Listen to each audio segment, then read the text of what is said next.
Norman Osborn stares through the containment glass, his mind miles away in the world of myth. "You a fan of Greek mythology, Justin?" Norman asks his assistant. Justin shrugs, barely looking up from his tablet. "Not really, sir," he admits, while Norman continues to lean into the glow. "Ever hear the myth of Arachne?" Osborn persists, his voice dropping into a dramatic register. Justin sighs, "Can't say I have, Mr. Osborn." Norman explains that Athena took pity on a mortal girl who was a master weaver, but one who eventually hanged herself out of despair. Norman gestures toward the spider as if it were a tragic figure. Athena touched her on the forehead with a magic liquid and said, "You shall not die, Arachne. Instead, you shall be transformed and weave your web forever." Osborn's eyes fixate on the creature, narrating the gruesome transformation. At Athena's words, Arachne shrank and blackened.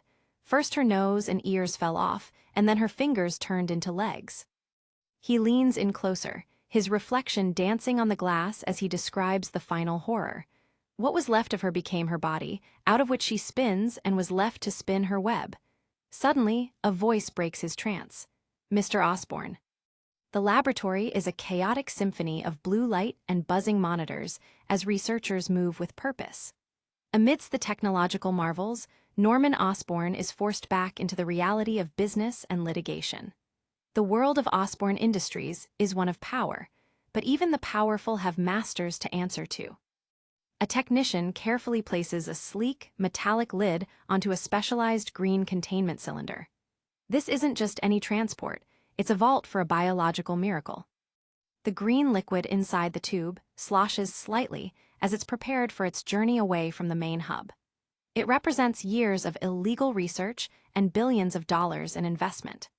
The lighting shifts, the silhouette of a multi-legged creature becomes visible against the emerald glow. It's a predator, waiting for a chance to strike. The spider crawls up the side of the glass, its mutated features clearly visible under the laboratory lights. It is the perfect specimen, and it is ready for the field. The camera zooms in on the creature's markings, two distinct orange rings on its black abdomen. These aren't natural markings, they are the mark of the Oz process. In a completely different world, the focused eyes of a teenager peer through round spectacles. He is oblivious to the corporate intrigue happening miles away. Peter Parker is buried in his textbooks at the Westwood Mall food court, his mind dissecting chemistry instead of the food in front of him. Sodium carbonide, that is such an odd choice. I wonder if, he mutters to himself. The mall is buzzing with the energy of a typical afternoon in Queens. Teens congregate at circular tables, laughter echoing off the tiled floors, while Peter remains an island of study in a sea of social chatter. Suddenly, a shower of French fries erupts around Peter's head like greasy shrapnel. "Ah!" he cries out, startled as the peace of his study session is violently shattered. He looks up, eyes scanning the crowd to find the source of the attack. He knows who it is before he even sees the smug grin. Nearby, the local jocks are celebrating their petty victory with high fives and raucous laughter. "Give it to me 2 times. Ha ha," one shouts, oblivious to the annoyance of the patrons around them. Peter watches them, his expression hardening behind his glasses. "I totally took off for senior skip day," he hears one of the popular girls brag in the background. Peter hides behind his book, trying to shrink into his seat and avoid further confrontation. The words on the page are a comfort compared to the hostility of his peers. 2 girls whisper nearby, their conversation a blur of high school drama and social ranking. "Yeah, they called in sick, I just didn't show up." "Well, duh, I know," one sneers. Peter's gaze drifts, catching a glimpse of a familiar face in the crowd. He's looking for an escape, or perhaps just a reason to stay. He spots Mary Jane Watson sitting with her friend, seemingly trapped in a conversation she isn't enjoying. So I said, "What did he say?" She said he said his cell phone was broken. "What a dog, right?" her friend blathers. Mary Jane catches Peter's eye for a brief second, her expression unreadable. Her friend continues, "So I told her to tell him." Peter looks away quickly, his heart racing as he hears the punchline. "Drop dead, right." Another wave of fries hits Peter, some sticking to his hair while others bounce off his glasses. The bullying is relentless, a slow drip of humiliation. Flash Thompson and his cronies are rating their throws like they're in an Olympic event. "That's a 5-pointer," one cheers. "Nuh, I'd give it a 4, another counters with a grin. Peter tries to ignore them, cleaning his glasses with his shirt as he keeps his head down. He is a ghost in his own life, passing through the mall without truly being seen. Mary Jane's friend stands up, ready to move on to the next distraction. "I'm going to go try on tops." "Coming?" she asks. Mary Jane hesitates. "What?" No, I gotta." "Study? Yeah, duh. What else is new in the world of Brainy Janie?" "I'm gone," the girl scoffs, leaving MJ alone at the table. Peter stares at his book, the text becoming a blur. He reaches out to close it, his hands trembling slightly with repressed anger. Mary Jane watches him from a distance, a look of genuine pity crossing her face. She knows what it's like to be an outsider, even if she hides it better than he does. Peter begins to pack up his things, the food court becoming too suffocating to bear.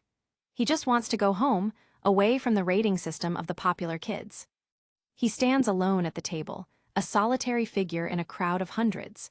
But he isn't truly alone. His life is about to collide with a destiny he never asked for.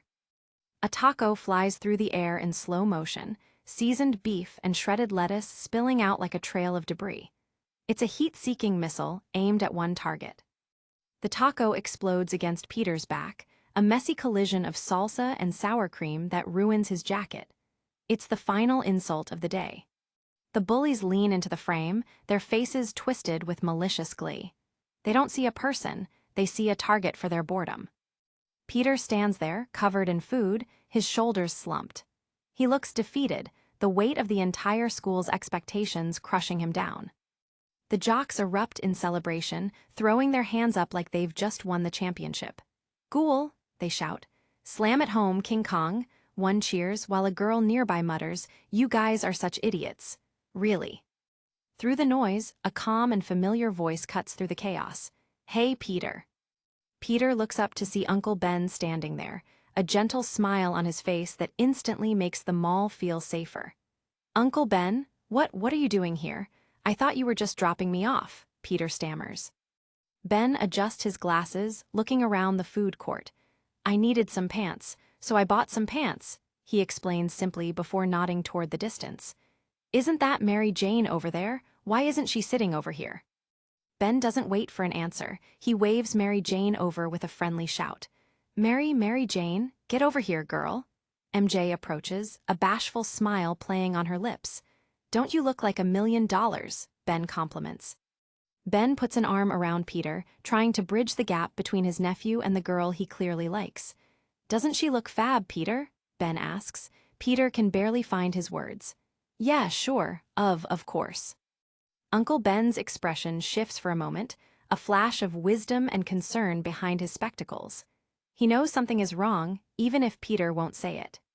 The bullies in the background watch the interaction, mocking the moment with silent gestures and dismissive sneers. "PPPFTTT," one of them mocks quietly. Ben ignores them, focusing on the kids. "Hey Mary, how'd that science whatchamazoot doohickey project you and Peter were working on go?" Ben asks. "I think we did good," MJ replies with a smile. Ben beams at her. "You did great, you always do." The scene shifts to the hallways of PS 163 in the Queens District. Peter is sent sprawling across the linoleum as someone's foot finds his path. "Oof," he grunts, his books flying through the air like discarded thoughts. Flash Thompson and Kong stand over him, laughing at the easy victory. "That is definitely worth 10 points, Flash brags. 10? That was a 6 tops, Kong argues. A girl in the hallway watches with concern, whispering to a friend. "Uh-oh, looks like Parker's about to pull a Carrie," she jokes, referencing the horror movie as Peter seethes on the floor. A new figure steps into the fray, his hands raised in a peaceful but commanding gesture. Guys, come on, leave the guy alone for 2 seconds," Harry Osborn says, stepping between Peter and the bullies. Flash sneers at Harry, his ego bruised by the interference. "What? Are you sweet on him, Harry?" Flash asks. Harry doesn't flinch. "No, I'm sweet on you. Oh yeah, I forgot.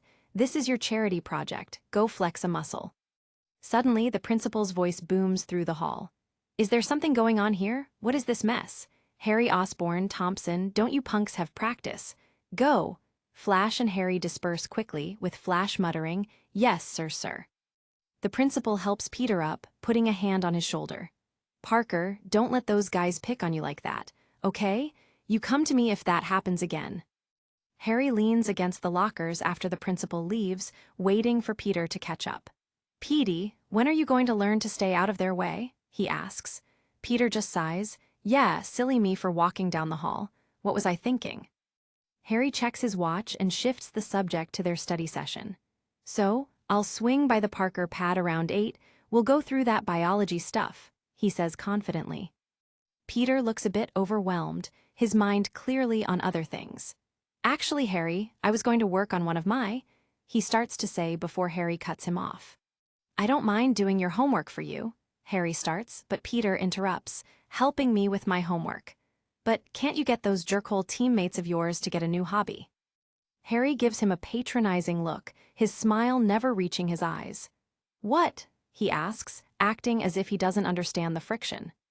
Harry claps Peter on the shoulder again, dismissing the bullying as if it were a minor annoyance. "Great, I'll bring some nosh, you bring the brains." Peter looks at him with genuine confusion. "Oh, forget about them. Roll it off," Harry advises with a smirk. Peter's eyes widen in disbelief. "Roll it off," he repeats, unable to believe how easily Harry ignores the abuse his friends dish out.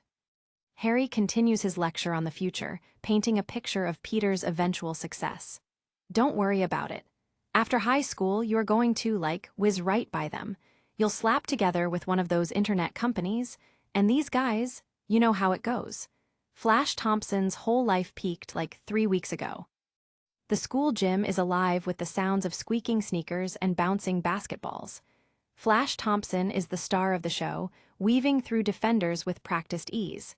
"Come on, Flash, show me the moves. That's the man," his supporters cheer. Flash goes up for a shot, the ball sailing toward the hoop as the crowd roars. And the Kong puts it through. "King Kong," the announcer shouts as Kong makes a follow-up play. The gym teacher, dripping with sweat and frustration, blows his whistle and points at the sideline. "You're up, Parker," he shouts, his face a mask of annoyance. Peter stands under the basket, clutching the ball like it's a bomb. He feels the eyes of the entire class on him, the silence more crushing than any heckle. The teacher loses his patience immediately. "Parker, ball and basket," he screams, his face turning a dangerous shade of red. Peter takes a deep breath and lets the ball fly, a desperate heave that feels doomed from the moment it leaves his fingertips. The ball sails toward the backboard, missing the rim entirely. It strikes the padded wall with a dull thud, far from the intended target. The coach throws his hands up in despair, shouting at the ceiling. "A woman, I swear to God," he bellows as Peter stands there, humiliated once again. The jocks gather around him, their laughter echoing through the gym. "If I had to bet cash money, based on that throw, I'd say I was looking at a woman," the coach continues, egging on the class. The bullying intensifies as Flash joins in. "Try wearin' a sundress next time. Maybe you can borrow one from the ponytail-wearin' uncle," he sneers, hitting a low blow about Peter's family. Peter's expression remains stoic, but his eyes tell a story of burning rage. He is tired of being the punchline to everyone's jokes. Night falls over the Parker home in Forest Hills, Queens. Inside, the quiet suburban life is punctuated by a serious discussion at the dinner table. "Sad. What? Social anxiety disorder. What? Social anxiety disorder," voices echo from within. Uncle Ben and Aunt May are having a quiet debate while Peter picks at his food. "Will you leave the kid alone? I think it's worth investigating. Then leave me alone. Don't you worry about our little Peter?" No, I don't. He's a smart and resourceful kid," Ben argues. Aunt May looks at her nephew, her heart breaking for the boy she's raised. "But he's so quiet," she whispers, her eyes full of concern. Uncle Ben takes a bite of his dinner, a knowing smirk on his face. "He's thinking," Ben says, simpler than anyone else seems to understand. Aunt May sighs, remembering a different time. "I don't like it. He used to be such a happy little boy," she says softly. Ben looks at Peter with respect, acknowledging the transition into manhood. "And now he's a contemplative little man. Just like his father was, Ben adds, giving Peter a respectful nod. Peter looks up, a small smile finally breaking through his dark mood. That's right, he says quietly, appreciating his uncle's support. Aunt May isn't finished yet, her motherly instincts sensing there's more to Peter's silence than just deep thoughts. Peter, she asks, trying to draw him back into the conversation. Peter doesn't respond at first, his gaze fixed on a point somewhere beyond the kitchen wall. He is lost in his own head again. Peter, May repeats, her voice rising with a touch of alarm. She is terrified that the boy is slipping away from them. Peter finally snaps back to reality, blinking as he realizes his aunt is waiting for him. Yeah, he asks, his voice sounding distant even to himself. The focus shifts to Peter's eyes, reflecting the light from the overhead lamp. There's a spark of something new there, a hidden fire that wasn't there before.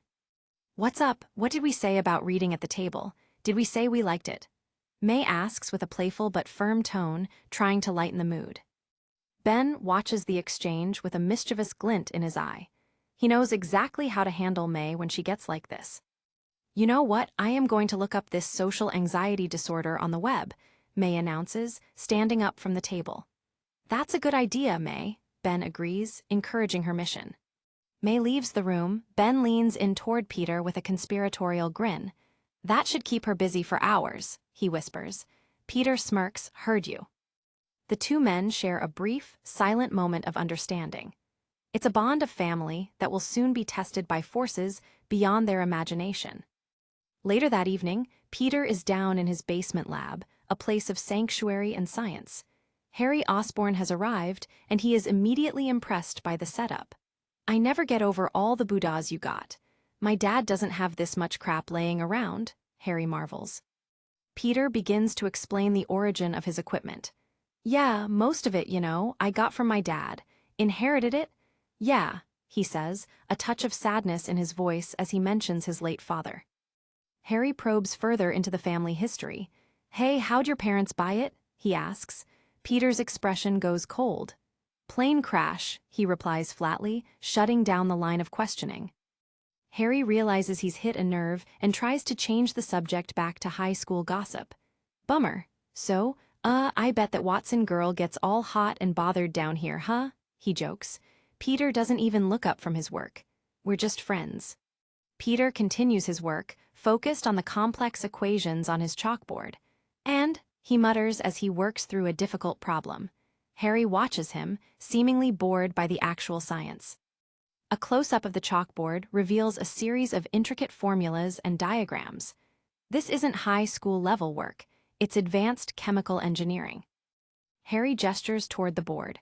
What is all this anyhow? You're not going to blow up the school, are you? He asks. Peter finally stops, explaining his father's legacy. No, stop it. It's really, my father was working on a couple of patents. This one was for this interesting molecular adhesive. Peter looks at the board with a mixture of awe and frustration. I haven't wrapped my head around some of the more complex components, he admits, showing his vulnerability. Harry decides he's seen enough of the basement lab.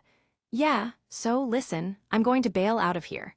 So, he says, ready to return to his own life of luxury. The scene shifts to the sprawling Osborne estate, a monument to wealth and power tucked away in the suburbs. The mansion is lit up like a beacon against the twilight sky. Inside, Norman Osborn is pacing his office, his voice sharp as he speaks into his phone. Let me tell you something about the American consumer market, Joe, he says, his tone dripping with corporate cynicism. Norman is deep into a monologue about business ethics, or the lack thereof. The cigarette companies, listen to me, the cigarette companies were putting addictive levels of nicotine in cigarettes decades before anyone figured it out, he explains. He pauses to take a sip of his drink, his reflection cold in the window glass. And when the government of the United States finally got around to figuring it out, it was too late. The entire world was already having a nicotine fit. So, don't tell me that it is against the rules to add whatever additives we so desire to our own products. Intensity grows as he continues the call. If I see fit to, then what? Deny, deny, deny, he orders, his voice full of a dark and dangerous certainty. A sudden, sharp tingle seems to pulse through the room, a change in the air that Norman doesn't seem to notice. But the audience feels the shift. Harry enters the room tentatively.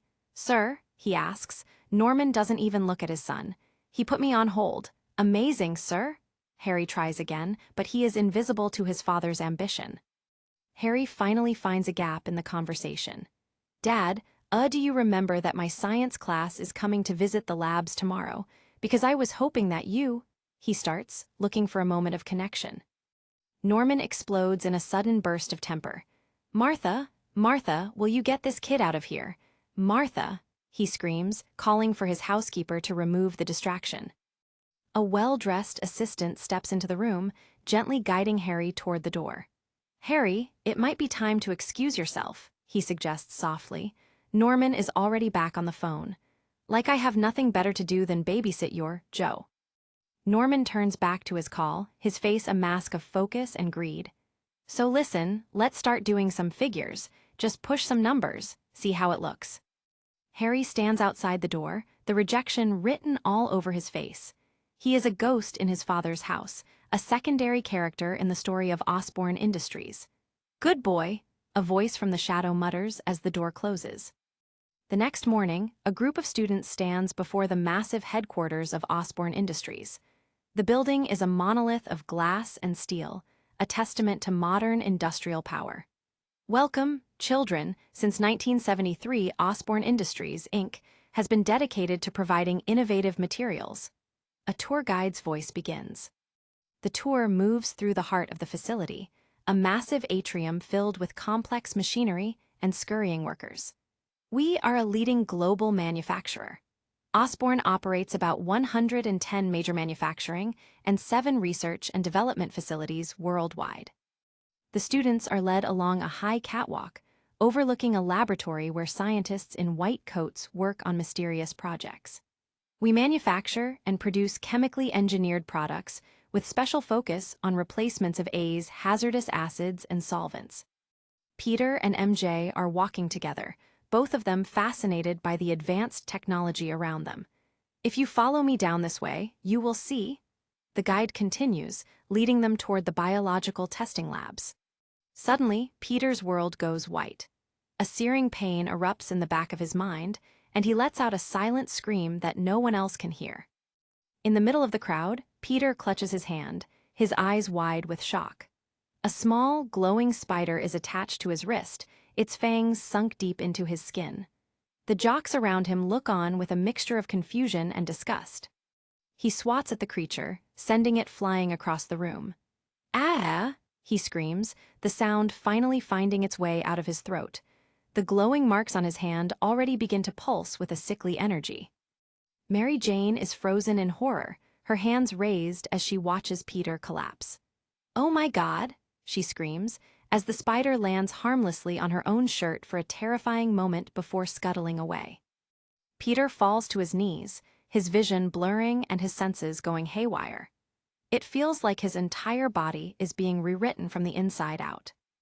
Mary Jane continues to scream as the spider jumps from her clothes and onto the floor. "Oh my God, oh my God," she cries out, the panic spreading through the group like wildfire. One of the jocks steps forward, his heavy boot coming down with a decisive crunch. "Die," he shouts, crushing the biological miracle into a smear on the floor. Smush. The group crowds around Peter as he begins to convulse. "The spaz is freakin'," someone mocks, while MJ shouts his name in terror. "Peter." Peter lets out a guttural sound of agony. "Huag," he groans, his body arching as the toxin, or whatever it was, takes hold of his nervous system. The tour guide tries to regain control of the situation. "What is going on here? Peter, everyone back," she orders, but the damage is already done. Peter is slumped on the floor, a puddle of vomit appearing beneath him as his body rejects the foreign substance. "God, Parker," someone exclaims. "Ewa," another adds. Peter's world continues to spin, the ceiling rotating around him as he loses consciousness. "Yo, man, that was a big honkin' spider." A voice echoes from above, the words sounding like they're coming from a great distance. Faces appear in his field of vision, distorted and terrifying. "Peter, can you hear me? Peter," the guide asks. All right, kids, let's get into a single file, a teacher orders while the jock brags, see how I killed that thing. Peter's eyes begin to roll back into his head, the world turning to black around the edges of his vision. Parker, can you stand? What is it, son? A concerned voice asks. Peter, please say something, MJ begs. The light fades away completely, leaving Peter in a void of silence and darkness. The boy he was is gone, buried under the weight of an accidental evolution. Outside, a bright yellow school bus pulls away from the industrial complex, carrying the shaken students back to their ordinary lives. But for Peter Parker, life will never be ordinary again.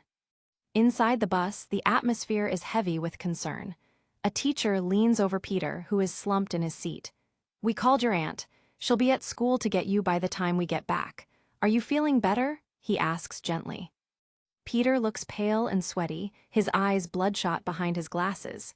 Yeah, I think I just wigged out. That spider was huge, he explains, trying to minimize the incident. MJ chimed in, oh my God, it so was. The teacher doesn't seem convinced but nods anyway. Your aunt will take you to the hospital, so, he starts, but MJ interrupts. Nothing to be embarrassed about, Peter. Coulda happened to anyone. Peter looks at MJ, a weak smile forming on his face. Well, how come it always happens to me? He asks. MJ puts a hand on his shoulder. Not always, she whispers.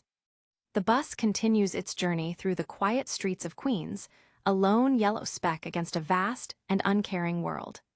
The transformation is already beginning, hidden beneath a layer of suburban normalcy. Back at Osborne Industries, the news of the incident has reached the highest levels. Norman Osborne stands in his command center, his face a mask of cold calculation as his assistant gives him the report. Seems there was an incident on the main laboratory floor. One of your son's classmates was bitten by the arachnid specimen. Norman doesn't even look surprised, he looks annoyed. Harry shows up and something turns to crap. What a shocker, he scoffs, his disdain for his son evident in every syllable. The assistant checks his notes. Name's Peter Parker, he was bit on the hand. By the specimen, Norman cuts him off. Yes, our specimen, yes, why wasn't it in containment? Norman doesn't wait for an answer before delivering his first order. Fire the floor manager. I want her gone within the hour, he commands, his voice hard as granite. The assistant hesitates. We are checking on that, sir. I don't know, but the specimen was destroyed in the chaos, sir, he reports. Norman takes the news with a grim nod. Yes, sir, the assistant confirms, knowing that a single failure is enough to end a career at Osborne Industries. A lawyer steps into the frame, his face full of professional concern. Legal obligations? If they sue the school, right? Norman asks. The lawyer shakes his head. If they sue us. The school doesn't have any money. We either settle immediately or we start building our defense now and wait for the hit. The lawyer continues his advice, looking for any angle to protect the company. It's an admission of guilt if you even pay his doctor's bill, he warns. Norman considers this for a moment. His eyes narrow as he thinks 2 steps ahead of everyone else in the room. He makes a decision that surprises even his legal team. No, let's pick up the tab, he says with a dark, knowing smile. The lawyer is taken aback. Norman, I have to advise, he starts, but Norman cuts him off with a gesture of his hand. Let's pick up the hospital tab. And send a nice fruit basket, Norman adds, his tone dripping with mock generosity. The assistant looks confused. Why? He asks, unable to see the logic in Osborne's sudden kindness. The lawyer joins in the confusion. Yes, please enlighten us on this one, he asks, his eyebrows raised in skepticism. Norman leans forward, the light catching the sharp edges of his face. I want to keep an eye on that boy, he reveals, his intentions finally becoming clear. He isn't trying to help Peter, he's trying to own the evidence. That evening, Peter is fast asleep in his own bed, his body finally finding a moment of peace after the trauma of the day. He just came home and passed out, Aunt May whispers outside the door. Well, May, he had a day, is all, Ben replies softly. Ben and May stand in the hallway, discussing the doctor's report. The doctor said his blood is normal and that the spider's venom isn't toxic in any way. He said it'll be swollen for about a week. And that's it and that's that, Ben reassures her. Yeah, I got bit by one in that commune the summer before I met you. Ben mentions the unexpected generosity from the lab. The Osborne people picked up the hospital bill and sent a huge basket, he notes.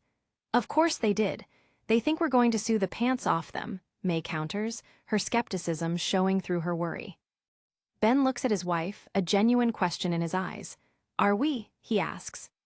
May doesn't hesitate. Of course not, it was an accident. No harm done, she says, her innate kindness outweighing any desire for profit. Ben nods in agreement as they walk away from Peter's room. And, you know, there's Harry, Mr. Slick. He's a pal to Peter. Maybe his only one. We're going to ruin the kid's friendship for a couple of bucks from his old man. They leave the room in silence, the glow from the hallway fading as they close the door. No, it's back to normal for us, Ben concludes. But normal is a dream that Peter Parker can no longer afford to have. The next day at school, the bullying reaches a new level of cruelty. Flash Thompson is right in Peter's face, mocking his collapse at the lab. Oh no, I got bit by a mosquito, H-who-you-og, he shouts, imitating Peter's scream. The jocks continue their performance in the middle of the hallway. Mary Jane, if I throws up on you, will you go out with me? Blah, one shouts while Flash adds, oh help me mommy, blue you egg. MJ's friends are right there with them, their words just as sharp as the boy's actions. You really should stop hanging out with him, he's getting loser stink all over you, one girl advises. I heard he threw up on your shoes, what I heard. MJ isn't having any of it, her eyes flashing with anger. He didn't throw up on my shoes. Well, he didn't. The cheerleaders are calling you spew shoes, she hears as they walk away. MJ mutters to herself, well, for them that's almost clever. Flash and Kong follow Peter down the hall, their silhouettes looming large over him. Looks like a 10-pointer. After you know, please, I insist. Mr. Thompson, it would be my honor, they mock, treating the hallway like a stage for their cruelty. Peter walks on, his head down as he tries to ignore the impending attack. He can hear their footsteps getting closer, the air around him starting to vibrate with a strange energy. He closes his eyes for a second, a sudden and powerful intuition washing over him. He knows exactly where Flash's foot is going to land before it even leaves the ground. Flash tries to trip him, Peter's body moves with a speed and grace that he's never felt before. He doesn't just dodge the trip, he practically glides past it. The focus zooms in on Peter's eyes, his pupils dilating as his newfound senses take over. The world around him seems to slow down, every movement becoming crystal clear. The time for being a victim is over. Flash stumbles as he misses his mark, his momentum carrying him forward. Peter's hand moves in a blur, a sudden and powerful counter-movement that is almost too fast for the eye to follow. Peter's hand finds purchase on Flash's shoulder, or perhaps his arm, it's hard to tell in the chaos. The strength in Peter's fingers is unlike anything he's ever experienced. Flash is sent spinning through the air, his limbs flailing as he loses his balance completely. The star athlete is being handled like a rag doll by the school's biggest geek. Flash lets out a cry of shock and pain as he realizes he's about to hit the ground. His face is a mask of pure terror, a sight Peter never thought he'd see. The collision is loud and final, as Flash slams into the tiled floor with a bone-jarring impact. The entire hallway goes silent, the laughter dying in everyone's throats. Peter looks down at his hands, his expression one of utter disbelief. He didn't mean to do that. He didn't even know he could do that. Flash groans on the floor, clutching his wrist as the reality of his defeat sinks in. The bully is broken, and the school will never look at him the same way again. The other students look on in shock, their mouths hanging open. Dude, holy, someone exclaims, as the legend of Peter Parker's transformation begins to take root. MJ stares at Peter, her eyes wide with a mixture of fear and wonder.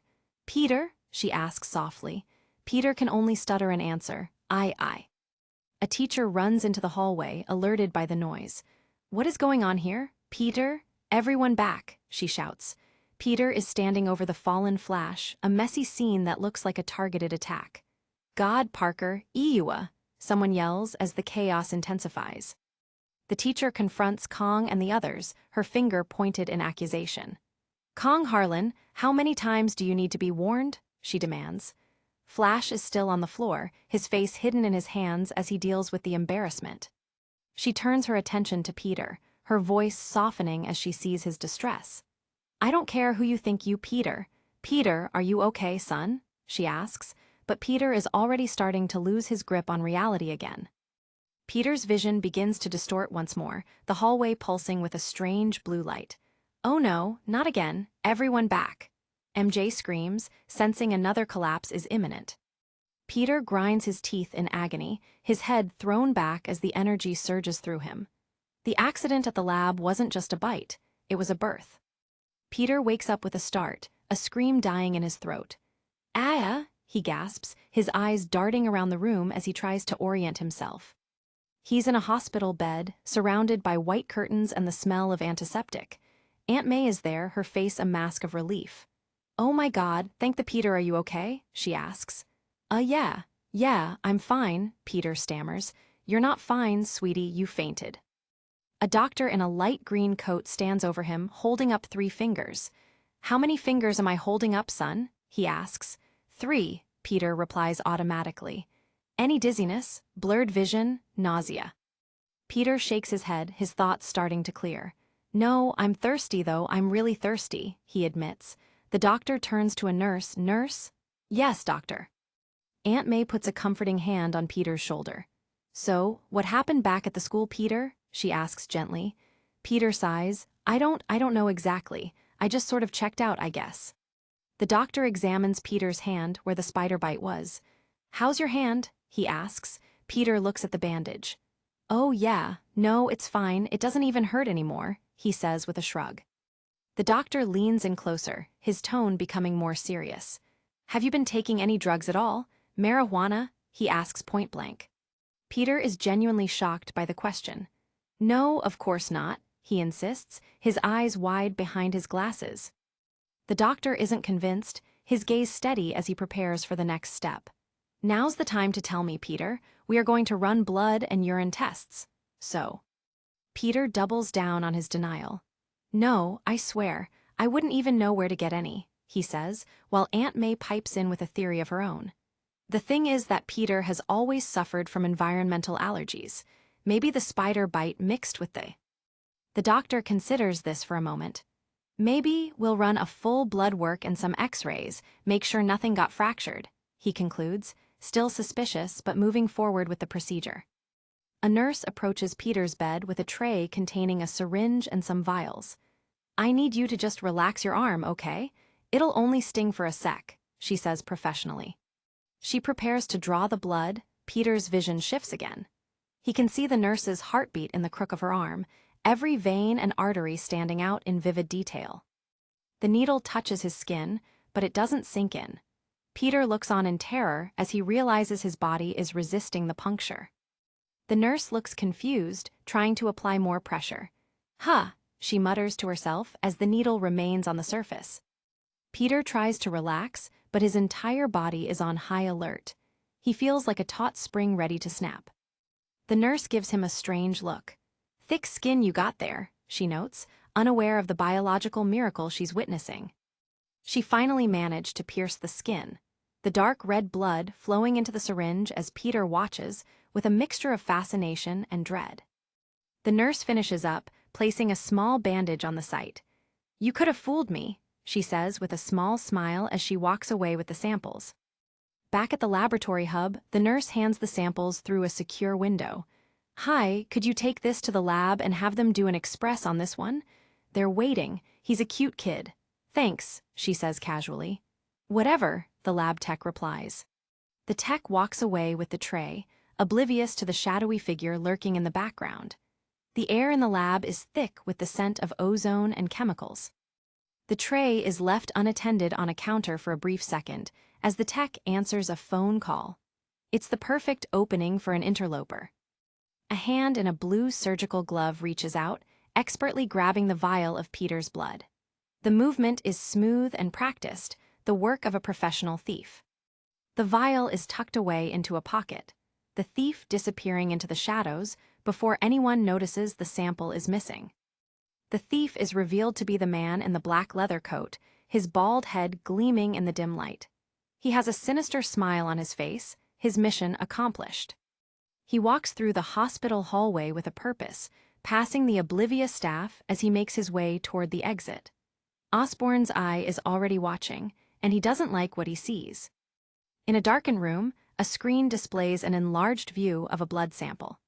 The cells are pulsing with a sickly red energy, shifting and mutating before the scientist's eyes.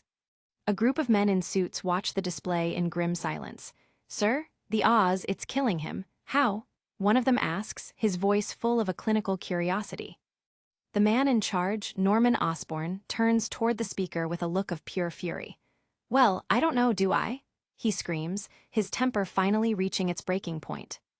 Norman looks back at the screen, the legal implications of the situation weighing on him. "They'll trace it back to the lab. Yes, set the project back, maybe forever. Yes," he mutters, answering his own dark thoughts. One of the assistants asks the inevitable question, "How long does he have?" Norman doesn't even hesitate. Not long. The assistant's face is a mask of cold professionalism. "So, no matter what, he's going to die?" he asks, wanting a final confirmation of the outcome. Norman stares at the screen, his mind already calculating the next move. "So, he's going to die," he repeats, his voice sounding more like a plan than a tragedy. The focus zooms in on Norman's eye, reflecting the red glow of the blood sample. There's a calculation happening there, a cold assessment of life versus profit. "Yes," Norman confirms, his decision final. The boy is a loose end, and Norman Osborn knows how to tie those off. He looks toward the shadow where his cleaner is waiting. "Shaw," he asks. "Taken care of, sir," the hitman replies. The contract is signed, and Peter Parker's time is running out. Back at the Parker home, the atmosphere is considerably lighter. Aunt May is holding a loaf of something steaming and yellow. "What is that?" Ben asks. "A banana bread," May replies proudly. "A banana bread?" Ben repeats with a laugh. May is serious about her medicinal cooking. "I read this book on homeopathic remedies. Potassium is fantastic at counteracting allergies. Potassium is in bananas, bananas are in bread. You will eat the banana bread," she orders.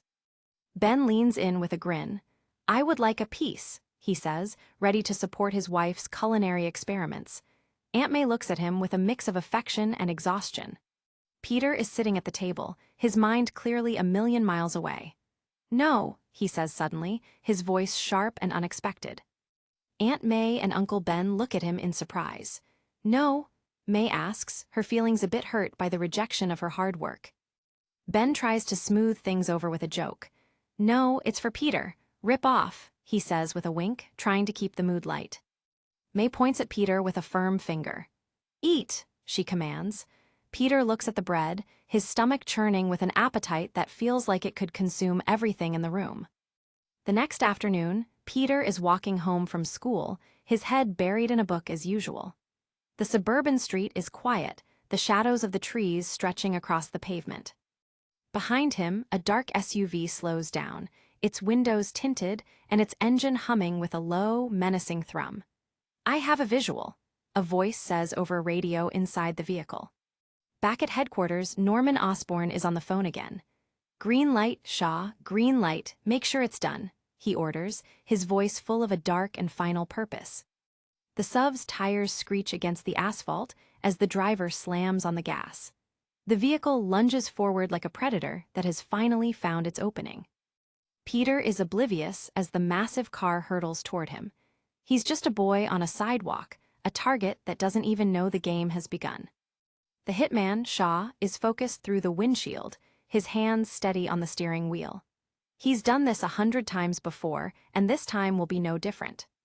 Suddenly, the air around Peter begins to ripple. His hair stands on end, and a sharp, electric tingle erupts at the base of his skull. He looks back just as the vehicle is about to strike, his eyes wide behind his glasses. But he isn't afraid, he is *ready*. In a blur of motion that defies the laws of physics, Peter doesn't dive for cover. Instead, he leaps *up, his body twisting in the air with the grace of a professional gymnast. He sails over the hood of the car, his backpack flapping behind him as he clears the vehicle entirely. He lands on his feet in the grass, his heart pounding against his ribs like a trapped bird. Shaw slams on the brakes, looking back through the rearview mirror with an expression of pure shock. The kid shouldn't be alive, let alone standing there looking at him. Peter shouts after the car, his voice full of a newfound confidence and confusion. "Mister, oh my God, are you okay?" He yells, unaware that the driver was trying to kill him. Shaw stares at his reflection in the mirror, his face a mask of cold calculation. He reaches into his jacket, his hand closing around the grip of a suppressed pistol. Peter begins to run away from the scene, his feet carrying him faster than he ever thought possible. The suburban landscape is a blur as he races toward the safety of his own home. Shaw steps out of the car, his weapon held low as he watches Peter disappear into the distance. He's a professional, and he doesn't like to leave jobs unfinished. Peter's senses are still screaming, a constant buzz of information and warning that he doesn't know how to process. The world has become a symphony of sound and light that he can finally hear. He looks back over his shoulder, his eyes darting through the shadows.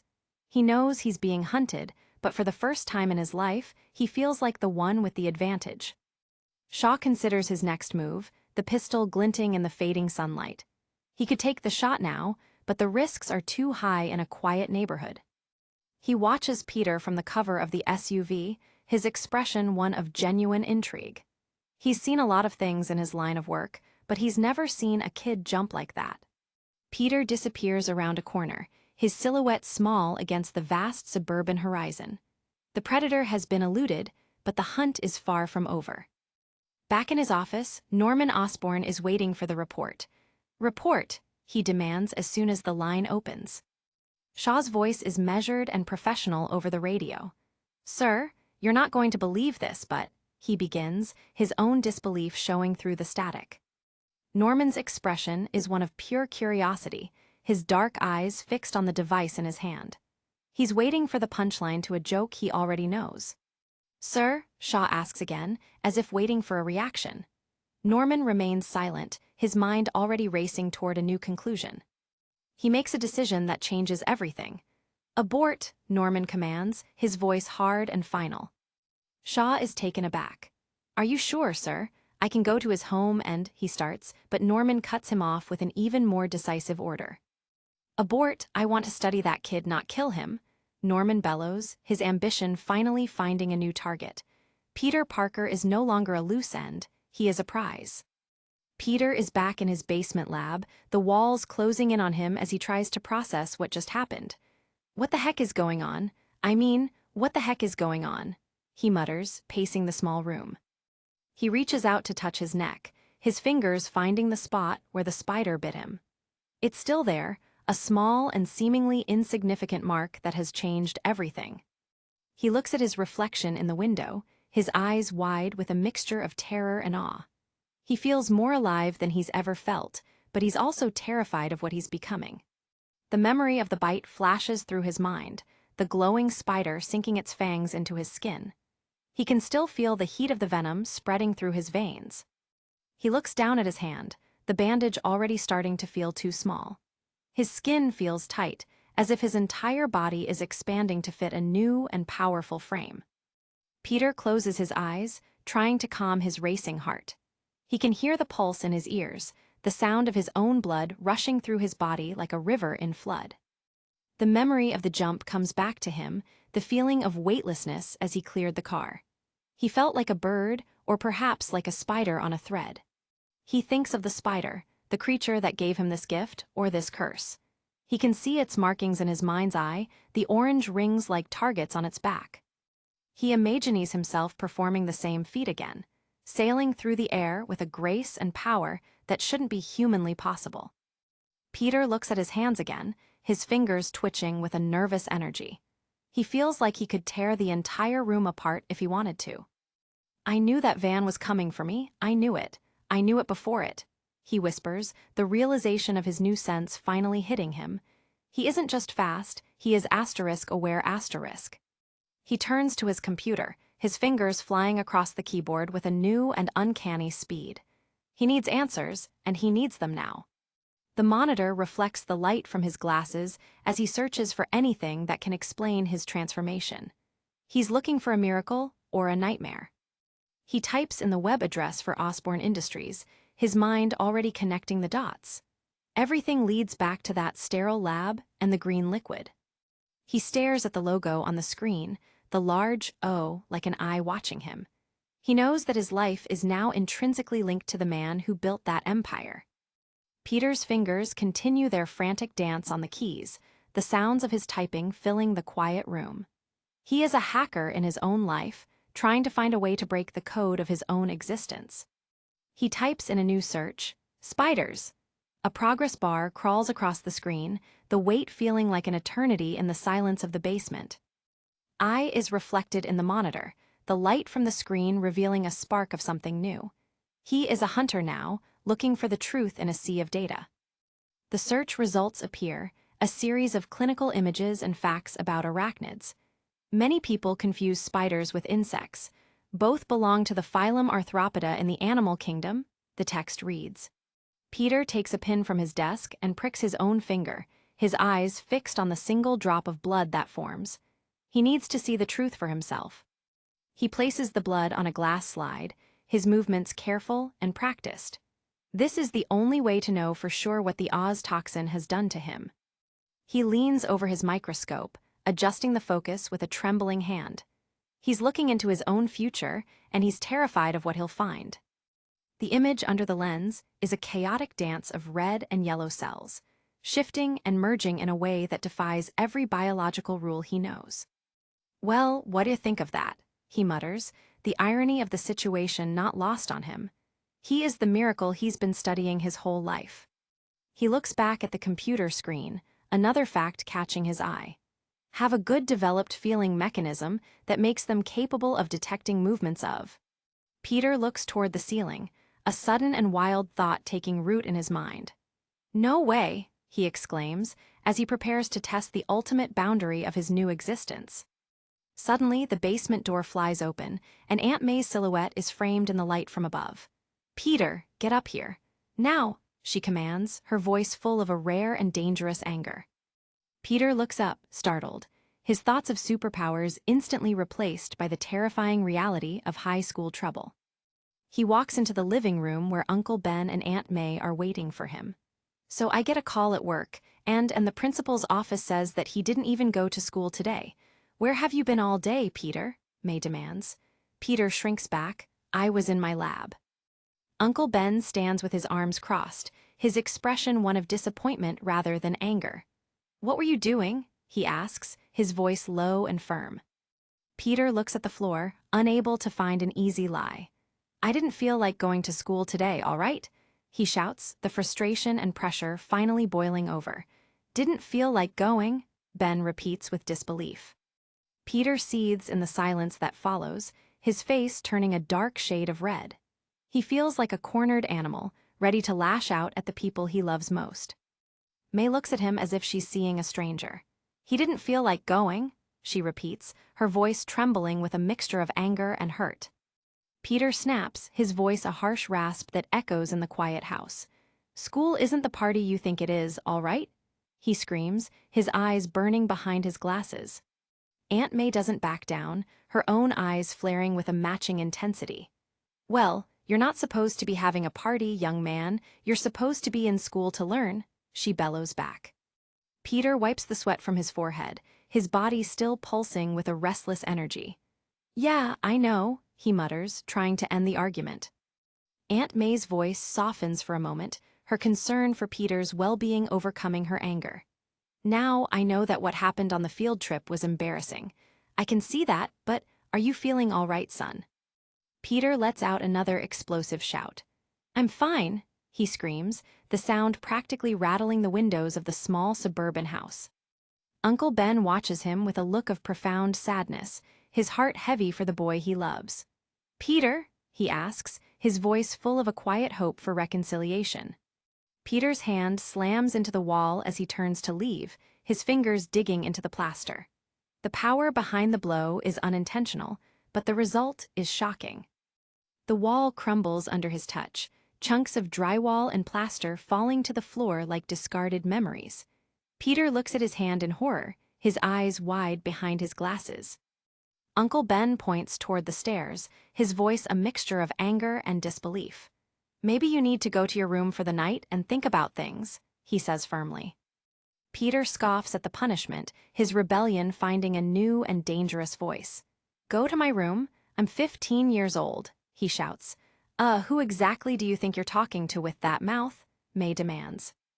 Uncle Ben points again, his patience finally exhausted. "Go," he orders.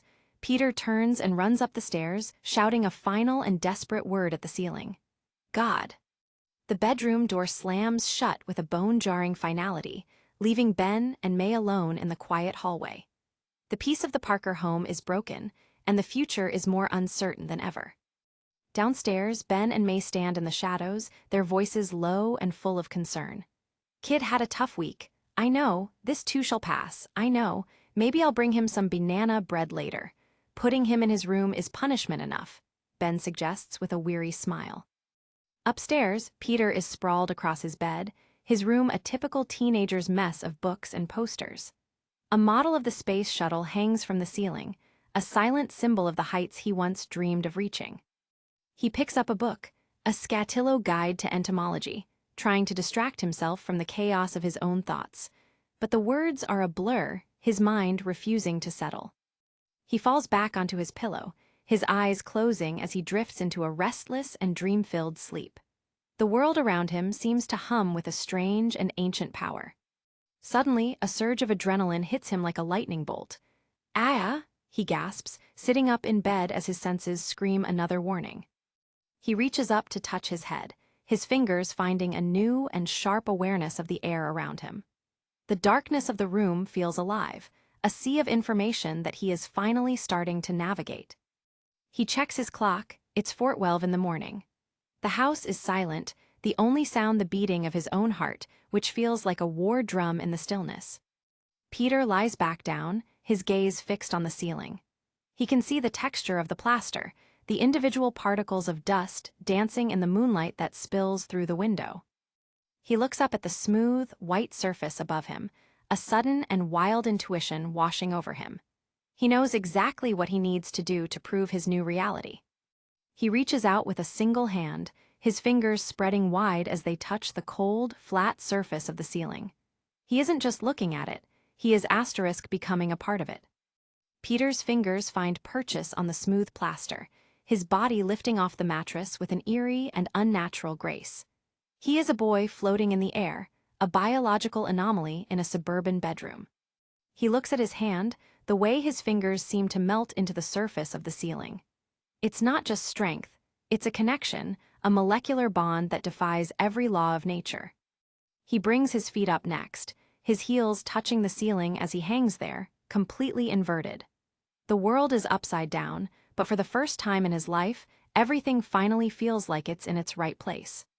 He shifts his weight, his toes digging into the surface as he begins to crawl across the ceiling like a gargantuan insect. The movement is silent and effortless, a dark dance in the moonlight. Peter looks back down at his bed, a wide and giddy smile breaking through his shock.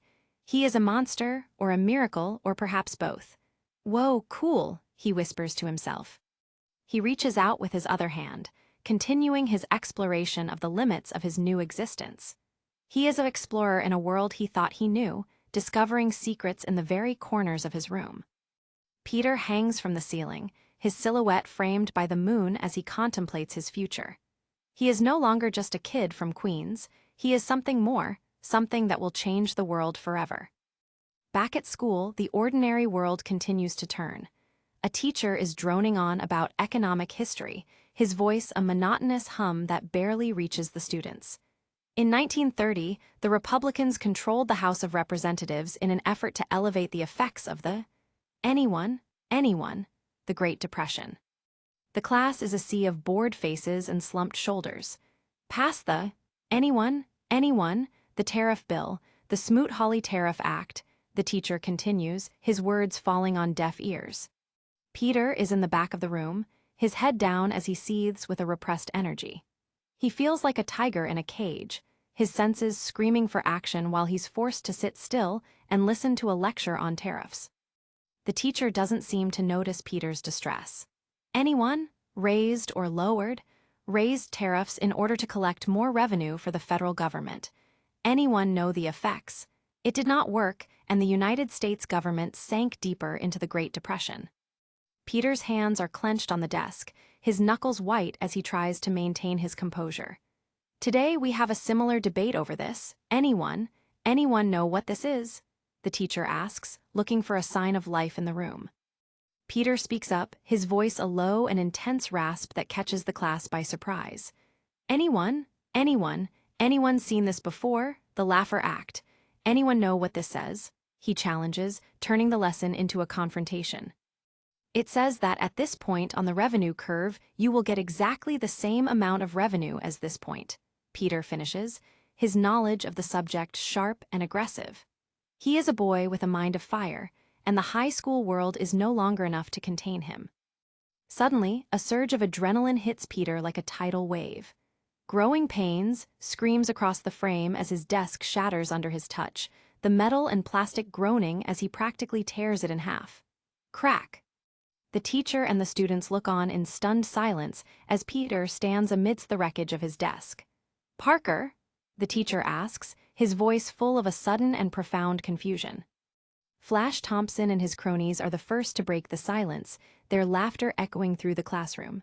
Oh, ha ha ha, oh my God, you are the hugest spazade, Flash jeers. And for my next trick, I shall actually trip while sitting down.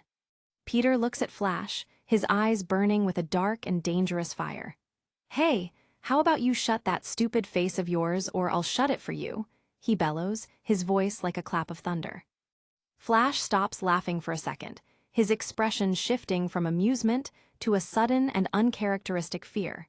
He doesn't recognize the boy standing before him. But the fear is short-lived, replaced by a fresh wave of mockery from the rest of the group. Ha ha ha ha, oh man, did he just? No, ha ha ha ha ha, they howl, unaware of the danger they are in. The teacher steps forward, trying to regain control of the situation. Okay, that's quite enough. Peter, please, just go cool off and see if you can't find another desk. Flash continues his commentary as Peter walks away. Hee man, he is constantly entertaining. That's about enough, Thompson. Yo, he almost kicked your butt. Guys, his friend adds. Flash sneers, I know, so very frightened. The teacher's voice cuts through the noise like a knife. That's it, Thompson, detention. Flash's face falls. What? Why? What'd I do? He asks, his career as the school's golden boy taking a minor but public hit.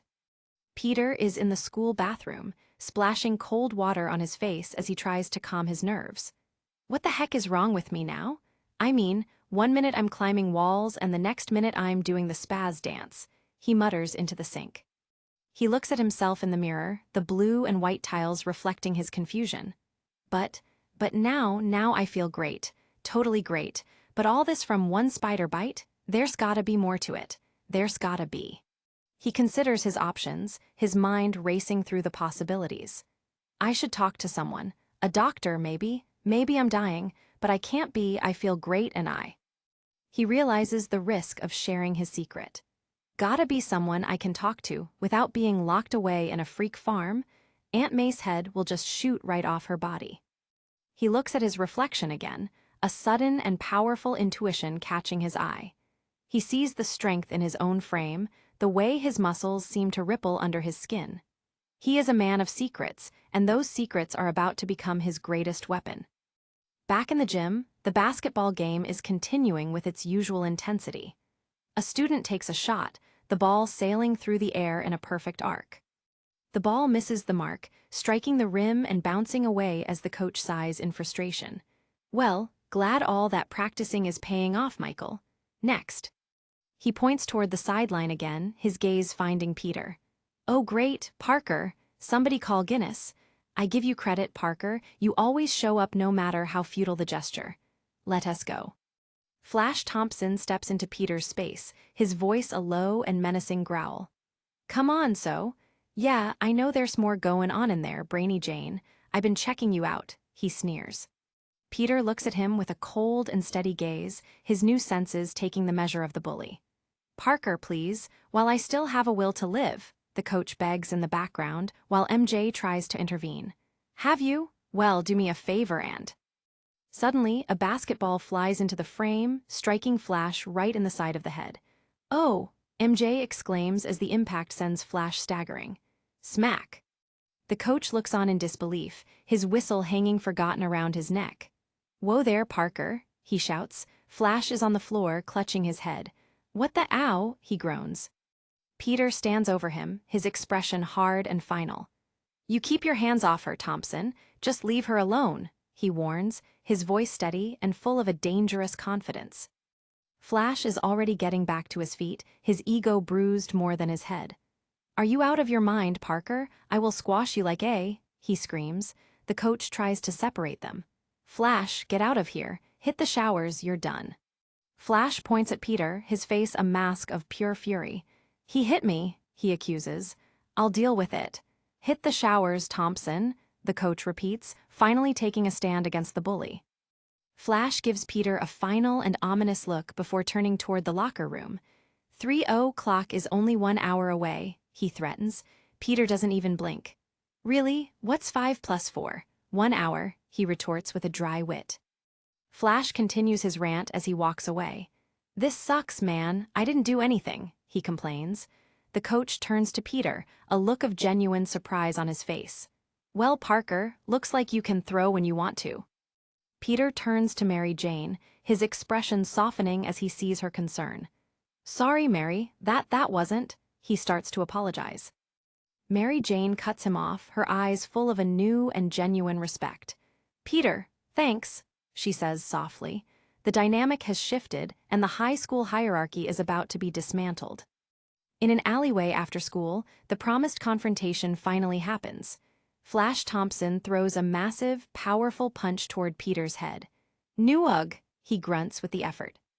But Peter is no longer there, his body weaving out of the way with an uncanny grace. He moves like liquid, the air around him swirling in his wake. "Come on, Flash, bring on the pain," someone in the crowd egging him on. Flash throws another punch, his frustration growing with every miss. "What's gotten into you, Parker?" "Huh, what did I say? I said I don't want to fight," Peter says calmly, his eyes fixed on Flash's movements. "Gotta get up in my business."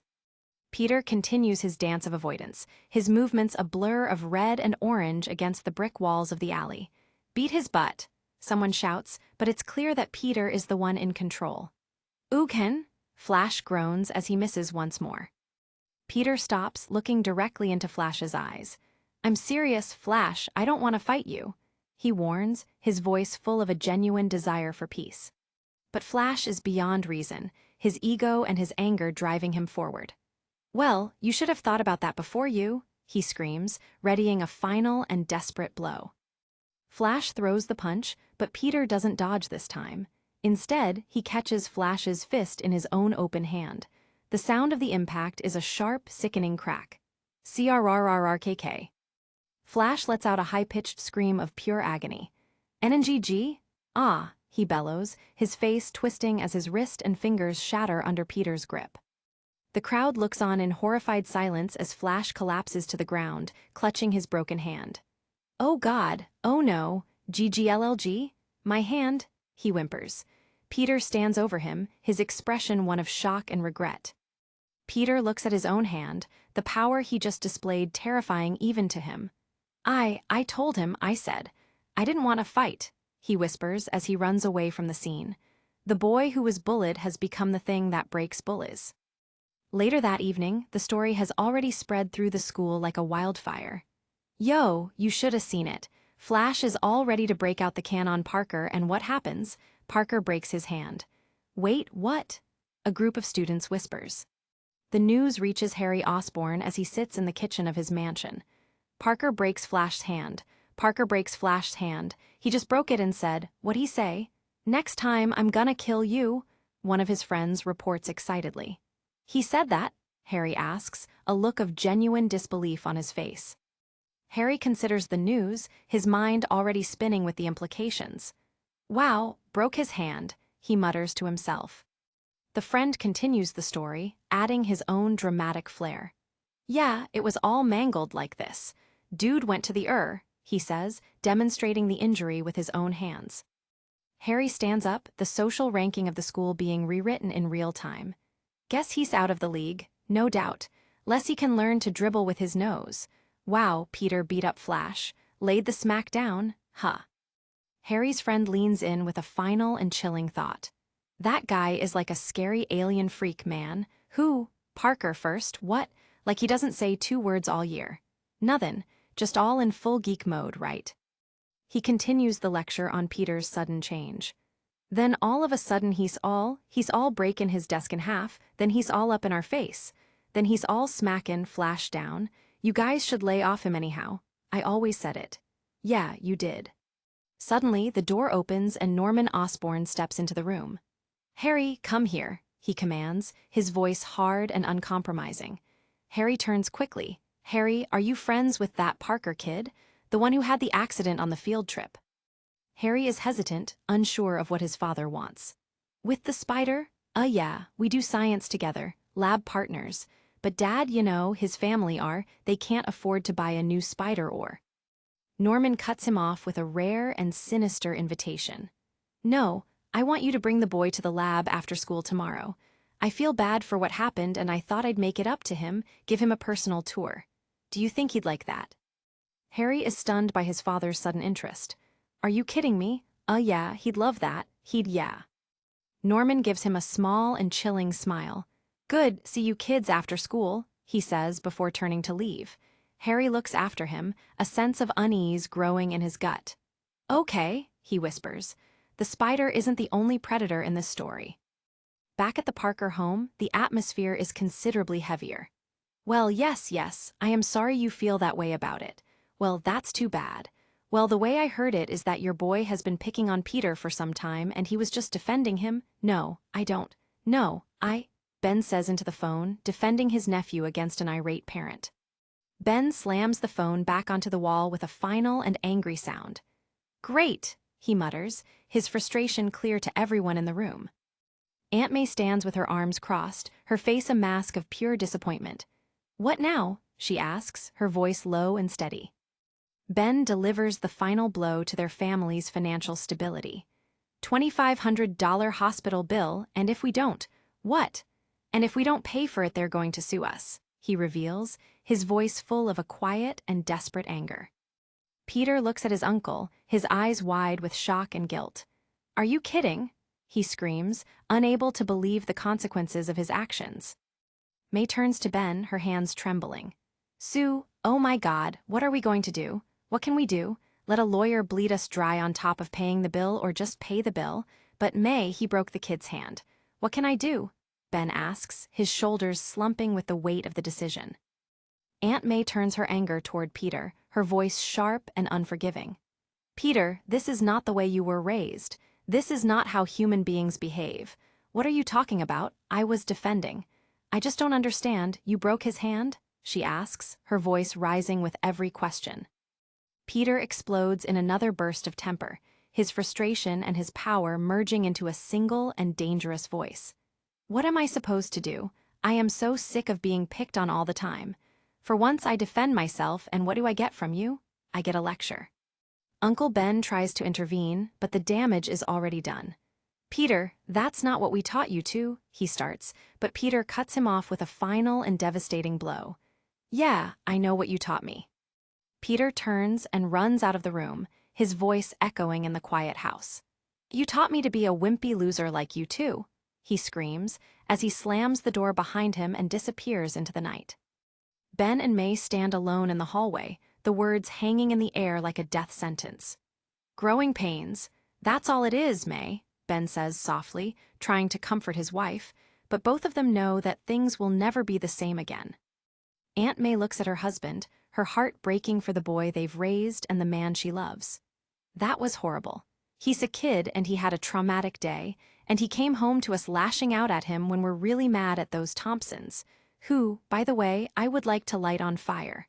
What are we going to do? Do we have the money? Ben sighs, his face older and more weary than it was just a few days ago. Do we have it? May, we don't know, put it on a card? No, we don't, we have to, but that's it. I mean, we are maxed out, he admits, his voice full of a quiet and desperate realism. He looks at a framed photo on the wall, a picture of a younger and happier Peter with his parents at Disney World. I should go up there. Let the kid be. He didn't mean it. The boy adores you.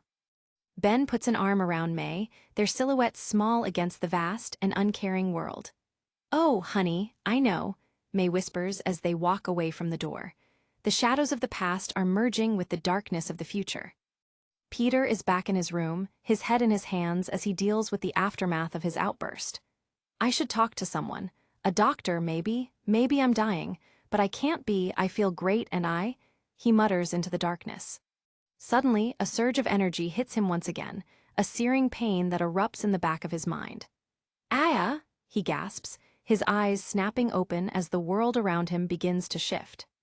He looks at himself in the mirror, but the boy he sees is gone, replaced by a dark and dangerous figure that he doesn't recognize.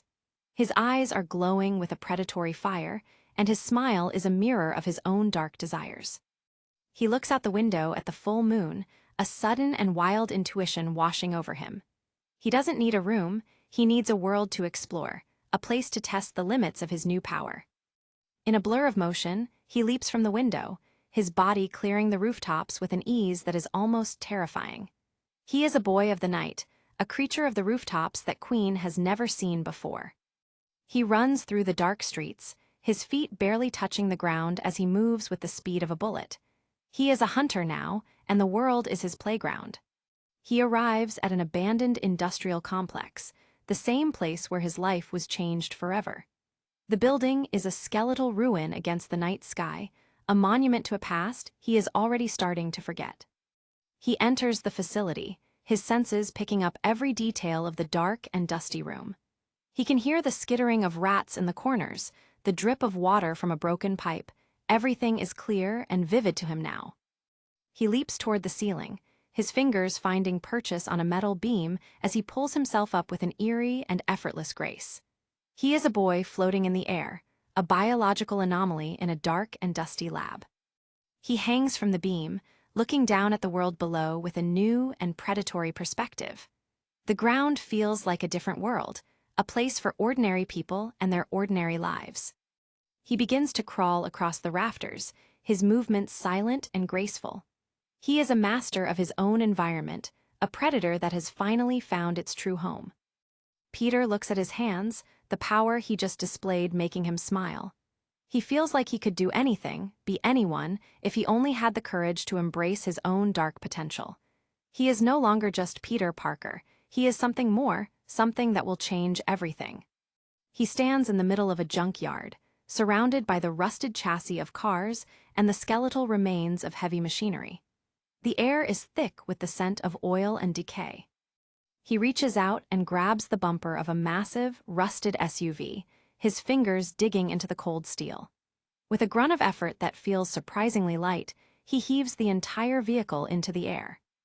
The car sails through the air, crashing into a pile of other discarded vehicles with a sound like thunder.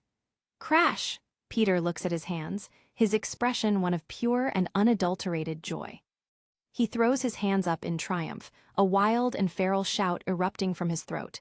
I am Hercules, I love that freakin' spider, he screams into the night air. Suddenly, a sharp tingle erupts at the base of his skull once again, a searing pain that sends him stumbling back. NNNNGG, he groans, his vision blurring as the power inside him begins to pulse with a new and dangerous intensity. He looks at his hand, the glowing marks on his wrist starting to pulse with a sickly blue energy. At it, what is this? He screams, as the reality of his evolution finally starts to settle in. The gift is becoming a curse, and the price of power is more than he ever expected to pay. The sun rises over the quiet streets of Forest Hills, a new day bringing a fresh set of challenges for Peter Parker. The world looks exactly the same, but for Peter, nothing will ever be the same again.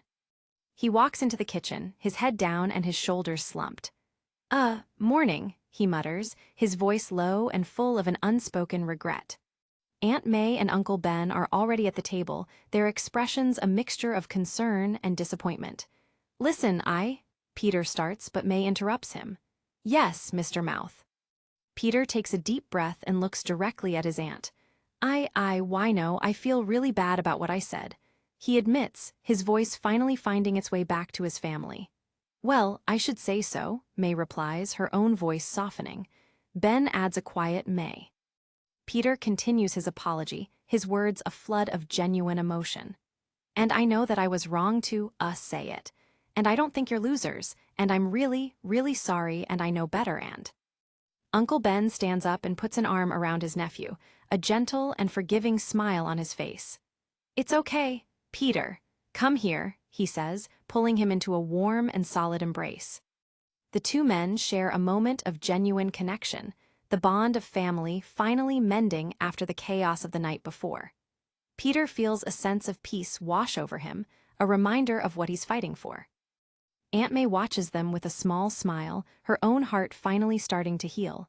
"Peter, you're not wearing your glasses," she notes. Peter blinks, his vision clear and sharp without them. "Oh hey, yeah, I guess I left them upstairs." The scene shifts to the corporate headquarters of Osborne Industries, where the slogan, "Working toward your future," is emblazoned on the wall. It's a vision of progress that is already starting to look like a nightmare. Harry and Peter walk through the secure entrance, both of them excited by the advanced technology around them. "I'm serious, Harry. I totally want to work in a place just like this," Peter marvels. Harry smirks. I know. So what are we doing here?" Harry explains his father's unusual request. "Like I said, my dad felt bad about the whole spider thing, and he knows you really get off on this stuff, so he said, 'Come on down.'" MJ adds, "It's amazingly solid of him. That's pretty solid of him. I mean, for him." They are met by a scientist in a white coat, his face a mask of clinical detachment. "Yo, Doc Ock," one of the assistants shouts. The man turns, revealing himself as Dr. Otto Octavius. "This here is Dr. Otto Octavius. Doc Ock, Dr. Octavius, he's a big brain around here. Very big brain, scary big." Octavius shakes Peter's hand, his gaze sharp and calculating. "I hear you're quite the talent in the science arts," he says, his voice as cold as the machines around him. Peter is already distracted by the equipment. "Oh, well hey, I wouldn't mind having one of those 9640s. Octavius scoffs at the request. "Oh, you don't want that, it's an old one. Can I have it when you throw it out?" Peter asks with a grin. A female scientist nearby laughs. "Hey, Darlene, where you been? Waiting for you to hit puberty, Junior." Octavius ignores the banter, his focus fixed on Peter. "Peter, I heard about the unfortunate incident with the arachnid experiment." He begins, his tone becoming dangerously focused. "I hope that you haven't had any odd side effects. Dizziness? Drowsiness?" he asks, his eyes boring into Peter's. Peter is still looking around. "Well, there has been a little. What are all the animals for anyway?" Octavius explains the process with a chilling indifference. "We check the blood work for reactions." "Reactions? Just simple blood work. Have you ever had your blood taken, Peter?" he asks. "Oh yeah, physicals."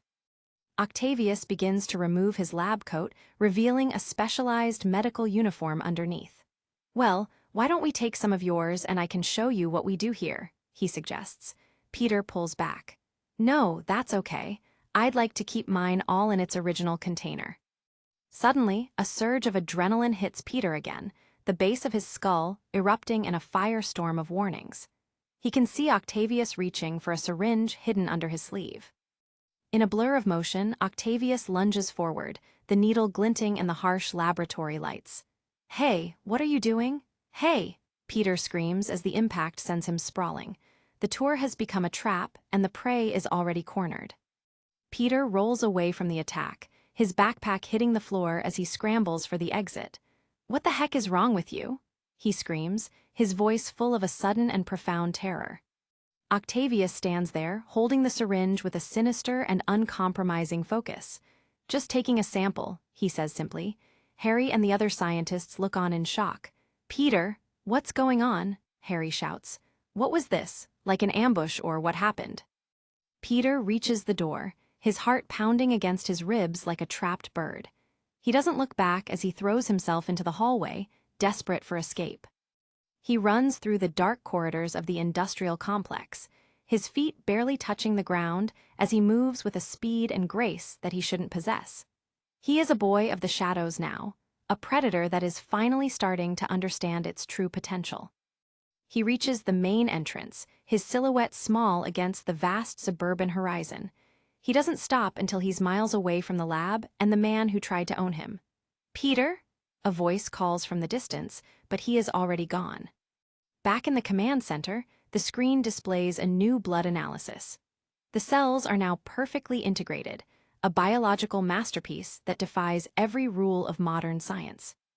Norman Osborn stands before the display, his face a mask of cold calculation. "What I am saying is that the deterioration effects we witnessed in the first Parker sample have, in layman's terms, reversed themselves," he explains to his team. The lawyer looks at the screen with a mixture of awe and greed. Meaning the boy is a healthy specimen, if not healthier. His metabolism is somewhat akin to, let us say, that of a long-distance runner or an Olympic-level athlete. One of the assistants asks the inevitable question, "But what will happen as his condition progresses?" Norman doesn't even hesitate. "Oh, and his condition has stabilized. His blood count is normal." The focus zooms in on Norman's eye once again, reflecting the sickly red glow of the blood sample. There's a new and more dangerous calculation happening there. Stabilized. Octavius steps out of the shadow, his expression one of pure and unadulterated ambition. "I would really like to spend more time with the subject, Mr. Osborn. I have a series of tests that," he starts, but Norman cuts him off with a final and chilling order. Norman turns back to his screen, his voice hard and uncompromising. "Thank you, Doctor. Have a good night," he says, dismissing the doctor with a single and final word. The assistant asks the question that everyone in the room is thinking. "Should I call Shaw back in to finish the job?" "No, no," Norman shakes his head. "No, his parents, the school. Too many people to put two and two together, an autopsy to deal with. There's a trail. It's not a smart move now," Norman explains, his voice full of a dark and clinical realism. The assistant looks confused again. "You want to bring him in for more tests?" he asks. "That is admission that there's something to test. No, we need to repeat the accident." The assistant's face is a mask of pure and unadulterated horror. "Repeat the on a human?" he asks, his voice trembling with a mixture of fear and disbelief. Norman Osborn leans forward, his hands clenched as he delivers his final and most dangerous decree. "Match the situation. Specimen, control the environment." He reaches for a file on his desk, his eyes burning with a dark and predatory fire. "Pull up my file, please," he commands, as his own transformation into the thing he has created begins to take root. A final reveal, a familiar red and blue webbing pattern, the icon of a hero and the mark of a monster. The cycle of power and responsibility has begun, and the world will never be the same again. The grain of the surveillance footage can't hide the moment of impact. Right there, we can see where the Arachnid Oz experiment number 0 bit that Parker boy, the narrator explains with clinical detachment. A witness's face is frozen in a scream of pure, unfiltered terror. Initially, the biological effects to the Parker boy were negative. Very negative, the voice continues, the weight of the words hanging heavy. On the screen, a heavyset boy recoils as the world he knows begins to tilt. But we now believe that it was the mixture of spider venom with the Oz that created the adverse effects to the boy's system. The cold analysis goes on. The young Peter Parker lies on the floor, his body a battlefield for a war it never asked for. But even with the untested mixture of toxins and genealogy, the narrator pauses for dramatic effect. Peter stares up through cracked glasses, his breathing ragged as a transformation begins in his blood. The Oz was able to dominate the structural compounds, and the results to the boy's system were nothing short of revolutionary. The footage returns to the bite, an infinite loop of a life-shattering accident. It was an accident, yes, but we have our first human test subject, and what he has shown us is that our time is now, the voice concludes with chilling ambition. Inside the high-tech bunker of Osborne Industries, Norman Osborn stands before his board of directors, the glow of the monitors reflecting in his eyes. "We may very well hold in our hands the key that unlocks the next step of human evolution," he states, his voice projecting a dangerous confidence. One of the scientists, Dr. Strom, looks up in disbelief, his eyes wide behind his spectacles. "You, sir, you want to inject yourself with the Oz compound?" he asks, his voice trembling with the realization of his employer's madness. Norman's face is partially obscured by shadows, a half-smile creeping across his lips as he gazes at the screen. "Glad we understand each other. Let's crunch some numbers and get this next phase rolling along," he orders, dismissing the ethics of the situation entirely. The boardroom falls silent, the weight of Norman's decision settling over the men like a shroud. They know the risks, yet the allure of power is a siren song that Norman Osborn cannot ignore. Meanwhile, under the bright lights of a local arena, a mountain of a man shouts at the crowd. "My name is Crusher Hogan, and I will crush your head like the pimple it is," he bellows, his muscles rippling with every boastful word. In the crowd, the students of Midtown High watch with a mix of excitement and boredom. Mary Jane Watson sighs, offering a deadpan, "whatever," as the wrestler's theatrics fail to impress her. The word "wannabe" blares across the screen, a mocking commentary on the posturing of the fighters in the ring. The atmosphere is thick with the smell of sweat and the roar of a crowd looking for blood. The promoter stands in the center of the ring, holding a stack of cash high for everyone to see. $500 for the man who can take our Crusher down," he yells, his grin as wide as his ambitions. The giant known as Kong stands up among his friends, tearing off his jacket with a roar of laughter. "I gotta get me that bank, bro," he shouts, fully believing his size is all he needs to claim the prize. Peter Parker watches from the sidelines, his eyes sharp and focused, noticing things the others can't even perceive. "Yo, I want in, right here," a voice calls out, but it's not the scrawny boy in the back. The promoter leans over the ropes, looking down at the teenager with a dismissive smirk. "No way, youngster, 21 and up. Sorry, insurance purposes," he explains while the crowd jeers at the rejection. Flash Thompson, never one to miss a chance to bully, shoves a hand into Peter's shoulder. "Parker, go get him," he sneers, his voice dripping with sarcasm as the crowd laughs at the thought of Peter in a ring. Peter doesn't back down this time, turning to face his tormentor with a cold, piercing gaze. "You know what, Flash, how about you hop in the ring? And then when you lose, your family can sue his family," he retorts, his voice calm and lethal. The silence that follows is deafening as Mary Jane stares at Peter, her eyes widening in surprise at the boy she thought she knew. Flash stands stunned, his mouth hanging open, unable to process the sudden change in Peter's demeanor. Mary Jane laughs and starts to walk away, a genuine smile on her face for the first time that night. "I gotta get out of here before I slip and hurt myself on the testosterone," she quips, leaving the boys to their posturing. Night has settled over the Osborn mansion, and inside his bedroom, Harry Osborn sleeps in a silence that is about to be shattered. Suddenly, a piercing scream rips through the air, waking Harry with a jolt as the room begins to glow with an unnatural light. "Harry!" a voice screams from the void. Confused and terrified, Harry leaps from his bed, stumbling toward the door. "What the?" he gasps, his heart hammering against his ribs. He throws open the door only to find a corridor swallowed by an inferno, the heat blistering the air. "Mom!" he cries out into the wall of flame. Harry shields his face, the blue of his eyes wide with the realization that his home has become a death trap. "Mom!" he screams again, but the fire only roars louder in response.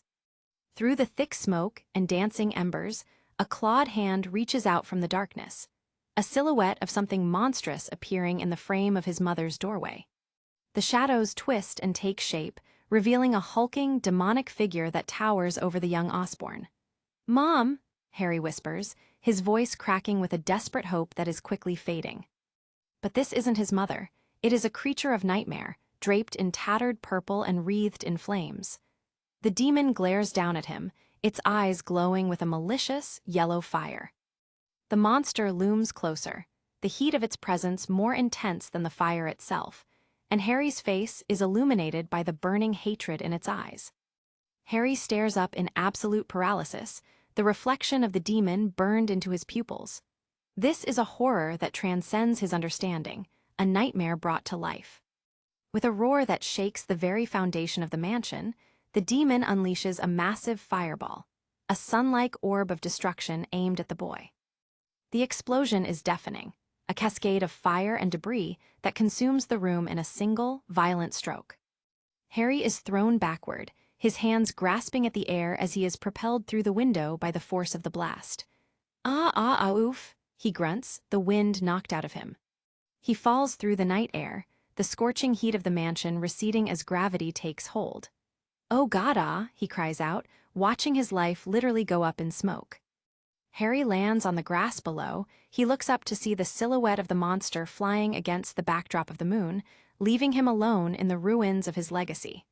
Please somebody help, he begs to the empty night. Days later, inside a somber house in Queens, Aunt May recounts the most painful night of her life to a detective. Yes, we heard a noise in the back, she begins, her voice trembling with the weight of the memory. In a flashback, we see Uncle Ben and May sitting in their living room, the mundane peace of the evening about to be shattered. And to be honest, we both thought it was Peter, because Peter uses the back entrance most of the time. But Ben called out to him, and he didn't answer, May explains.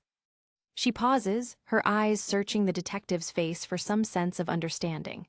And right then, I don't know why, but right then I knew something was wrong. I knew that someone was in our house. I could just tell from the kind of silence. The detective leans in, prompting her further. Both of you were in the living room? Yes, May replies, her eyes welling up. And I think Ben knew something was wrong too, because he got up first. He got up and he called out to Peter again. She closes her eyes, seeing the kitchen doorway clearly in her mind. There was nothing for a second, then we heard a pan drop. Ben looked at me and said he thought a squirrel got in the house, and I said I never heard of that happening in Queens. Then I looked in the doorway of the kitchen, and there he was. In the doorway stood a man with a gun, his hands shaking with a desperate, nervous energy. He was standing there in the doorway, he was shaking, and he asked us where we kept our money. Ben told him we didn't have any, and we didn't. Nothing. Tears finally break free as she recalls the killer's reaction. And the guy just got real agitated and screamed, "Give me all your money," and Benny he. She can barely speak the final words. I guess it was just the tension of the situation, the ridiculousness. I don't know the way things have been going lately. But Ben, he kind of chuckled and said, "You probably have more money than we do." The living room is filled with police and investigators, a yellow tape outline marking the spot where the heart of this family was ripped away. Peter sits on the sofa, his head hung low, paralyzed by a guilt that no one else can see. A neighbor tries to offer comfort to the grieving woman. "You two will stay with us tonight," she suggests softly. Aunt May looks at Peter, her face a mask of grief. "What are we going to do, Peter?" "Oh no." Meanwhile, near the doorway, a police officer clicks on his radio. "Units respond to a 340 at Chelsea and 9th, the dispatcher's voice crackles through. The officer responds with a tired professional edge. "Copy, dispatch. Do you guys have any spare cars over there? We have a 340. We're almost done here. What's up?" Peter's eyes sharpen, his focus shifting to the radio chatter. "We got a guy tried to rob a Popeye's chicken not 2 blocks from where you are," the dispatcher continues. 3 squad cars were parked out front, and the guy still thought he could take the place. They chased him into an abandoned warehouse and are requesting backup. The officer scoffs, shaking his head at the audacity of criminals. "Man, the idiot brigade is out in full force tonight. Yeah, we'll send car 444 over now. Over." Peter stands up suddenly, a fire burning behind his tear-streaked eyes. "A foot chase. Maybe the same guy who perpetrated this whammy?" the detective asks, but Peter is already moving. He bolts for the door before anyone can stop him. "Peter, Peter!" Aunt May cries out, but the detective gently holds her back. "Oh, it's okay, ma'am. Kids take these things the hardest." But Peter isn't just a kid anymore.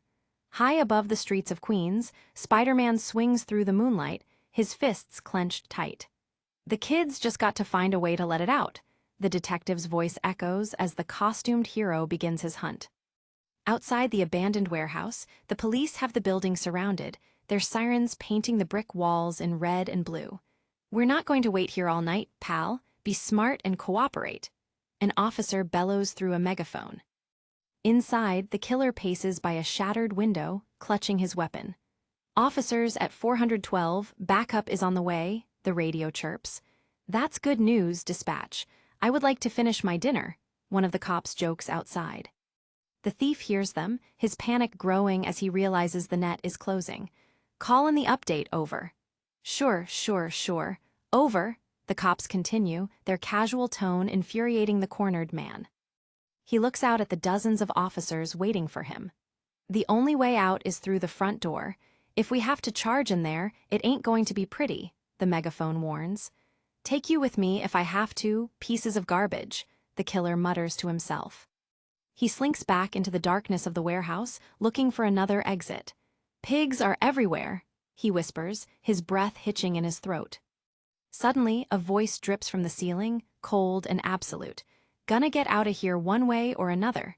The killer spins around. "That's exactly what I was hoping to hear." Panic takes over and the killer opens fire, the muzzle flashes illuminating his terrified face. "Naya!" he screams as the bullets fly wild. But Spiderman is a blur, dropping from the ceiling and disarming the man before he can even register the movement. Outside, the police flinch at the sound of the gunfire. "Everyone down," an officer commands, thinking the shootout has begun. Inside, the thief stumbles through the debris, his mind fracturing. I must be seeing things. He babbles, running blindly into the dark corners of the building. He doesn't see the heavy wheel being hurled through the air until it's too late. Must be out of my. The metal rim slams into his back with a bone-jarring thump, sending him sprawling across the floor. Oof. He grovels on the floor, the shadows shifting around him as if the building itself were alive. "Maybe he popped himself?" a cop asks outside. "You wish," his partner replies. The killer crawls toward a corner, his hands trembling as he tries to find a place to hide. "What is this? What's going on? I gotta hide." He stops, sensing a presence right behind him. His eye twitches as he realizes he isn't alone. "I gotta." Spiderman looms over him, his silhouette terrifying against the dim light. "Mister, there is nowhere on earth you will be able to hide from me," the hero declares, the promise of vengeance in every word. In a final, desperate act, the killer lunges forward with a scream of pure terror. "Arg!" But it's useless. Spiderman catches him in midair, a single, powerful punch sending him crashing back into the shadows. The hero pins the man to the ground, his fingers digging into the man's jacket. You can't," the thief wheezes. "Yeah, well, you should have thought about that before you," Peter starts, his voice filled with a hate he didn't know he possessed. But then the light hits the man's face and Peter's world stops. He knows this man. That face, oh no, it can't be. The white lenses of the mask widen as the realization sets in like a poison. This is the man from the TV studio. Peter sees the memory as clear as the present, the thief running past him in the hallway, shouting, "Get out of my way, out." He remembers the security guard yelling at him, "Why didn't you stop him?" and his own arrogant, selfish reply, "Not my job." The guard's finger was in his face, his words prophetic. "Not your job, all you had to do was trip him. Stick your foot out and he's kissing pavement." Peter had walked away with a smirk, thinking he was above it all. "Well, sorry, but that really isn't my department, is it? I've got my own problems, big guy." Now, the weight of that choice has come full circle, and the cost was the life of the man who raised him. He sees Uncle Ben's face again, his final words haunting him. "You probably have more money than we do." And then, the muzzle flash. The thief had pulled the trigger, and a good man was gone because Peter Parker was too proud to help. Outside, Captain Stacy arrives on the scene, his face set in a grim line. "He hasn't come out the back either, Captain Stacy." "Your call," the officers tell him. Inside, Spiderman has left the killer tied up, but he doesn't leave without one last look at the monster he helped create. He holds a small, tattered photo from the man's wallet, his hands shaking. He stares at the face in the mask. the eyes reflecting a soul that has been shattered by its own reflection. Captain Stacy looks at the warehouse, his intuition telling him that something more than a simple arrest is happening inside. "Should we call SWAT?" an officer asks. Suddenly, a body is hurled through the upper window, crashing through the glass in a shower of shards. The police duck for cover, weapons raised as the figure falls toward them. The killer is left hanging by a web, suspended in the air like a prize, right in front of the stunned officers. Captain Stacy looks up, his eyes narrowing as he catches a glimpse of a shadow leaping away across the rooftops. The detective is speechless, his gaze fixed on the spot where the vigilante disappeared into the night sky. Spiderman scales the side of a building, his movements frantic and desperate as he tries to outrun the ghost of his own failure. Back at the warehouse, the officers move in. The place is empty. "We found the gun, but..." The moon hangs high over the city, indifferent to the tragedy that has just unfolded on its streets. Stacy looks at the captive killer. "What happened in there?" The man can only mumble, his eyes blank with shock. Seeing things. What did you see?" Stacy demands. The killer's head is tilted back, his mind seemingly gone. He doesn't answer. He's seen a ghost, and it wore a mask of red and blue. On a rooftop overlooking the city, Peter removes his mask, the tears finally flowing freely. You told me," he whispers to the wind. He remembers Ben's voice, the sermon he had ignored. "Great things are going to happen to you in your life, Peter. Great things. And with that will come great responsibility. Do you understand?" He remembers his own arrogance, the way he had dismissed the needs of others. "Why didn't you stop him? Not my job." He remembers Ben's final lesson, the one that had been meant for his father. Your father, he believed that if there were things in this world that you had to offer that you did well better than anyone else, things that you could do that helped people or made people feel better about themselves. Well, he believed that it was your responsibility to do those things. He sees the moment the bullet struck, the light fading from the eyes of the man who loved him most. Peter looks out at the lights of New York, his jaw set, his resolve hardening like steel. "I do now," he says, his voice no longer that of a boy, but of a man. He looks at the mask in his hand, the symbol of the power he had used for vanity, and the burden he must now carry for the rest of his life. Face is solemn, etched with a newfound purpose that is fueled by a grief that will never truly heal. The memory of the warehouse fire burns in his mind, the monster that took everything from the Osborns, a mirror to the monster he almost became. "I was selfish. So selfish, and you paid the price. You did, I did, Aunt May did. I will never ever forgive myself for that.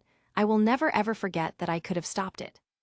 He leaps into the air, a hero reborn in the crucible of loss. "It's all so clear now, Uncle Ben. It's like I've been wearing a blindfold and earmuffs all my life, and someone just ripped them off me. I see the world clearly now, and I see what my place is in it. You were right, with power comes responsibility, absolutely. For some reason, I've been given great power. And with great power then must come great responsibility. I will never let you down again, Uncle Ben." Later that night, Peter walks alone through the quiet streets of Queens, the weight of his secret pressing down on his shoulders. Eyes are dark, his mind a whirlwind of thoughts about the life he has lost and the one he must now live. He reaches his porch and sees a figure waiting for him under the street lamp. It's Mary Jane. She stands there, a beacon of normalcy in his chaotic world. She looks at him with concern, her green eyes searching his. "How you doing?" she asks softly. Peter looks away, unable to meet her gaze. I don't know. Your aunt is staying with us." "Good," he replies simply. "They asked me to wait here for you. Bring you back to our place if you want. I was so worried." Peter rubs his eyes, the exhaustion of the night finally catching up to him. Mary Jane watches him, the silence between them filled with things that can't be said. They collapse into each other's arms, two kids trying to hold back the tide of a world that has suddenly become too dangerous and too cold. Months later, the world has moved on, but the legends are only beginning. Marvel Comics celebrates 70 years of stories, a tapestry of heroes and villains that has defined a generation. The faces of the icons look out from the page, a reminder of the power of myth and the enduring spirit of the hero. In the bustling offices of the Daily Bugle, a hand slams a newspaper onto a desk. Well, let's just see what the distinguished competition has for their headline this morning. The New York Globe blares, "Webbed Wonder Wow City," and the New York Journal counters with, "A Spiderman Among Us." "Huh," J. Jonah Jameson grunts. And let's see, what did the Journal run this morning? He flips another page to find the Bugle's own headline, "Osborne Burning." And, what, pray tell, did the Daily Bugle decide to run this morning? "Some fat cat's house catches on fire," a reporter replies. Jameson's face turns a deep shade of red, a lit cigar clamped between his teeth. It's a crap story, and we didn't even have any decent art to go with it. So my question to you is... He stands before his editorial board, the very embodiment of New York's abrasive energy. What is our front page news today? He points to the skyline, his voice rising. There's a guy out there dressing up in his underwear running around town calling himself a Spiderman. That is fantastic. That is what sells newspapers. I want to know his name. I want to know his birth sign. He leans in, his eyes narrowed with suspicion. I want to know if the stories of his wall crawling are true. He can crawl walls? Is he a mutant? Did he rocket to Earth from some doomed planet somewhere? I want to know if he actually has some kind of superpower, or if he's just pulling the wool over everyone's shillelaghs. Jameson turns to his star reporter, Ben Urich. I want to find out if this idiot is the same guy as that wrestler. Urich, I want you to go to the stadium and I want you to do a follow-up on that robbery story. What? I heard they're accusing this Spiderman of being involved. I want to know if it's bull or if he was involved with the robbery. And if so, why the same guy is going around mackin' like a Boy Scout in his jammies. Urich tries to protest. But Jonah, I'm working on. The kingpin can wait to have his big fat butt handed to him by you another day, Ben. If you haven't dug anything up on the Murdoch case by now, you probably aren't going to. But get your name on a headline star reporter. That's what I pay you for. Jameson stares out the window, his voice turning contemplative. I want to know everything there is to know about Spiderman. I'm telling you, I smell it. This is our new OJ, hero or villain, con artist or crook. People they won't be able to get enough of him one way or another. A predatory smile touches his lips. In fact, right this second I bet that creepy Schwartz is up to something that'll be our headline tomorrow. And he's right. In the quiet basement of the Parker home, Peter is ecstatic, a pair of wrist-mounted devices gleaming in the light. I said, hoo, I did it. He looks at a photo of his father on the desk.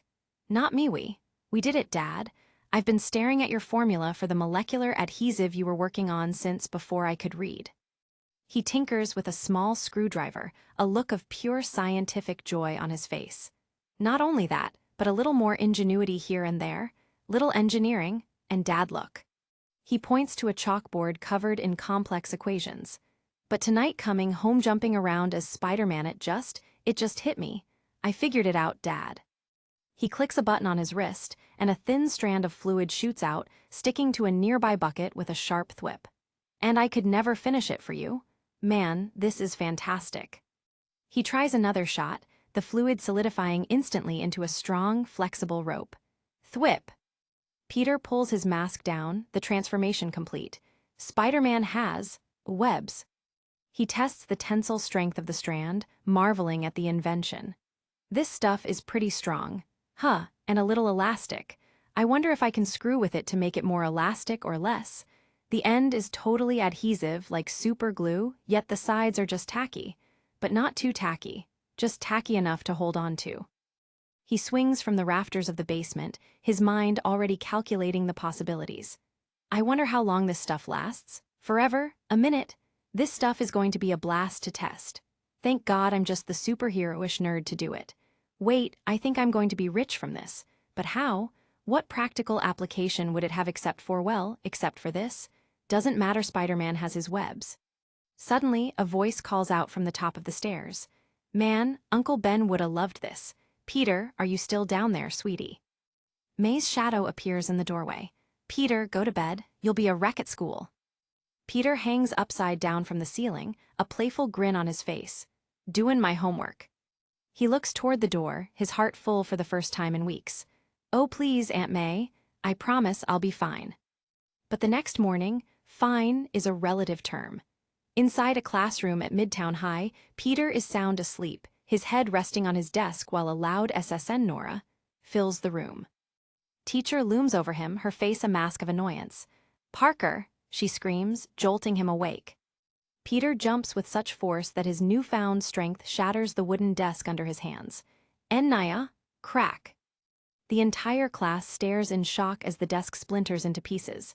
"Parker, I swear to God, that's 2 desks and you've demolished in a week," the teacher groans. "Sorry, yeah, how about that?" Peter stammers. "Listen, you're not so scary smart that you can just sleep during class, mister. There's. No, I was thinking about what you were saying and I sort of got." Flash Thompson and Kong watch from the side, their mouths hanging open. "I saw what you were doing. I see that one more time and I'm going to have a talk with the coach about. You don't have to do that. I quit the team this morning, so you don't have to," Peter interrupts. "What?" Kong shouts in disbelief. The bell rings, saving Peter from further interrogation. "Well, just try not to break anything on your way to the next class. Bring," the teacher yells over the din of the hallway. Mary Jane walks with him, a supportive smile on her face. "You quit the team? Good for you." "I quit the team, I thought. It wasn't you," Peter says, his voice low. "Parker, what was that?" Flash demands, catching up to them. Kong steps in his way, his face red with anger. "I quit the team." "Why? 'Cause I did. But, I told you he was a freakin' worm," Flash bellows. Peter stops, looking Flash dead in the eye, and for a second the bully flinches. "Listen, it's nothing personal and nothing against the team, it's just it wasn't me." Kong is losing his mind. "It wasn't you? What kind of crap is this? I'm telling you it wasn't me."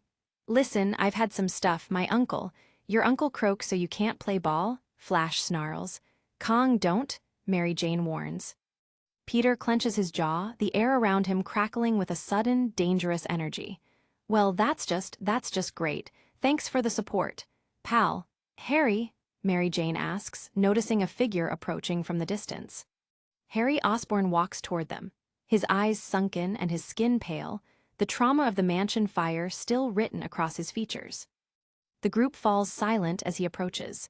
"Harry, are you okay?" MJ asks softly. "I tried to call you but no one knew where you were." "What?" "Oh, Harry, I'm so sorry about your parents." "Why were you trying to do that?" Harry asks, his voice flat.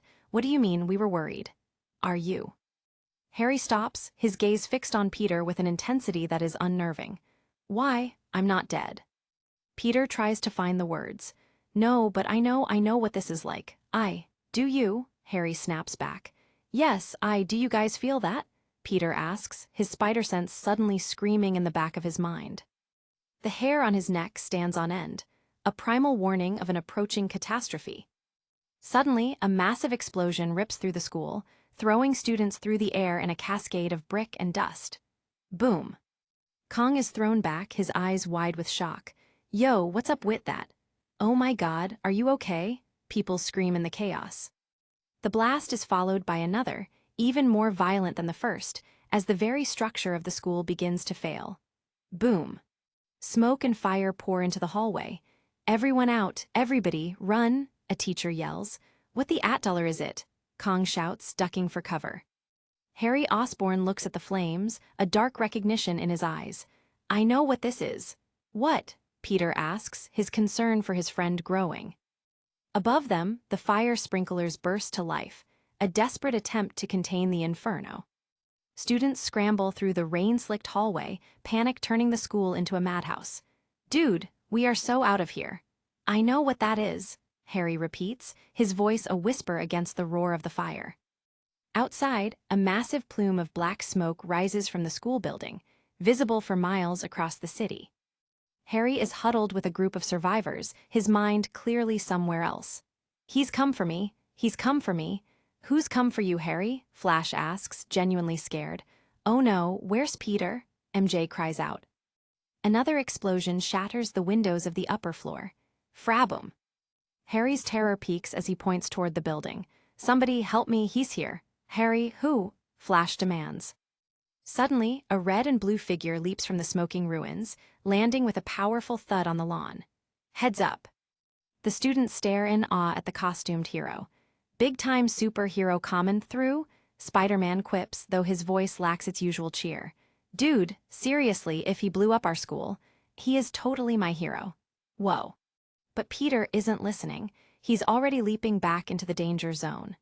Man, I'm going to have to work out another system for emergencies, he mutters to himself. 2 minutes earlier, inside the burning school, Peter had seen the chaos and knew what he had to do.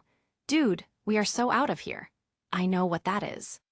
He had ducked behind a corner, the heat of the fire licking at his skin. He ran through the smoke-filled corridor, his eyes searching for a place to change. He ducked into a boys' restroom, the blue and white sign the only beacon in the haze. He tore open his shirt, revealing the spider emblem beneath. It's time to hop into action. It's time for... But then he stops, a single thought chilling his blood. Wait. He looks at himself in the shattered mirror. Wait a second. How on earth am I going to get out of here? How did Spider-Man get in a high school? He realizes the risk he's taking. How could I explain it? It's bad enough half my class saw me get bitten by the spider. How hard will it be for them to put 2 and 2 together? Damn. But then another explosion rocks the building, and the screams of his classmates reach his ears. He doesn't have a choice. He leaps through a hole in the wall, landing in the bushes outside before any of the students can see his face. He frantically struggles into his costume, the fabric sticking to his sweaty skin. This can't be how Captain America does it. He ducks behind a row of cars, finishing his transformation in the shadows. He hears Harry's voice again, the terror in it cutting through the noise. He's come for me. He's come for me. Who's come for you, Harry? Oh no, where's Peter? MJ's voice echoes. Spider-Man leaps over the crowd, his heart pounding with the knowledge that the monster from the Osborn mansion is here. Heads up, big-time superhero coming through. Definitely need to come up with a system. He bursts back into the school through a shattered ceiling. Who on earth would do this to a school? He wonders, landing amidst the wreckage. He looks around the corridor, the smoke thick enough to swallow the light. He calls out into the darkness, a hello. A massive shadow emerges from the smoke, towering over him with a terrifying grace. Spider-Man tries to keep his nerve, his quips a thin shield against his fear. Hey, as hall monitor, I'm going to have to ask to see your hall pass. The demon looms closer, its yellow eyes glowing through the haze like twin suns of malice. Peter's spider sense flares with an intensity that is blinding, a warning of a power that is far beyond anything he has ever faced. The Green Goblin stands before him, a hulking mass of muscle and fire, his tattered purple cloak billowing in the draft of the burning school. The monster unleashes a blast of fire, forcing Spider-Man to leap out of the way. You wouldn't happen to be the new home ec teacher, would you? Peter jokes, flipping through the air. Listen, I don't want to tell you your business. He fires a webline at the creature's face, trying to blind it. Nair. But the goblin is fast, swiping the webbing aside with a single, powerful blow. Thump, but that's kind of a fire hazard. The monster charges through a brick wall, its sheer mass turning the building into a pile of rubble. Smash! Spider-Man recovers, landing on a nearby locker. I hope you don't think I'm going to help you clean this up, because you are on your own, he thinks to himself. Look at me being the smart mouth when I'm scared out of my mind. I guess it's either that or I pee in my tights. The goblin lunges again, a blur of purple and green against the backdrop of the inferno. Whoops, I don't suppose you'd like to just tell me what the problem is? Spider-Man asks, narrowly avoiding a clawed hand. The hero lands a solid kick to the creature's face, but it feels like hitting a stone wall. All right, enough of this. He follows up with a flurry of punches, his strength pushed to its limit. I hate the food here too, but you have to learn to work within the system. He knows he has to end this. I don't know what this thing is exactly, but I gotta get it out of the school and away from everyone. Gotta keep this place in one piece. Gotta keep everyone safe.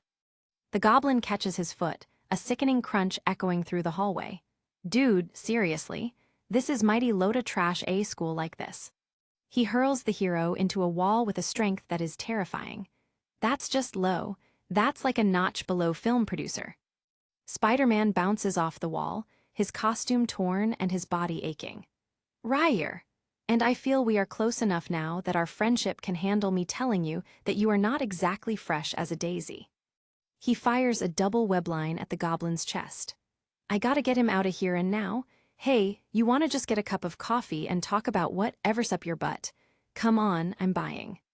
He swings through a broken window, trying to lure the monster outside. I, for one, always feel better when I talk things. Oh. Spider-Sense screams a final warning. I'm getting that tingle on the back of my neck again. Too late. The goblin bursts through the wall, catching Spider-Man in midair and carrying him up into the afternoon sky. The students on the ground watch in absolute horror as their hero is carried away by a literal demon. The two figures disappear into the clouds, leaving a trail of smoke and broken dreams behind them.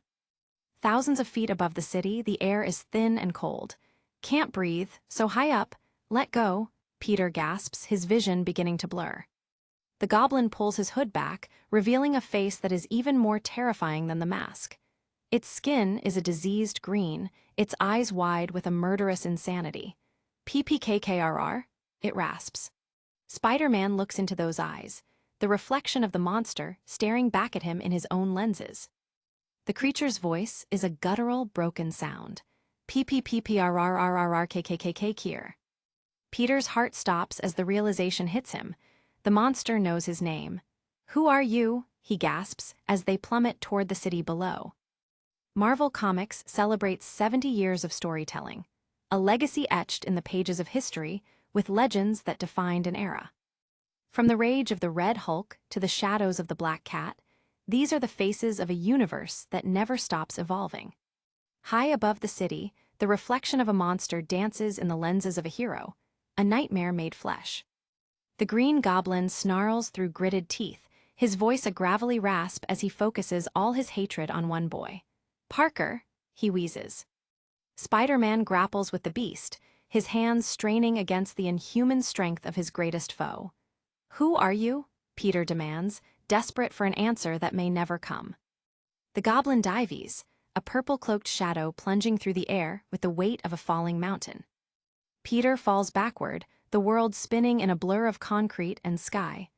I can't believe this. I can't believe this is happening to me, he thinks as the pavement rushes up to meet him. Reflection in the mask shows a boy lost in a storm. I don't know what to do. I can't just die like this. I wait. Down on the streets, the citizens of New York watch in horror as their neighborhood transforms into a war zone, pointing at the inferno above. Instinct takes over as Peter's fingers snap into place, his web shooters ready to bridge the gap between life and death. The webs catch, the line holds, and the hero swings through the chaos. This isn't just a fight anymore. It's a struggle to keep a *** secret identity from becoming a public obituary. On a nearby rooftop, the goblin recovers, his massive frame hunched over as he lets out a guttural groan of pain. He doesn't stay down long, leaping from the brickwork with a force that shatters the chimney beneath his feet. The kids on the street below are paralyzed with fear. You see that? I think that thing is coming back this way, one whispers, while another can only say, he's coming for me. Spider-Man flips through the air, his movements a blur of red and blue as he tries to find a less public place to end this. Must be out of my mind, he quips, though his heart is pounding in his chest. He launches himself at the monster, a flying kick aimed straight for the goblin's head. Heads up, Stinky, he shouts over the roar of the wind. The bystanders can only watch in stunned silence. Dude, I know, they breathe, witness to a myth unfolding in real time. The two titans tumble midair, a chaotic knot of muscle and spandex. See, I tried to ask nicely. Remember that? Peter asks, even as he struggles to get a grip. He delivers a solid punch that echoes with a dull thud. So, let me tell you what you're not going to do. But the goblin is faster, his massive hand clamping down on Peter's head like a vice. You're not going back to that school to start more? The monster growls, his words muffled by rage. With a heave, the beast tosses the wall-crawler across the skyline, a streak of red falling through the blue. Peter hits the roof with a bone-jarring impact. Ow, he groans, the air knocked out of his lungs. All right, that's it, Peter yells, firing off a double shot of webbing as he prepares for another round. The goblin looks up, but the projectile doesn't hit him. It zips past, caught in the rotor wash of a nearby observer. The webbing splatters across the windshield of an NYPD helicopter, blinding the pilots in an instant. "Ah, what is that?" the officer screams. Peter's eyes go wide behind his mask. "Or not, sorry," he winces, realizing he just made things a lot more complicated. The pilot panics, wrestling with the controls as the silhouette of the monster looms nearby. "This is NY34 calling in a 345 for backup. Repeat, this is." Inside the cockpit, the crew is in full retreat. "Come on, fly steady, I'm gonna puke," one shouts while staring at the green sludge on the glass. Peter watches as the goblin makes a break for the bridge, the beast ignoring the helicopters entirely. "Who cares, that thing is coming right at us," the officers cry out. Peter sets his jaw. "Oh no, you don't," he mutters, his focus returning to the hunt. He swings through the skyscrapers, closing the distance with a speed born of desperation. "Hey, where do you think you're going?" Peter overshoots a swing, his foot smashing into the side of a building. "Whoops!" he yells as bricks crumble around him. He regains his footing, watching the beast perching on the bridge. Again, not the most well-thought-out move, he tells himself. Might want to take a night class in midair huge monster fist fighting. The goblin lunges again, his purple cape trailing behind him like the wings of a demon. Peter is sent spiraling toward the river. "Oh man, I'm going to toss my cookies and I haven't even had any cookies," he jokes to mask the terror of the fall. Loudspeakers blare from the police choppers overhead. "This is the NYPD. Stand down." Peter fires a webline, swinging back toward the bridge tower. "Better get my spider-butt back in the game. Those cops don't know what they're dealing with." A SWAT officer leans out of the chopper, his rifle trained on the monster below. "Lie down on the ground. You are under arrest," he commands. The hero drops between the law and the monster. "Whoa, whoa, whoa, whoa, everybody calm down," Peter shouts, his hands up. "You put the gun away and you stop with the smockin' fingers." The goblin isn't listening, his hands glowing with a lethal orange fire. "What part of stop with the smockin' fingers don't you understand?" Peter yells, bracing for the blast. The heat is intense, but Peter refuses to move. "I won't let you hurt these people. I won't. Why won't you tell me what you want?" The energy peaks, a blinding flash of light erupting from the goblin's palms. Above them, the sniper settles his breathing. "I have the shot," he reports calmly. "Well then take it," his commander orders. Peter's spider sense screams, a jagged warning ringing in his skull. Oh no. The shot is fired, and the impact sends the green goblin careening off the bridge, falling through the air like a broken star. Spiderman clings to the side of the stone tower, staring down at the dark water below. "Geez," he exhales, the silence suddenly deafening. He watches, his body aching from the battle, waiting to see if the nightmare will rise again. A massive splash breaks the surface of the East River, white foam churning in the moonlight. The ripples spread outward, the weight of the beast pulling it down into the murk. A single, clawed hand reaches up for a final moment before being swallowed by the cold current. Then there is nothing, only the dark water and the city lights reflecting off the surface. The peace is shattered as bullets pepper the bridge. The police aren't taking any chances, and Spiderman is the only target left. Concrete chips fly as Peter ducks behind a pillar, the gunfire cutting through the night air. The searchlights swing wildly through the bridge's suspension cables. "Where'd he go? Do you have a visual?" The officers scan the shadows, but the hero is long gone, vanished into the architecture of the city. "I got nothing," the sniper reports. The helicopters circle the bridge like vultures, searching for a ghost in a costume. Back at Midtown High, the smoke is still clearing. Fire trucks line the street, and students huddle together in the wake of the disaster. Mary Jane rushes into Peter's arms, her eyes brimming with tears. "Peter, oh thank God." A nearby officer sighs. "Found him under a chalkboard. Ma'am, please don't squeeze him like that, he might have a cracked rib." A crowd gathers around, the rumor mill already churning. What was that thing? It was the Hulk. Man, the Hulk lives in Utah or something. Doesn't matter now, it's dead whatever it was. A few feet away, Harry Osborn stands in shadow, his voice a hollow whisper. "It was my father." Harry looks at the ruins of his world, his face pale as his friends and the police gather around him. He didn't die at his lab last week like they said, Harry says, his voice devoid of emotion. Kong places a hand on his shoulder, trying to be supportive. Dude, you need a breather. That was the Hulk or something. Harry turns, his eyes burning with a terrifying clarity. In his lab, I was there. I saw it with my own eyes. He turned into that, Harry shouts, grabbing Kong's shirt. He turned himself into that, on purpose, and he killed my mom and burned down our house, and now he is trying to kill me. The officer steps in. Maybe it's a good idea if you come with us, son. He's led away, Harry's head hangs low. He turned himself into that thing, and no one will tell me why. Suddenly, a car screeches to a halt. Aunt May jumps out, her face a mask of terror. Peter, we saw it on Channel 1. She pulls him into a crushing hug, oblivious to the secret he's carrying. I'm okay, Peter lies over and over. I'm okay. Harry is placed into the back of a police cruiser, staring out the window at nothing. Why would he want to kill either of us? Why? Peter watches his best friend disappear into the night. Oh man, Harry, should I tell you the truth? Did what turned me into Spiderman turn your dad into that? Peter wonders, the connection chilling his blood. I don't know, I don't even really know what happened to me yet. He stands as a lone silhouette against the purple sky, the city lights flickering like distant stars. Does it even matter now? I mean, it's all over. Hang in there, Harry. The bridge stands silent, the heavy stone pillars a monument to the violence that occurred there. Down below, the surface of the river is disturbed only by the wake of the police boats. The searchlights scan the pillars, the beams of light cutting through the fog.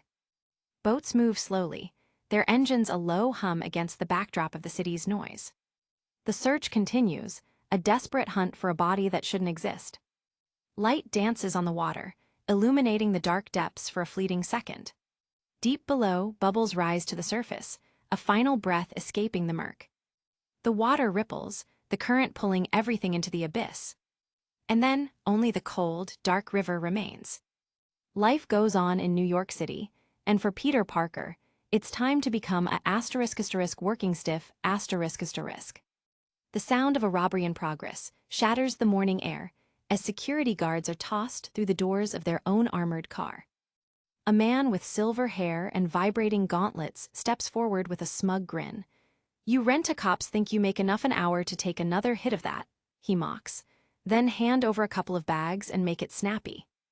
The guard cringes on the pavement, shielding his head. Please, please just take whatever you want. The villain looms over him, his power humming with a low, threatening buzz. No, I want you to crawl over here and hand it to me. I want you to give it to me. He looks up at a sound from above. Oh, if you say so, a familiar voice calls out. Spiderman drops from the sky, a red and blue projectile aimed right at the Shocker's head. But you walked right into that one. The hero lands with grace, already mocking his opponent. Who are you supposed to be, the vibrator? He asks, even as Shocker recovers. My name's Shocker, you puffer, the villain snarls. The silver-haired thief fires a blast, the air rippling with kinetic energy. Peter's spider sense flares, a split-second warning that lets him dance around the attack. He flips over a parked car, his fingers clicking as he fires 2 precise strands of webbing. The webbing splats over Shocker's gauntlets, sealing the vents and jamming the machinery. The energy has nowhere to go. The gauntlets overload, erupting in a feedback loop that sends Shocker screaming into the air. Yarg!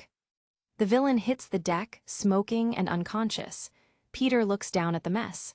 Man, I could have handled that better. He could have really hurt someone in the crowd. He turns to the stunned guards. How you guys doing? If any of you have a cell phone now would be the time to call The guard holds out a bag of cash, his eyes wide with fear.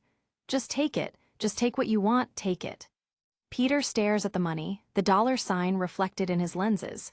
What? He asks, confused by the reaction. For a moment, the money sits there, a solution to all his family's problems just within reach. But Peter swings away into the urban jungle. Thanks, but it doesn't match anything else in my wardrobe. Call the cops, will ya? The next day, Midtown High is a patchwork of boarded-up windows and broken glass. Inside the library, the student body is buzzing about the recent chaos. Showed up, speak English much? One student scoffs. Kong is animated, talking to anyone who will listen. My dad said that the paper is offering like a boatload of dough for a picture of Spiderman. Liz Allen rolls her eyes. Seriously? So sick of hearing about this. Peter sits nearby, the words stinging like a physical blow. Man, and he was right here. And I was in Brooklyn last night too. That's twice I almost could have had a chance at the money. Flash Thompson leans in, his voice dripping with condescension. Yeah, if not for the fact that you don't have a camera, you don't own a camera. The argument escalates as Peter tries to tune them out. Can you please take this somewhere? Screw you, man, you'll see. Peter stares at a stack of textbooks, his mind racing. Someone's gonna bump into Spiderman and get that big money for nothing but taking a picture. And all's I'm saying is that it should have been me. A plan begins to form. He sets his old Nikon camera on a ledge, the timer ticking away with a steady buzz. The shutter clicks, capturing the image of a hero against the brickwork of the city. Peter poses in his costume, feeling a bit ridiculous as he snaps his own photos. Man, I can't believe I'm doing this, but hey, money is money, why not me? He hangs by his feet, adjusting the angle for the perfect shot. I gotta at least try to help out at home with Uncle Ben gone. It's all on my Aunt May's shoulders. Wait, did I even put film in this? Morning breaks over Manhattan, the sun glinting off the steel and glass of the financial district. Peter, dressed in his Sunday best, waits in the elevator of a towering office building, his heart in his throat. He approaches the front desk of the city's most famous newspaper. I have an appointment with a Joe Robertson. The receptionist barely looks up. Who shall I say? Oh, Peter Parker. She clicks a button on her headset. There's a Peter Parker here for Mr. Robertson. I'm sorry, is he expecting you? Peter gives her his most convincing smile. Yeah, I was the one who called about the got the pictures of Spiderman. The receptionist's eyes flicker with interest. He says he's got pictures that okay, go right in and make a left, he's the first door on the wall. The doors buzz open, and Peter steps into the inner sanctum of the Daily Bugle. He looks around at the frantic pace of the newsroom, a world of deadlines and breaking stories. The room is a sea of cubicles and shouting editors. Copy, someone yells as a flurry of papers flies through the air. Peter weaves through the desks, his eyes locked on the glass door labeled editor. The door bursts open, and a man with a mustache and a perpetual scowl storms out. The conversation was over 5 minutes ago, Robertson. Answer is no, J. Jonah Jameson bellows. Jonah is a whirlwind of energy. Ben says, Ben Urich, what did I tell you? I said I want Spiderman. Did you think I was joking? He stops, his gaze landing on the young man standing in his way. Jonah turns back to Robbie and Ben. Well, you got a point there, but I want Spiderman. I'm telling you Spiderman is our OJ. Robbie sighs, shaking his head. Jonah, we're on Spiderman. Everyone is on Spiderman, but we have nothing. Peter sees his opening and steps forward, pulling a packet of photos from his bag. He holds them up with a proud, if nervous, smile. They're blurry, out of focus, and clearly taken by an amateur. Jonah takes them, his eyes narrowing as he flips through the shots. Who on this God's green earth are you? I called. I had pictures of Spiderman and... Jameson's voice drops to a low, dangerous rumble. Where'd you get these? Peter sticks to his story. He came to my school. Yes, he adds, trying to sound certain. Jonah leans in, his presence overwhelming. You go to Midtown. And you took these, he asks, tapping the photos. Peter nods again. Yes. Jonah tosses the photos onto the desk with a grunt of disgust. Crap, what? Did you take these with a disposable camera? Crap. At the next desk, Betty Brant throws up her hands in frustration. I'm not doing this anymore, Jonah. What now, Ms. Brant? Jameson groans. I'm the associate book editor. I'm not a freakin' web designer. I can't get this thing to work, she yells. But we paid for you to take that class, Jonah counters. It was a one-day class, Jonah. Chaos erupts as the computer screen freezes. Hey, what happened to our website? I don't know, you crashed it. Peter leans over, glancing at the monitor. It looks like the script's in a recursive loop. The entire room goes silent, as they stare at the teenager. Peter doesn't miss a beat. The line you changed is causing the script to call itself over and over again without a conditional statement to allow the script to exit. Betty stares at him, her mouth agape. None of the pages on the site are rendered because the results of the script are needed. Peter continues, his confidence growing. He slides into the chair and starts typing. See, technically, websites don't crash, web servers do. All you need to do is add a conditional statement like this. There. Jonah and Robbie lean in, watching as the site flickers back to life. How do you know this? Jameson asks. I don't know, just I know it. How old are you? 16. You go to like a school or something? Jonah grills him. Yes, I just told. Jonah makes a decision on the spot. You need a job? Hallelujah. You come here after school and work on this website for us. But you gotta start right now. At home, Aunt May is pacing the floor with a cordless phone in her hand. Parker, Peter, where are you? Are you okay? She stops, her eyes wide as she listens to the person on the other end. What? Peter holds the office phone out to Jonah. My aunt wants to talk to you. Jonah takes the receiver with a look of pure annoyance. This is J. Jonah Jameson. Yes, I'm sure he's a nice bee. He listens, his mustache twitching as Aunt May clearly gives him an earful. Well, that he tries to interrupt, but the voice on the other end is relentless.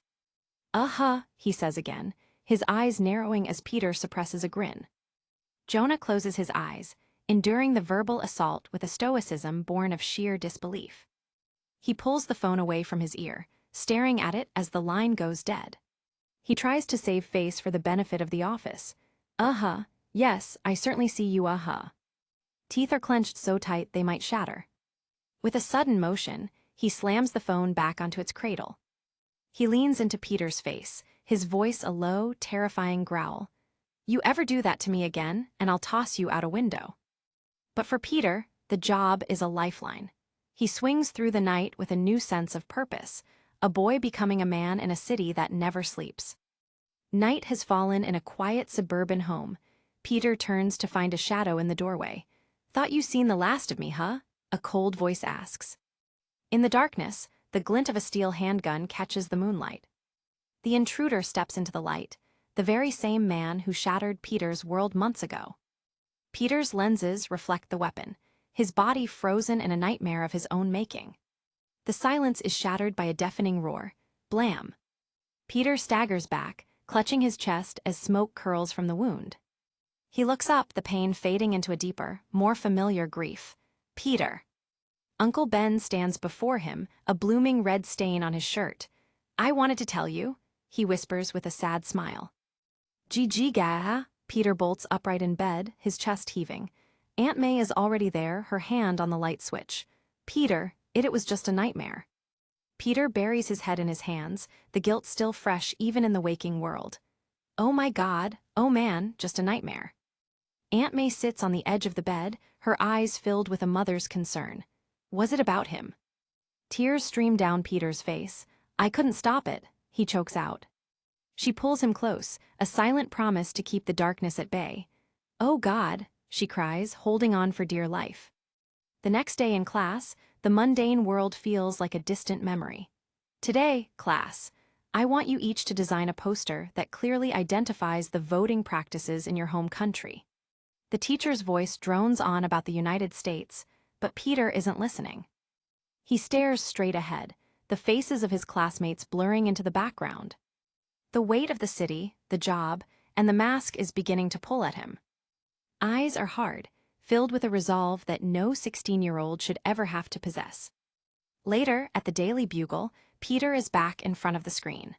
The homepage of the online newspaper glows in the dim light. He doesn't work on the script. Instead, he clicks on the search bar, Custom Search. He pulls out the evidence he gathered from his fight with the silver-haired thief, his mind connecting the dots. Fingers fly across the keys, a frantic rhythm in the quiet office. The driver's license of Herman Schultz, the man known as the Shocker, is held up to the light.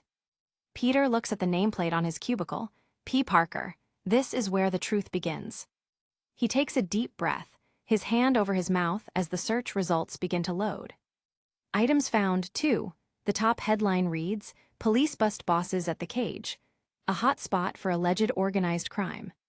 A grainy surveillance photo shows a group of men in a dark club, their faces shrouded in mystery. Peter zooms in, focused on one face in particular. He opens another file, an overview of organized crime in New York City by Ben Urich.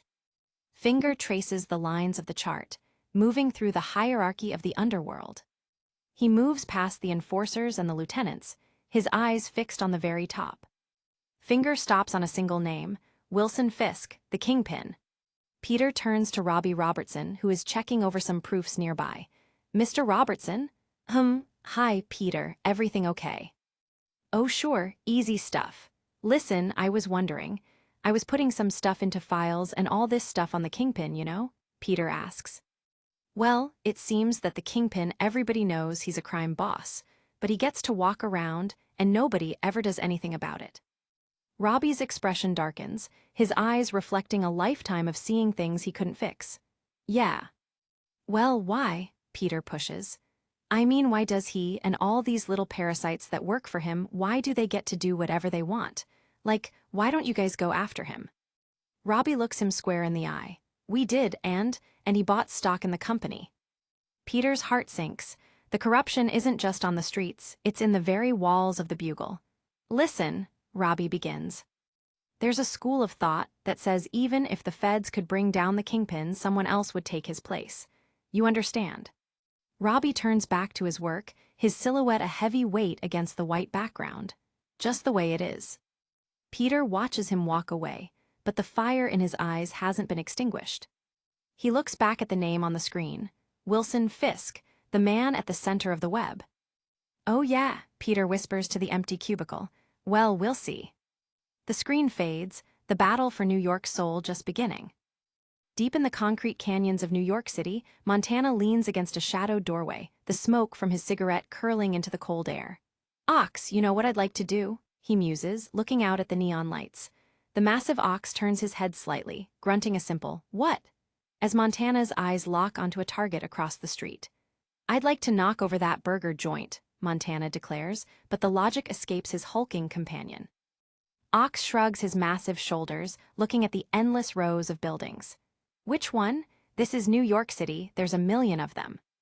Montana points a gloved finger toward the corner of 58th and 10th, his voice dripping with intent. "The one on it's over there on 58th and 10th, he specifies, but Ox still doesn't see the payday. "Why?" the big man asks, genuinely confused by the choice of target. Fancy Dan, adjusting his suit in the shadows, pipes up with a smirk. "Yo, you mean the McDonald's?" Montana nods, his expression turning sour as he stares at the golden arches. "Yeah," he admits flatly. Ox still can't wrap his head around it, asking again, "Why?" The cowboy's grievance is far more personal than financial. "Just don't like the place," Montana growls, ignoring the absurdity of the plan. Fancy Dan lets out a short laugh, trying to see the bright side of the fast food giant. "What's not to like? They got a new 99-cent menu." The grudge runs deep, and Montana isn't about to let it go for a cheap burger. "Just sick of looking at it all the time," he complains, his eyes narrowing. Dan leans back, his curiosity piqued by Montana's irrational hatred. "What did they do to you?" he asks, knowing there has to be a story. Montana tries to act indifferent, muttering, "Nothing." But Dan isn't buying the tough guy act. "Come on, Dan, they did something." Montana finally cracks, his shoulders slumping as the embarrassing truth comes out. "Nah, I applied for a job there and they never called me back," he confesses, his voice tight with lingering resentment. "Kind of irritates me." Ox stares at his partner for a long beat, the silence of the alleyway only making the confession more pathetic. After a moment of processing the petty vendetta, the giant finally finds his voice. "What?" Dan can't help but grin at the absurdity of a high-level enforcer holding a grudge over a fry cook position. "When was this?" he asks, barely containing his amusement. Montana looks away, his pride stinging as he mutters, "You know, back in high school." Dan bursts into a grin, unable to believe the pettiness. "What was that?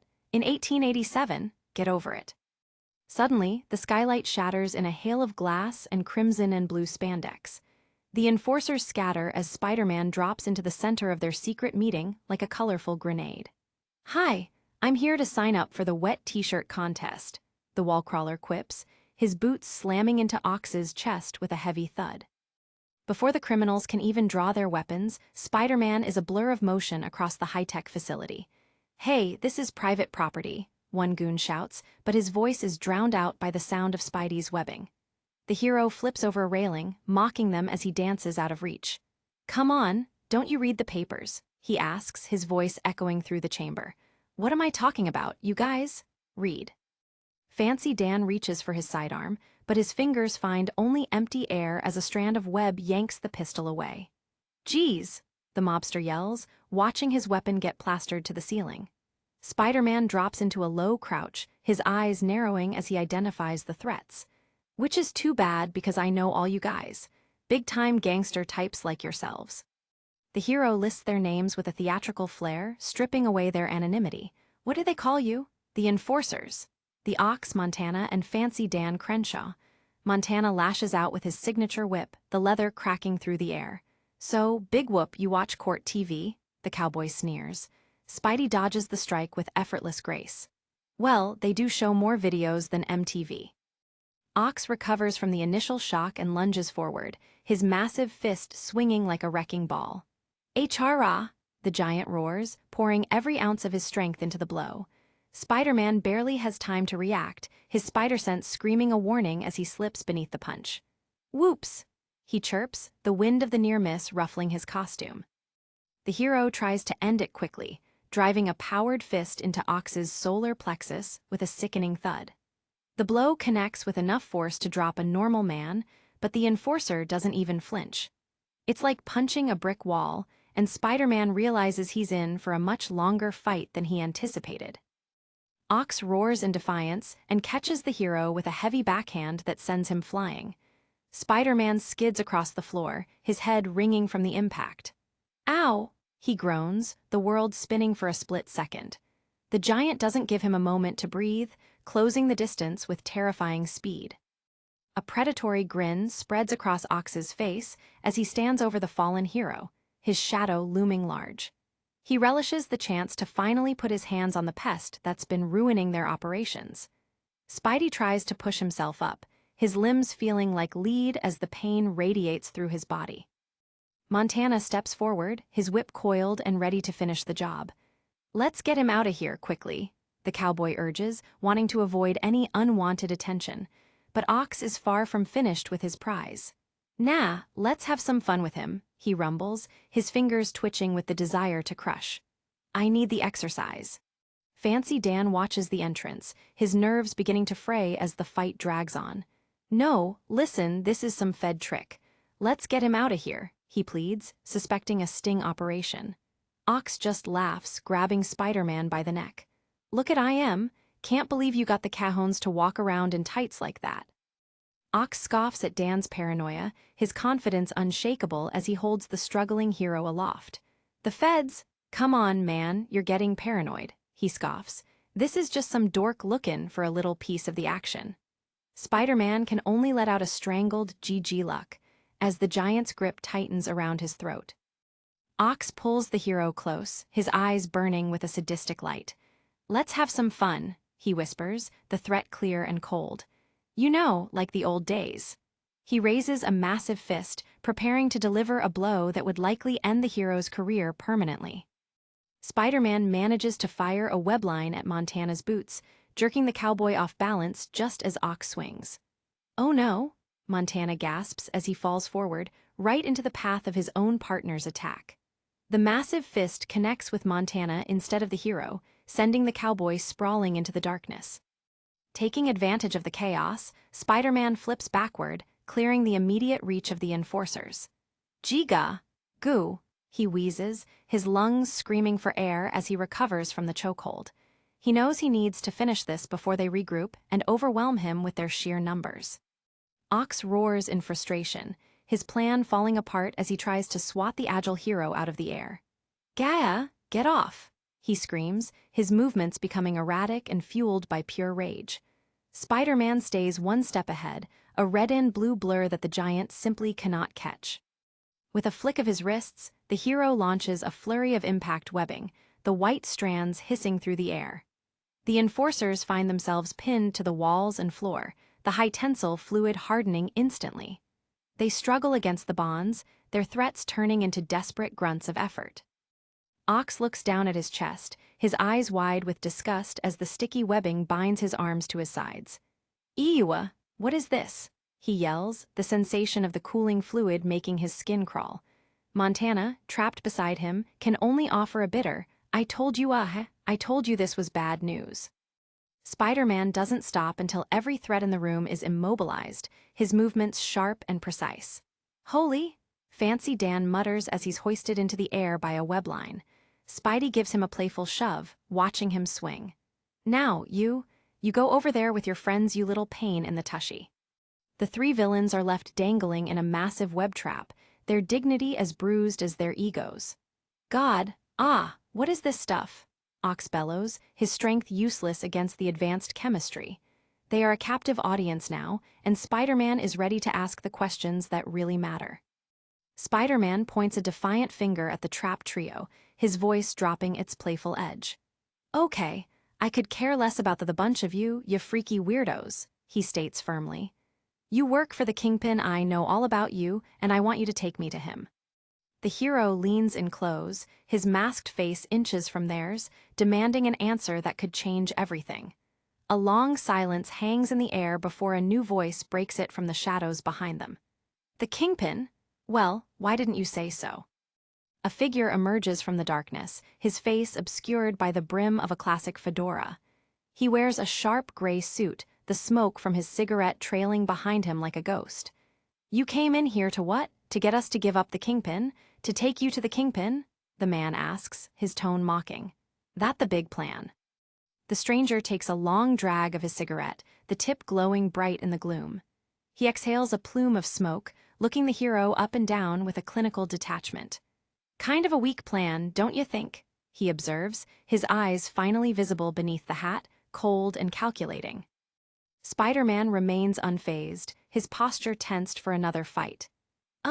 More or less," he replies, trying to regain his footing in the conversation. "And you are?" The man doesn't answer immediately, letting the tension build as he carefully considers the young hero. The stranger ignores the question, focusing on the hero's objective instead. "What do you want with the Kingpin?" he asks, his voice smooth and dangerous. He represents a different kind of threat than the brutes in the web, someone who fights with information and power rather than fists. The man steps further into the light, revealing a face lined with experience and a sharp, cynical intelligence. "How old are you? Who are you?" he asks, almost as if he's conducting an interview. "Well, if it's the Kingpin you want, you went about it the wrong way. See, just because we work in his territory doesn't mean we get to hang with him. This isn't his clubhouse." Spiderman squares his shoulders, refusing to be intimidated by the man's cool demeanor. "That's between me and him," he retorts, his voice filled with a stubborn resolve. He's come too far to be turned back now by a man in a fancy suit and a fedora. The man's eyes flicker with a spark of genuine interest as he watches the hero's reaction. "So, I wonder what an event like this could offer someone of your unique abilities," he muses. Spidey narrows his eyes, sensing a trap. "Why are you telling me this?" The stranger leans in, his voice dropping to a conspiratorial whisper as he prepares to deliver a piece of intelligence that could blow the city wide open. "It's not a big secret that the Kingpin Wilson Fisk will be throwing a fundraiser in his office tower Friday night," he reveals. "It's a real MVP VIP shindig. Very legit." He pauses for effect, letting the weight of the information sink in. "What you don't know is that this little shindig is a very important step for him," he adds, hinting at a much larger game being played in the shadows of New York's elite. Spiderman watches him, his mind racing to process the reveal while still keeping his guard up. "Who are you?" he asks again, the mystery of the man's identity becoming more pressing by the second. But the stranger is a master of the slow reveal. The man takes another long pull from his cigarette, the smoke obscuring his features once more. "You want to get at the Kingpin? I'll tell you find something he wants, something he loves, and just try to keep it from him," he advises. "That he hates more than anything." He turns to leave, his parting words lingering in the air like the smoke from his cigarette. Well, just because we have to work for him doesn't mean we have to have his best interests at heart. Suddenly, the heavy steel doors burst open, and a voice screams out, "Everyone freeze." Dozens of agents storm the room, their weapons trained on the center of the floor. FBI, hands in the "oh my god." One agent screams as she spots the webbed-up enforcers and the costumed hero standing over them. It's him. It's that Spiderman guy." Another shouts into his radio. "Calling 99cc for backup. Our cover has been terminated." Spiderman raises his hands, the realization hitting him like a physical blow. He stumbled into a federal sting operation. Wait, this isn't what you think, I think?" he stammers. Internally, his thoughts are much harsher. "I am such an idiot. This is the stupidest thing I've ever done, in an ever-growing list of stupid things." The lead agent doesn't care about the hero's inner monologue, her gun never wavering. Hands over your head," she commands, her voice shaking slightly with the shock of the encounter. Spidey can only offer a pathetic, "Aye," while Montana scoffs from his web. "Told you this place was tapped." The camera zooms in on Spidey's mask, the large white lenses reflecting the chaos around him. He is frozen in place, trapped between the law he's trying to help and the criminals he's trying to stop. The silence in his head is deafening as he weighs his next move. The agents aren't taking any chances, their fingers tensed on their triggers. "Hands in the air," the woman repeats, her eyes locked on the hero. They've spent months setting up this operation, and it's all falling apart because of a teenager in a spider suit. The lead agent's face is a mask of professional fury as she steps forward. "I mean it," she yells, the command leaving no room for negotiation. She sees Spider-Man as just another variable that needs to be neutralized before the real criminals escape. One of the agents looks on, his expression one of pure disbelief.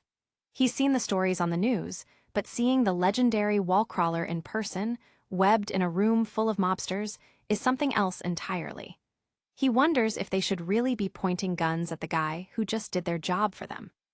Spider-Man's eyes narrow as his spider sense begins to thrum once more. He can't stay here and let them unmask him. Everything he's built would be over in a second. He needs an exit, and he needs it now. Ox watches the hero from his webbed prison, a dark grin spreading across his face as he realizes the trouble Spidey is in. He relishes the thought of the hero being dragged away in chains, his secret identity exposed to the world. The tension in the room reaches a breaking point, the air thick with the smell of gunpowder and panic. One wrong move from anyone will turn this into a bloodbath, and Spidey knows he's the one currently holding the fuse. The camera focuses on the barrel of the agent's gun, the steel glinting in the harsh warehouse lights. It's a reminder of the real-world stakes Peter Parker is facing, stakes that don't care about secret identities or heroics. The hero takes a deep breath, his body tensing as he prepares for a desperate escape. He knows he's making his situation worse in the eyes of the law, but he has no other choice.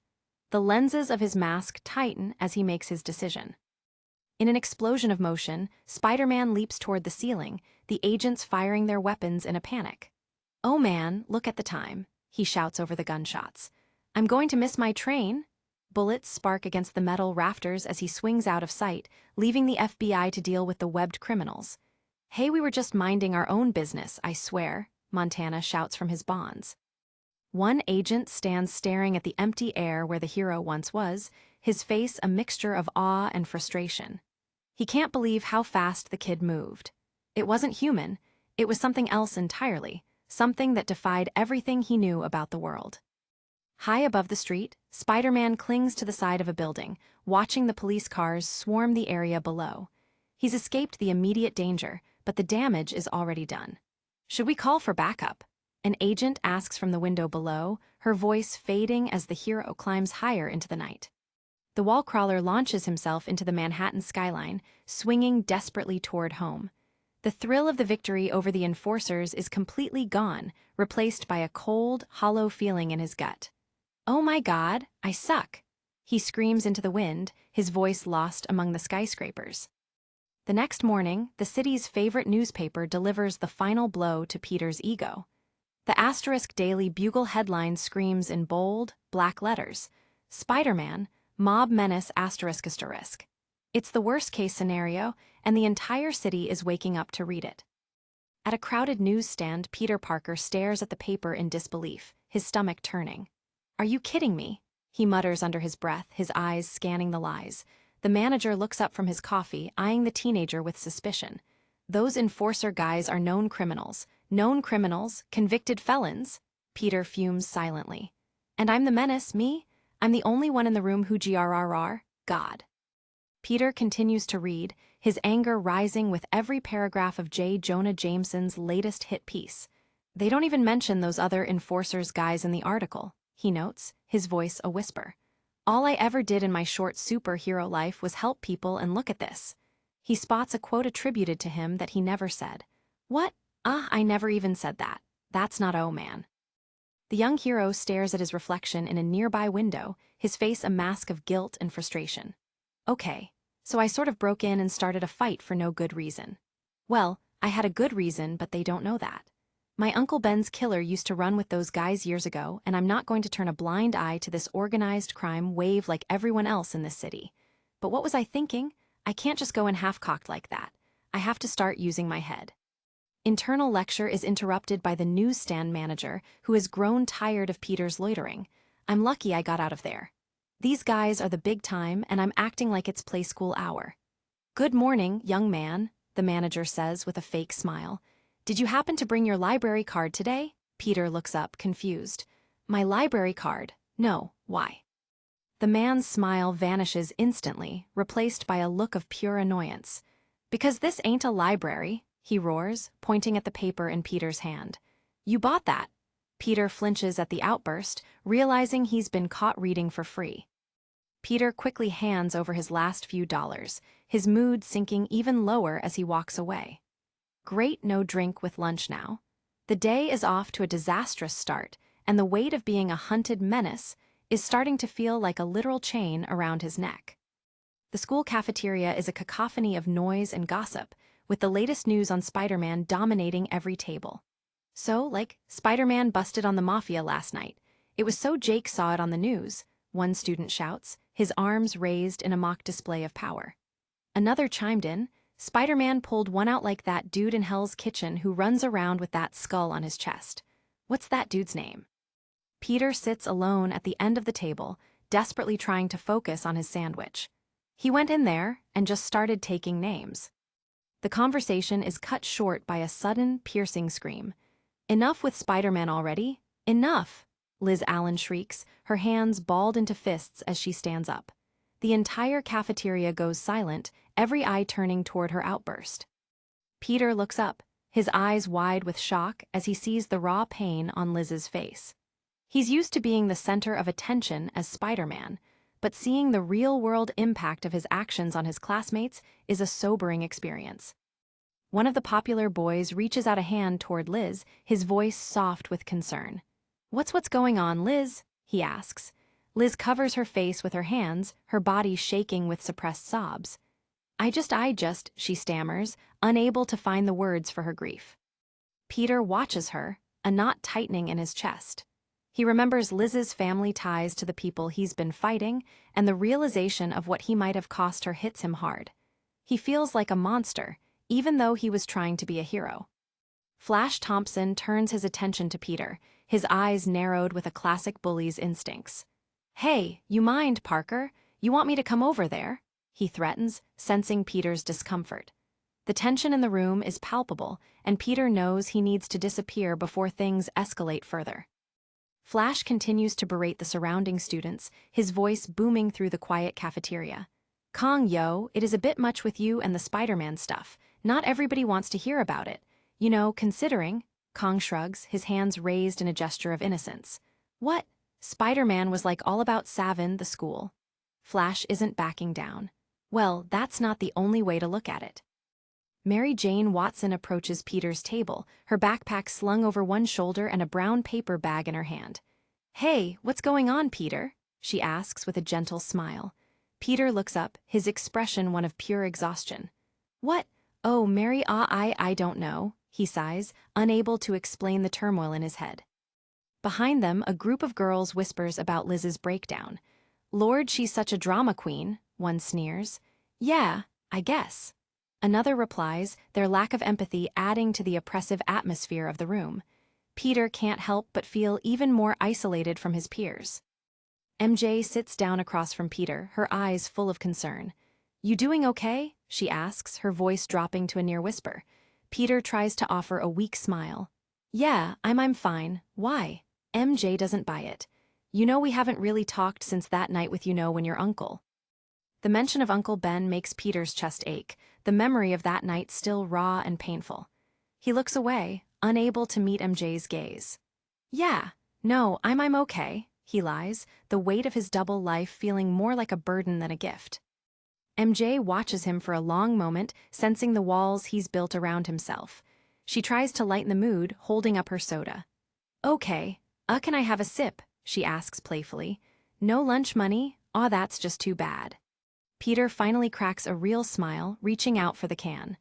Oh my God, you're going to torture me over a soft drink? He jokes. MJ laughs and hands it over. Take, she says, her eyes sparkling with a warmth that Peter desperately needed.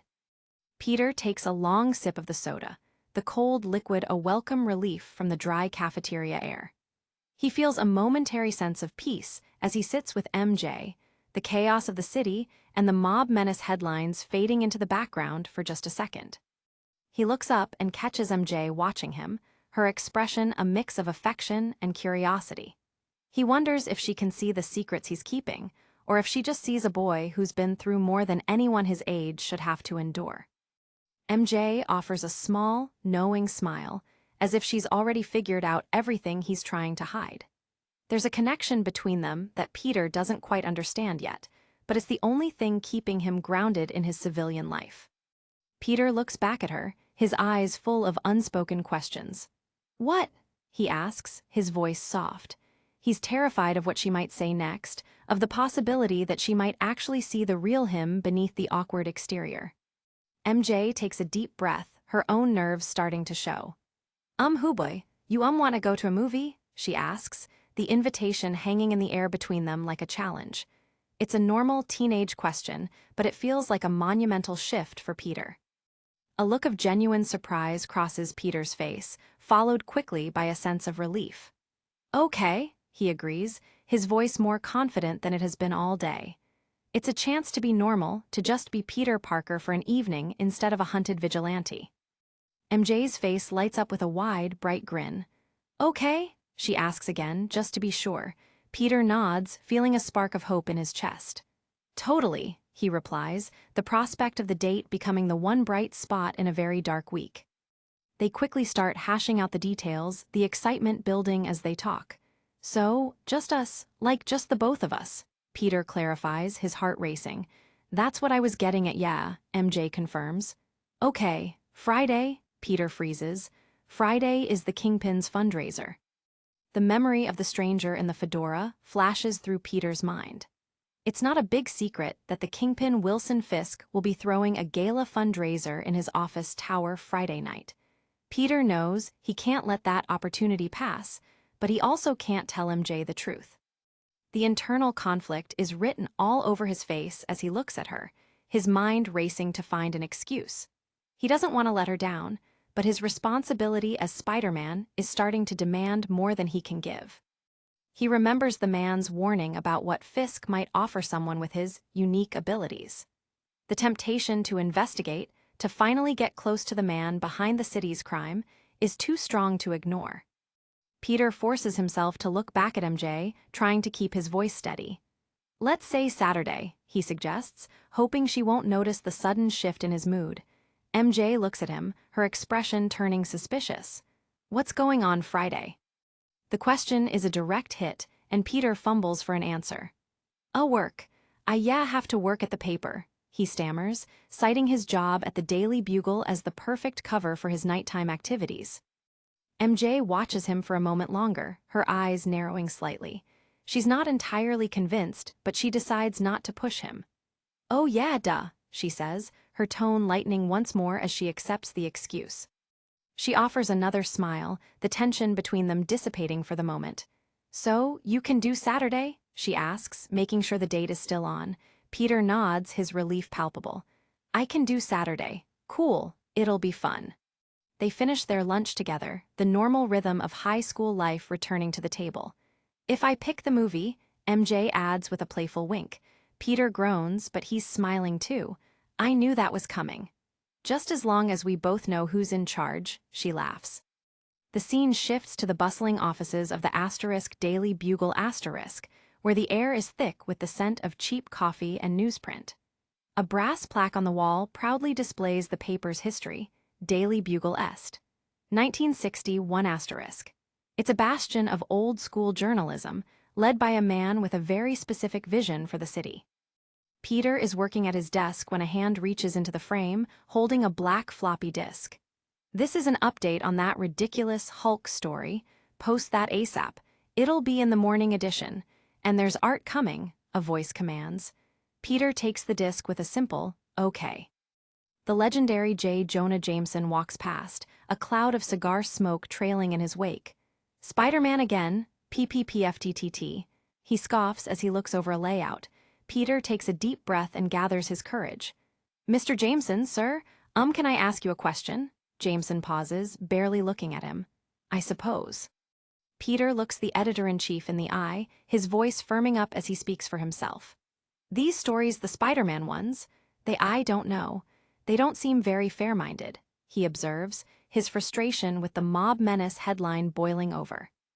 Jameson stops and fully turns to face the teenager, his expression one of bored amusement. I hear all kinds of stuff like he's always swinging around and helping people. But when I read about it here, it's like he's the bad guy or something, Peter continues, trying to plead his case. The young hero pauses, searching for the right words to convince the man who controls his public image. Wouldn't it be better to present a more well-rounded look? He asks, his eyes full of a desperate hope for fairness. Jameson stares back at him, the silence in the office growing heavy as he carefully considers his response. He takes a long puff from his cigar, the smoke clouding his face as he looks the young intern up and down. Finally, the editor-in-chief speaks, his voice a gravelly rumble that echoes through the room. Well-rounded? Let me give you a little lesson in human nature, Parker. People say they want well-rounded. But they don't. You ask someone, do you want all the facts? Do you want the truth? They say, oh, of course I demand it. But they don't. Peter looks up at him, confused by the cynicism. They don't, he asks. Jameson shakes his head, a look of grim satisfaction on his face. He's a man who has built an empire on understanding the darkest parts of the human psyche. He leans in, the smell of tobacco and power radiating from him. No, they want to read about a good guy and a bad guy. They want to cheer and they want to boo, he explains, his eyes burning with a hard, uncompromising light. Jameson turns back to his office, his parting shot echoing in Peter's ears. People are sheep. They'll read what you give them, he states flatly. It's a brutal assessment of his own readers, and it leaves Peter feeling even more disillusioned than before. The camera zooms in on Peter's face, his expression one of pure defeat. He realized that it doesn't matter how many people he saves or how hard he tries to be a hero to Jameson and his readers. He'll always be the bad guy the paper needs him to be. The hero's eyes are full of a quiet, burning anger as he looks away from his boss. He's starting to understand that being Spider-Man isn't just about fighting criminals. It's about fighting a world that's determined to see the worst in him. The final shot of the office is a sign on the wall that reads, "No smoking, please, it's the law." It's a perfect irony in a room filled with Jameson's cigar smoke, a reminder that the people in power often feel they are above the very rules they expect others to follow. Friday night has arrived, and the city is buzzing with excitement for the Kingpin's gala. Peter Parker sits at his computer in the Daily Bugle morgue, his eyes glued to a news report about the event. Wilson Fisk opens Fisk Towers, the headline reads, the image of the massive building looming over the skyline. The towers are a monument to Fisk's power and influence, a high-tech fortress in the heart of the city.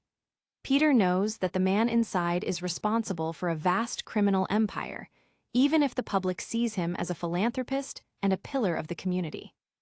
Inside the gala, the speaker's voice boomed through the speakers.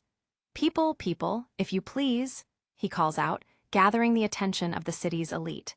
They are gathered to celebrate a man who has built his fortune on their misery, and Peter is the only one who knows the truth. The night sky is dominated by a full, bright moon, which casts a long shadow over the office towers. "People, if I could have your attention for just one moment?" The speaker continues, his voice dripping with sycophantic praise for their host. He pauses for applause, his eyes scanning the room for Wilson Fisk himself. "I would be remiss if I didn't take this opportunity to thank our host for this evening," he declares, the irony of the statement lost on everyone but the hero scaling the building outside. At the podium, a man in a tuxedo addresses the cheering crowd as Wilson Fisk, the kingpin of crime, stands nearby in a stark white suit. "For it is his fundraising efforts alone that will keep the Midtown Hospice open after the horrible attack on our city," the speaker proclaims. Fisk watches with a cold, calculated smile as the room erupts in applause. "We now know that Wilson Fisk is a friend to New York City. Give me a break," asterisk Spidey thinks, watching from the rafters. Spiderman crawls along the exterior glass of the tower, his reflection a dark ghost against the illuminated interior. After all that tub of goo has taken from the city, the drugs, the thievery, the murder, he takes a piece of everything this side of the Midtown Tunnel. His bitterness grows with every step he takes toward Fisk's private sanctum. The wall crawler reaches the top levels, the moon hanging huge and indifferent behind him.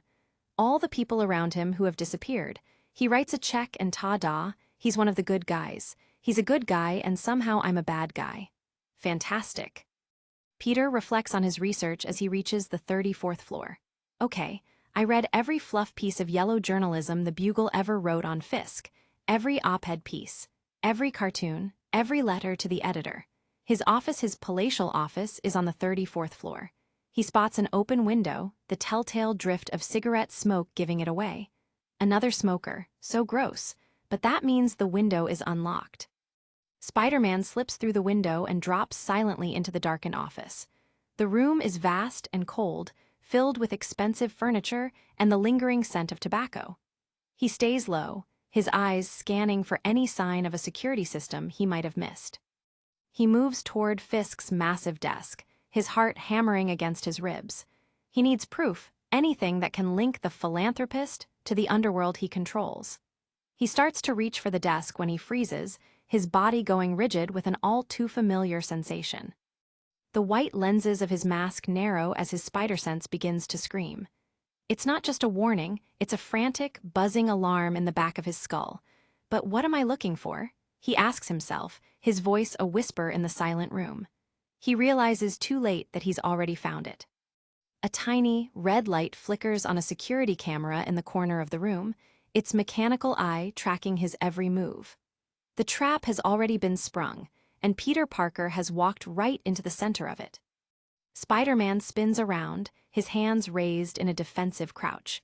He waits for the guards to storm the room, for the sirens to start blaring, but the silence only grows heavier. He's alone in the dark, and yet he's never felt more exposed. The camera's lens focuses on him with a soft, mechanical whir, capturing every detail of his costume and his desperate posture. It's a digital noose, and the kingpin is on the other end, watching the wall crawler's confusion with a predator's patience. The red light on the camera continues to pulse, a heartbeat of impending disaster. Spiderman knows he needs to move, to get out while he still can, but his feet feel rooted to the spot. The game has changed, and he's the only one who doesn't know the rules. Spiderman looks into the camera, his inner monologue reaching a fever pitch. "You know what? I'm getting that funny feeling again. Like this too might not have been such a really good idea." Behind him, a massive shadow looms, dwarfing the hero in the dim light. Wilson Fisk, the kingpin himself, has entered the room, his hands reaching out like a giant's claws. The cover of *Ultimate Spider-Man 10* looms large. The worst thing ***. Spider-Man is shown perched atop a traffic light, his head bowed as rain slickens the streets of New York. The title alone warns that the web crawler's night is about to take a turn for the catastrophic. Back in the office, the kingpin's shadow stretches across the floor, pinning Spider-Man in place. "Okay, so it took me like forever, but I finally figured out what this tingling in the back of my neck is," Peter thinks frantically. I've been getting the tingling off and on since I got bitten by that spider, but I wasn't putting two and two together until now. Fisk stands tall, his white suit glowing in the dark. Can I help you? He asks, his voice like grinding stone. Before Spidey can answer, a bolt of pure electricity streaks across the room, illuminating the dark office in a blinding flash.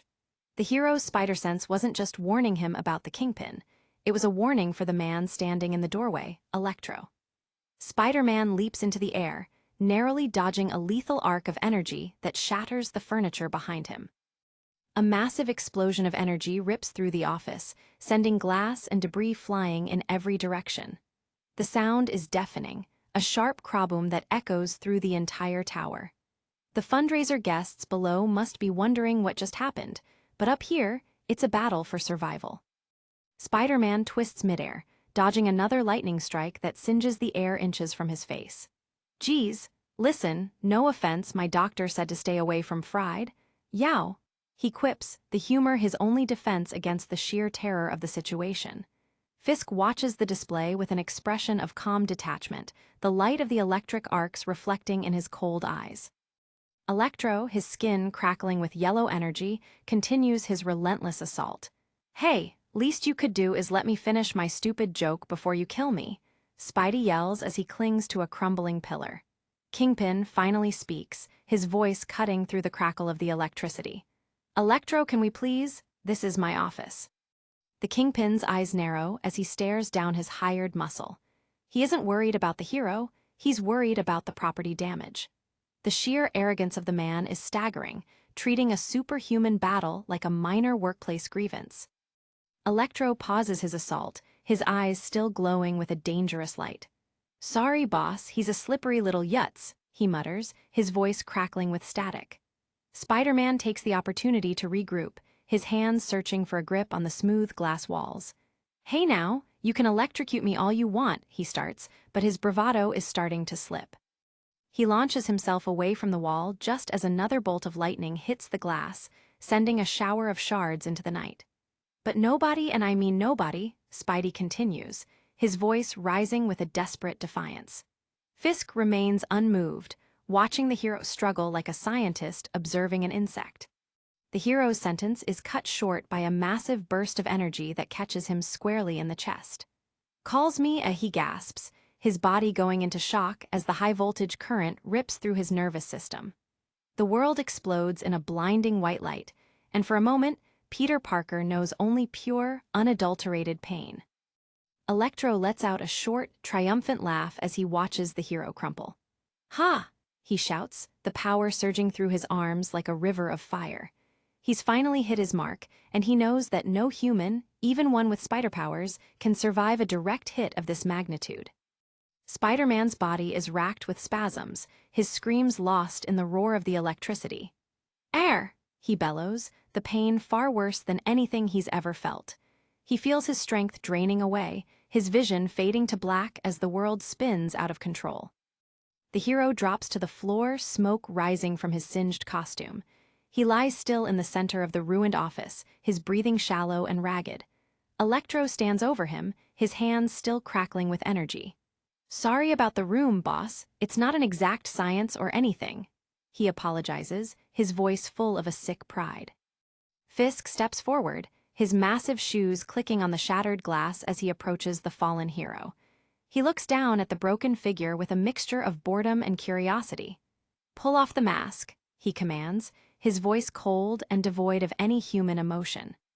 One of the enforcers steps forward and reaches for the hero's mask, his fingers trembling slightly. He's about to reveal the face of the man who has been terrorizing the city's underworld, and the weight of the moment is heavy in the air. Spider-Man is powerless to stop him, his body still paralyzed by the electric shock. The mask is yanked away, revealing the sweat-streaked face of Peter Parker. He lets out a low, pained oog. As the cool air hits his skin, his eyes flickering as he struggles to regain consciousness. He looks vulnerable, small, and terrifyingly young in the harsh light of the office. The criminals gather around, their expressions turning to ones of pure disbelief. It's a freakin' kid, one goon mutters, his voice full of shock. A kid? Huh, do you recognize him? Another asks. Nope, comes the reply. Montana looks down at the boy with a grim realization. Well, ain't that the little freaky spider dude that was messin' with Mr. Big the other night? Yeah, that's what the paper said. Wilson Fisk looks down at Peter Parker, his expression never changing. The hero's youth means nothing to him, he is only interested in results. Tell Mr. Big his presence is required, he orders, his voice like iron. Electro looks at the boy, then back at his boss. What should we do with this? Fisk doesn't even hesitate. Toss him out the way he got in. The goons grab Peter's limp body and drag him toward the shattered window. They lift him up and throw him into the night, his small figure disappearing into the darkness of Manhattan. He falls without a sound, a broken hero tossed aside like a piece of garbage by the very man he was trying to bring down. Fisk turns away from the window, his attention already shifting back to his business. Anything else, boss? One of his men asks. Yes, find this Carson Dolly person and destroy him, Fisk orders, his voice as calm as if he were ordering a sandwich. Yes, sir, the man replies, as if murder were just another item on his to-do list. Peter Parker's world is a blur of rushing wind and distant lights as he plummets through the night. The cold air snaps him back to consciousness just enough for him to realize the lethal velocity of his fall. He's spinning, his limbs heavy and unresponsive, the pavement below rushing up to meet him with a terrifying finality. He catches a glimpse of the building's side as it streaks past, a vertical landscape of steel and glass. He reaches out a hand, but his fingers find nothing to grip. He's falling too fast, and the panic is starting to set in, his mind screaming for a way to stop the inevitable impact. The city below is a grid of neon and headlights, beautiful and uncaring. Peter realizes he's already passed dozens of floors, the speed of his fall doubling with every passing second. He tries to fire a webline, but his web shooters were damaged in the fight with Electro. Heart hammers against his ribs, his breath caught in his throat as he realizes how close he is to the end. He can see the cars on the street below, the people walking their dogs, completely unaware of the teenager falling to his death just a few hundred feet away. In a desperate act of survival, Peter manages to twist his body, slamming his hands against the side of the building. He's trying to use his inherent spider-like stickiness to slow his descent, but the momentum is too great, the friction burning his palms as he skids down the glass. The sound of his fingers screeching against the window panes is deafening, a high-pitched whine that pierces through the noise of the city. He's leaving long, bloody trails behind him, his skin tearing as he fights to find a purchase on the smooth surface. The glass shatters under the pressure of his grip, sending a shower of shards into the air. SSS Grey Pasterisk echoing as he fights for his life. He manages to catch a ledge, his fingers digging into the stone with enough force to crack it, his body jerking to a sudden, painful halt. He hangs there for a moment, his body swinging over the abyss, his arms feeling like they've been pulled from their sockets. He's alive, but he's broken, his breath coming in ragged gasps as he looks down at the ground that was almost his final resting place. With the last of his strength, Peter pulls himself up, his muscles screaming in protest. He finds a small balcony and collapses onto the concrete, his world spinning as he finally lets the pain wash over him. He's safe, but he's never felt more alone in his life. He looks back up at the tower, the Kingpin's office still glowing bright above him. He sees the balloons from the fundraiser floating through the air, a cruel reminder of the celebration happening just a few floors away while he lies broken and bleeding in the dark. Inside the gala, the party continues without a hitch, the sound of music and laughter drowning out the violence that just occurred. The room is filled with beautiful people in expensive clothes, all raised glasses to the man who just tried to murder a child. They are insulated from the reality of the city by their wealth and their willful ignorance. Suddenly, a heavy thumb pasterisk echoes against one of the massive windows, causing several guests to jump in surprise. They look out at the dark skyline, but they see nothing but their own reflections and the lights of the city below. They laugh it off, returning to their conversations and their champagne. A long, white streak of webbing pulls taut across the glass, a faint asterisk sounding as Spiderman swings past. He's a shadow against the moon, a ghost in the machine of the Kingpin's power. He's leaving, but the mark he's made on the building will remain as a silent witness to his defeat. The hero swings away into the night, his movements slow and pained. He doesn't look back, his only focus now on getting as far away from Fisk Towers as possible. He feels the weight of his unmasking like a physical wound, a secret that is no longer his alone to keep. The gala continues, the lights of the tower shining like a beacon of corruption in the heart of New York. Wilson Fisk stands among his guests, his white suit unruffled, his power absolute.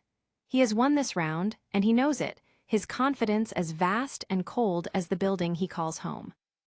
Hours later, Peter Parker walks down the quiet suburban streets of Queens, his head bowed and his shoulders slumped. He looks like any other teenager after a long night, but the internal monologue running through his head is anything but normal. Let's recap, shall we?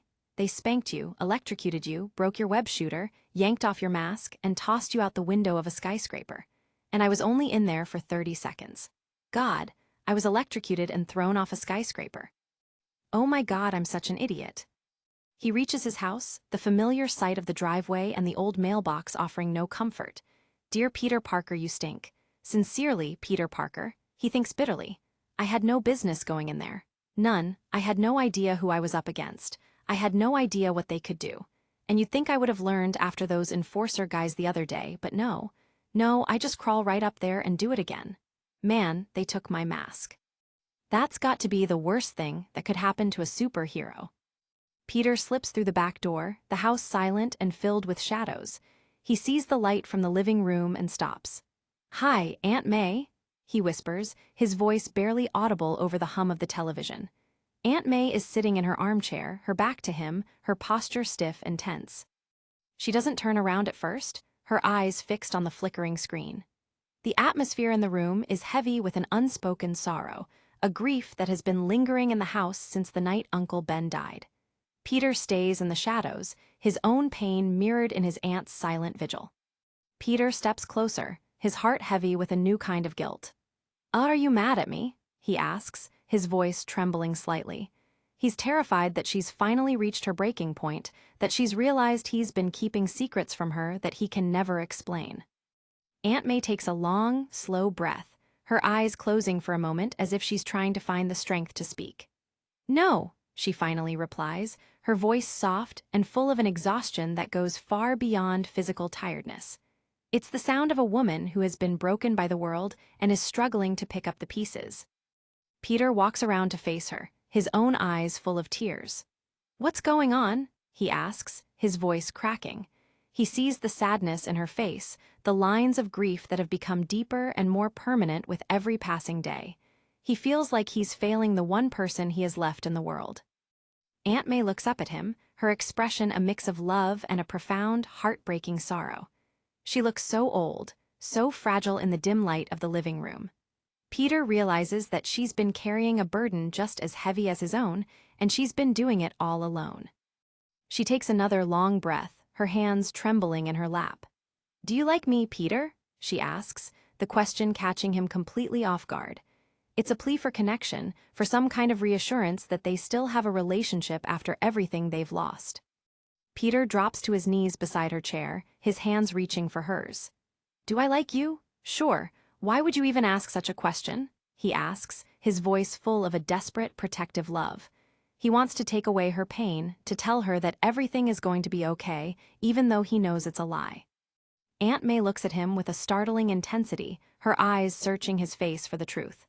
Not as an aunt or as a person who is related to you, just as a person, she clarifies, her voice firm despite her tears. Do you like me as a person? It's a question of identity, of who she is now that her life has been shattered. Peter looks back at her, his own pain reflected in hers. Yeah, of course, he says, and he means it with every fiber of his being. He sees the woman who raised him, who loved him, and who has stayed strong through unimaginable loss. He sees her as a hero, more than he could ever be in his mask. May looks away, her voice dropping to a near whisper as she speaks the words she's been keeping inside for weeks. Well, you're never here. You obviously have other places you'd rather be. Other things to preoccupy yourself with, she observes, her voice full of a quiet, stinging hurt. Peter's heart sinks as he realizes the impact his secret life has had on his aunt. Yeah, but we're both busy, right? You have to work and I just thought. He starts to explain, but May interrupts him. I mean, I know life sort of threw us together in this house. What? Peter asks, the word a gasp of shock. Aunt May looks back at him, her eyes brimming with tears once more. It's okay to say it, Peter. We're the only ones left now, she says, the finality of the statement hanging heavy in the air. This isn't the life either of us chose. This isn't the life either of us envisioned. It's just the life we seem to find ourselves with. Peter can't bear to see her in so much pain, his own emotions finally breaking through the walls he's built. But I love you, Aunt May, he cries, the words a desperate plea for her to understand how much she means to him. He's terrified of losing her, of being completely alone in a world that seems determined to destroy him. Aunt May closes her eyes, the tears finally spilling over as she lets out a long, shuddering sob. She reaches out a hand to stroke Peter's hair, her touch a reminder of the life they once had together. The grief in the room is palpable, a thick, suffocating weight that they are both struggling to breathe through. Peter buries his head in her lap, his body shaking with his own suppressed sobs. He feels like a child again, seeking comfort in the only place he's ever felt truly safe. They sit together in the dim light, two broken people clinging to each other in the aftermath of a storm that has taken everything from them. Finally, Aunt May speaks again, her voice a fragile thread in the silence.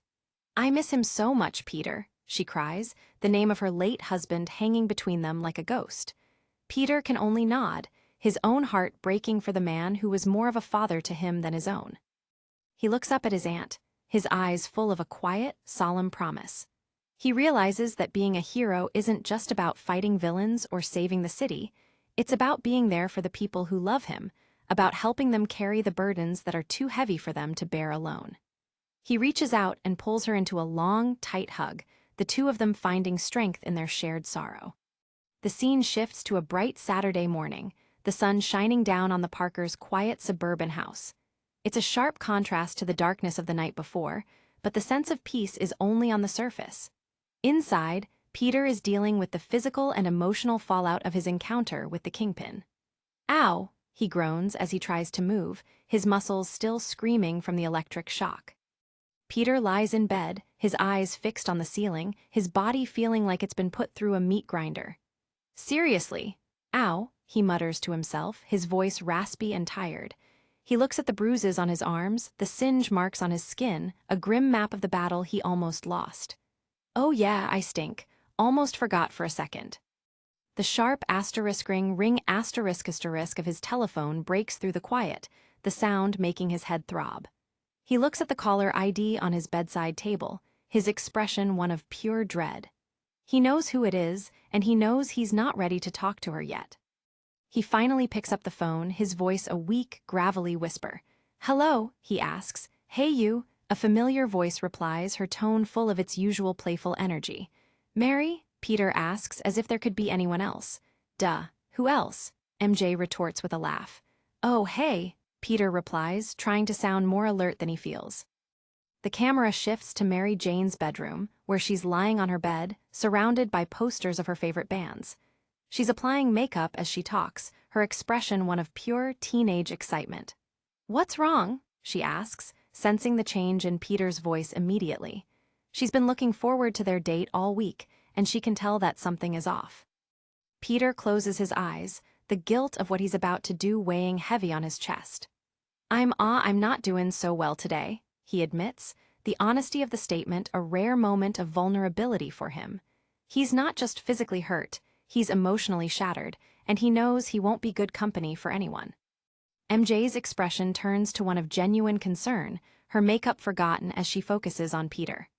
How not well? She asks, her voice soft and full of a quiet, growing fear. She knows Peter's been through a lot lately, but this feels different, more serious than a simple case of the flu or a bad day at school. Peter takes a deep breath, the pain in his body a constant reminder of the mistake he made. Can we blow off tonight? He asks, the words tasting like ash in his mouth. He hates letting her down, but he knows he has no other choice. He needs time to heal, time to rebuild his strength and his spirit. A long, heavy silence hangs on the line between them, the only sound the distant traffic outside Peter's window. Are you serious? MJ finally asks, her voice tight with a mixture of shock and disappointment. I'm really not doing well, Peter repeats, his voice cracking with the effort of holding back his own tears. The camera shows both of their faces in a split screen, their expressions a mirror of each other's pain. What's wrong? MJ asks again, her eyes searching for an answer she knows he won't give.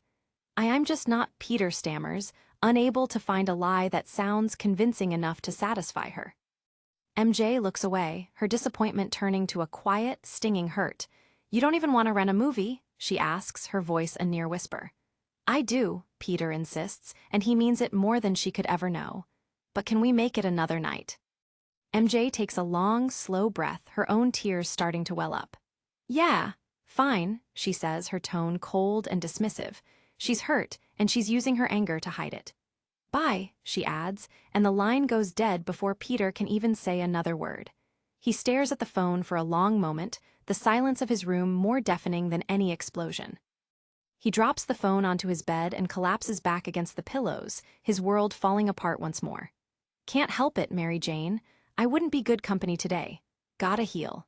Oh yeah, and I gotta make a new freakin' mask somehow. The magnitude of his failures, as a hero, as a friend, as a nephew, is starting to feel like a crushing weight he'll never escape. The scene shifts back to the Kingpin's office, where Wilson Fisk is holding Spiderman's mask like a trophy. He looks at it with a mixture of amusement and a cold, calculating interest. A souvenir, he declares, his voice like iron. This gentleman came to see me last night. One of his men, a sharp-dressed figure in a trench coat, looks at the mask with a sneer. What do you have there, big guy? He asks, his voice full of a false camaraderie. Fisk doesn't answer immediately, letting the silence build as he carefully considers his next move. The Kingpin turns away from his men, his attention focused on the city below. He is a man who plays a very long game, and he sees the freaky spider dude as just another piece on the board, a minor irritation that can be easily neutralized. Fisk turns back to his men, his expression one of bored amusement. How about that? So what do you think is up with all these costume critters poppin' up all over the place? He asks. Dan looks thoughtful. Dan here thinks it's a fad. Like what did you say? Like break dancing. Fisk chuckles, a dark, joyless sound. Well, regardless, this one broke into my office and started a fight with me. Almost ruined my dinner party. The man in the fedora, Frederick Foswell, steps forward, his eyes narrowed with a classic reporter's instincts. Almost ruined your dinner party? Do you hear yourself? You sound like that Skavoots Martha Stewart, he scoffs, his voice full of a quiet, dangerous defiance. He's the only one in the room who doesn't seem to fear the Kingpin. Fisk looks at him with a startling intensity, his cold eyes reflecting the harsh lights of the office. He doesn't like being challenged, especially by someone who works for him. The tension in the room reaches a breaking point, the air thick with the smell of cigar smoke and impending violence. The other enforcers watch the exchange with a mixture of fear and anticipation. They know how Fisk reacts to insubordination, and they are already preparing themselves for the aftermath. They stay in the shadows, their eyes fixed on the two men at the center of the room. Foswell doesn't back down, his gaze steady and uncompromising. He knows the secrets the Kingpin is keeping, and he's not afraid to use them to his advantage. He's a man who has built his own empire on information, and he sees Fisk as just another story waiting to be written. He leans in, his voice dropping to a low, cold whisper that echoes through the room. Seems to me that maybe you've elevated yourself above all us common thugs. It's a wonder you even bother with us at all anymore. Word is that you can't bother to get your hands dirty no more. Fisk looks down at his rebellious underboss with a cold, terrifying smile. Ah, finally, he takes a stand. The Kingpin purrs, his voice full of a deadly calm. He's been waiting for this moment, for the chance to show his men exactly what happens when someone challenges his authority. I was wondering when, and if you'd ever muster the guts to do it. Montana, Ox, if you'd be so kind as to hold your underboss steady for me, please. Montana and Ox hesitate for a split second, their loyalties torn between their direct superior and the man who truly controls their lives. They look at each other, the silence in the room heavy with the weight of their decision. Finally, they step forward, their faces hardened into masks of professional detachment. Fisk's eyes burn with a predatory light as he watches them close in on Foswell. "Time to pick a side, boys," he says, his voice a low, cold rumble. He represents the pinnacle of power in the city, and he knows that most men would rather serve him than die for a cause they don't even believe in. Montana and Ox grab Foswell by the arms, pinning him in place as he struggles to break free. "No, come on, boss, you understand," Foswell pleads, his voice cracking with fear. But Fisk isn't interested in understanding, he's only interested in obedience. "No," he replies flatly, the word a final judgment. The Kingpin steps forward, his massive frame looming over the trapped man. "You're right. I do have a rather strict policy about getting my hands dirty with the sordid nastiness of the day-to-day. This is true," he admits with a cruel smile. "So this is how it is. This is how it is." Foswell screams, his desperation reaching its peak. Fisk reaches out and grabs Foswell by the throat, his massive hand almost completely encircling the man's neck. "Listen to me, Fisk. I was offering you a what are you?" Foswell gasps, his words cut off as the Kingpin's grip tightens. The sounds of struggle fill the room, a desperate, pathetic noise against the silence of the tower. The Kingpin's expression remains one of bored amusement as he holds the dying man aloft. What are you doing?" Foswell manages to choke out, his eyes wide with a terrifying realization. Come on, Fisk, this isn't what I." Spiderman's mask lies discarded on the floor, its white eyes staring up at the scene with an empty, haunting gaze. It's a silent witness to the murder of a man who tried to play a dangerous game and lost. The hero's symbol has been tarnished by the violence occurring just feet away. The Kingpin pulls Foswell closer, his eyes cold and devoid of any human empathy. "I only get my hands dirty when I really, really want to do it myself," he whispers, the threat clear and final. He relishes the sensation of the man's life fading under his grip, a dark joy that only he can truly understand. Massive hands envelop the criminal's skull like a vice. "Don't!" the man gasps, the realization of his fate hitting too late as the Kingpin begins to apply pressure. The sound of cracking bone is the only thing heard in the room, a sharp, sickening noise that echoes through the silence. A look of pure, predatory satisfaction crosses Fisk's face as he finishes the job. He is a man who knows only one way to deal with rebellion, with total and absolute annihilation. He drops the lifeless body to the floor, his eyes already searching for the next piece of business that needs his attention. One of the enforcers looks on with an expression of pure, unadulterated terror. He's seen death before, but the brutal, cold-blooded efficiency of the Kingpin is something else entirely. He realizes that he is just as expendable as the man lying dead on the floor. Montana continues to watch, his cigarette smoke curling into the air, his face a mask of professional detachment. He's a survivor, and he knows that the only way to stay alive in Fisk's world is to follow orders and never, ever ask questions. He looks away from the body, his attention already turning back to his own future. Fisk wipes his hands on a silk handkerchief, his expression one of bored annoyance. The murder was just another chore that needed to be done, a necessary part of maintaining his control over the city. He looks at his men, his voice as calm as ever. "Get rid of it, and make sure the mask goes with him." The camera zooms in on the dead man's face, his eyes wide and vacant, a stark reminder of the cost of crossing the Kingpin. He was a man who knew too much, and his silence has been bought at the highest possible price. His death will serve as a warning to anyone else who might think of standing against Fisk. Outside, the moon continues to shine over the city, a cold, indifferent witness to the darkness lurking in the shadows of Fisk Towers. A single, muffled scream echoes through the night, a sound that is quickly swallowed up by the noise of the city. "God, Ag!" the man's final cry, lost to the wind. Sunday morning arrives, and the news is dominated by a shocking discovery. The television screens are filled with the image of the East River, the water dark and murky in the morning light. "Sunday morning," the title card reads, followed by the station's slogan, "Give us a minute and we give you the world." The news anchor's voice is full of a dramatic urgency as she delivers the top story. Our top story: alleged organized crime figure Frederick Foswell, better known among organized crime circles as Mr. Big, was found dead floating in the East River. She pauses for effect, her expression one of professional shock. Of course, this news would be shocking enough.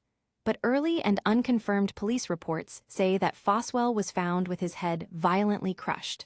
And wearing the mask of the man the media has referred to as Spiderman.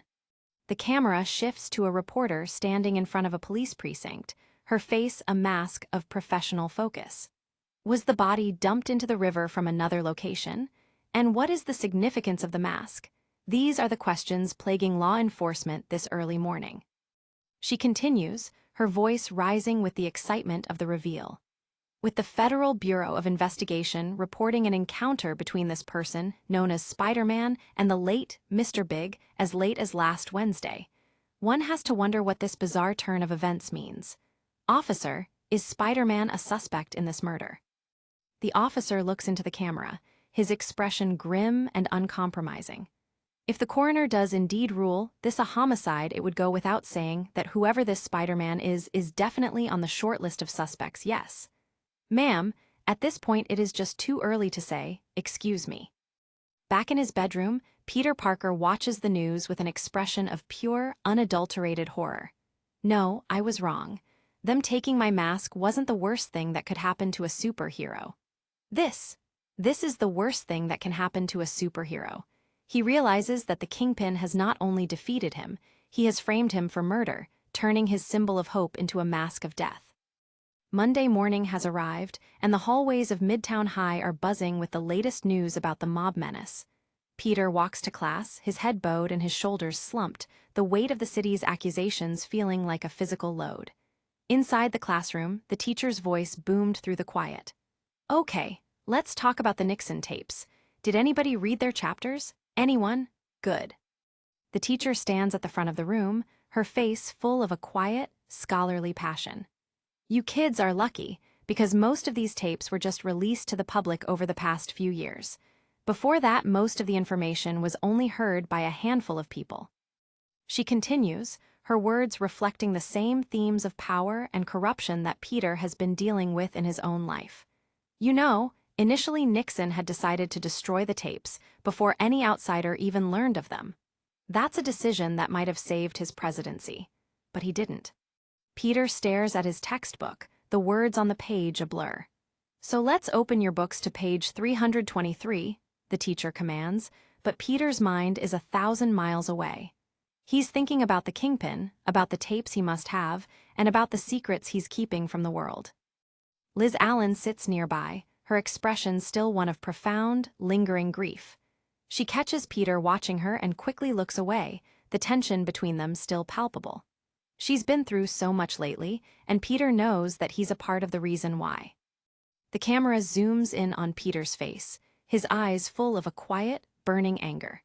He realizes that the world is a lot more complicated than he ever imagined, and the line between good guy and bad guy is often drawn by the people in power. He remembers the night in the cafeteria, the sound of Liz's scream echoing in his ears. Enough with Spiderman already. Enough! She had been right, in a way. The city's obsession with the wall-crawler has become a dangerous, toxic thing, and Peter is the one caught in the center of it. The teacher's voice pulls him back to reality. So, what did we get from the tapes? Anyone? What do we hear? Can you describe what feelings you got from the parts of the tapes we listened to? Anyone? Peter takes a deep breath and raises his hand, his voice steady and clear for the first time all day. A few students look at each other, their expressions ones of bored indifference. Well, the guy liked to swear, one boy mutters, causing a ripple of quiet laughter to spread through the room. Peter waits for the silence to return, his mind focused on the lesson. The teacher nods, a small, knowing smile on her face. Yes, this is true. Now settle down back there, she says, her eyes fixed on Peter. She's interested in what the quiet, studious boy has to say, sensing that he's been thinking deeply about the material. Mary Jane watches Peter from her desk, her expression a mix of concern and affection. She still hasn't forgiven him for blowing off their date, but she can't help but feel a connection to him. I thought he sounded kind of sad, she adds, her voice soft. MJ passes a small, folded piece of paper to Peter, her hand brushing against his for a split second.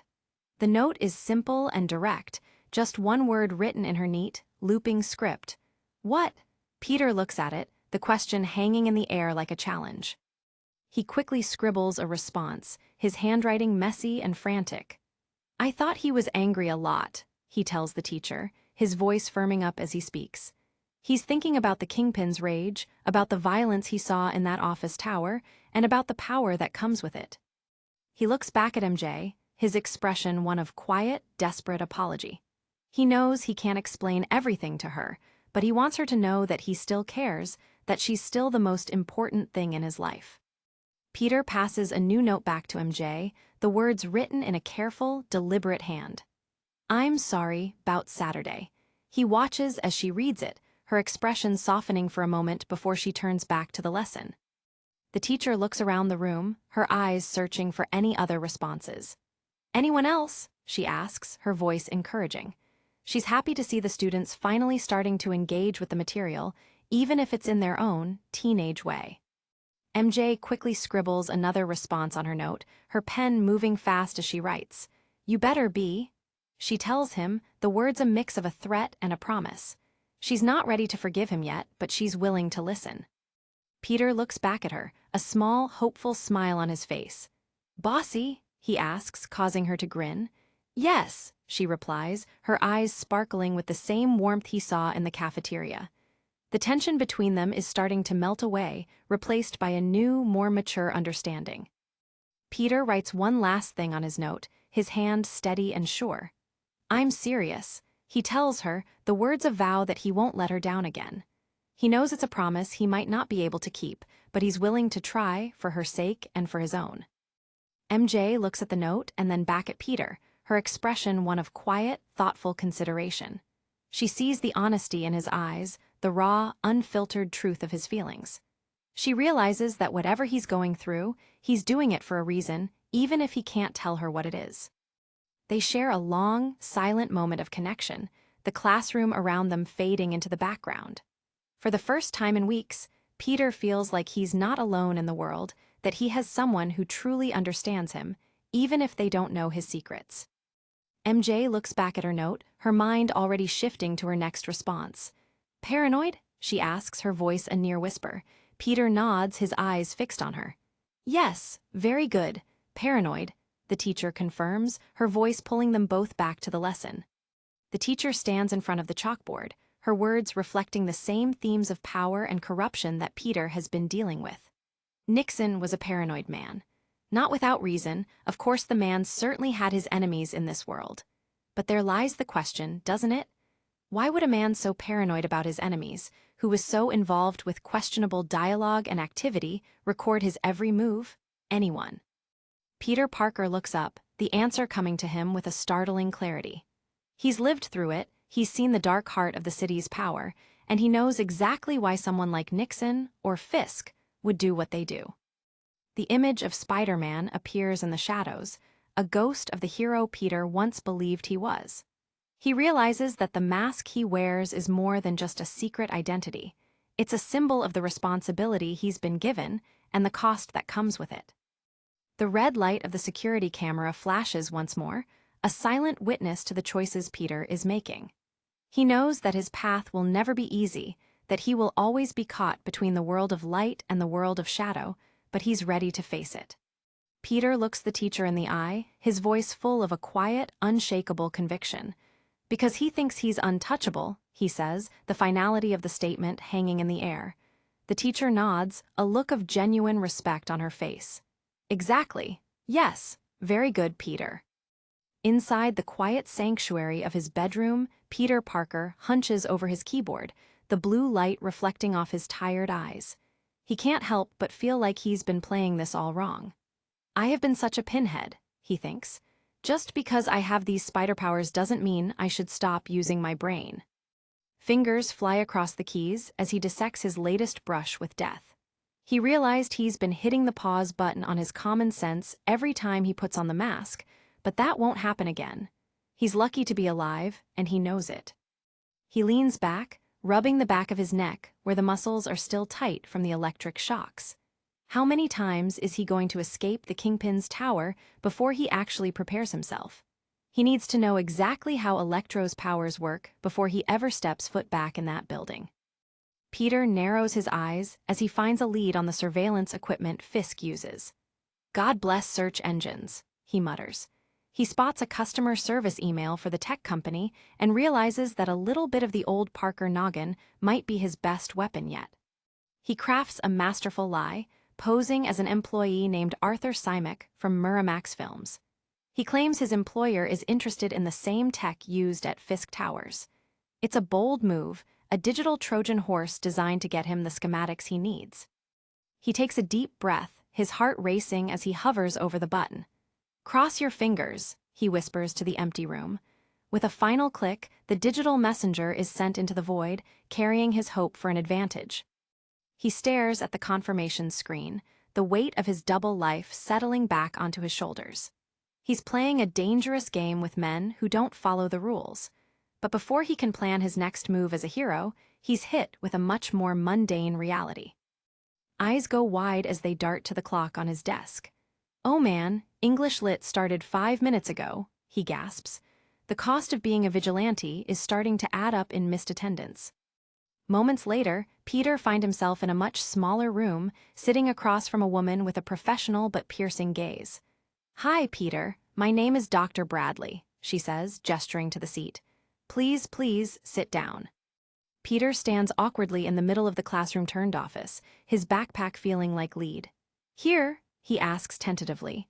She offers a small, practiced smile and replies, "Anywhere you like."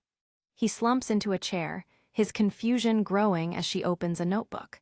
"I don't think I know what this is about exactly," Peter admits. "They just told me to skip class, and," she interrupts him gently, explaining that the school board asked her to speak with students about the recent tragedy involving Spiderman. She leans forward, her expression becoming one of clinical concern. "The school has set up these sessions so students can try to come to grips with the tragedy that we were all victim to when that Spiderman character and that aberration took hold of the school," she says. Peter stares at her, his brow furrowed in genuine disbelief. What?" he asks. The words aberration and tragedy regarding his own actions hit him like a physical blow. He shifts in his seat, his eyes narrowing as he tries to process her perspective. "Uh-huh," he mutters defensively. "You mean Harry's dad." Dr. Bradley pauses her pen mid-stroke, looking up with a hint of surprise. "I'm sorry, Harry?" she asks. It's clear she wasn't expecting him to name names so quickly. Peter doesn't back down, his voice steady even as his heart pounds. That aberration, or whatever you just called it was Harry's dad," he clarifies. "Harry Osborn's dad, Norman Osborn." She looks at him over the top of her glasses, her skepticism evident. "Uh-huh," she says slowly. "And who told you that exactly?" Peter scoffs, finding the question absurd given how much of a public spectacle it was. Yeah, that would be Harry," he says. "He told everyone. It was like on the news." She taps her chin thoughtfully, her eyes drifting to the files on her lap. Harry Osborn," she repeats. "That's the young man that doesn't go to your school anymore, right?" Peter nods, a flicker of sadness passing over his face at the mention of his friend. "They say he's in Colorado now with his uncle," he says quietly. "The school feels a lot emptier without him." The doctor flips through more pages, her voice dropping back into its analytical tone. "So, it says here that you were in the building when it happened," she reads. "Trapped under a chalkboard during the whole thing." Peter clenches his jaw, keeping his cover intact despite the absurdity of the lie. "Yeah," he replies. He wonders if she can see the sweat on his forehead.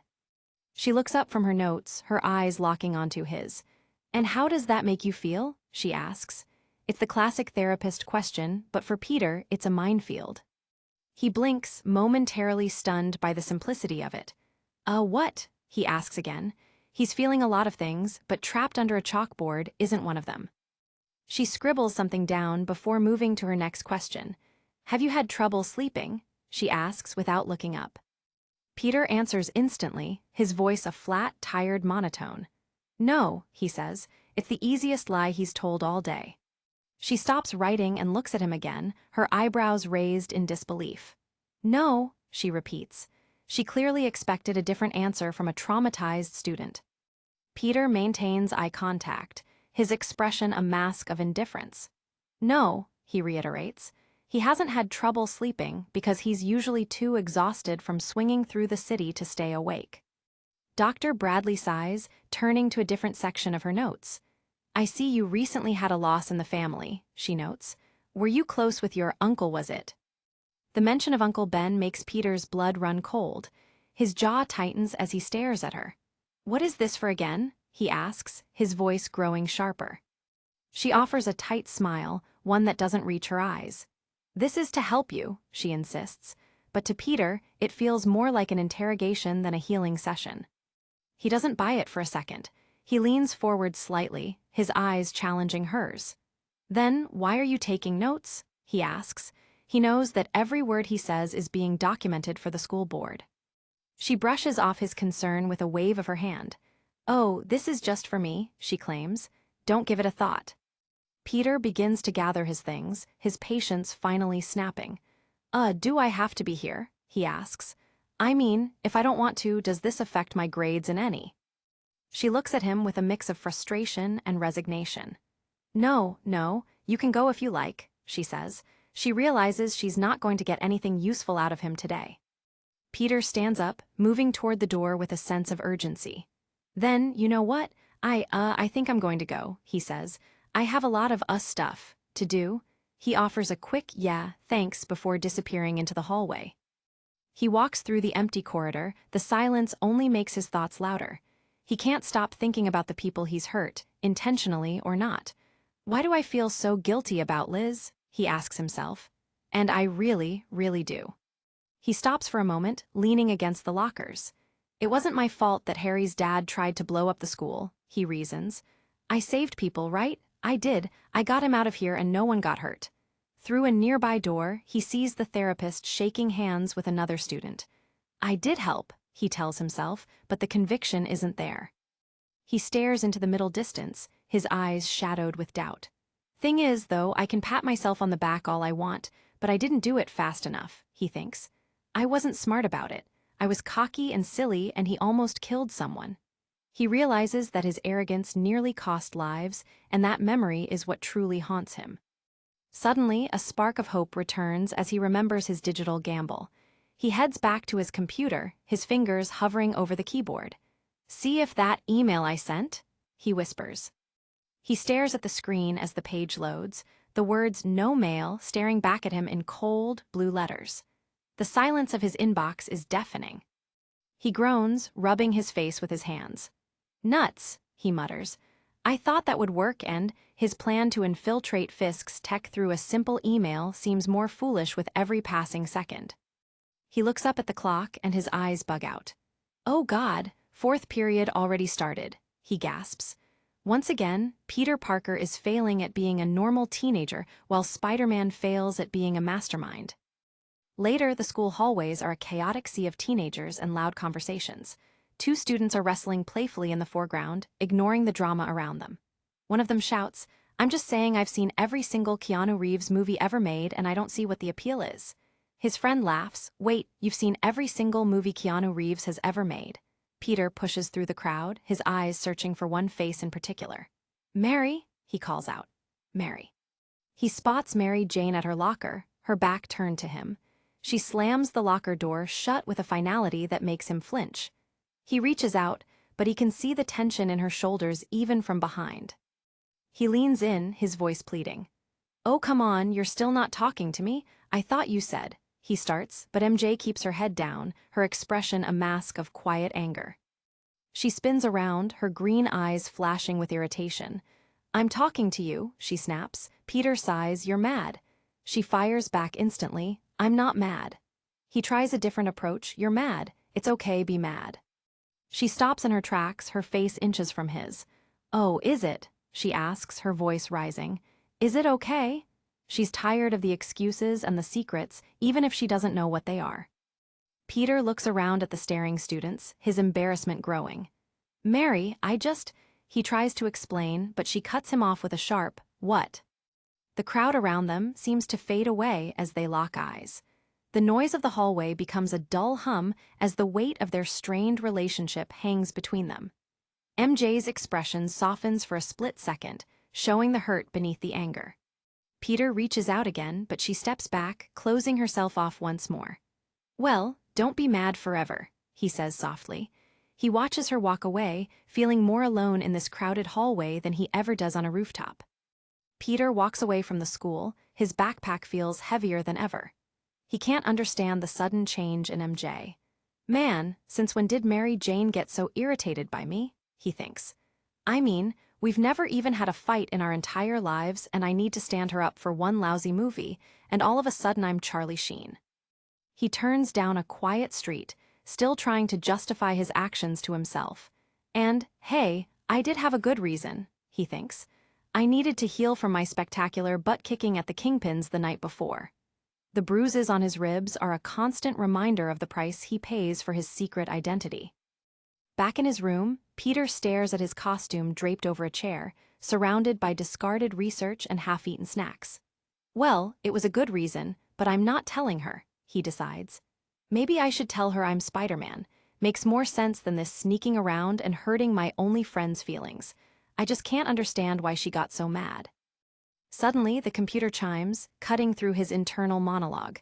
A notification pops up on the screen, bright and promising. "You've got mail." Peter's eyes widen in shock. "Oh my God," he whispers. "Hey, it worked." He leans in close to the monitor, reading the response from Sam Rosen. The email is professional and polite, thanking Mr. Simek for his interest in the 4566 Telich system. It includes links to technical pages, painting a clear picture of what the company offers. Peter's heart leaps. He has the digital key to the Kingpin's castle. The technical page loads, revealing a video presentation. A polished, blonde woman appears on the screen. "My name is Patsy Walker, and welcome to Telich," she says with a bright smile. She begins to explain that the 4566 Telich system uses the latest in digital recording technology, featuring a series of strategically placed, compact, yet attractive digital cameras. The screen shows a close-up of one of the cameras, a sleek metallic device with a glowing red lens. "Also, the size of the system is up to you," Patsy continues. "One camera or 100, the 4566 Telich system will match your needs." The presentation shifts to show a boardroom meeting being perfectly captured by the hidden eyes. Each camera will record information digitally using the highest line resolution that digital recording has to offer, she explains. Crisp, clear picture and sound. The focus moves to the back end of the system, showing a laser precision burning data. All of which is immediately recorded onto a 5RT affordable DVD, Patsy says. Each DVD can store anywhere up to 12 hours of information. The screen shows a freshly burned disc being labeled with a time and date stamp, OB 68 40701 1445. The 4566 Telich system automatically burns each DVD, logs it for time and date. The narrator adds. A hand is shown easily retrieving a disc from its tray. Each DVD can be easily retrieved out of its tray unit. Any PC with standard DVD-ROM will be able to access the digital information, Patsy explains. Peter realizes just how portable and vulnerable Fisk's data truly is. The scene shifts to a massive wall of monitors, a command center for on-site security staff. The Telich system also offers multi-screen video surveillance for use with on-site security staff, she notes.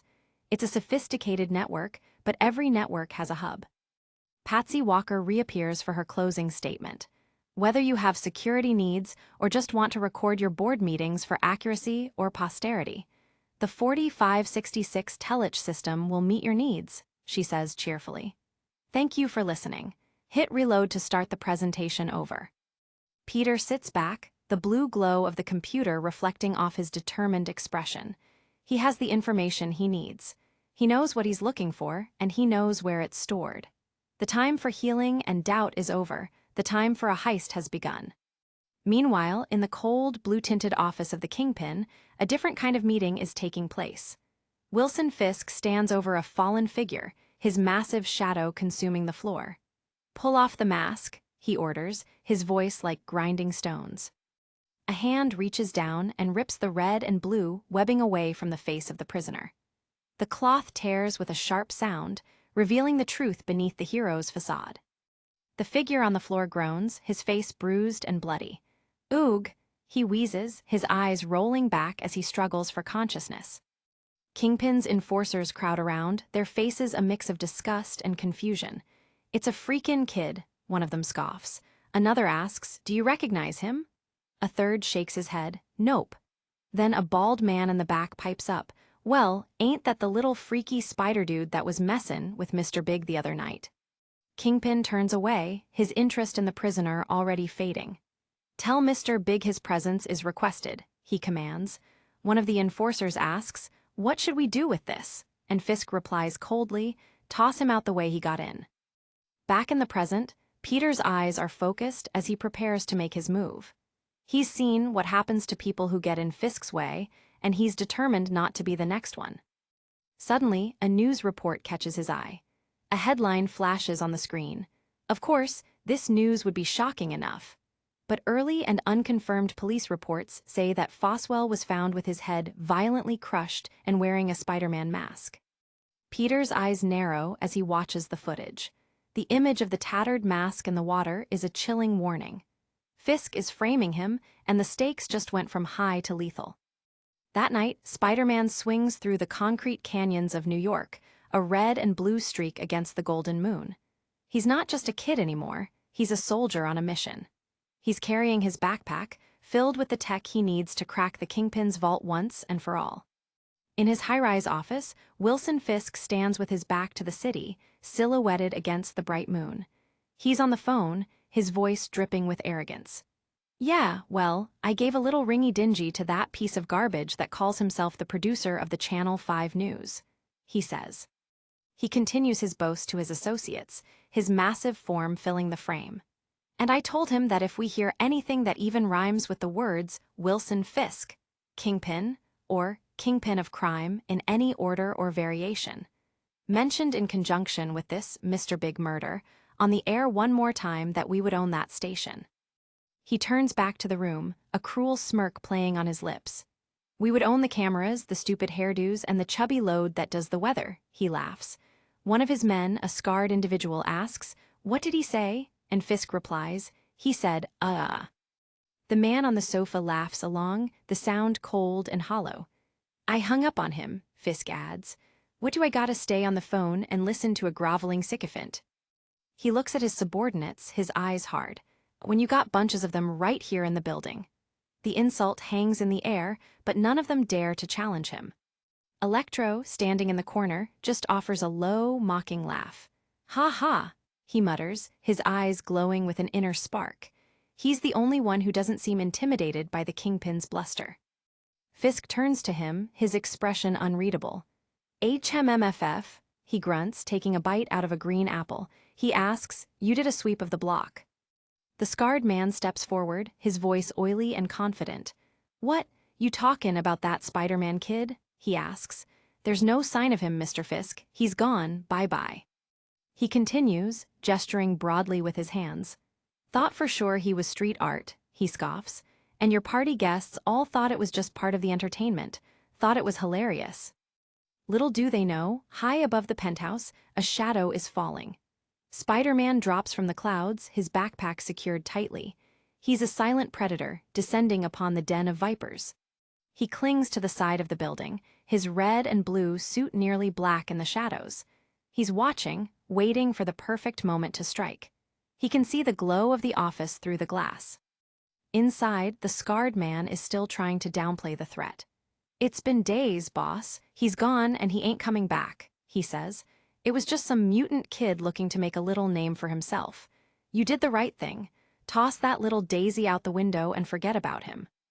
They talk. Spiderman is already deep inside the building, navigating the labyrinth of pipes and wires in the security hub. The room is bathed in a red emergency glow as he approaches the main console. He can see the monitor showing the very room he just left. Back in the office, the bald man with the lightning bolt on his suit steps forward. "Mr. Fisk, we won't be hearing from any Spiderman again," he promises. a smug grin on his face. Suddenly, the security hub is rocked by an explosion. Spider-Man flips through the air as the room fills with smoke and fire. A security guard tries to pull his weapon, but Spidey is already on top of him. Bam! Goes the sound of the confrontation as the hero disables his attacker. Electro continues his boast, oblivious to the chaos below. "And if we did, I'd smoke him like a salmon," he says, tapping his head as if he's the smartest man in the room. In the security room, Spider-Man lands near a danger high-voltage box. Sparks fly as he rips into the wiring, the sound of ZZZTT echoing through the pipes. He's shorting out the system, blinding the Kingpin's eyes. With a sharp snap, the last of the connections is severed. A small explosion of energy follows, leaving the control panel a charred wreck. In the penthouse, the lights flicker and die. The red glow of the emergency system takes over.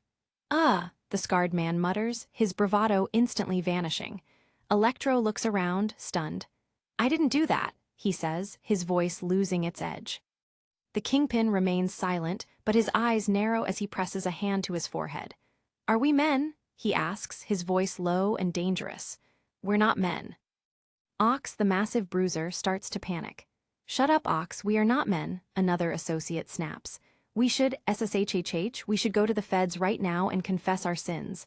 Mr. Big is dead and we helped and, hey," another one shouts, throwing a bottle to shut him up.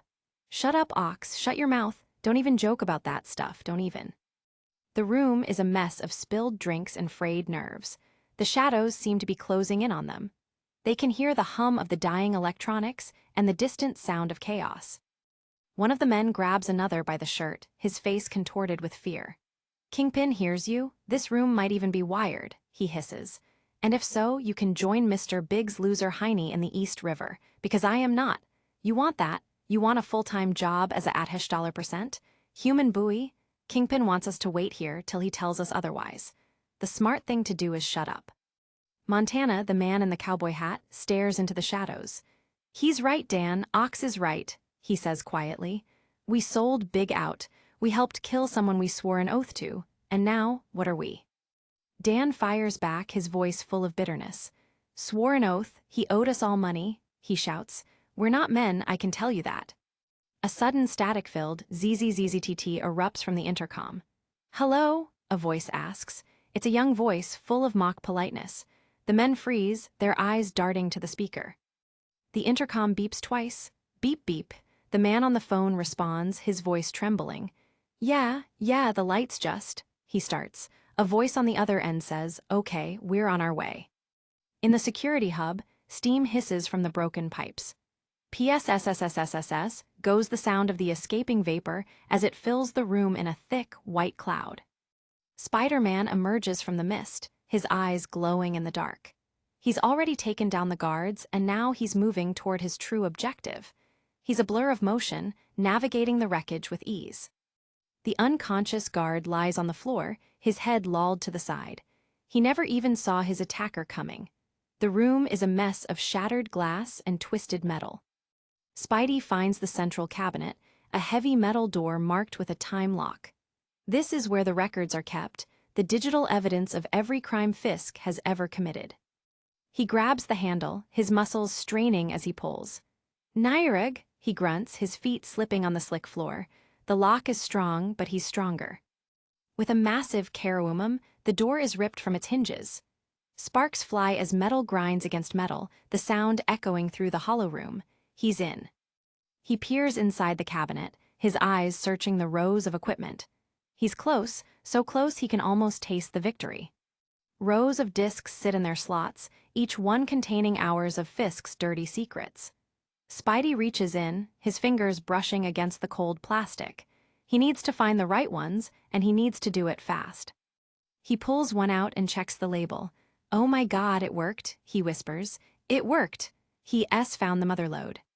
He grabs several more, his eyes scanning the dates. These are them. Yeah, this is the right date. The right everything, he thinks. Gonna grab some more. Bet dollars to donuts the Kingpin did some other shenanigans of some sort or other on these discs. He stuffs the discs into his backpack, his hands moving with practiced efficiency. The room is still filled with steam and the smell of ozone. He can hear the distant sound of security teams approaching. He takes one last look at the discs in his hand, a look of triumph behind his mask. Wow, it worked. It actually. He starts to say, but his excitement is cut short. Oh man, he gasps as the room is rocked by a sudden explosion. Boom, SSSH crackle. The ceiling begins to crumble as energy arcs through the air. Spiderman is tossed through the air as the room becomes a literal thunderdome. He manages to grab a pipe to steady himself, but he's upside down and surrounded. Oh well, it almost worked, he mutters. Hello. Suddenly, a lasso snatches him around the waist, the rope tightening with a sharp SNNSS. Glook, Spidey chokes as he's yanked through the air. Woo-ar, another voice shouts as the rope goes taut. He's pulled down into the center of the room, where the Enforcers and Electro are waiting for him. The room is bathed in a hellish red light as they surround the fallen hero. And what do you think you're doing, little boy? Electro asks, his hands crackling with power. Spidey struggles against the rope, his hands clawing at the thick hemp. GGRRKK? He wheezes, his vision swimming as the pressure on his chest increases. They've got him pinned, and they're not in a talkative mood. Electro leans in, his face a mask of sadistic glee. His eyes glow with a blinding white light. Don't worry, he sneers. This'll only hurt a lot. The frame tightens on Spider-Man's mask, his large white eyes reflecting the crackling energy of his captor. This is the moment he feared most, but even now, the Parker noggin is searching for a way out. The battle erupts in a frenzy of motion and energy. Electro unleashes a blast of lightning that lights up the room like a miniature sun. Montana snaps his lasso, Dan pulls his weapons, and Ox charges forward like a freight train. It's a 4-on-1 massacre in the making. Spider-Man is a blur of red and blue as he dodges through the chaos.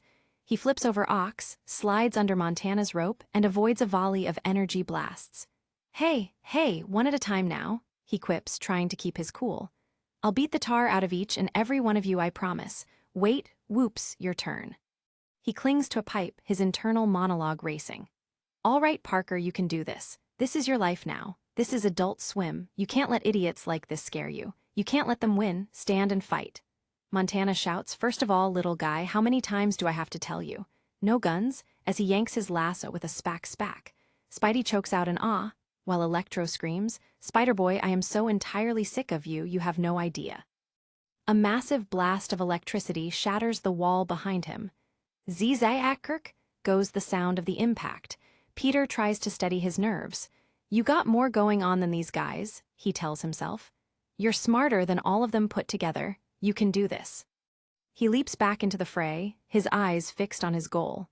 Just keep one step ahead of them and, he thinks. But Montana is faster than he looks, his hand reaching out like a claw in the smoke. The rope snaps again, and this time it catches Spidey by the ankle. He's yanked off balance, his feet kicking uselessly in the air as he's dragged back toward his enemies. Ox grabs the lassoed hero and slams him against a console with a deafening smash. Glass shatters and electronics sparks as Spidey is used like a human battering ram. He's taking a beating that would kill a normal man. He's slammed again, this time into a computer terminal. Smash! Another impact echoes through the hub. Spidey groans, his body aching from the repeated hits. They're systematic, brutal, and they're winning. Electro walks toward the crumpled hero, his hands glowing with power. The steam around him makes him look like a demon from the underworld. Let's fry the kid, he says. Ox pauses, kid.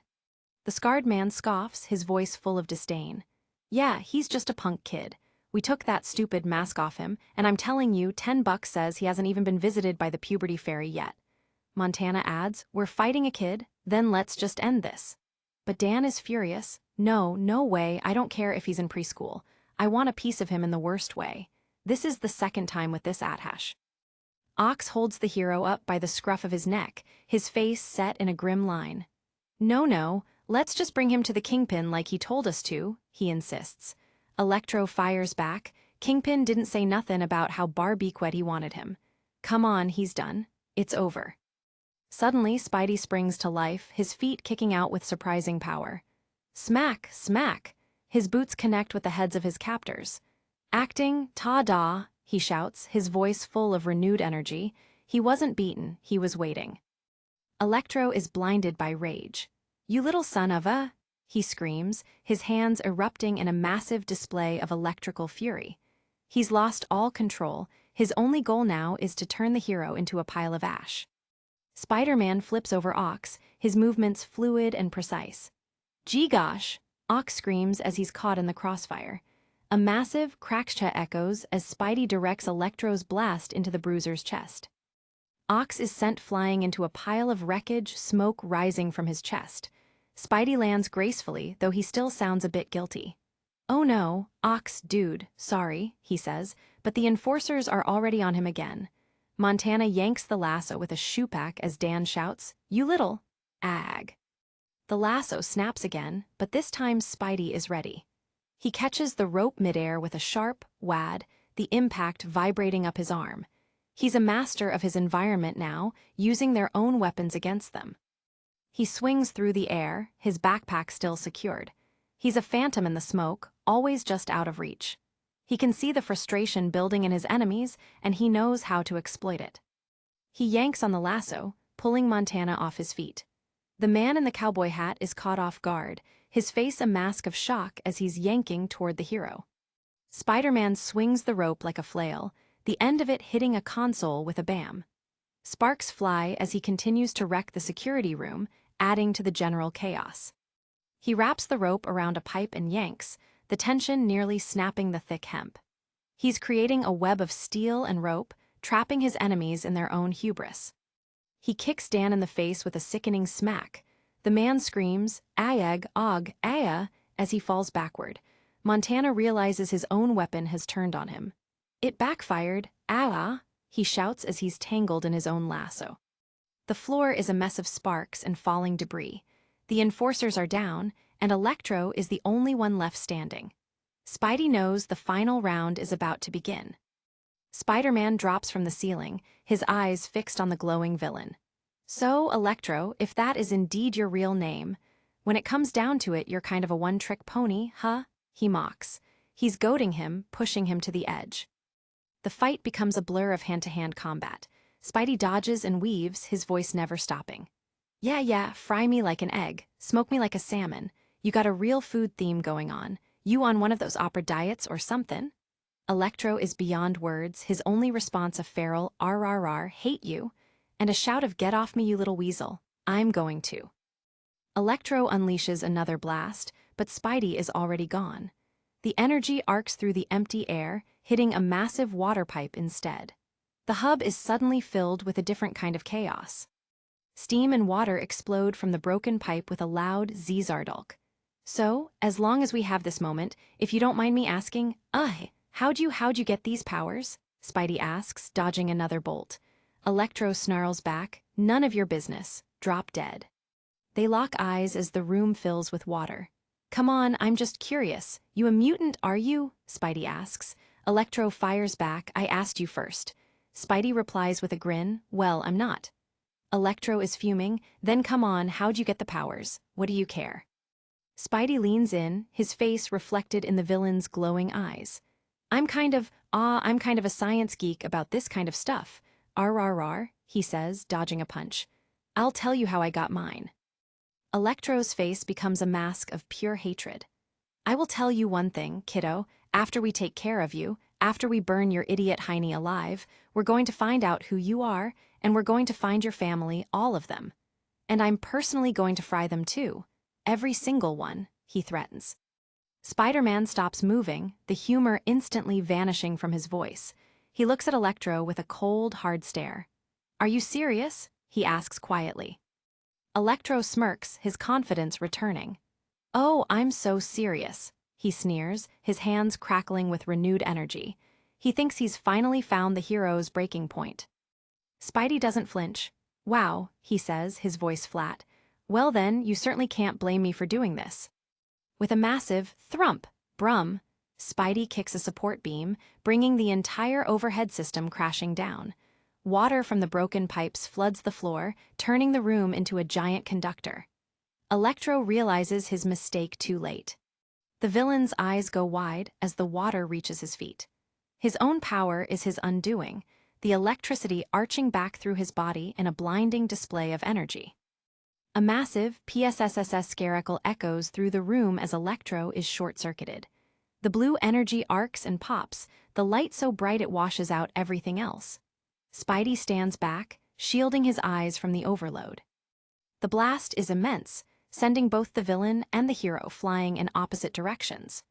The room is a chaotic landscape of light and shadow, the very air vibrating with the release of energy. The enforcers are tossed around like ragdolls. "Aya, Gaia, ZZ boom," they cry out as the secondary explosions rock the hub. The entire security system is tearing itself apart. Electro lies on the floor, smoke rising from his body. ZZTT, ZZTT pop, goes the sound of the final sparks dying out. He's out for the count, his eyes glassy and unseeing. Spiderman hangs from a pipe, looking down at the wreckage. The enforcers are scattered across the floor, groaning in pain. "Oog!" one of them wheezes. The room is finally silent, save for the sound of dripping water. He drops down, his feet landing silently in the puddles. I won. Wow, how about dem apples?" he says, his voice a mix of disbelief and relief. He survived a fight he had no right to win. He walks over to the fallen ox, pointing a finger at him for emphasis. "Well, if you do, then you listen. It's over for the Kingpin." "Oh, he says, "you want to do the right thing for once in your life." He leans in close to the bruiser's face. "Hey, big guy, you still with us?" he asks. Ox groans, "Ugh, I don't feel well." Spidey fires back, "Well, you look terrible if that makes you feel better. Listen, you got a family, you got kids, a mom," Ox whispers. "MMFF, I love my mom." Spider-Man walks away, his backpack heavy with the stolen discs. I did it. I won. I have the discs. I stood my ground. I won. How entirely cool am I?" he thinks, a small smile forming under his mask. He moves through the dark corridors of the building, his suit nearly invisible in the shadows. He's a phantom once more, disappearing before the reinforcement can arrive. He reaches a door-marked exit. He can hear a voice echoing through the intercom system. "I don't know what you think is going to happen," it starts. Spidey doesn't wait to hear the rest. He kicks the door open and steps out into the night air. He's free, and he has the evidence he needs to take down the city's biggest criminal. The voice on the intercom continues, its tone becoming more sinister. "But there is no way in this world that you will leave here alive." Spider-Man pauses for a moment, looking back at the building. He knows this is far from over. "We'll see about that," he thinks, before launching himself into the night. Suddenly, a massive hand grabs him by the shoulder and spins him around. He's staring into the face of Wilson Fisk, the Kingpin himself. "Who are you working for?" Fisk bellows, his face a mask of pure rage. Spidey doesn't blink. "You're right, you don't know me. You don't know why I'm doing this. There are all kinds of things I wanted to say to you, and I was afraid I was going to forget to say them. And I really wanted to remember to tell you these things because they are really important to me." He pulls out a stack of papers. "Okay, here goes." Spider-Man stands before the massive man, his voice calm and steady. "You are so fat," he starts, reading from his notes, "that when you cut yourself shaving, marshmallow fluff comes out." Fisk stares at him, his eyes bulging with disbelief. "No," Peter asks, unfazed by the silence. He flips to the next page. He points a finger at the Kingpin. "You are so fat that your high school yearbook photo was taken from a helicopter," he says. It's absurd, childish, and exactly what the Kingpin doesn't expect. The Kingpin's jaw tightens, his teeth grinding together. "Ooh, tough room," Spidey quips, looking back at his notes. He's enjoying this far too much.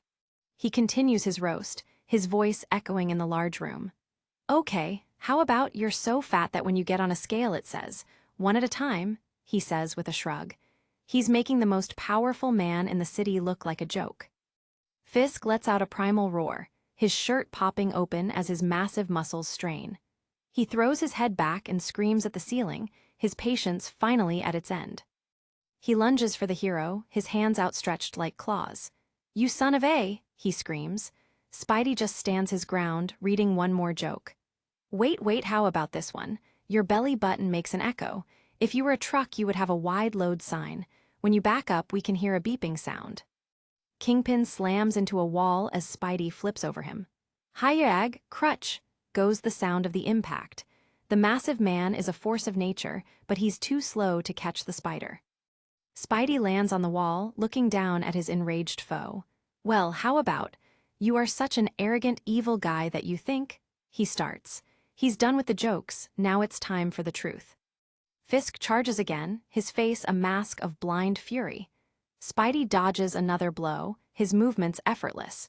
He's leading the Kingpin into a trap of his own making. He lands behind the massive man, his voice becoming low and serious. That you can just walk all over everyone in the city. Murderer, you steal and use people, and I'm going to kill you, he shouts. The humor is gone, replaced by a cold, righteous anger. Fisk turns back, his face contorted with rage. Yeah, blah blah blah, he mocks before letting out another Jayag. As he lunges forward, he doesn't realize he's already lost. Spidey unleashes his webbing, a thick green mass that slams into Fisk's face with a loud THWP. You sell drugs to children and don't give it a thought. Children, he screams. He's not just fighting for himself, he's fighting for every victim Fisk has ever had.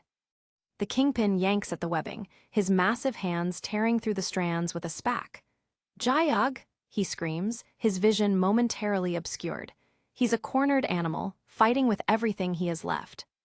Spiderman fires more webbing, the sound of THWP echoing through the room. He's anchoring the massive man to the floor, limiting his range of motion. He's taking him down piece by piece. He lands on the Kingpin's back, his hands pressing against the massive shoulders. But here's the thing, you are a dead man. As much as I hate you, as much as you make my skin crawl, I didn't come here to fight you. Any idiot can do that. He leans in close to Fisk's ear, his voice a whisper. He makes a sign with his hands, a silent mockery of the Kingpin's power. He's won the mental battle as well as the physical one. One final THWP, and the Kingpin's face is completely encased in webbing. He's left blind and struggling, a giant caught in a silken net. Spidey steps back, his mission complete. Fisk struggles against the bindings, his roar muffled by the green web. I have something so much better planned, Spidey says, his voice echoing in the now quiet room. Fisk can only let out an Arig, kill you. The Kingpin rips more of the webbing away, his face a mask of pure, unadulterated hatred. You little Atduller, he screams. You are so in over your head that. He stands in the middle of the wreckage, his clothes torn and his dignity shattered. He looks around for his enemy, but the room is empty. The spider has vanished into the night.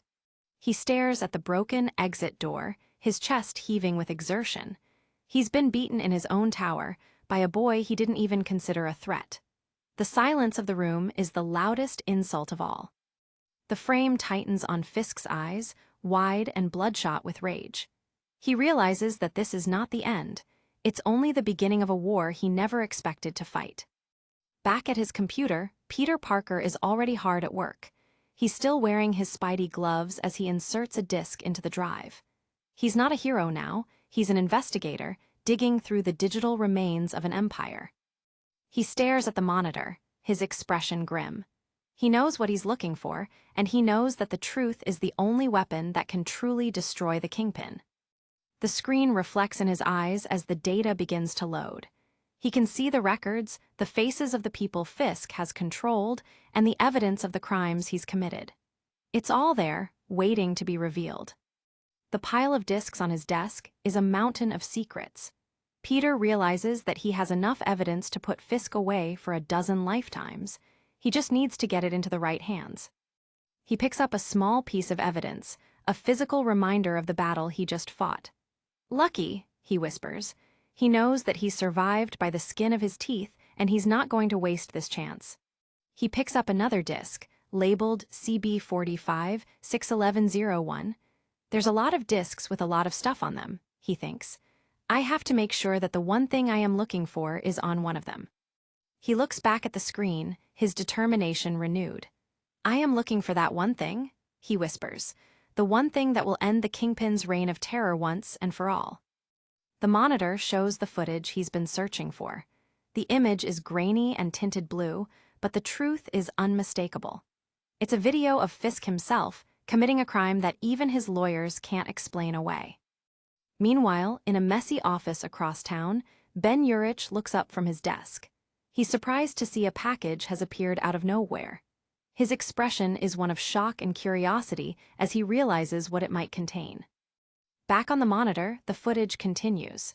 The kingpin is seen looming over a victim, his actions documented for all time. It's the smoking gun, the definitive proof of his guilt. Ben Urich leans back, a hand to his head as he processes the information. He's found a gold mine of evidence, a story that will change the city forever. He knows that his life is about to get very complicated. He holds up a note that was included with the discs. Enclosed, you will find all kinds of goodies against the kingpin. I have marked a couple of discs that should be really interesting. Please do the right thing. Signed, a friend, P.S. not for the queamish. He calls out to his colleague, "Oh man, Betty." Betty replies with an annoyed, "Oi, what now, Urich?" Ben asks, "Wow, did you see anyone put this package on my desk?" She answers simply, "No." Ben looks back at the door, but it's already closed. He doesn't see Peter Parker walking away through the office, a small, satisfied smile on his face. The truth is in the hands of the press, and the kingpin's time is running out. Later, the office is a hive of activity as the news begins to break. Ben Urich stands in the middle of it all, his expression one of grim determination. He knows that the storm is coming, and he's ready to face it. Peter watches from a distance, seeing his plan unfold. Ben gathers his materials, ready to head to the publisher's office. He knows that this story is too big to keep quiet, and he's going to make sure the world knows the truth about Wilson Fisk. In a more comfortable office, J. Jonah Jameson is already reading the news. His expression is one of disbelief as he sees the headlines. The kingpin of crime has been caught red-handed, and the Bugle is leading the charge. Ben knocks on the door of the publisher's office, his face set. He's ready to make his move, and he knows that the city will never be the same after this. In the background, Peter Parker watches with a sense of accomplishment. He's done his part, and now it's up to the rest of the world to do theirs. Later that evening, Peter Parker is back at his own desk, his hand reaching for the phone. He's tired, but there's one more thing he needs to do before he can rest. He dials a number, his heart thumping in his chest. "Mary, hey, it's me, it's Peter," he says when she answers. "Are you still mad?" Across town, Mary Jane is lying on her bed, a towel wrapped around her head. She's looking in a mirror, her expression soft and thoughtful. "No," she answers simply. The anger from earlier seems to have vanished in the light of the new day. Peter leans back, his voice full of hope. "What are you doing after school tomorrow?" he asks. He's trying to rebuild the bridge he nearly burned, one conversation at a time. MJ pauses, looking out her window. Nothin'," she replies. She's still a little guarded, but she's willing to listen. Peter takes a deep breath, his expression becoming serious. He knows that he can't keep her in the dark forever, and he's ready to take the next step. He speaks into the phone, his voice steady. "Will you come over then?" he asks. "I have something really important to tell you." He's finally ready to share his secret with the person who matters most. She offers a small smile, her green eyes brightening. "Okay," she says softly. She can tell that something has changed, and she's curious to find out what it is. Peter's smile grows, a look of genuine happiness on his face. "Okay," he repeats. For the first time in days, the weight on his shoulders feels a little lighter. In the Bugle office, Ben Urich's editor shouts, "Robertson, Robertson, get in here." The news cycle is moving fast, and they have a city to inform. The kingpin's fall is the biggest story of the decade. Peter watches the chaos through the glass, his eyes full of a quiet triumph. He's done it. He's taken down a monster and saved his friendship, all in the same day. He's more than just a hero, he's a survivor. The next day, a newspaper headline screams from the stands. "American kingpin of crime caught red-handed on tape, whereabouts unknown." The secret is out, and the kingpin's empire is crumbling. In a lush, tropical jungle far from New York, Wilson Fisk stares at the newspaper, his expression a mask of fury. His lawyer stands behind him, looking nervous. "It'll take time," he says. "That's not nearly good enough," Fisk growls. "Wilson," the lawyer tries again, but Fisk cuts him off. "Not good enough." The lawyer wipes sweat from his forehead, his voice trembling. "Wilson, no offense, you murdered a man and taped it, okay? And now the feds have the tape," he says. "But I am your lawyer. I can fix this, no problem. It'll just take some time." The frame tightens on Fisk's sunglasses, his eye reflecting his cold, calculating mind. He's not a man who accepts defeat easily, and he's already planning his return to power. He turns away and walks into the jungle, his massive form disappearing into the greenery. He's a mountain in exile, a predator waiting for the right moment to strike again. The war for New York is far from over, and the kingpin of crime will not be forgot. Inside Peter's room, the air is thick with a nervous silence as he sits on the edge of his bed, facing Mary Jane Watson. MJ asks, her eyes locked onto his, waiting for the words that have been stuck in his throat for weeks. Peter looks away, his fingers fumbling with a notebook. Yeah. He stammers, the secret weighing heavier than ever before. MJ tilts her head, a soft smile playing on her lips, encouraging him to just say it. Closing his eyes, Peter takes a deep breath and finally finds his voice. I have something to tell you, he whispers. She doesn't push, she doesn't mock, she just watches him with a gentle, patient gaze. She replies simply. Peter looks up at the ceiling, his face a mask of anxiety. Something, woo boy, something big, he adds, the gravity of the revelation hitting him all over again. MJ keeps her voice steady, nodding as she prepares herself for whatever is about to come next. She repeats. Peter leans forward, his hands animated as he tries to emphasize the danger of what he's about to share. And you can't tell anyone, I mean? Anyone, he insists, his eyes wide with worry. MJ blinks, her expression remaining calm and attentive.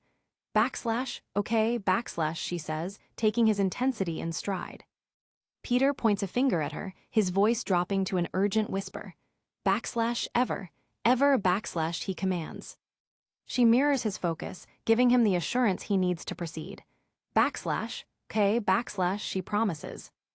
But Peter isn't satisfied. He needs to be absolutely certain her word is ironclad. You gotta promise me, he says, his brow furrowed. MJ looks him straight in the eyes, her voice soft but resolute. I promise, she says. Peter leans even closer, the shadows of the room dancing across his face. I mean it, you've got to promise me, he urges one last time. She sighs softly, seeing the genuine fear behind his eyes. Peter, she begins, trying to ground him. Peter nods to himself, finally feeling like he's on the edge of the cliff. Okay, he breathes. The two teenagers sit in silence for a moment, the distance between them feeling both tiny and vast as the secret hangs in the air. MJ waits, her heart beating a little faster, sensing that her life is about to change forever. Peter stares at her, his expression hardening into one of absolute truth. MJ leans in, her voice barely a breath. Peter, she prompts. The words finally tumble out, clear and undeniable. I'm Spiderman, Peter says, staring directly into her soul. MJ's eyes go wide, her entire body freezing as the weight of that sentence crashes over her like a tidal wave. Outside the house, the quiet of the Queen's neighborhood is shattered by a muffled shriek of disbelief. Inside, MJ is reeling, her voice rising in pitch. What? What did you just say? She asks, her mind spinning. Peter frantically puts a finger to his lips. SSHH. He begs before repeating I'm Spiderman, MJ stares at him, her brain trying to connect the scrawny kid she's known her whole life with the hero on the news. You're Spiderman, she asks, her voice trembling with a mix of shock and skepticism. Peter looks around nervously, ensuring no one is listening at the door. Yes, he confirms firmly. She shakes her head, looking for any sign that this is a prank. The superhero she asks, her eyes darting across his face. Peter gives a small, earnest nod. Yes, he says again, the truth standing between them like a physical wall. MJ narrows her eyes, her shock beginning to transform into something else as she processes the absurdity of the claim. Suddenly, MJ throws her head back and bursts into peals of laughter.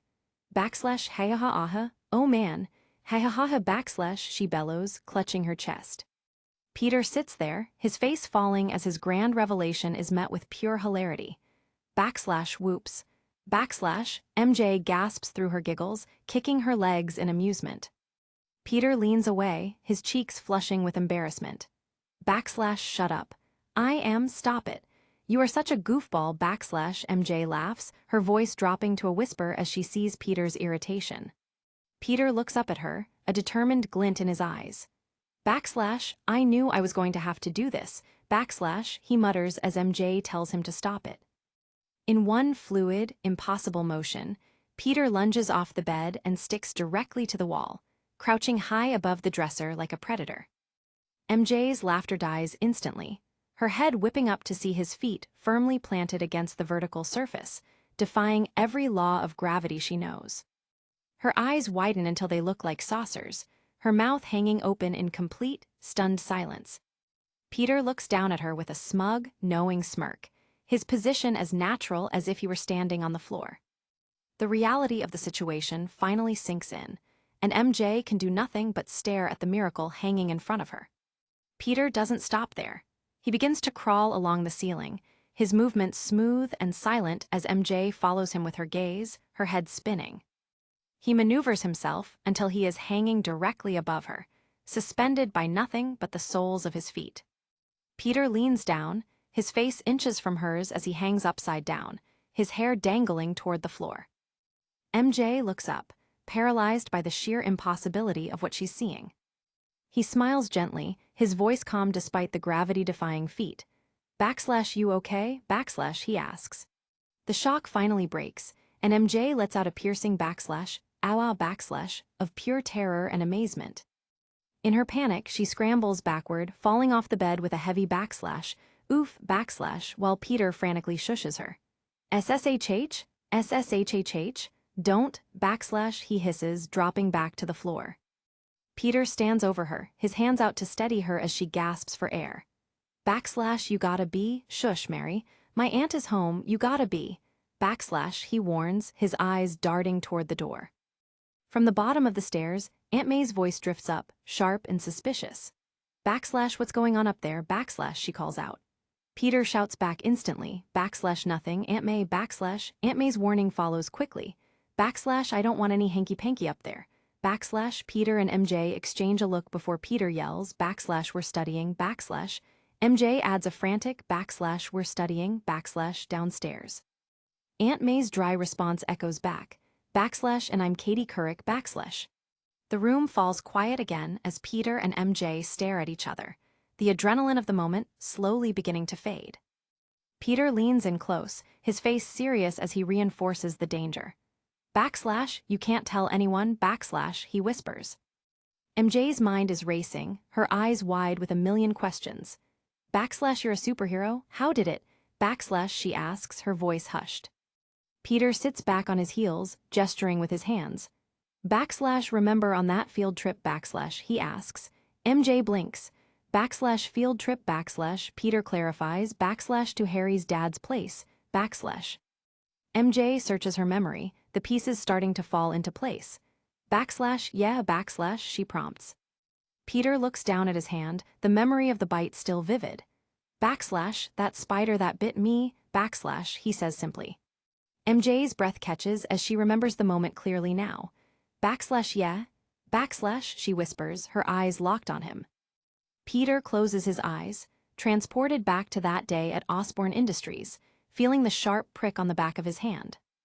In a hazy flashback, the spider is seen dropping onto Peter's hand as he stands in the middle of a crowded lab tour, its fangs sinking into his skin while he screams in sudden pain.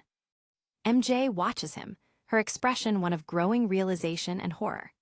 The flashback continues as the spider is swatted away, leaving a glowing, radioactive mark on Peter's hand that would change his biology forever. MJ covers her mouth, the memory hitting her with full force. Backslash, oh my god, backslash, she gasps, remembering how she was right there when it happened. Peter nods, his voice low and contemplative. Backslash, there was something going on with that spider. I don't know what exactly, but it was something. And now I'm Spiderman, backslash, he explains. MJ looks at him, still struggling to process it. Backslash, get out of here, backslash, she mutters. Then her eyes widen again. Backslash, oh my god, wait, that spider almost bit me too, backslash. Peter looks at her, a strange half-smile on his face as he considers that possibility. Backslash, yeah, backslash, he asks. MJ lets out a breath, her mind playing with the idea. Backslash, I could have been Spider-Man too, she says, a mischievous glint in her eye as she looks up at him. She shakes her head, her amazement turning into genuine admiration. Holy, Peter, you're like a rock star, backslash, she says, her face lighting up. Peter scoffs and gestures around his modest room. Backslash, yeah, just like a rock star. Except for the money, fame, and everything else good that comes with that kind of thing, backslash, he says dryly. MJ shakes her head, insisting, backslash, no, I'm serious. Everybody, they love you. The kids at school. Peter cuts her off with a skeptical backslash hardly, backslash, but MJ is undeterred. Backslash, Peter, you're oh my god, backslash. MJ leans in, her eyes shining with excitement.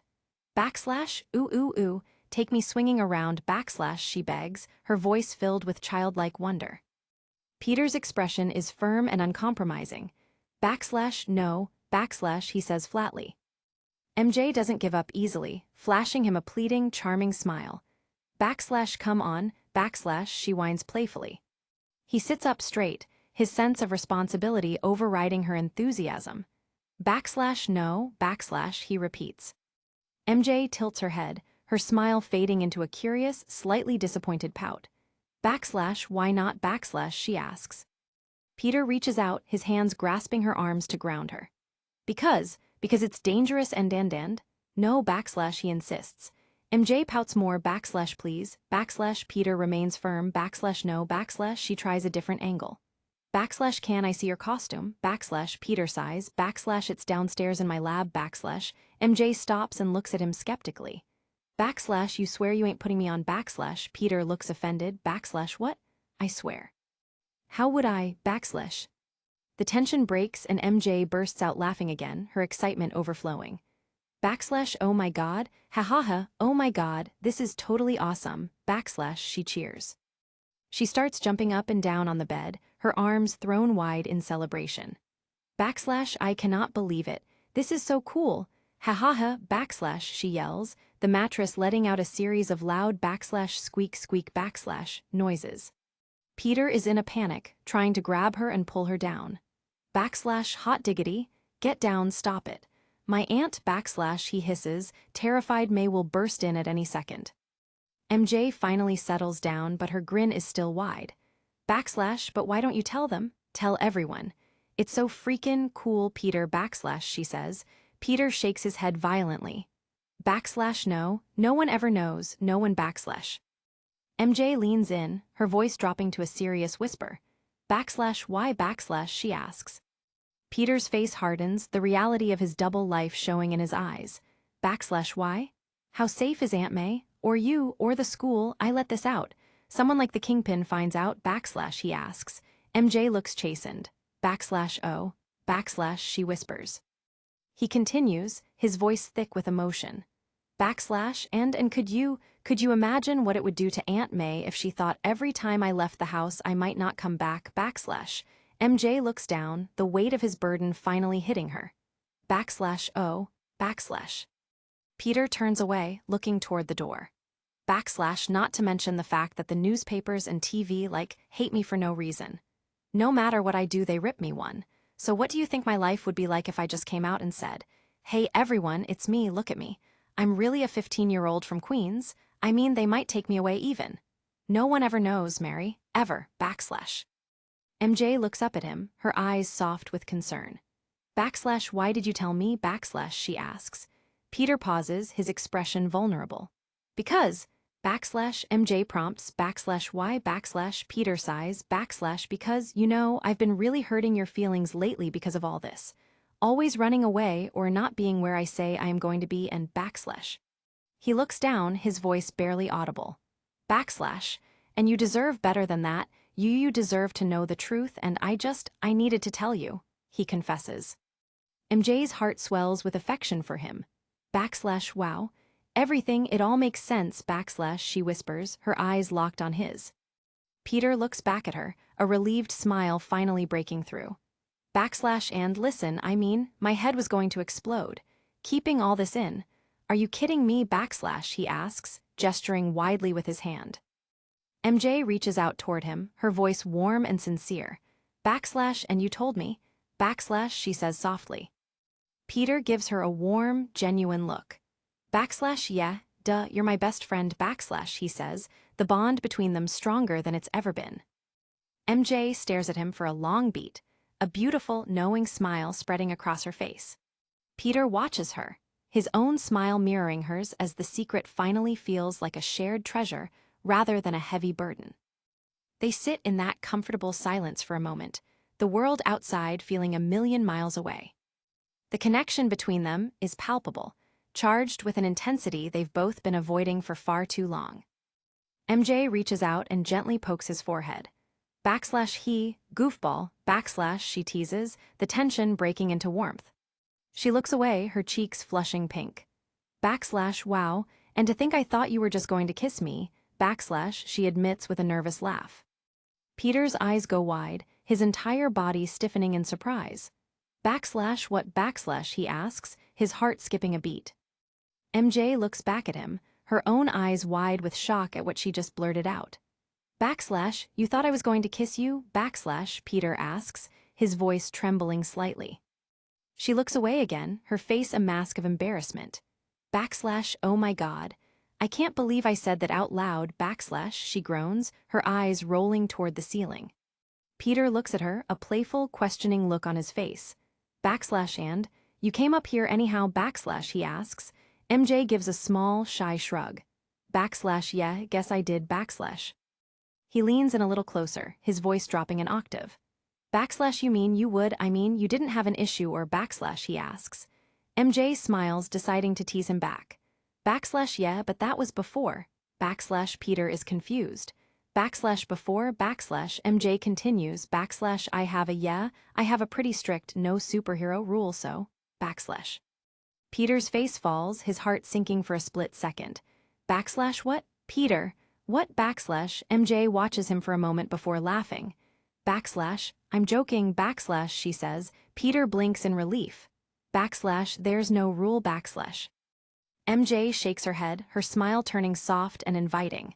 Backslash, no, there's no rule against me. No, you're not freaked out? Nope. Really, backslash, they exchange, the distance between them closing rapidly. MJ leans in until their lips are almost touching, her voice a seductive whisper. Backslash, face it, Tiger, you just hit the jackpot. Backslash, she says, referencing their first meeting as they prepare to share their first kiss. Suddenly, a sharp backslash, knock knock backslash, on the door shatters the romantic moment like a brick through glass. Both teenagers jump apart, their faces reflecting a mix of panic and utter frustration as they stare at the door. Aunt May's voice calls out from the other side. Backslash phone backslash, she announces loudly. Peter and MJ exchange a frantic look of confusion. Backslash what? The phone. It's Mary's mom, backslash, May clarifies from outside. The door swings open and Aunt May stands there, holding a portable phone with a look of stern disapproval. Backslash, I didn't hear the phone ring, backslash, Peter says defensively. Backslash, it didn't.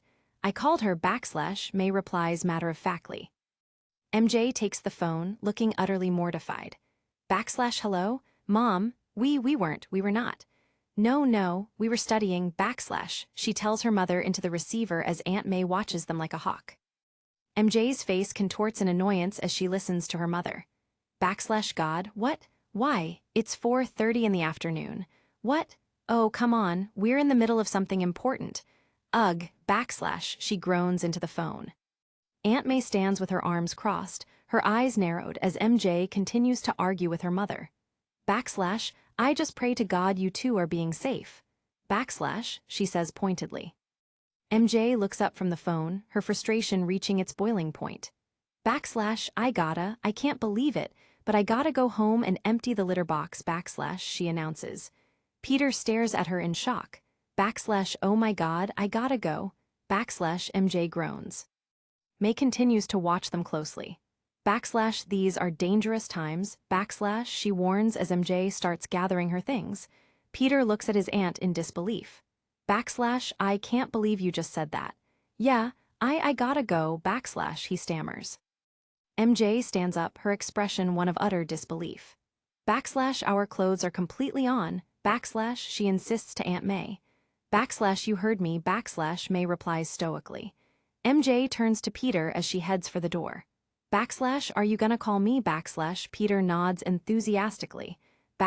Oh, you better believe it.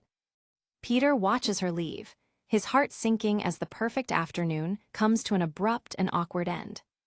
Once the door closes behind MJ, Peter turns to his aunt, his frustration boiling over. I can't believe you just said that out loud in front of her. We haven't done anything even remotely, he starts. May cuts him off with a look. Your Uncle Ben had a saying. He said if you were too young not to know not to be up to shenanigans in your parents' house. You were too young to be up to shenanigans, Peter clenches his jaw, his voice tight. We weren't doing anything, he insists through grit teeth.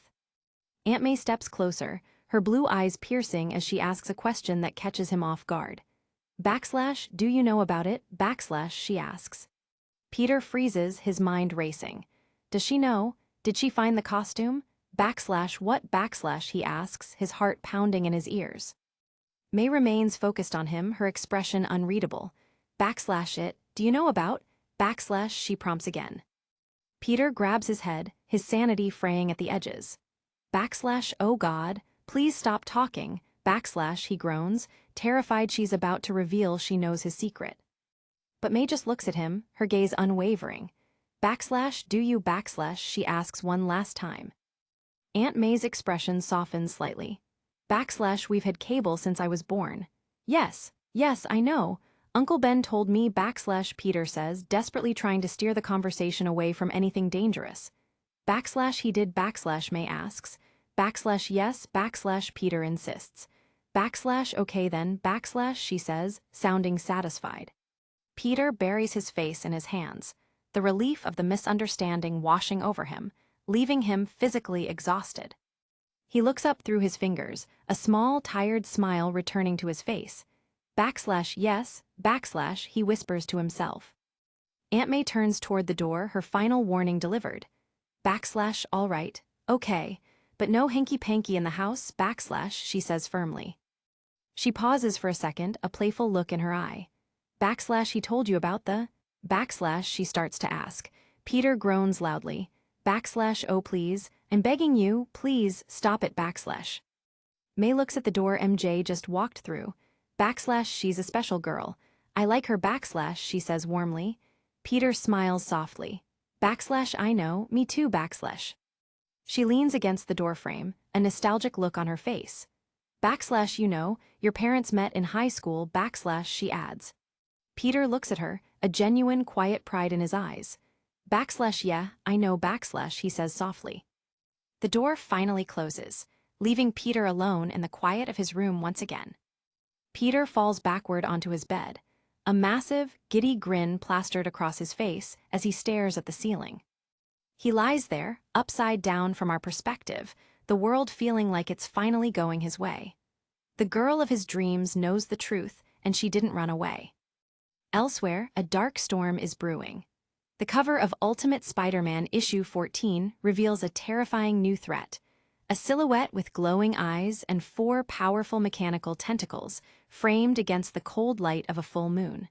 Dr. Octopus has arrived. In Peter's classroom, his teacher stands before a chalkboard covered in terms like genetic therapy and Ubermensch.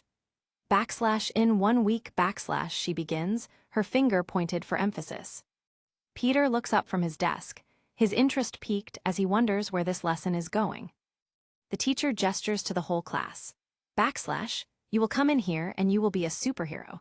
This is an oral presentation, an oral report. Each and every one of you will come up in front of the class in character. You will describe who you are and what you do. You can make up a character, or you can use one of the real ones that seem to be popping up all over Madison Avenue. You can be one of the good guys or the bad guys. Your call, \. MJ turns around to look at Peter, a playful, knowing smirk on her face. \. But you have to tell me why you are the way you are and what your powers mean to you, \. She whispers to him. The teacher continues, addressing the murmurs in the class. \. You can even be a mutant if you want to, \. She adds, causing several students to exchange wary looks. She catches the reaction and gives a tight smile. \. Right? The M word, don't sweat it, class. It's just a word. If you need help, you can come to me to discuss your project anytime. If you have a question, ask, \. Kong, the large student sitting behind Peter, raises a hand with a lazy grin. \. Do we have to, come in costume, \. he asks. The teacher looks out over the classroom. No, you don't have to, but you can if you want to. It's a presentation, creativity is a plus. You can bring anything you want, \. She explains. Kong turns to his friend Flash Thompson with a mocking sneer. Yo, can Flash come in a dress? Because he's been wanting to ask, \. He jokes. Flash's face flushes with anger, \. Stupid. He barks back. The teacher snaps her fingers, \. Enough, you two, \. She walks over to Kong's desk, her eyes cold. You can bring anything you want, Kong, but you better bring your brain for this one. You can't afford another grade like the one you got on last week's quiz, \. She warns. Flash smirks as Kong looks away, embarrassed. Busted, Flash whispers. Kong tries to regain his cool, muttering, \. Well, that was supportive, \. The teacher returns to the front of the room, tapping her book. All right, let's open your books to page 507. She says, as Peter and MJ share one last secret look before focusing on the lesson. In a sterile, high-tech government facility, a team of scientists monitors a row of screens. Did you check the reading? One asks. I am this minute doing just that, and it's a reading. Same as before, \. They exchange, their focus on a gurney in the center of the room. One of the scientists, Dr. Pym, steps closer to the patient, who is covered in a sheet. He's hungry today, pulse is good. Best yet, he reports. The other scientist looks up from his console. What did you do this weekend? Nothing, went to the movies, The talk turns trivial as they watch a monitor showing a silhouette with 4 long, curved appendages. What did you see, one asks. I don't know, some piece of Ashley Judd garbage. Yeah, who decided she was a movie star? I know. Same person that decided Molly Ringwald was. Who? Exactly. The patient on the gurney has his face entirely wrapped in heavy bandages. Did you check the pan, a voice asks. No, I left that honor for you. I got it last time, comes the reply. A muffled groan, MMMFFR, comes from the bandaged man. The argument over the dirty work continues. I am sure that is not true. It is your turn. Go see if Dr. Octopus here left us any presents. I think we need a chart, because I remember doing it yesterday as well, \. Suddenly, the patient's voice cuts through the bickering, clear and intelligent. MMMWWWHHY, why did you just call me that? He asks, sending a shock through the room. The scientists freeze, staring down at the bandaged figure in disbelief. MMMFF, why did you call me Dr. Octopus? My name is Otto, the man continues, his voice gaining strength. The scientists exchange a terrified look as one of the massive, chrome-plated mechanical tentacles begins to rise from the side of the bed, its claw twitching. Why did you call me that? Otto asks again. Otto Octavius sits up in bed, his torso a horrific mass of scar tissue and metal where 4 massive mechanical arms are permanently fused into his body. Why did you call me Dr. Octopus? He screams, his internal rage finally reaching the surface. Back at Midtown High, a massive blue and yellow banner proclaims Midtown High Tigers as a pep rally gets underway. Man, I hate pep rally, one student grumbles. Peter walks through the crowd, a book in hand, as MJ and Liz Allen chat nearby. Yeah? How come all this makes me feel like everything but peppy? I'd rather be at work. I am so broke it's sickening, MJ complains. Liz nods, me too, Kong and Flash join them, the group gathering in a circle. Well, sure, but you got a cool job, Liz tells MJ. I do? At a newspaper? Come on, are you kidding me? I work at the freakin' Cinnabon, MJ retorts. Flash groans, yo man, I think I hate that superhero assignment. What does it have to do with anything, Liz Allen rolls her eyes. Yeah, and could you believe she told us to come to school dressed as mutants? I mean, how tacky is that? Crunchy granola lady needs to cut back on the wheat germ, she scoffs. In the background, a rowdy tug-of-war game is happening, with students shouting and falling over as the rope snaps back and forth. Kong leans over Peter, his massive size looming large. Man, I thought doing this, aren't we in math or something? Well, at least it's better than reading, he says. Peter looks exhausted. My brain can't take any more. My brain is full. Flash smirks at Kong. Anyone gonna go as Spider-Man? Dude, you are so gay for Spider-Man, he mocks. Kong snaps back, shut up. I'm gonna go as a mutant. A big, horny mutant, MJ looks disgusted. God. She mutters. What? Mutants don't get horny? Kong asks, his hands outstretched. Liz Allen shoots him a warning look. Dude, don't even joke about that stuff. You never know. What? Kong asks, oblivious to the tension.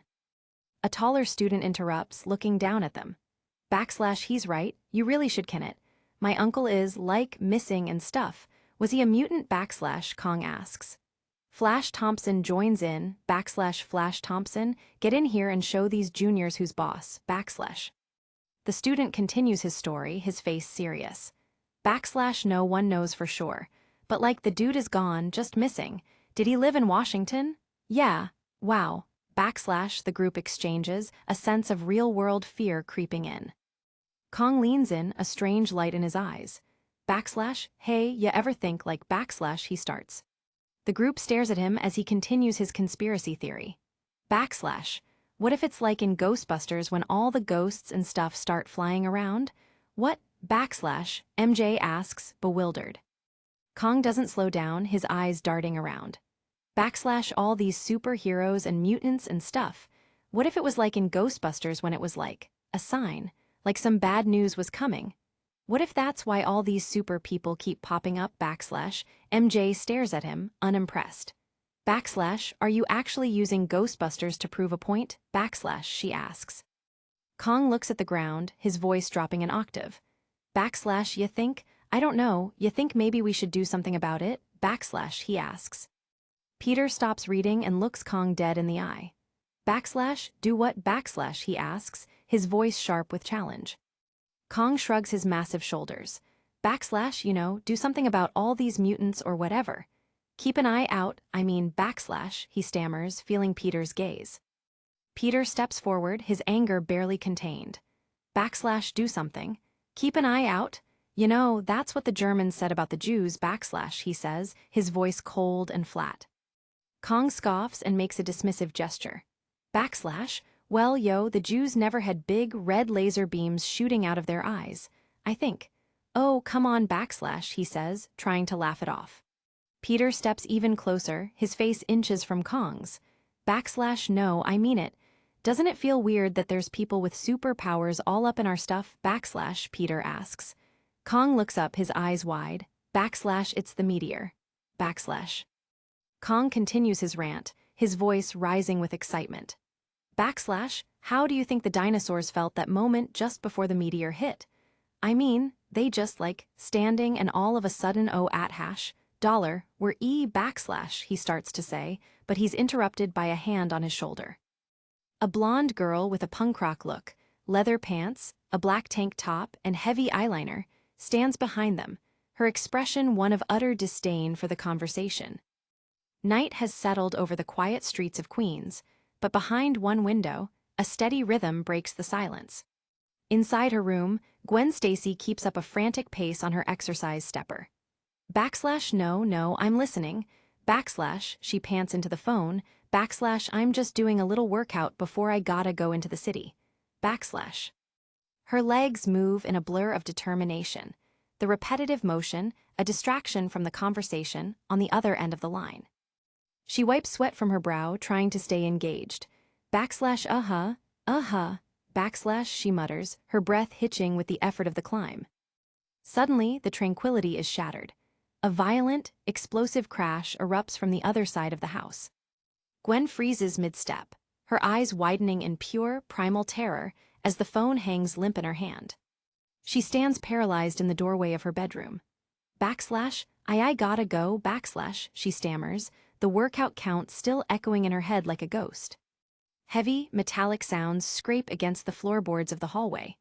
A muffled groan of pain follows, accompanied by a dull thud that vibrates through the house.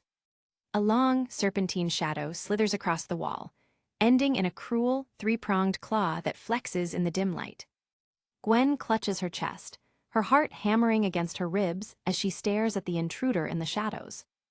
Not one, but 4 mechanical monstrosities pour into the room, their movements fluid and predatory.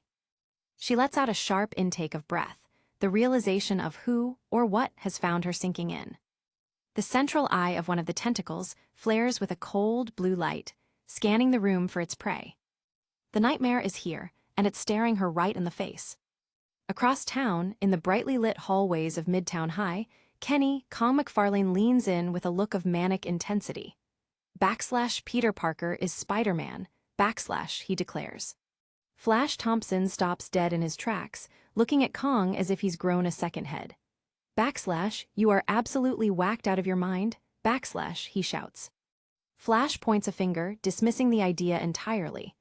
Backslash, you figured nothing, man. Parker is not Spider-Man, backslash. Mary Jane Watson joins them, her face a mask of feigned disbelief.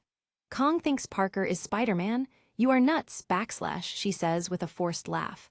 Kong ignores her, turning back to Flash. Backslash, shut up for a second. Remember when the dude got bit by that spider, backslash. Flash raises an eyebrow, skepticism dripping from his voice. Backslash when backslash. Kong leans closer, his eyes bulging. Backslash on that field trip, last semester, backslash. Flash lets out a snort of derision. Backslash, oh yeah, that was funny, backslash. Kong isn't laughing. He stares deep into Flash's eyes, searching for a spark of recognition. Backslash, well, backslash. Flash and MJ exchange a look, the tension in the hallway rising as Kong prepares to deliver his proof. Well, what backslash, MJ asks. Kong speaks the words as if they were holy writ. Backslash, he's Spider-Man, backslash. Flash throws his hands up in frustration. Backslash, how does that make him Spider-Man, backslash? Kong doesn't miss a beat. Backslash, yo, the spider bit him, backslash. Flash rolls up his sleeve, revealing a small red mark. Backslash, see this? This is a frickin' bee bite I got on Saturday, backslash. He looks Kong dead in the eye. Backslash, and I'm not B-Man. I didn't get any kind of super mutant powers. That is not, you know what, you're nuts. Kong's gaze hardens, his conviction unshakable. Backslash, I'm telling you, backslash. They walk down the hall, passing other students who are oblivious to the debate. Look at him, backslash, Flash gestures to Peter at his locker. Backslash, look. Spider-Man is like 6 feet tall. We all saw him. That is not Spider-Man, backslash. Kong turns his head sharply.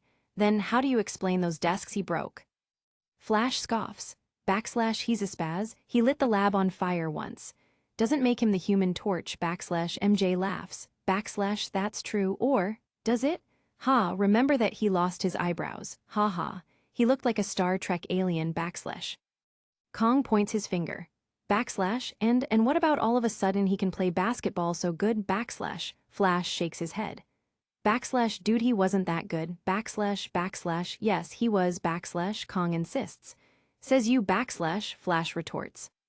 Kong continues his assault of logic. Backslash, and even if he was like Michael Jordan out there, which he was so not, he wasn't flying around the court on his webs and stuff, backslash. Flash leans in, his grin turning cruel. Backslash, oh, this is what this is about. You got dissed. Dude, he got a lucky shot in. Did the same to me that one time, backslash. Kong holds up his hand as if recalling a traumatic memory. Backslash, oh, hey, what about when he flipped me over, right here in the hall, remember? I went to dropkick him and he whipped around and flipped me, backslash. Flash laughs in his face. Backslash, yeah, he broke your hand. Dude, I hit him wrong, you're absolutely nuts. Nuts, MJ adds, backslash, yeah, I don't see it, backslash. Kong's voice reaches a fever pitch. Backslash, how could you not see it? Come on, it's so obvious, backslash. Flash just shakes his head. Backslash, again, to you, I don't see it at all. You guys are so jake-it. Well, there he is, go ask him, backslash. Flash's eyes narrow as he watches Peter Parker struggling with his locker. Backslash, better yet, it's been a while since you went for a 10-pointer. Go over and kick him in the field goal. If he's Spider-Man, you ain't even going to put in a dent. Backslash. MJ looks worried. Guys, come on. Backslash. Flash ignores her, urging Kong on. Backslash, go right ahead. Proof is in the pudding, backslash. Kong asks, backslash, what does that mean? Flash scowls, backslash, I don't know, it's a saying. Backslash. Kong mutters, backslash, it's a lame saying, backslash. Kong starts to move, his heavy boots thudding against the linoleum as he approaches the unsuspecting Peter. Flash watches with a sadistic grin, his eyes lit with anticipation. Backslash, I live for stuff like this, backslash, he whispers. Suddenly, a buzzing sensation erupts at the base of Peter's skull. What the? Oh, come on, my spider sense is going off here at school. Kong breaks into a run, a look of grim determination on his face as he targets the boy at the locker. Mary Jane watches from the sidelines, her books clutched to her chest, her eyes wide with mounting dread. Kong's heavy boot leaves the floor, the sole of his shoe looming large in the frame. That can only mean one thing. Peter clenches his jaw, a bitter realization washing over him. And the Academy Award for Best Performance by an amateur superhero trying desperately to hold on to his secret identity goes to. Peter slams into the lockers, his books spilling everywhere. Backslash, oof, backslash, he gasps, falling to the floor. Ooh, ayo, backslash. Kong stands over him, pointing and laughing along with Flash. Backslash, hey ha ha ha, you guys are idiots, backslash, Flash says, looking at the students who gathered to watch. The camera pans down to Kong's hand, which he's clutching as if it's injured, but he keeps the mocking grin on his face. Peter stays on the ground, holding his back. Backslash, oh, owie ow, why did you oh, backslash, Kong laughs harder. Backslash, ah ha ha ha ha, ooh boy, backslash, MJ looks on with a mixture of pity and anger. Peter looks up, tears welling in his eyes. Backslash, what is wrong with you? Oh, backslash. Kong looms over him, his shadow engulfing the boy on the floor. Backslash, what exactly is your problem, fat boy, backslash, he asks, his voice low and threatening. Peter can only stutter, backslash I, backslash. The bullying is interrupted as Gwen Stacy pushes through the crowd, her face a mask of cold fury. She points a finger at Kong. Backslash, you ever do something like that again? Backslash. Suddenly, a silver flash catches the light. Gwen has pulled a switchblade, the blade humming as it snaps open. Backslash, and I'll stick you like the fat pig you are, backslash. Peter stares up at Gwen, his shock mirroring the rest of the hallway. The school's new girl has just changed the rules of the game. The crowd of students is frozen in a collective gasp, their eyes alternating between the blade and the defiant blonde girl. Gwen's gaze is steely, her resolve unbroken. Backslash, what is this? She demands, her voice cutting through the silence. The hallway is suddenly invaded by a new authority. A tall man with a mustache and glasses pushes his way through. Backslash, why don't you kids ever learn to leave well enough, eh? Backslash. He looks down and sees the knife lying on the floor. The sound of it hitting the tile is sharp and final. The man's face drains of color, his jaw tightening into a grim line of disappointment and disbelief. The hallway circles the fallen weapon. Backslash, and what is this now, backslash, the man asks. Backslash, huh? What is this, backslash, Kong and Flash back away, the amusement gone from their faces. Captain Stacy looks at his daughter, the weight of his profession clashing with the pain of a father. The hallway students look on, sensing a storm brewing. Gwen stares back at him, her eyes filled with a defiant, wounded pride. Backslash Stacy backslash her father begins, backslash great way to start at your new school. Second day here, backslash. He grabs her arm, his grip firm but not cruel, and starts to lead her away through the crowd. Peter Parker watches from the floor, his jaw dropped, his mind spinning from the sheer absurdity of the last 60 seconds. A student in the background whispers loud enough for everyone to hear, backslash Captain Stacy, backslash. The name ripples through the hallway like a shockwave. The captain doesn't stop.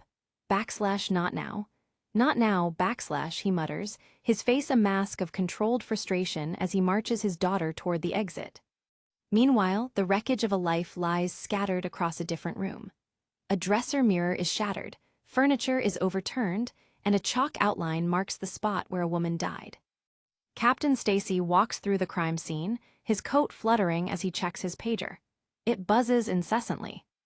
He pulls his phone to his ear, his voice weary. Backslash this is Captain Stacy. What? She what? Did you call her mother? Because I'm... Backslash. He paces through the debris, his frustration boiling over. Well, this really yes, but there's really nothing I can do at the moment. I'm at a crime scene that... What did she do this time? She what? Lord backslash. He stops in front of a wall marked by deep, jagged gouges that could only have been made by something inhuman. Backslash, no. No, I didn't know she had a knife, and no, I certainly wouldn't have known she was bringing one to school. Backslash.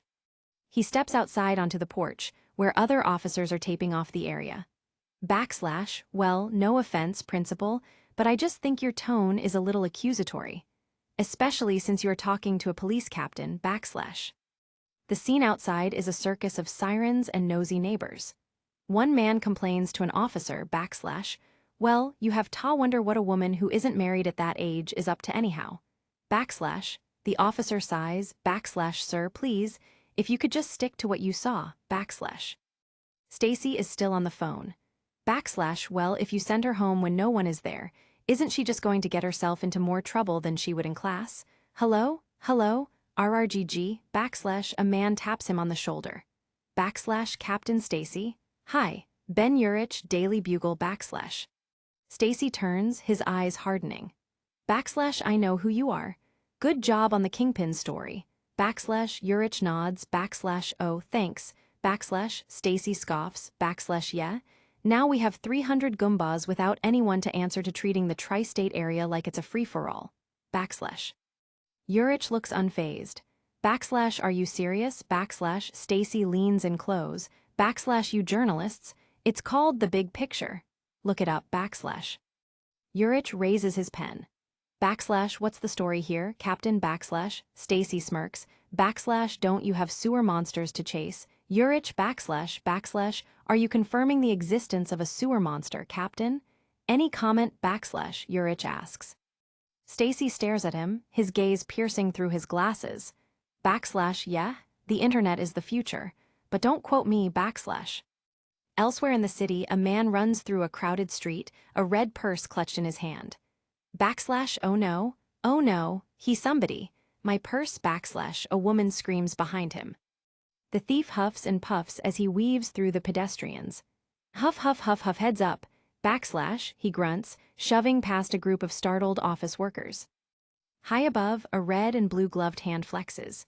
With a sharp flick, a web line shoots out with a cinematic hiss. The thief stops, confused, as he looks up at the sky. Huff, backslash. Before he can react, a shadow falls over him.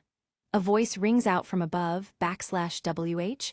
You, my friend, are exactly what the doctor ordered, backslash.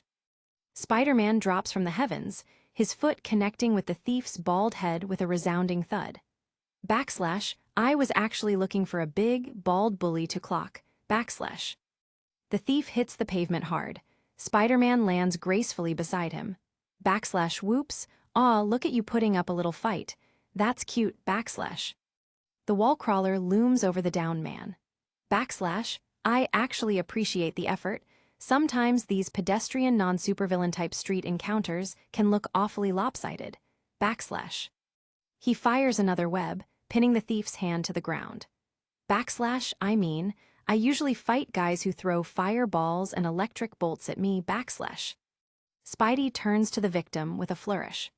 Backslash, so, the next time really you might want to think about getting some kind of gimmick, if you're going to get into these situations with A-list superhero types like myself. Backslash.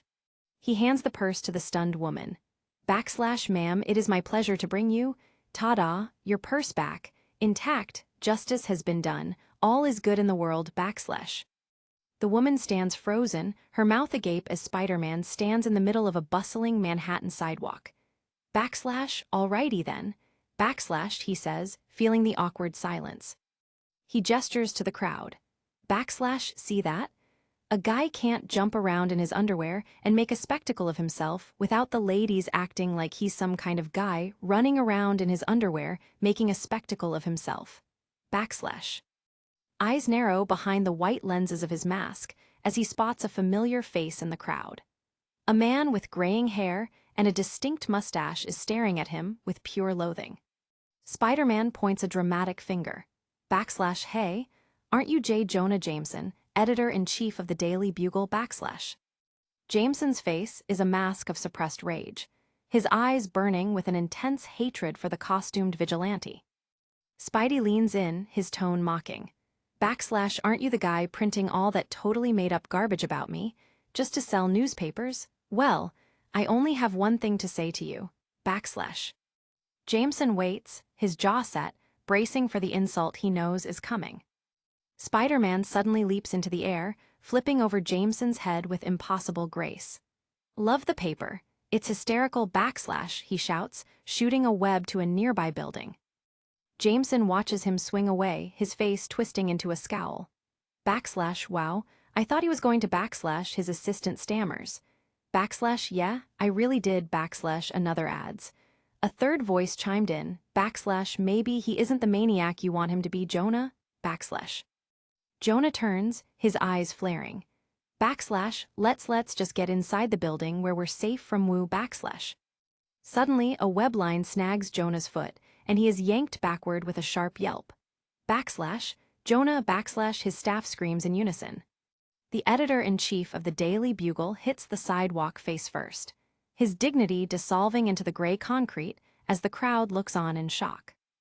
Later, inside the Bugle's offices, J. Jonah Jameson sits at his desk, nursing a massive bump on his head with an ice pack. Backslash, so what, Urich? Where's the angle, backslash? Ben Urich leans over the desk, spreading out a series of documents. Backslash, so then, I did a little background check, and the person who rented the house just before this murdered woman? That name is vaguely. Backslash. Urich's partner speaks up. Backslash was Dr. Otto Octavius. He was one of the chief scientists at Osborne's Industries, backslash. Jameson looks up, a flicker of recognition in his eyes. Backslash, oh yeah, right, he died in that explosion, backslash. Urich leans in close, a grim smile on his face. Backslash, ah see, the thing is he didn't, backslash. Jameson scoffs, backslash come on, backslash Urich shakes his head. Backslash Ben, there's no death certificate, there's no death announcements. Plus, if you remember backslash. He holds up a manila folder.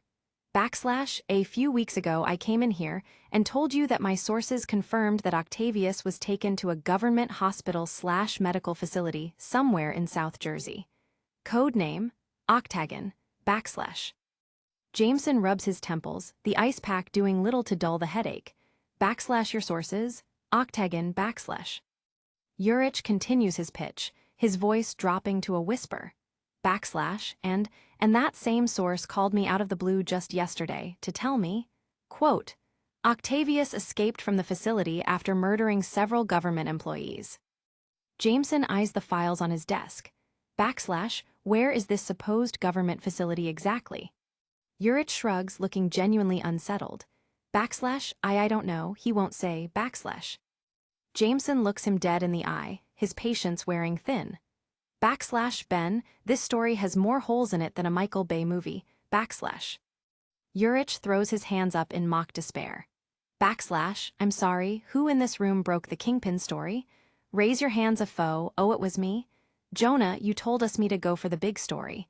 This could be a big story, backslash. Jameson sighs and looks back at the file.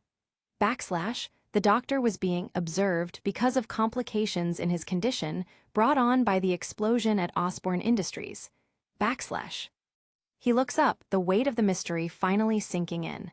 Backslash, complications in his condition. What does that mean? Somewhere in the shadows of the city, the answer emerges. A man in a tattered trench coat and dark glasses lurks in an alleyway, his body twitching with unnatural energy. Back at the Bugle, Urich is still pleading his case. Backslash, considering what we know happened to Osborne in that explosion, considering we know something fishy went on around the cleanup. Backslash, Jameson cuts him off. Backslash, we do not know what happened to Osborne. Backslash. Otto Octavius leaps from a rooftop, his mechanical arms extending like the legs of a giant, metallic spider against the backdrop of the moon.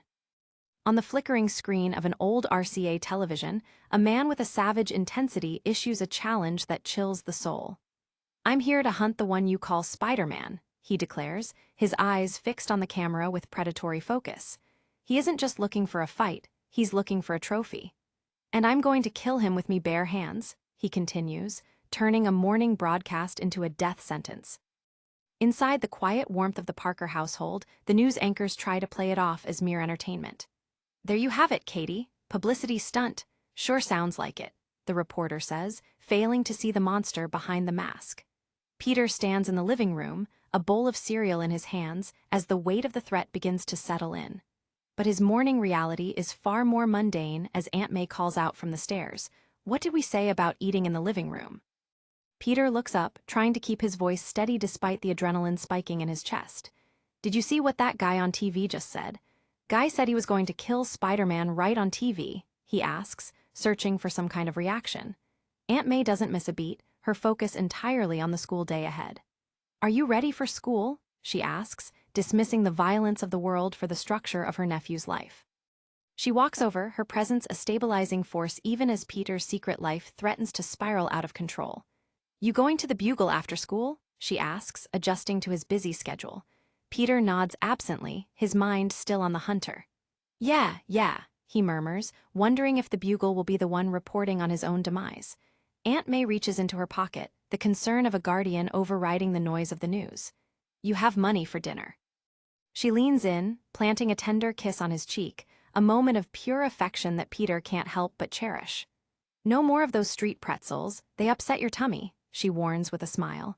It's a reminder of the boy he is at home, a stark contrast to the hero Craven wants to bleed. "I'll see you tonight, sweetie," she whispers, unaware that her nephew might be facing the fight of his life before sunset. The front door clicks shut, leaving Peter alone with his thoughts and the remains of his breakfast. "Guy says he's going to kill you on a morning talk show?" He mutters to the empty room. The absurdity of it would be funny if it wasn't so personal. "What a completely crappy way to start the day," he concludes, the silence of the house magnifying the danger waiting for him outside.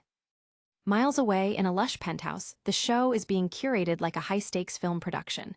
A graphic of Spider-Man being cornered by the hunter fills a massive screen, the composition violent and clinical. "What do you think?" the producer asks, his voice dripping with commercial ambition. The hunter barely glances at it, his eyes narrow with disdain for the theatrics. "Of what?" he growls, his interest lying in the kill, not the marketing. The producer, a man named Harold with sharp sunglasses and a sharper smile, gestures toward the screen with a thumb. "Of this as the teaser graphic?" he asks, already envisioning the ratings spike. He sees a brand where Craven sees a bloodlust. The image is a lie, a fabricated moment of dominance, but in the world of television, perception is the only truth that matters. While Harold talks shop, the man behind the Craven persona is busy maintaining the physical perfection required for the hunt. He balances on one arm, his muscles coiled and ready, a living weapon in a room full of suits. "Where did you get the picture?" he asks, his voice strained by the effort. Harold shrugs, a testament to his digital deceit. "We dressed up Eddie the Grip, did the rest in Photoshop." It's all a facade, but the hunter's power is terrifyingly real. Craven drops from his stance, sweat glistening on his brow, his patience for the media circus wearing thin. "It's cheap theatrics," he spits, his pride as a warrior insulted by the Photoshop tricks. But Harold doesn't care about honor, only longevity. "And it will keep you on the air for another 2 years, he counters, his eyes flashing behind his lenses. And that's all I care about. And it's all you should care about, too. A woman in a silk robe, poised and watchful, enters the room like a shadow, her presence immediately shifting the energy. And at this moment in time, we are only at 66 and the DMOS are sliding, she notes with a cool, analytical tone. She is the anchor of the operation, the one who knows that without numbers, the hunt is over before it begins. Sliding DMOS are not good, but this, baby, this is testing very well. Harold turns to her, his mind already racing to the next stage of the rollout. And next, I tell you what else we need to do. We need to up her role in the show, he says, pointing toward the woman. He sees a golden opportunity to expand the brand, to turn a relationship into a merchandise empire. Having the hot girlfriend is good and all, but we need to get her out in the spotlight. Some merchandising, some TV spots. The woman's eyes narrow, a flash of green fire in her gaze that suggests she is far more than just a supporting character. Wakindi, youch, she snaps, her patience snapping as Harold treats her like a prop. There is a lethal edge to her silence, a reminder that those who stand beside the hunter are often hunters themselves. She isn't interested in being a mascot, she's interested in results. She steps closer to Harold, her voice lowering to a dangerous hiss. You know, this is the opposite of what you told me 2 years ago, she reminds him, the weight of a broken promise hanging in the air. What happened to tempering the act for American audiences? What happened to? She is challenging the very foundation of their agreement, and Harold knows he's on thin ice. Harold backs away slightly, his hands raised in a mock gesture of peace, though his ego remains fully intact. And 2 years ago I was right. But now I am right again, he declares with the unwavering confidence of a salesman. He believes the world has changed, and they must change with it if they want to survive the brutal landscape of network television. He leans in toward Craven, his voice a conspiratorial whisper designed to stroke the warrior's vanity. Craven baby, for the next 6 months you are going to be sex and violence personified, he promises, painting a picture of primal dominance. Ratings go up, we hit our mark. After that, you can look in the camera and read The Great Gatsby for all I care. Harold spreads his arms wide, gesturing to the city outside their window as if it were his personal playground. But the good news for all of us is, you are sex and violence personified, so just be yourself, be you being you. He wants the raw, unbridled power of the hunter to captivate the masses. Focus that incredible charm and prowess right here, right now, have fun with it, do your thing, hunt. The camera pushes in tight on Craven's eyes, a cold blue that reflects nothing but the intent to destroy. Harold's voice continues in the background, a low drone of encouragement that the hunter barely hears. He isn't thinking about ratings or demographics. He is thinking about the web swinger and the feeling of a neck snapping beneath his palms. The scene shifts to the mask of the spider, the large white eyes reflecting the harsh light of a new day. But I actually think this is going to be one of the biggest challenges of your career, Harold's voice lingers, a prophetic warning that echoes through the silence.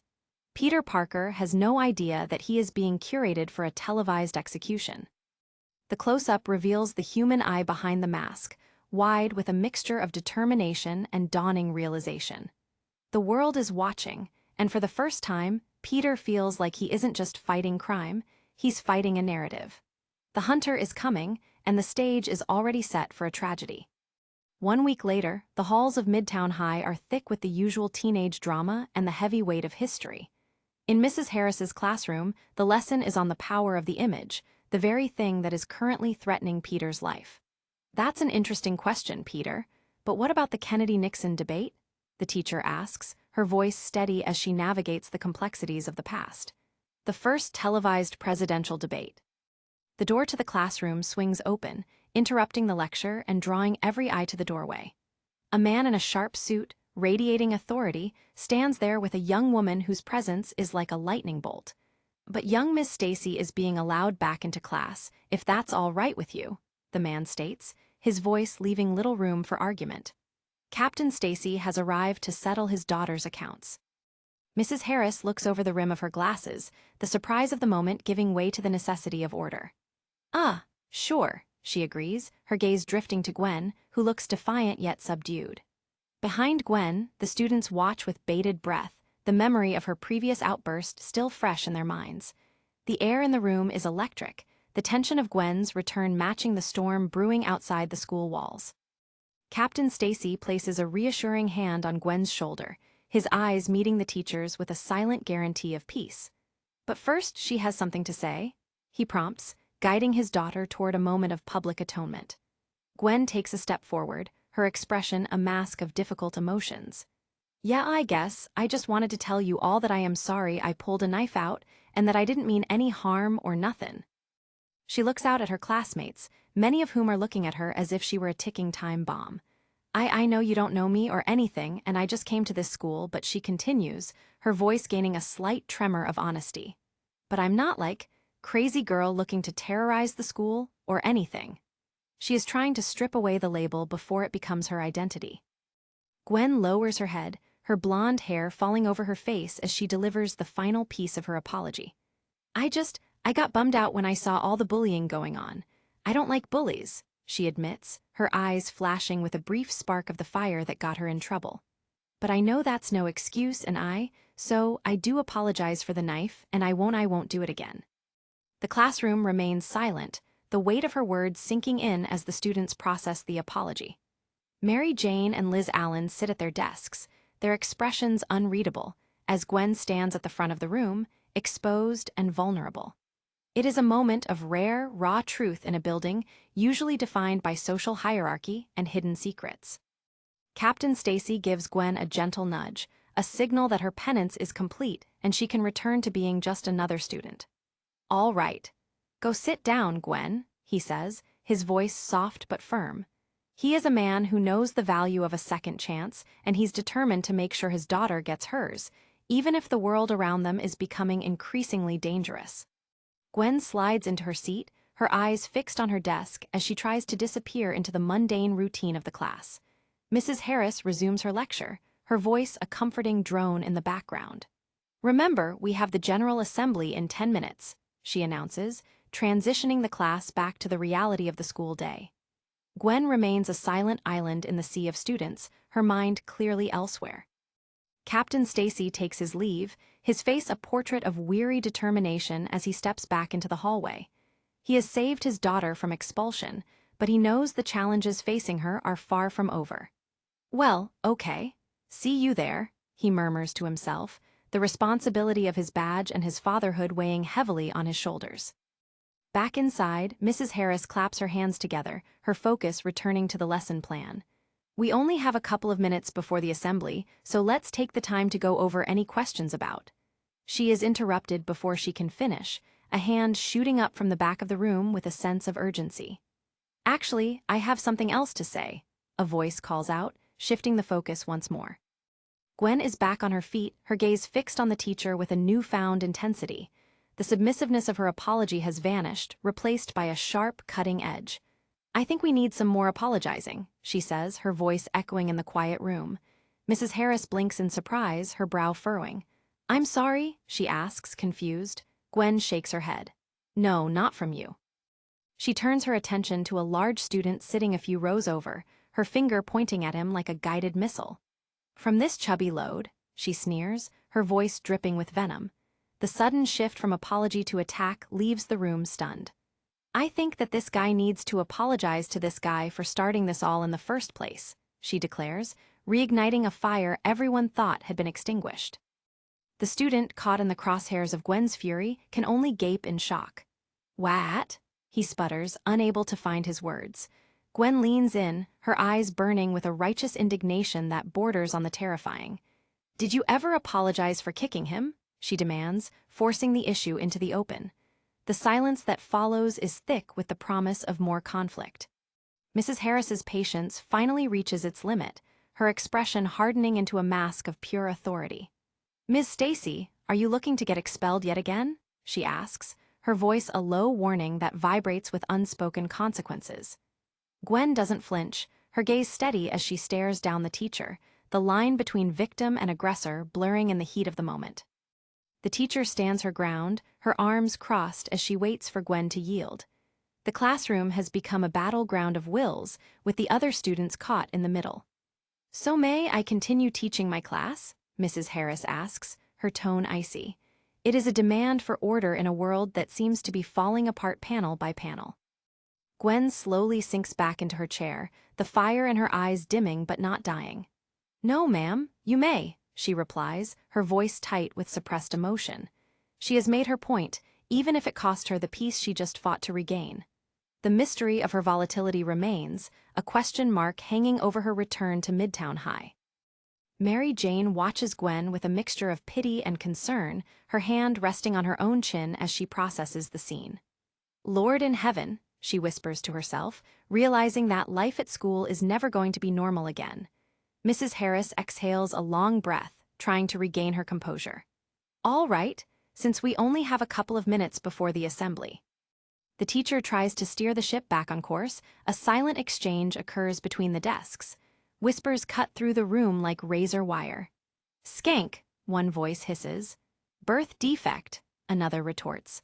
The verbal poison is a reminder that Gwen's apology didn't fix the underlying rot of the social structure, it only made it more visible.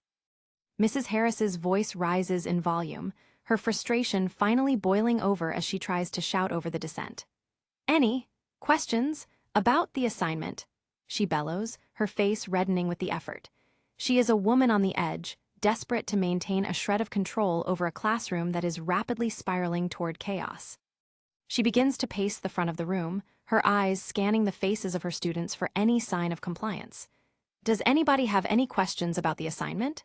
she repeats, her voice dropping back to a manageable level. The "be a superhero" assignment? It's an ironic topic, given that the city is currently being terrorized by real villains. Liz Allen raises her hand, her expression one of deep skepticism as she looks at the teacher. "Now is the time," Mrs. Harris says, pointing to her. The rest of the class shifts their attention to Liz, wondering if she's about to start another fire or provide the water needed to put the current one out. Liz stands up, her voice clear and measured as she addresses the room. I have something to say," she begins, her gaze flickering toward Peter for a brief second. She is the voice of the popular crowd, but today she sounds like someone who has been doing a lot of thinking about the world outside their hallways. Mrs. Harris nods, her expression softening slightly. "Yes, Liz," she encourages, hoping for a return to some kind of productive dialogue. The class leans in, the silence returning as they wait for Liz to deliver her verdict on the assignment that has everyone on edge. Liz takes a breath, her resolve hardening as she looks the teacher in the eye. "I think it's a bad idea," she states plainly, her words carrying the weight of the social elite. It's a direct challenge to the curriculum, a rejection of the fantasy in favor of a much harsher reality. Mrs. Harris blinks, the surprise returning. "I'm sorry?" she asks, the repetition of the phrase highlighting the disconnect between the generations. Liz repeats her stance, her voice unwavering. "The assignment, I think it's a bad idea." She isn't just speaking for herself, she's speaking for the fear that has taken root in all of them. She gestures toward the windows, toward the city beyond. "I mean, this is social studies, not dress-up day. And I think it's irresponsible of you to even, do it at all," she argues, her frustration mounting.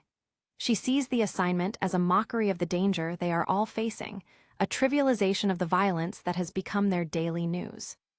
Her voice grows louder, her eyes wide with a mix of anger and genuine distress. "I mean, our school was, almost trashed by this mutant monster thing. And now you want us all to, play mutant dress up or whatever," she points out, referencing the trauma they've already survived. Why don't we just do social studies?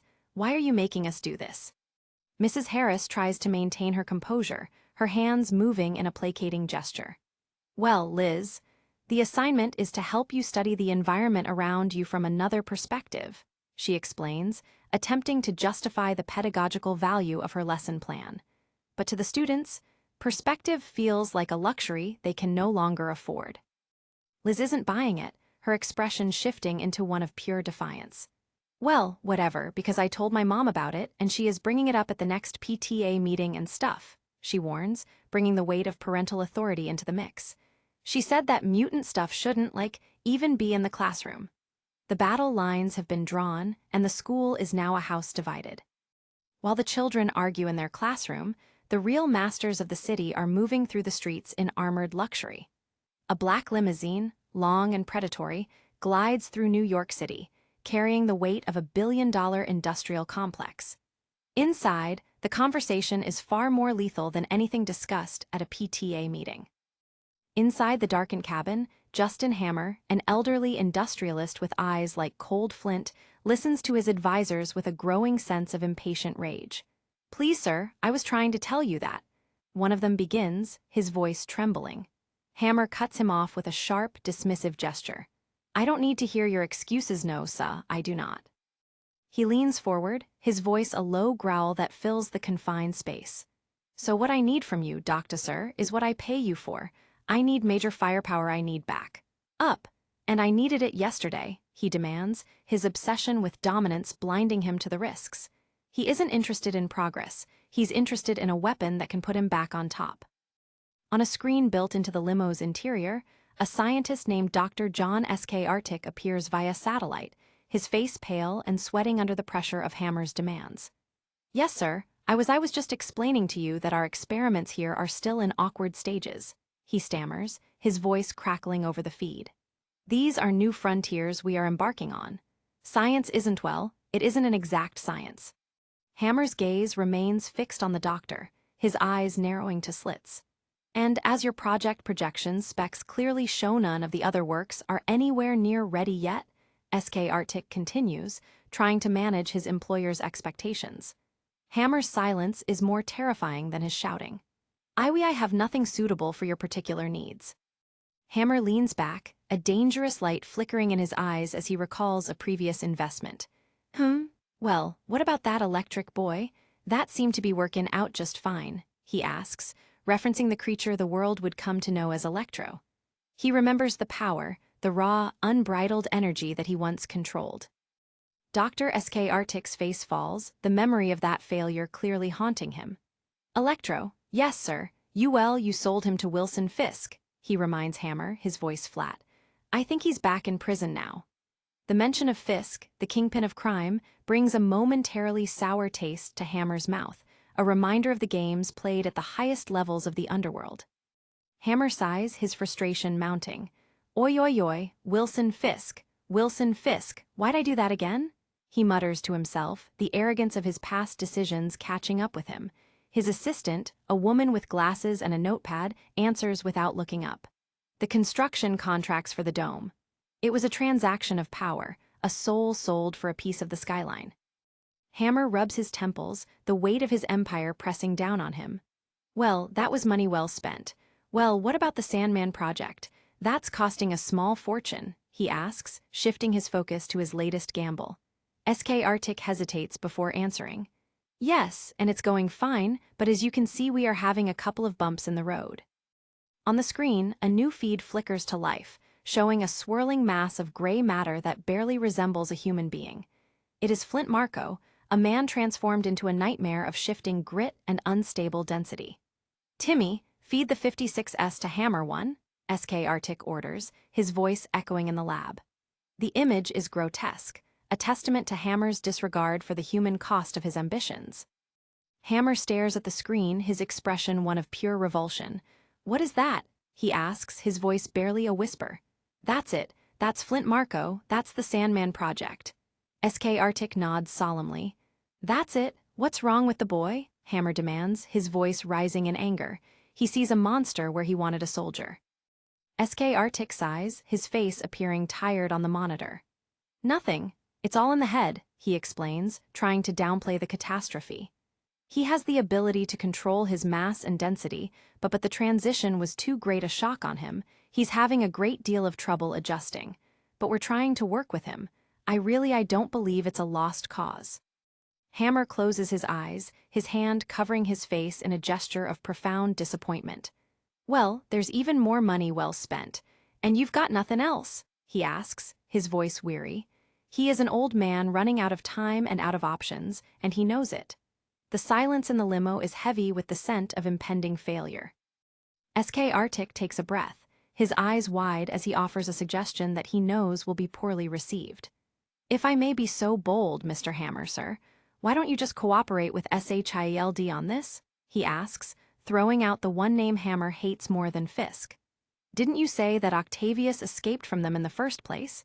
Isn't this their responsibility?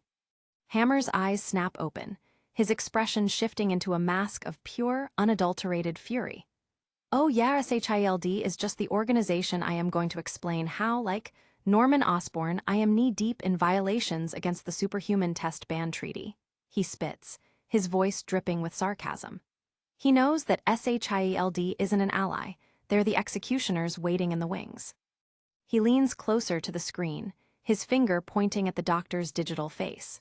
And how Otto Octavius was an industrial spy for me at Osborne Industries and that now he's out to get me because he thinks Ah shafted him somehow.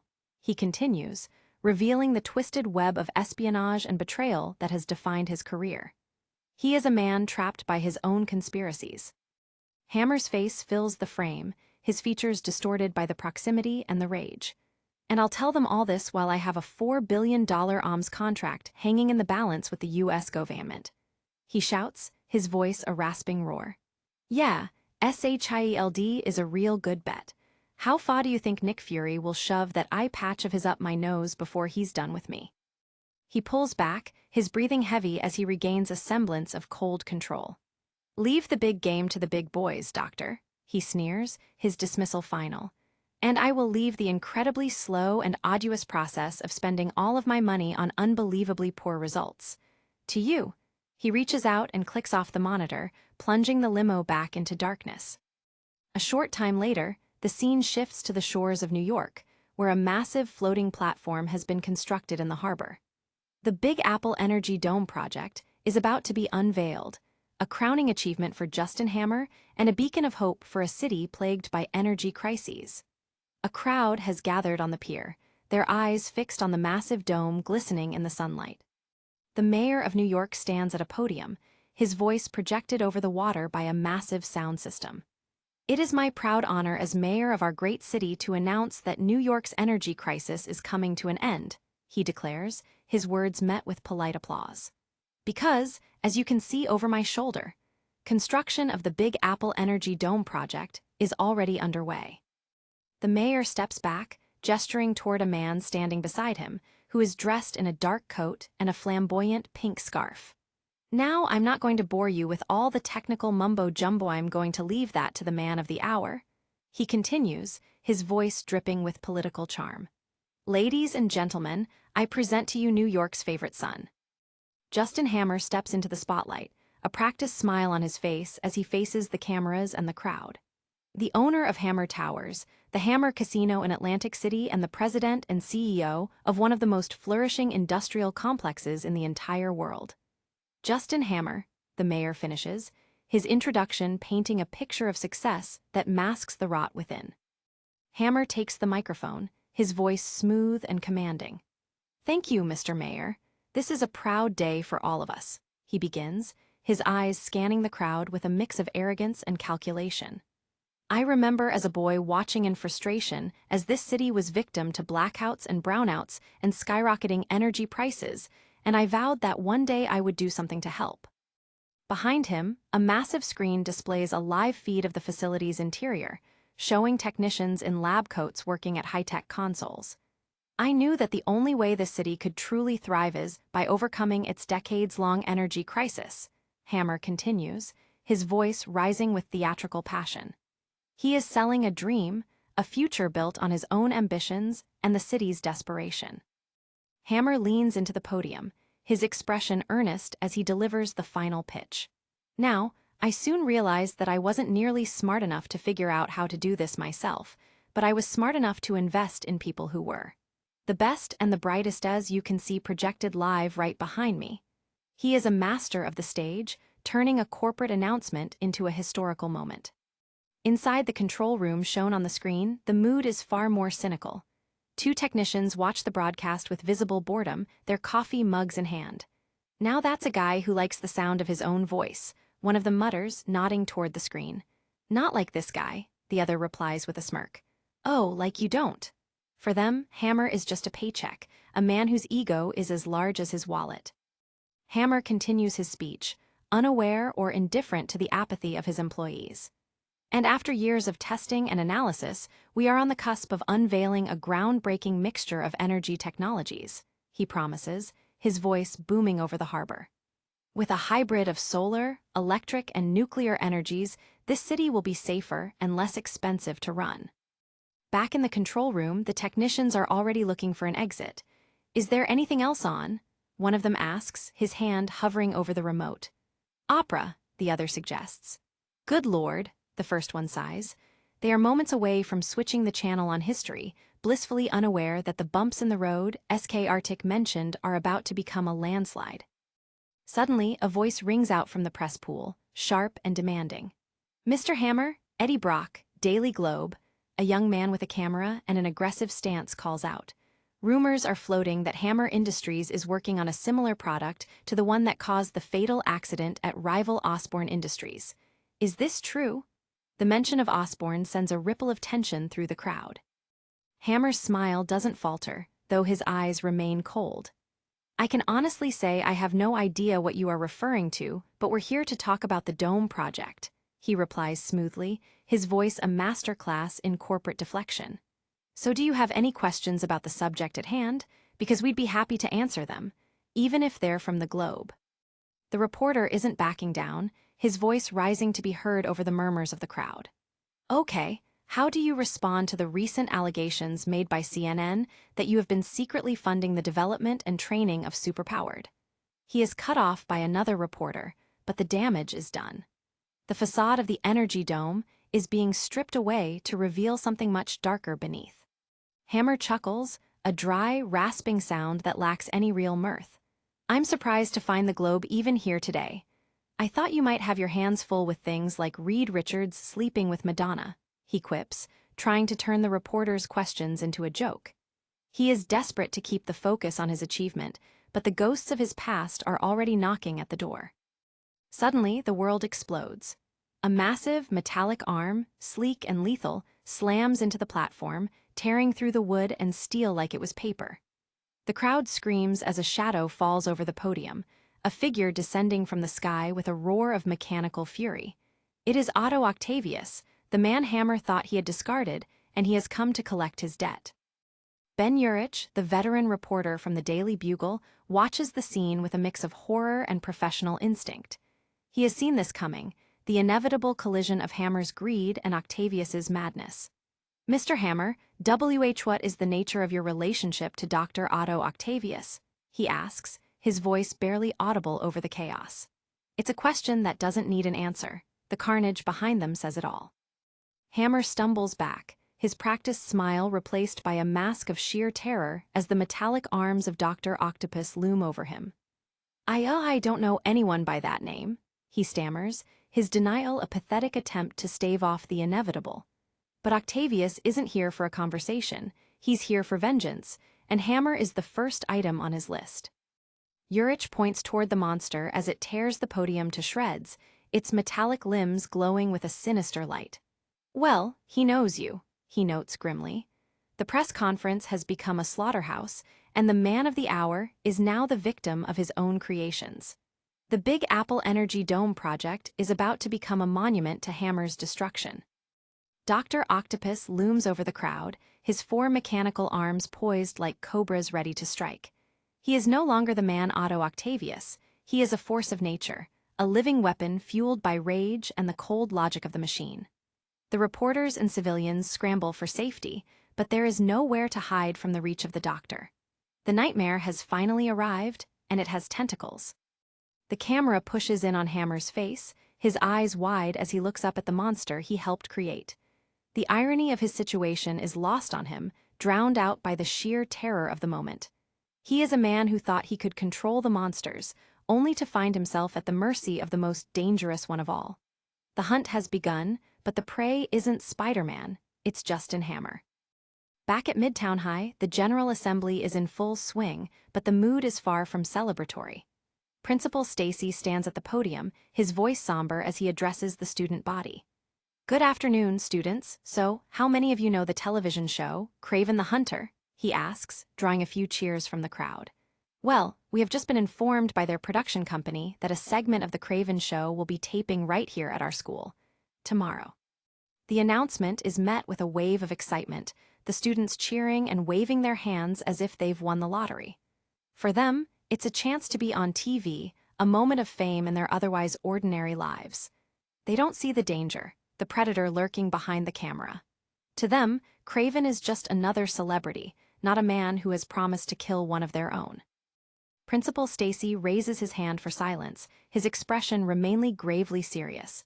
This is important if you do want to appear on the show. You're going to have your parents sign this release form, he explains, holding up a stack of papers.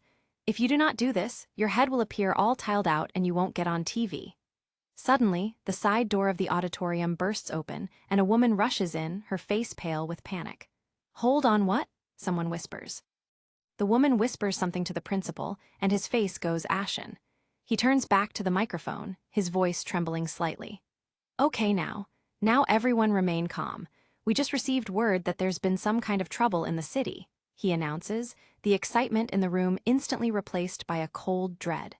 We're still getting details, but the authorities have asked us to ask you to remain seated and remain calm. In the back of the auditorium, Peter Parker feels a familiar chill run down his spine. He knows that trouble in the city usually means a job for him, and the urgency in the woman's face tells him it's something big. He looks at Mary Jane, his eyes filled with a sudden, sharp clarity.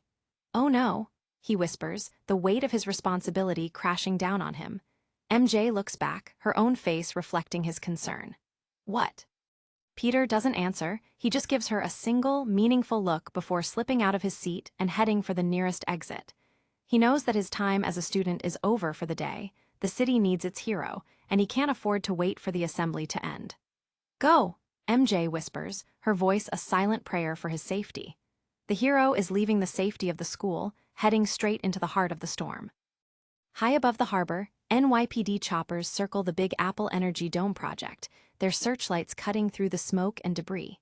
This is NYPD chopper when we have visual on the dome project. Looks like a 909. Over, the pilot reports, his voice crackling over the radio. Someone please get those newscopters out of the area over. The chaos on the ground is being mirrored in the air, a swirling vortex of panic and power. Inside one of the choppers, a SWAT officer watches the unfolding carnage below with a grim expression. Dispatch requesting heavy patrol backup on the ground. There's a small riot going on at the pier. Over, he reports, his eyes scanning the crowd for a way to intervene. The Coast Guard is on its way. EMS has been alerted. Over.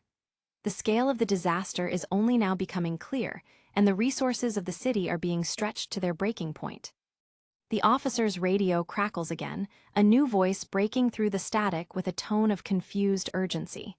I don't think we can land on the project whose bright idea was it to build a nuclear facility by the pier?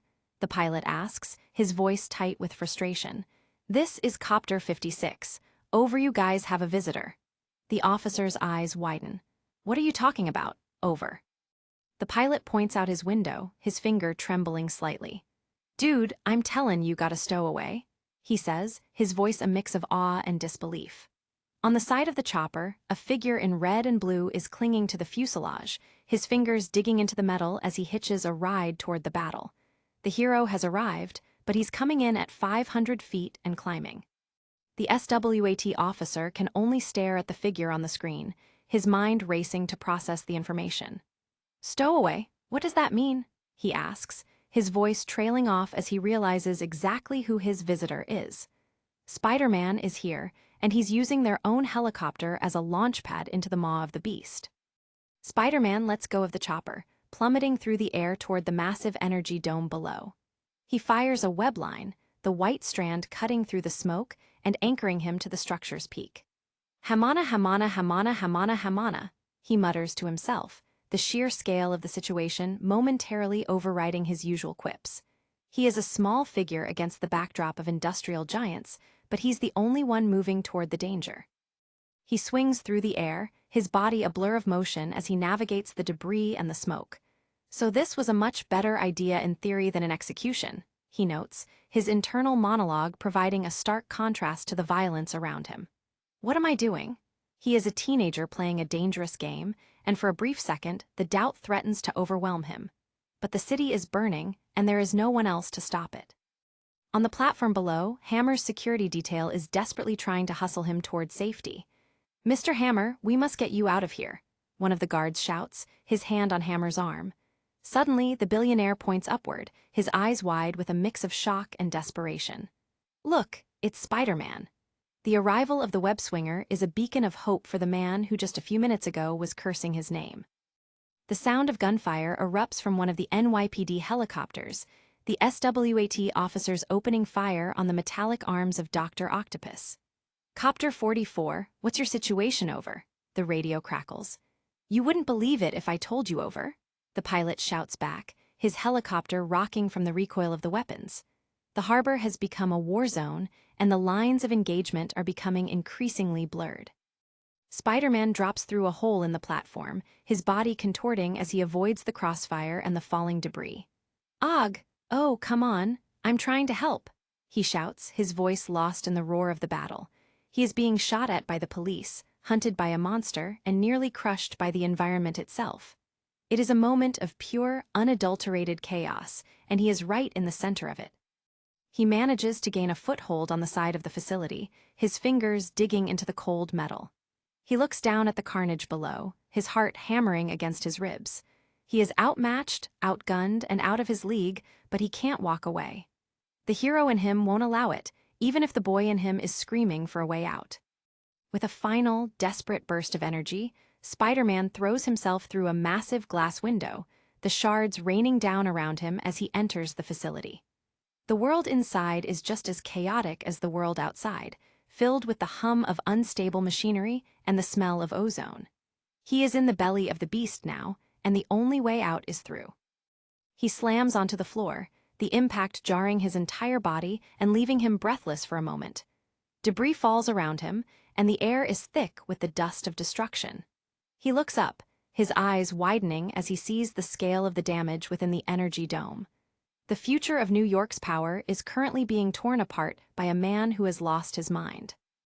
Dr. Octopus stands in the center of the wreckage, his metallic arms poised to deliver a final, crushing blow. He looks at Spiderman, a dark smile playing across his lips. "Ta-da!" he mockingly announces, his voice echoing in the cavernous space. Spiderman can only groan in response. Ow! He is broken, bruised, and facing a monster he can't hope to beat, but he's still standing. For now. The facility is a landscape of twisted metal and flickering lights, the silence broken only by the distant roar of the fire and the rhythmic clanking of Octavius's arms. Spiderman lies among the rubble, his costume torn and his body aching from the beating he's already taken. He looks over at a technician lying motionless nearby, the reality of the human cost finally sinking in. The technician groans, his eyes slowly opening as he looks up at the ceiling. "Ugh, oh my God," he whispers, his voice filled with a mix of shock and pain. He tries to sit up, but the pain is too great and he collapses back into the debris. Spiderman watches him, his own pain momentarily forgotten as his concern for others takes over. He has to get them out, but the monster is still here. Spiderman crawls over to the man, his movements slow and pained. "Hold on, man, hold on," he urges, his voice strained. "I don't know if I should move you. I don't. Where does it hurt?" The technician barely hears him, his gaze fixed on the glowing core of the reactor behind them. Ugh, the reactor. RM. The man's eyes go wide as he realizes the danger they are in. "Run away," he gasps, his final ounce of strength spent on the warning. "What?" Spiderman asks, his mind racing to understand the threat. If the reactor blows, the entire city could be at risk. The hero is out of time, and the clock is ticking toward a nuclear catastrophe. Suddenly, Spiderman's spider sense flares with an intensity he's never felt before.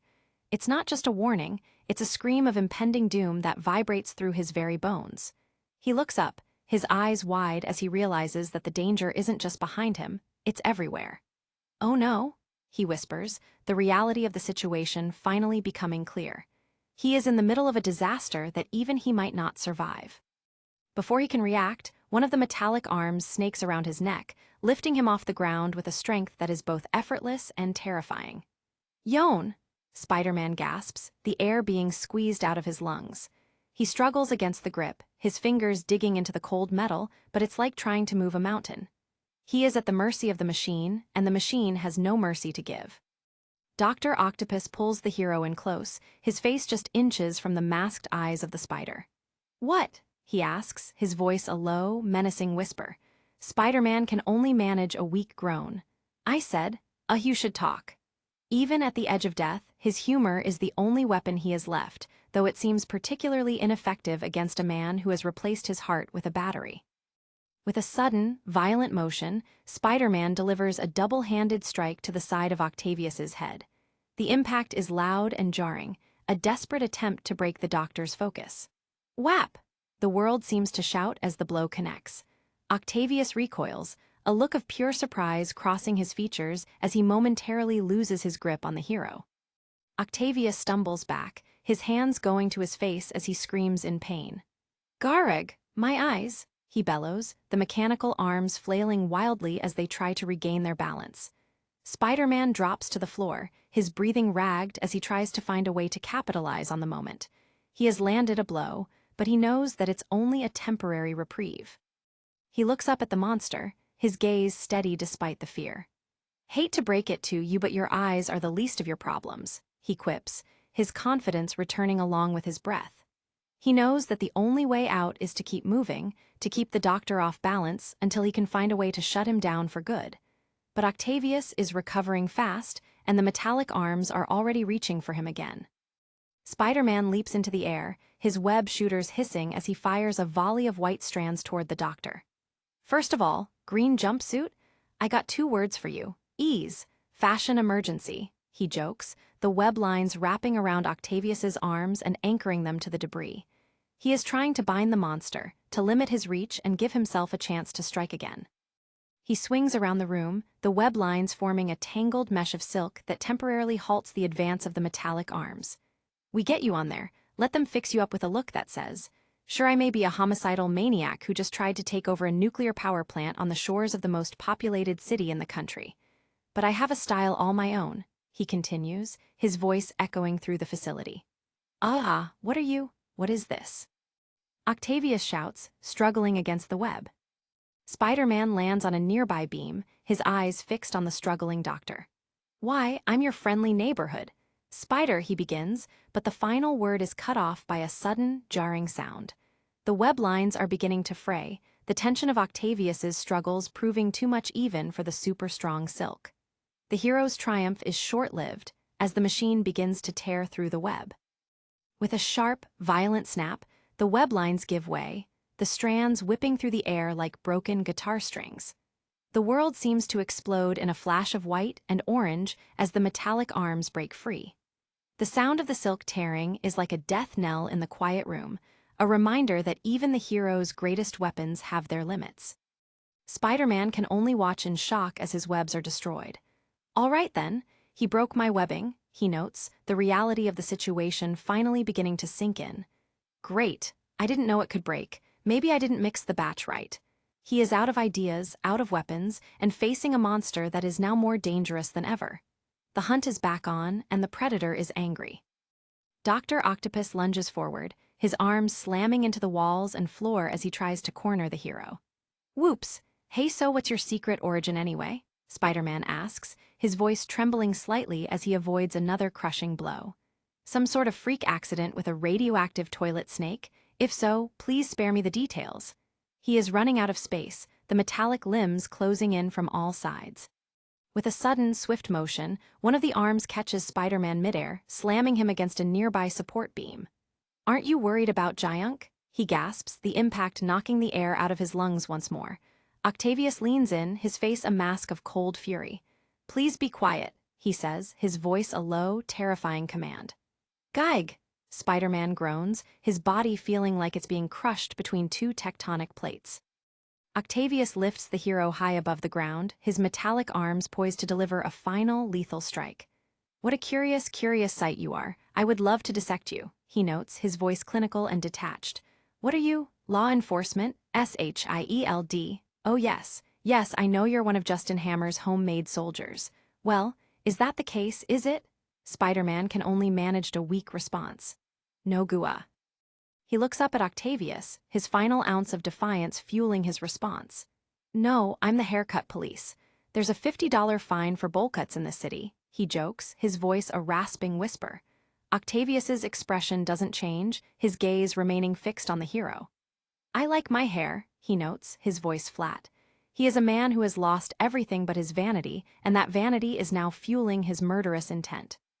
Octavius squeezes the hero, the metallic arms tightening around his chest and neck with an agonizing pressure. Ow, ow, ow, ow, you know why you're much stronger than you look, Spiderman gasps, his body beginning to give way under the strain. But I guess you'd have to be. You have completely ruined my moment here. Octavius ignores him, his focus entirely on the destruction of his enemy. NGGG okay, your hair is fabulous. Ah. The world begins to grow dark for Peter Parker, his vision fading as the air is squeezed out of his body. That's my neck, he whispers to himself, the pain becoming unbearable. Not doing so well, going black, my feet feel like they're going too. He is at the end of his rope, his secret life about to end in a flurry of metallic limbs and broken dreams. He looks at the metallic arm as it draws back, ready to deliver a final, crushing blow. The world seems to slow down, the sound of his own heartbeat filling his ears like a drum. He is a boy from Queens, a nephew, a student, and a hero, and he's about to lose it all. The mystery of his life is about to be solved by a man who doesn't even know his name. With a final, desperate surge of strength, Peter Parker tries to push back against the machine. Bunk! The world seems to shout as he makes his final stand. But the metallic arms are too strong, the machine too powerful. He is a moth caught in a spider's web, and the spider is about to strike. Ah! The camera pushes in on Octavius's eyes behind his goggles, the reflection of the dying hero caught in the glass. What are you? You little freak? He bellows, his rage finally boiling over.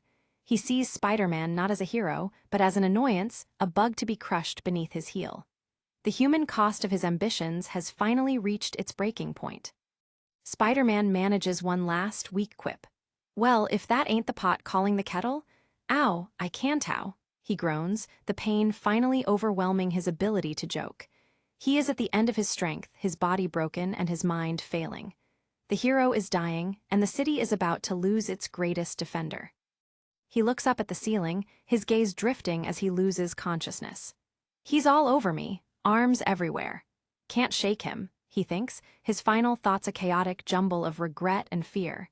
He has failed his city, his aunt, and himself, and the realization is more painful than the physical trauma he's enduring. The world turns into a blur of red and blue as Spiderman is slammed into the rubble one final time.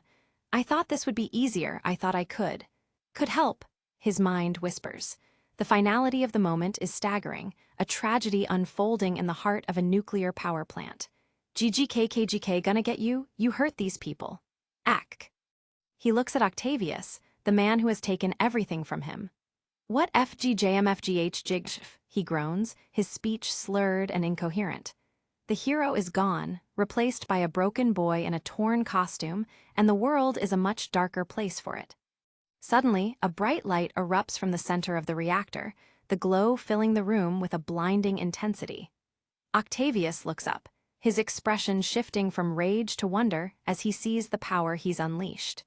The energy dome is becoming a weapon of its own, a forces of nature that even he can't control.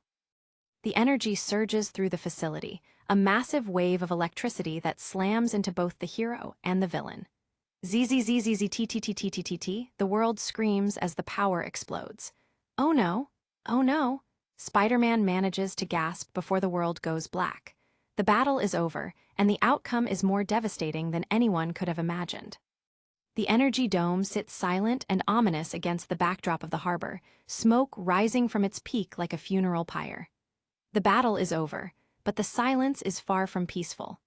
The city waits for news, for a sign that their hero is still alive, but the facility remains a dark, impenetrable fortress. The scene shifts to the interior of the dome, where the smoke and dust are slowly beginning to settle. The rubble is everywhere, a testament to the violence that has occurred. Among the debris, a figure begins to move, its body contorted and broken. It is a moment of pure, agonizing suspense as the world waits to see who has survived the blast. The figure manages to push its way out from beneath a pile of metal, the shards of glass falling away like rain. Smash, the world whispers as the hero emerges from the wreckage. He is alive, but barely, his body a map of cuts and bruises. He looks around at the carnage, his mind slowly regaining its focus. He stumbles forward, his breathing ragged and pained. He is a boy from Queens, and he's never felt more alone in his life. He looks down at his hands, his fingers trembling with a mix of shock and exhaustion. He has survived, but at what cost? The screen goes black, the silence of the moment echoing through the darkness. The mystery of the hero's survival remains, a question mark hanging over the future of the city. For a brief second, it feels like the story has ended, but the darkness is only a prelude to the tragedy that is still to come. Slowly, the light returns, revealing the hero lying on the ground, his eyes flickering open. What's going on?" he asks, his voice barely a whisper. Around him, voices begin to rise, the sound of footsteps echoing in the quiet room. "He's awake, he's up. Lieutenant, over here." The screen goes black again, the voices fading into the distance. "Over here. Captain, we have him over here. Is he awake? Take off his mask." The final command is a hammer blow, a threat to the one thing Peter Parker has left. His secret is about to be revealed, and there is nothing he can do to stop it. Suddenly, his eyes snap open, the spider sense screaming a final warning. Stay down, don't you move." A voice bellows, the barrel of a gun entering his field of vision. "Don't you move a muscle, or I will blow your head off." Peter Parker looks up at the officer, his mind racing. What's going on? Hey!" The hero has survived the monster, only to be cornered by the law. On the pier, the confrontation between the authorities reaches a boiling point. SWAT officers, guns leveled, face off against a group of federal agents in black tactical gear. "Who are you?" the SWAT lieutenant demands, his voice tight with authority. One of the agents, a woman with vibrant red hair and sharp sunglasses, doesn't flinch. "We're federal, let's leave it at that," she begins, her tone dismissive. The lieutenant isn't backing down, his frustration mounting as he sees his collar being stolen. "Oh no, RUSHIELD? Well, tough noogies either way, this is our collar," he shouts, his hands gesturing toward the dome. The federal agent smirk, a look of pure bureaucratic arrogance. "Tough noogies, good for you, but we're taking him." Beside the agent, two SHIELD operatives hold a shackled figure in a torn Spiderman costume. The hero is limp, his head bowed as he is dragged between the two sides. "Should we demask the perp, Agent Carter?" one of the operatives asks, his hand hovering over the mask. Carter shakes her head. "No, we take him as he is." The lieutenant bristles. "Listen, lady, you can't just waltz in here and—" Carter steps forward, her voice dropping to a low, menacing whisper. "Do you know what a 45 Article B is, officer? It's a federal offense. It means obstructing federal officers while in pursuit of A." She is cut off by the lieutenant's laughter, a harsh, mocking sound. "What? Are you threatening me?" he asks, his hand going to his holster. The tension on the pier is about to erupt into a second battle. The two sides stare each other down, the air thick with the scent of ozone and the weight of competing jurisdictions. "Should we demask him then shackle him because we don't?" an agent asks. "Well, if you think I would even blink before clapping the cuffs on you, as well you are living in a dream world, pal," the lieutenant bellows. "Are you guys getting this?" someone asks from the press pool. "Stand down, lieutenant." Suddenly, the silence is broken by the sound of something whizzing through the air. Carter and the lieutenant look toward the water, their eyes wide with surprise. A white strand, thin and nearly invisible, cuts through the tension and anchors itself to a nearby crate. The two sides look at each other, the same question in both their minds. What now?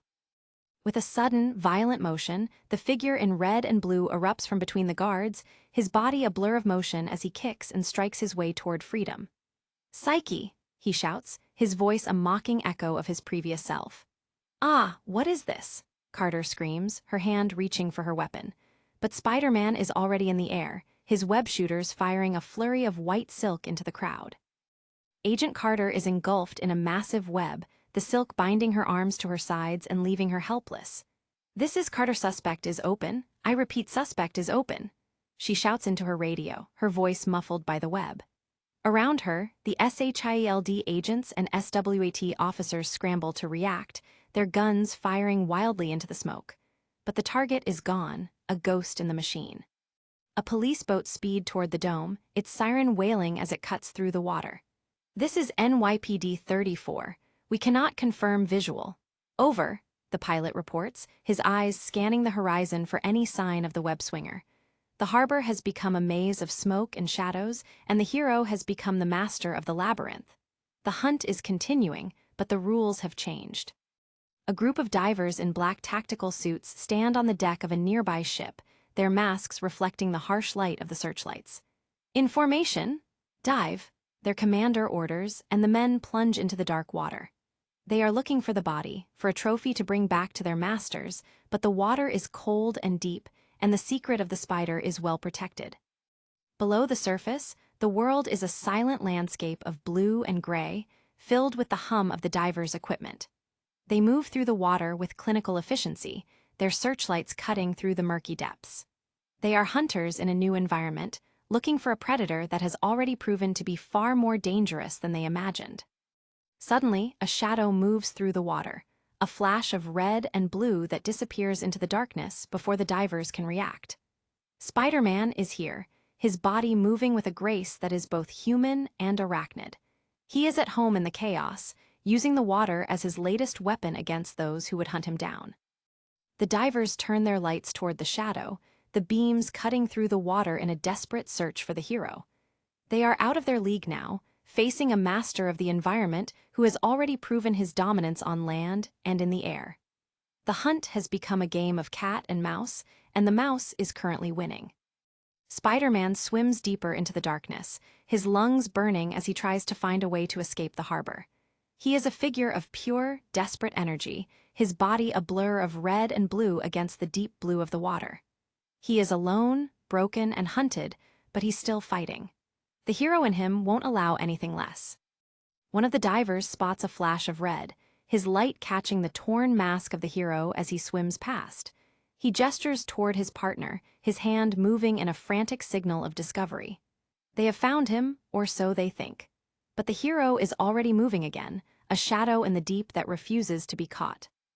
The diver's mask fills the frame, his eyes wide with a mix of shock and determination. "I have visual. Repeat, I have visual," he reports, his voice muffled by the water. He believes the hunt is over, but he's only just begun to realize the true power of the man he's chasing. The mystery of the spider is far from being solved. The divers converge on the location, their lights crisscrossing in the dark water. They find a torn piece of red fabric, a fragment of the hero's costume caught on a piece of debris. It is a trophy, but it's a hollow one. The hero is nowhere to be found, the water having swallowed him whole. The hunters have lost their prey once more. The surface of the harbor remains calm, the sunlight reflecting off the water in a peaceful contrast to the violence below. The Big Apple Energy Dome project sits on the horizon, a monument to a battle that has already been won and lost. The city is silent, waiting for news that may never come.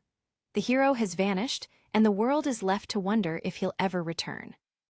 A lone figure emerges from the water at a secluded pier, his breathing ragged and his body trembling with cold. He is a boy in a torn costume, his secret identity hanging by a thread. "Gaga enengaga," he groans, his voice a rasping whisper. He is alive, but he's never felt more broken. The hero has survived, but the boy is at the end of his rope. He stumbles away from the water, his footsteps heavy and uneven as he makes his way toward the city. The alleyways are his sanctuary, a maze of brick and shadow that hides him from the eyes of the world. He is a ghost in his own city, a man who has lost everything but his life. "Gaga enengaga," he repeats, a mantra of survival that barely sustains him. Peter Parker manages to reach his home, his final ounce of strength spent on the climb toward his window. He is a figure of pure, raw desperation, his body a map of pain and his mind a swirling vortex of regret. He has survived the monster and the law, but he has to face his own reflection. "Gaga," he whispers, the reality of his situation finally sinking in. He collapses onto his bed, the darkness of the room a cold comfort. On a nearby television, the news is already reporting on the disaster. "Yes, of course, but we have confirmed that the nuclear facility is intact," a voice announces. "As promised by our team of experts, the nuclear core could, in fact, withstand any duress." The world is already moving on, unaware that their hero is currently lying in his own room, broken and alone. The screen shows a grainy image of Justin Hammer, his face a mask of practiced concern as he addresses the cameras. Even attempted sabotage. I am sorry we had to find out in such a fashion, but we do know that the dome facility is secure and running, he declares, his voice smooth and commanding. He is a master of the narrative, turning a catastrophe into a demonstration of his own success. Hammer continues his press conference, his eyes scanning the crowd for any sign of dissent. "Are there any leads as to who and what?" a reporter asks. "I am working with the authorities to find out exactly what happened, but we are very concerned about this Spider-Man character," Hammer replies, his voice dripping with false concern. Peter watches from his bed, his eyes wide with anger. "Oh, come on." The reporter isn't backing down, her voice sharp and demanding. "Do you think this Spider-Man character may be to blame?" she asks, voicing the question that is now on everyone's mind. "Was he working with a partner? There were reports of a man identified as Otto." Hammer cuts her off, his expression hardening. "Stop moving," a voice says from within the room. "No," Peter snaps, his focus entirely on the television. Hammer's face fills the frame, his features distorted by the proximity and the lie. "I really don't have enough information at this time to make such a claim, but all I do know is that it was an act of cowardice," he declares, his voice a low growl of accusation. "I hope the authorities will bring in this Spider-Man person as soon as possible." Peter Parker can only groan in disbelief.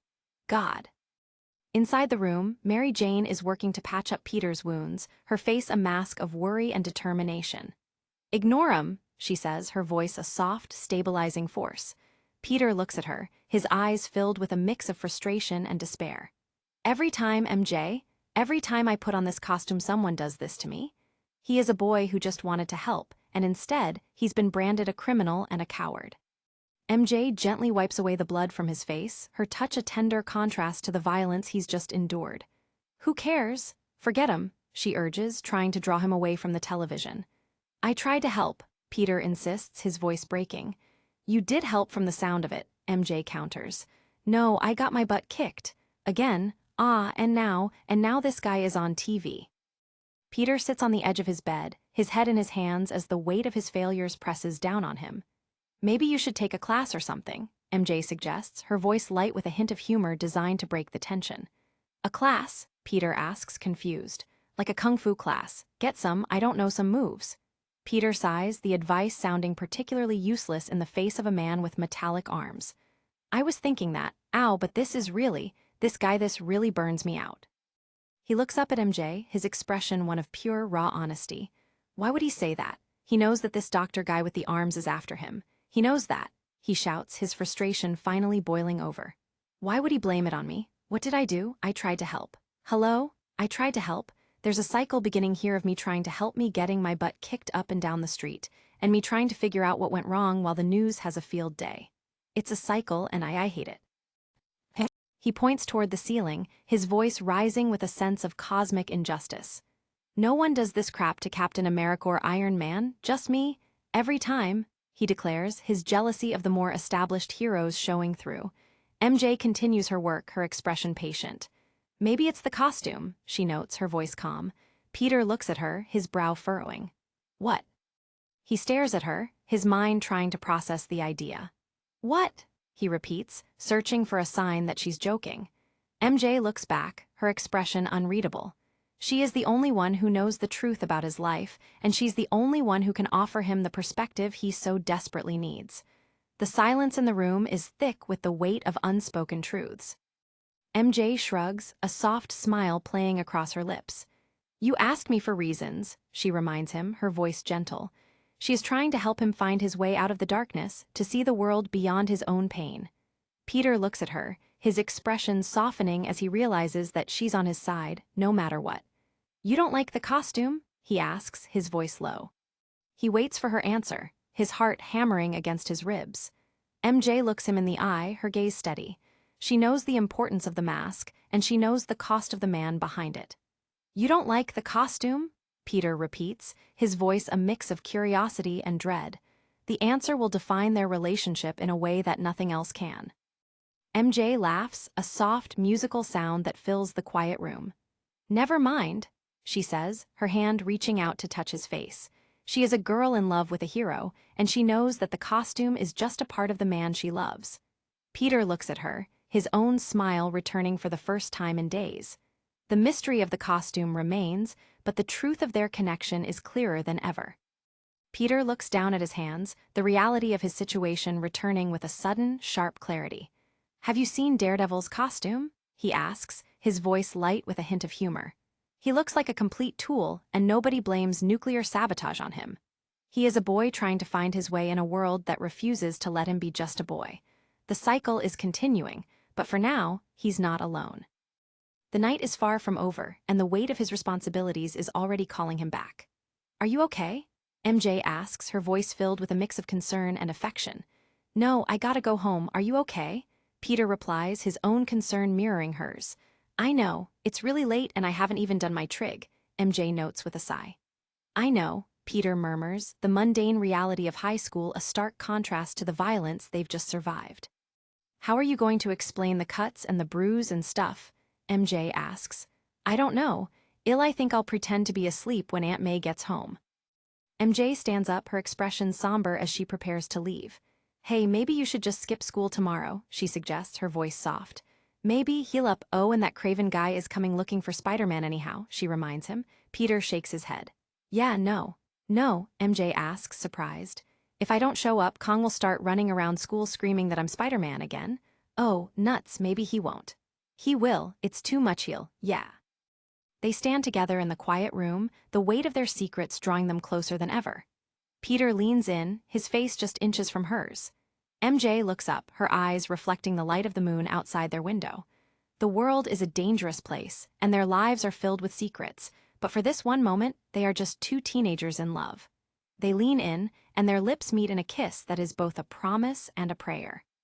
Peter pulls back, a soft smile playing across his lips as he looks at her. "Hey, if I fix the costume, can I wear it for the superhero assignment?" he asks, his voice light with a hint of mischief. MJ laughs, a bright, musical sound. "No, no," Peter asks, mock offended. "I know you'll cut the belly off it," MJ teases. "Ha, you wish." The humor is a shield against the darkness, a reminder that they are still young, even if they've already seen too much. MJ heads for the stairs, her expression light and playful. "You know, I was this close to being Spiderman," she teases, her voice echoing in the hallway. "How many times do I have to hear that?" Peter asks with a chuckle. "That's the price you pay for all of this," MJ counters, gesturing to the room and the torn costume. She is a part of his world now, and she wouldn't have it any other way. She stops at the bottom of the stairs, looking back at him with a mischievous glint in her eye. "I'm like the Betsy Ross of superheroes. Was it Betsy Ross?" she asks, her mind already on the repairs she's promised to make. She is his partner in every sense of the word, the one who patches up his wounds and his costume alike. Peter looks at her, his eyes filled with a mix of gratitude and affection. "Yes," he replies, his voice low and steady. He is a boy who has found a home in the heart of another, and the realization is a source of strength he never knew he had. The mystery of the hero is solved by the girl who loves the man. He watches her leave, his own smile mirroring hers. "You'll help me with this?" he asks, his voice a silent plea for her continued support. MJ nods, her expression softening. She will always be there, a beacon of hope in a world that is becoming increasingly dark.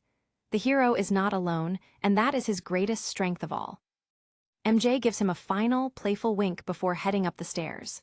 "Okay then, and maybe, we'll do some more of that other stuff we were just doing," she suggests with a smirk. Peter can only manage a weak grin in response. "You sure you have to go?" he asks, his voice a mix of desire and reluctance. MJ doesn't answer, she just keeps moving, her laughter echoing in the hallway. Peter stands in the quiet room, the weight of the night finally beginning to catch up with him. He looks at his reflection in the window, seeing a boy who has been through hell and back. He is a hero, but he's also a human being, and the cost of his double life is becoming increasingly high. "You sure you have to go?" he repeats to the empty room. He looks out at the city, the lights of New York a constant reminder of the world he's sworn to protect. He is a shadow in the darkness, a man who has sacrificed everything for a cause that doesn't even know his name. The cycle is continuing, and he's not sure how much longer he can keep it up. With a final, weary sigh, Peter Parker turns away from the window and prepares to face his own reality. He is a boy from Queens, and he has a long night of homework and recovery ahead of him. He is a hero, but for tonight, he's just Peter Parker, and that has to be enough. Aunt May's car pulls into the driveway, the sound of the engine a signal that his night of solitude is over. "Yeah, I think so," Peter murmurs to himself, his voice a low, steady sound in the quiet room. He is ready to face her, to pretend that everything is normal, even if his entire world has just been torn apart. The hero is back home, and the secret is safe for another day. Peter quickly pulls his shirt on, his fingers fumbling with the buttons as he tries to hide the bandages and the bruises. He is a master of the double life, a boy who has learned to lie with a smile on his face. He hears the front door open, the sound of Aunt May's voice echoing in the hallway. "Peter, I'm home," she calls out, her voice a comforting, domestic sound that feels worlds away from the violence of the energy dome. He looks around the room, making sure everything is in its place. The torn costume is hidden, the blood is cleaned up, and the evidence of his battle is gone. He is a shadow in his own home, a man who has become a stranger to the person he loves most. "Peter, are you home?" Aunt May calls out again, her voice getting closer. On the television, the news anchor is wrapping up the evening broadcast. Police are asking for any information regarding the man known around the city as Spiderman to contact them via the police website, she announces, her voice a constant reminder of the world that is hunting him down. Peter looks at the screen, his expression one of weary resignation. He reaches for the remote, his thumb pressing the mute button as he tries to block out the noise of his own failure. The screen shows a grainy image of Spiderman, a figure of hope that has become a symbol of fear. Peter can only watch in silence, the irony of his situation more painful than his physical wounds. The anchorwoman's face fills the frame, her expression one of professional detachment as she delivers the final blow.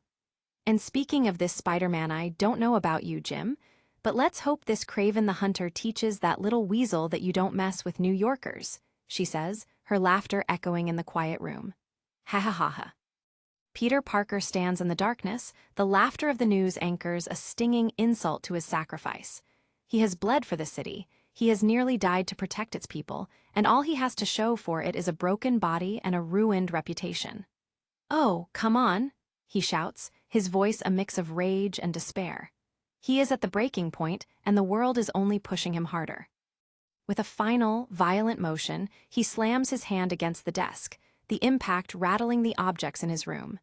He is a boy from Queens, and he has a long night of recovery ahead of him. "Oh, come on," he repeats, his voice breaking. He is alone, broken, and hunted, and the realization is more than he can bear. Aunt May enters the room, her face lighting up with a smile as she sees her nephew. "I brought you nuggets. Are you home, Peter?" she asks, her voice a beacon of hope in the darkness. She sees a boy who has been working hard at school, not a hero who has just survived a nuclear disaster. The secret is safe, but the cost is higher than Peter ever imagined. To be continued. Let's recap, shall we? Peter Parker is a teenager with the weight of the world on his shoulders, and tonight, that weight has never felt heavier. He has a whacked-out doctor guy with crazy mechanical arms on the loose who knows his secret identity. He has a cheeseball TV host ready to hunt him down for ratings. He has the police looking for him, government agents with laser beams after him, and he's been beaten so badly he's afraid to show his face in public. He's been chased underwater, shot at, and accused of nuclear terrorism, and to top it all off, he lost his costume. Again. He sits on his bed, his eyes closed as he tries to find a way to keep moving forward. "Maybe it's time to finally admit I'm not really cut out for this gig," his mind whispers, the doubt having finally taken root. "Maybe I'm just too young to be doing it. Maybe it's time to hang it up before something really bad happens, before I do something to hurt Mary Jane or scare Aunt May." Suddenly, the door swings open and Peter's heart skips a beat. He is shirtless, his torso covered in bandages and bruises that tell the story of his violent night. He looks up, his eyes wide with a mix of shock and terror as he sees Aunt May standing in the doorway. The one thing he has fought so hard to protect, his secret, is currently being laid bare in front of the one person he loves most. Aunt May stands there, a bag of nuggets in her hand and a smile on her face that slowly begins to fade as she takes in the scene. "Are you home, honey?" she asks, her voice a mix of confusion and mounting dread. The hero is out of time, out of excuses, and out of luck. The greatest battle of Peter Parker's life is about to take place in his own bedroom, and the stakes have never been higher. Aunt May pushes the front door open, the light from the hallway spilling into the house. "Peter, I'm home," she calls out, holding a bag from a local restaurant. In the kitchen, Peter freezes in a moment of pure panic, his Spider-Man costume half off and his mask nowhere to be seen. "Are you home, honey? I brought you nuggets." May continues, unaware of the secret sitting just a room away. May sets her keys down on the table, her mind already on the day's tasks. "Did you put the mail anywhere? I'm still waiting for that thing," she asks, checking the counter. When she gets no response, a flicker of worry crosses her face as she looks toward the stairs. "Are you home, Peter?" she asks, her voice rising with a touch of concern. Outside, under the glow of a full moon, Peter scales the side of the house with practiced ease. He knows he has seconds to get inside before she decides to check his room. He slips through the bathroom window, his silhouette dark against the blue-tiled walls. The race against his own secret identity continues in the silence of the night. Downstairs, May hears a sudden, heavy thud coming from directly above her. She looks up at the ceiling light, her brow furrowing as the house groans under the weight. Peter tumbles onto the cold bathroom floor, his legs still tangled in the spandex of his suit. "Idiot," he mutters to himself, cursing his own clumsiness. May makes her way to the base of the stairs, her hand gripping the banister. "Peter," she calls out again, wondering what on earth could have made that noise. Peter scrambled to his feet, trying to make his voice sound as normal as possible despite the adrenaline. "I'm in the bathroom," he shouts back, hoping his injuries don't show through his tone.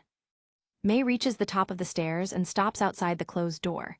"You okay, sweetie?" she asks, her maternal instincts sensing that something is off. Peter winces, searching for the most convincing and most embarrassing excuse he can find. "Ah, bad poops," he groans, hoping the sheer awkwardness will keep her away. May sighs, her concern turning into a mixture of pity and practicality. "Oh, honey, what did I tell you about those street vendor pretzels?" she asks, though Peter just begs for her to leave him alone to recover.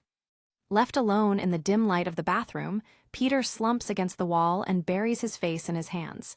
He's a hero to the city, but here, he's just a kid hiding in the dark.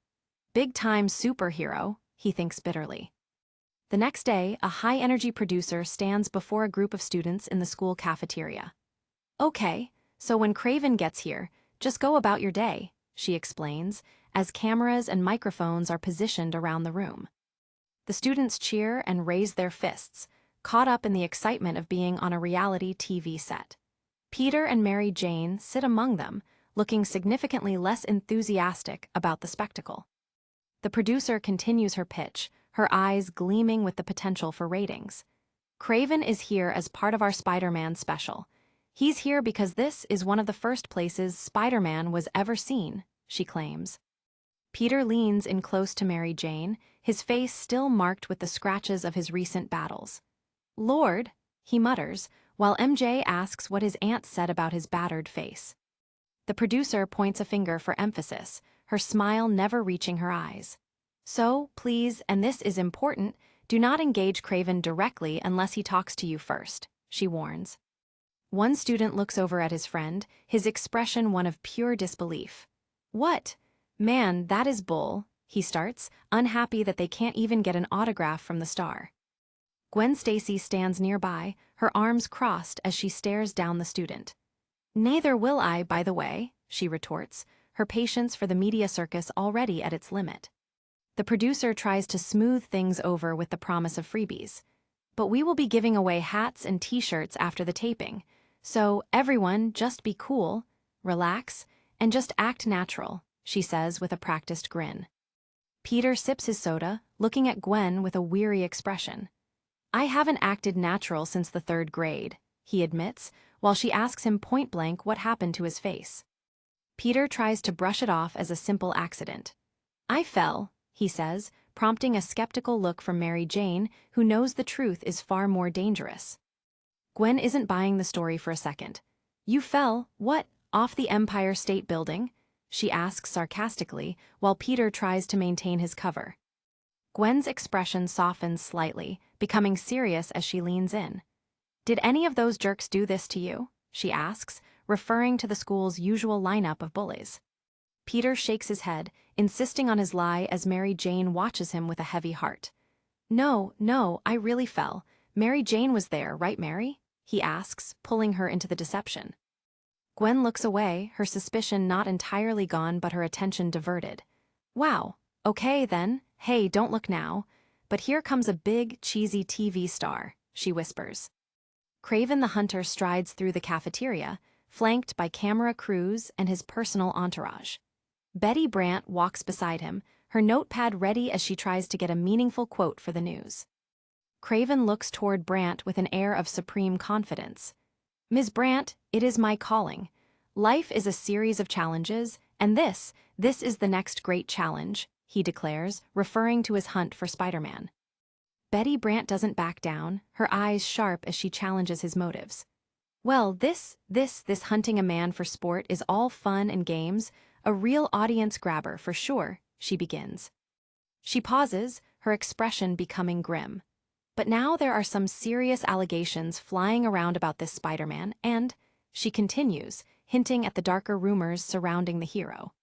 Craven stops and leans in close, his eyes cold and unblinking. Do you think I am joking? He asks, his voice dropping to a dangerous whisper. The tension between the hunter and the reporter is thick enough to cut with a knife. Craven stares her down, waiting for her to realize that to him, this is no mere television show. Craven stands before a boarded-up hole in the school wall, his hand raised as if he can sense the history of the damage. I do not joke when it comes to the hunt, he says firmly. Betty Brant looks up at him, her skepticism beginning to turn into actual concern for the man's sanity. All righty, but Spiderman was here weeks ago, the goblin fight. That was weeks ago, she reminds him. Craven runs a finger over the rough wood of the boards. To you, he mutters, suggesting that for a true predator, time is irrelevant when a scent is still in the air. He closes his eyes, his breathing slowing as he attempts to commune with the spirit of the hunt. The cameras capture every moment of his dramatic posturing. The crew stands in silence, watching the man they've built a show around. Craven bows his head, looking like a man burdened by his own destiny. Peter and Mary Jane watch from the crowd, their expressions a mixture of amusement and concern. They know Craven is a fraud, but frauds can still be dangerous when they have a million people watching. Craven places his palm flat against the boards, as if he can feel the vibration of Spiderman's presence still echoing in the building. He opens one eye and looks toward the crowd, his gaze landing near where Peter is standing. For a split second, there's a flash of recognition, or perhaps just luck. Craven turns his back to the press, his silhouette framed by the bright studio lights. He's playing the crowd, letting the silence build the tension until it's unbearable. He closes his eyes again, his head tilted back as if listening to a voice that no one else can hear. The performance is impeccable, designed for the maximum dramatic impact on screen. Peter stares back at the hunter, his brow furrowed. He's used to being hunted, but never by someone who makes it a point to bring a lighting rig and a makeup artist along. The cameras pan across the faces of the students, showing their awe and confusion. Craven stands in the center of it all, the undisputed star of his own manufactured drama. Peter and Mary Jane share a look, a silent conversation passing between them. They both realize that Craven's ego is reaching a breaking point, and they're caught in the middle of it. Craven's face hardens, his eyes narrowing as he focuses on his goal. The hunt is no longer just a show for him, it's become an obsession that threatens to consume everything in its path. Craven strides past Gwen Stacy, his large frame towering over her. He doesn't even acknowledge her presence, his focus entirely on the role he's playing for the cameras. He stops and turns his head slightly, a sneer curling his lip as he looks back toward the press. He's the apex predator in a cafeteria full of teenagers, and he knows it. Gwen sits on a table, watching him with a smug expression. She's not impressed by the muscles or the bravado, and she doesn't care who knows it. She leans forward, her voice loud enough for the people around her to hear. "Hey guys, is it me, or does he smell vaguely of kitty litter?" she asks with a smirk. The student nearby looks confused, unsure if he should laugh at the joke or stay focused on the celebrity in their midst. Peter watches Gwen, knowing she's playing a dangerous game with a man's ego. Gwen's smile remains fixed as she looks directly at Craven, daring him to respond to her insult. She's never been one to back down from a bully, even one with a nationally syndicated show. Craven stops in his tracks, his eyes turning toward her with a sudden, sharp intensity. The air in the room becomes cold as the predator finally notices the prey that's mocking him. He doesn't say a word, but the look he gives Gwen is enough to make anyone else run for cover.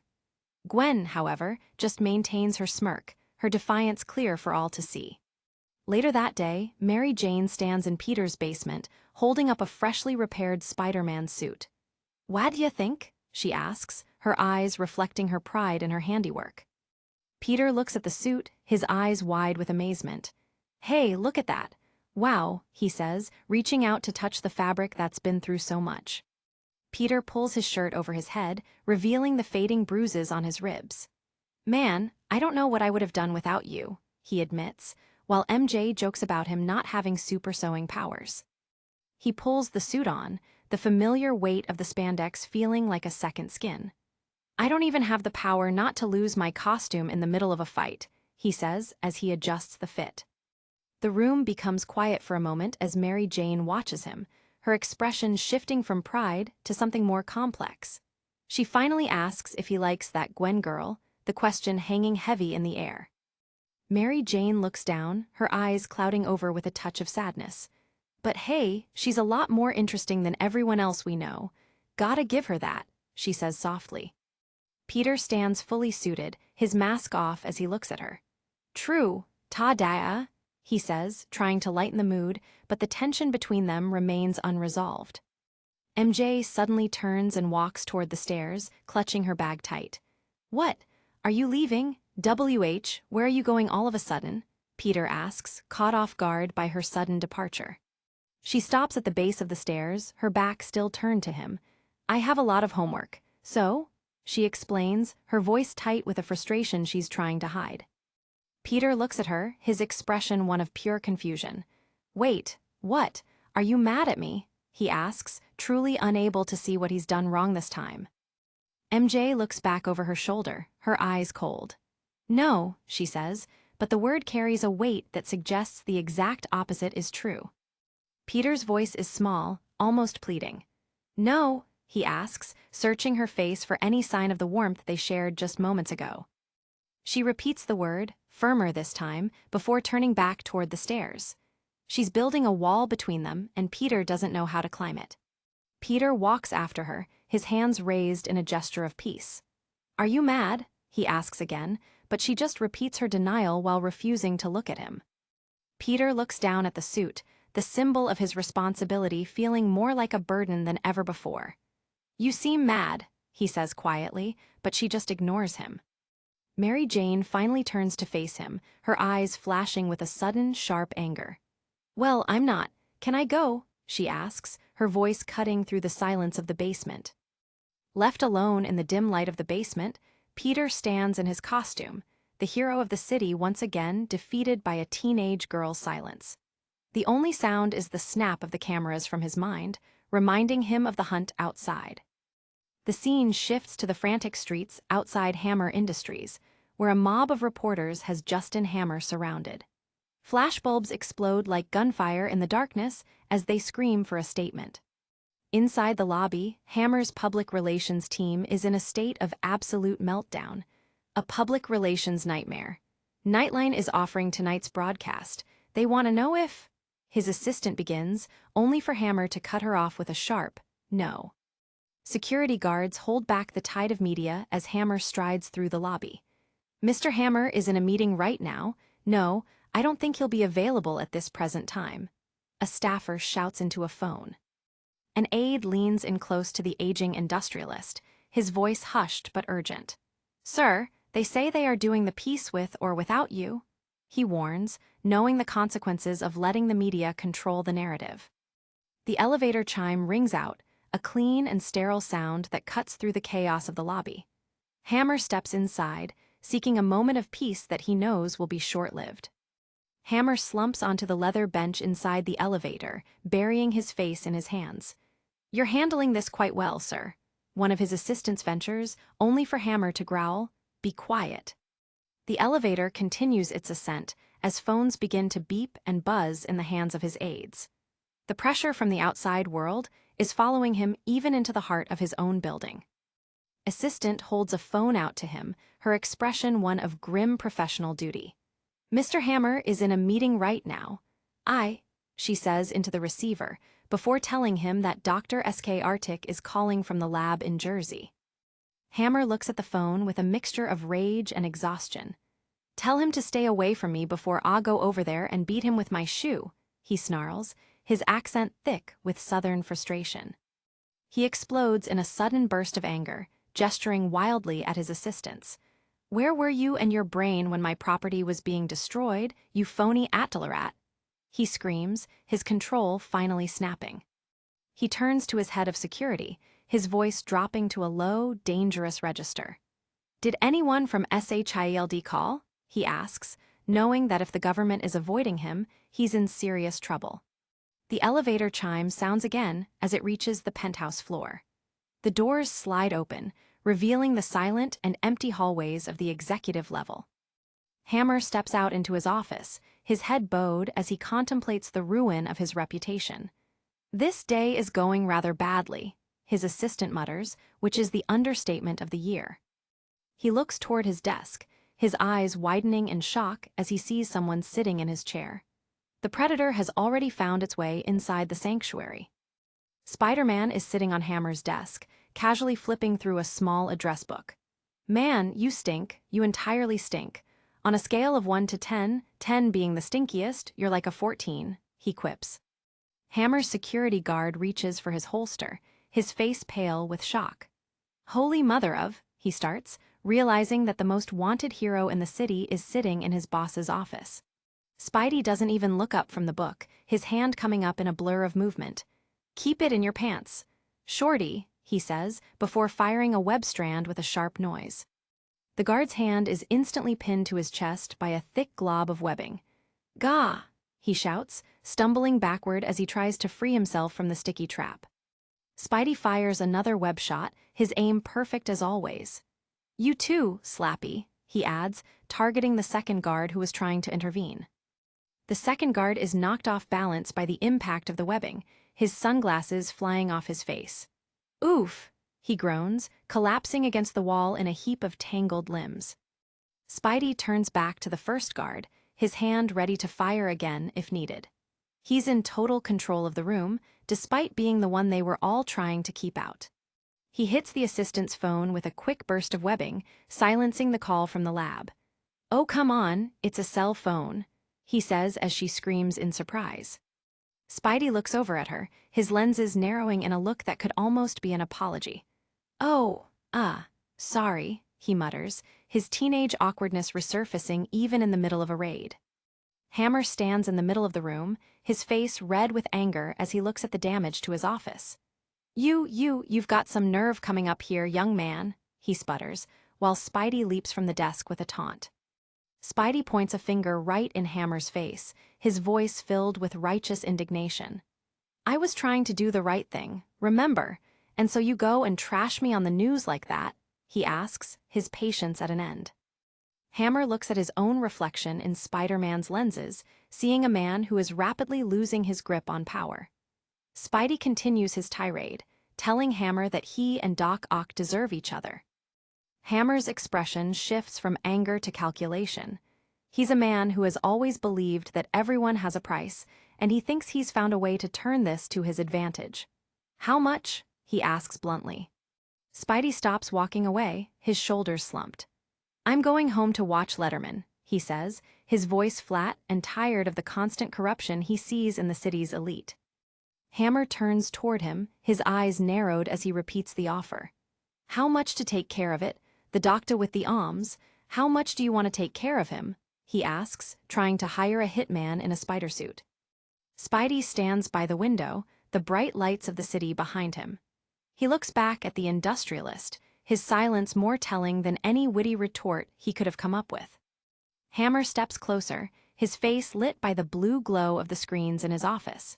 He looks like a shark sensing blood in the water, his greed overcoming his fear. Spidey's lenses widen in disbelief. "What?"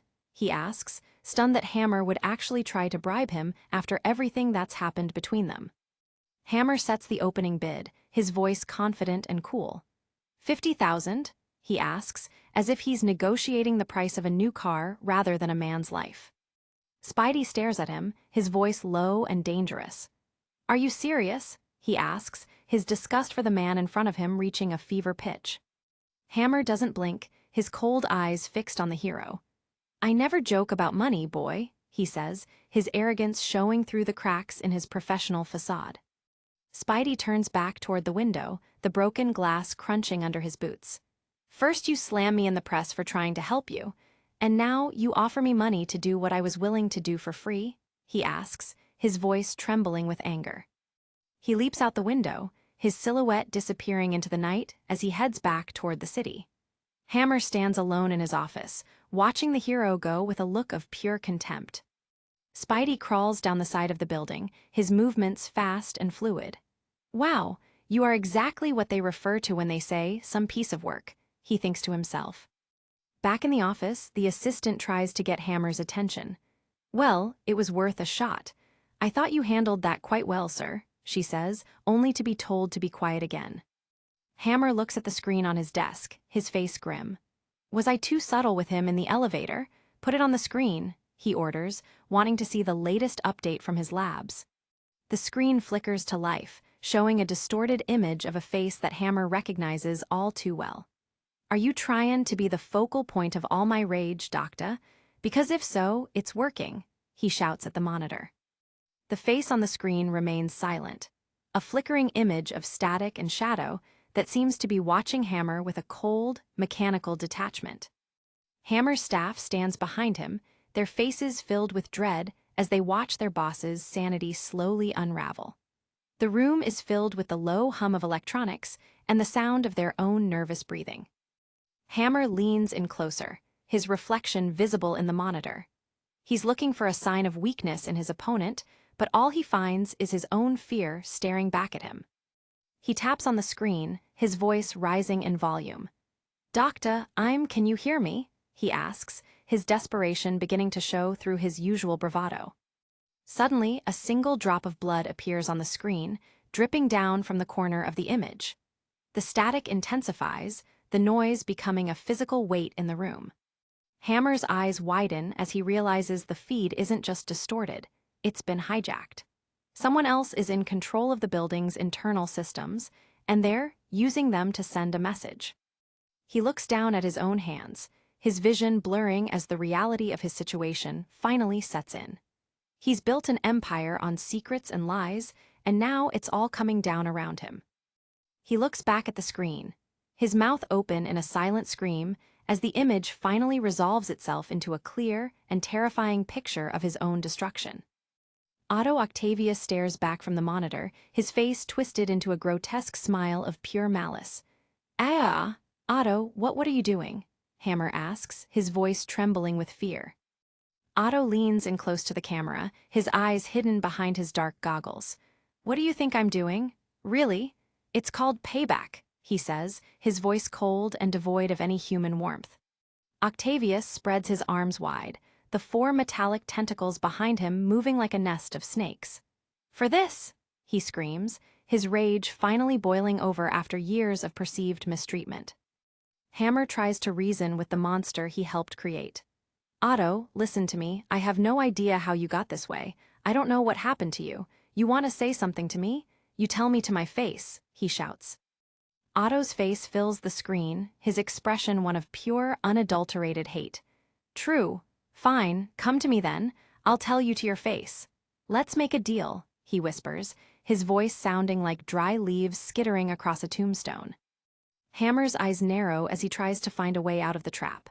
"You know, Otto, if you harm me, you get nothing. You know that," he says, his voice regained its professional edge for a fleeting moment.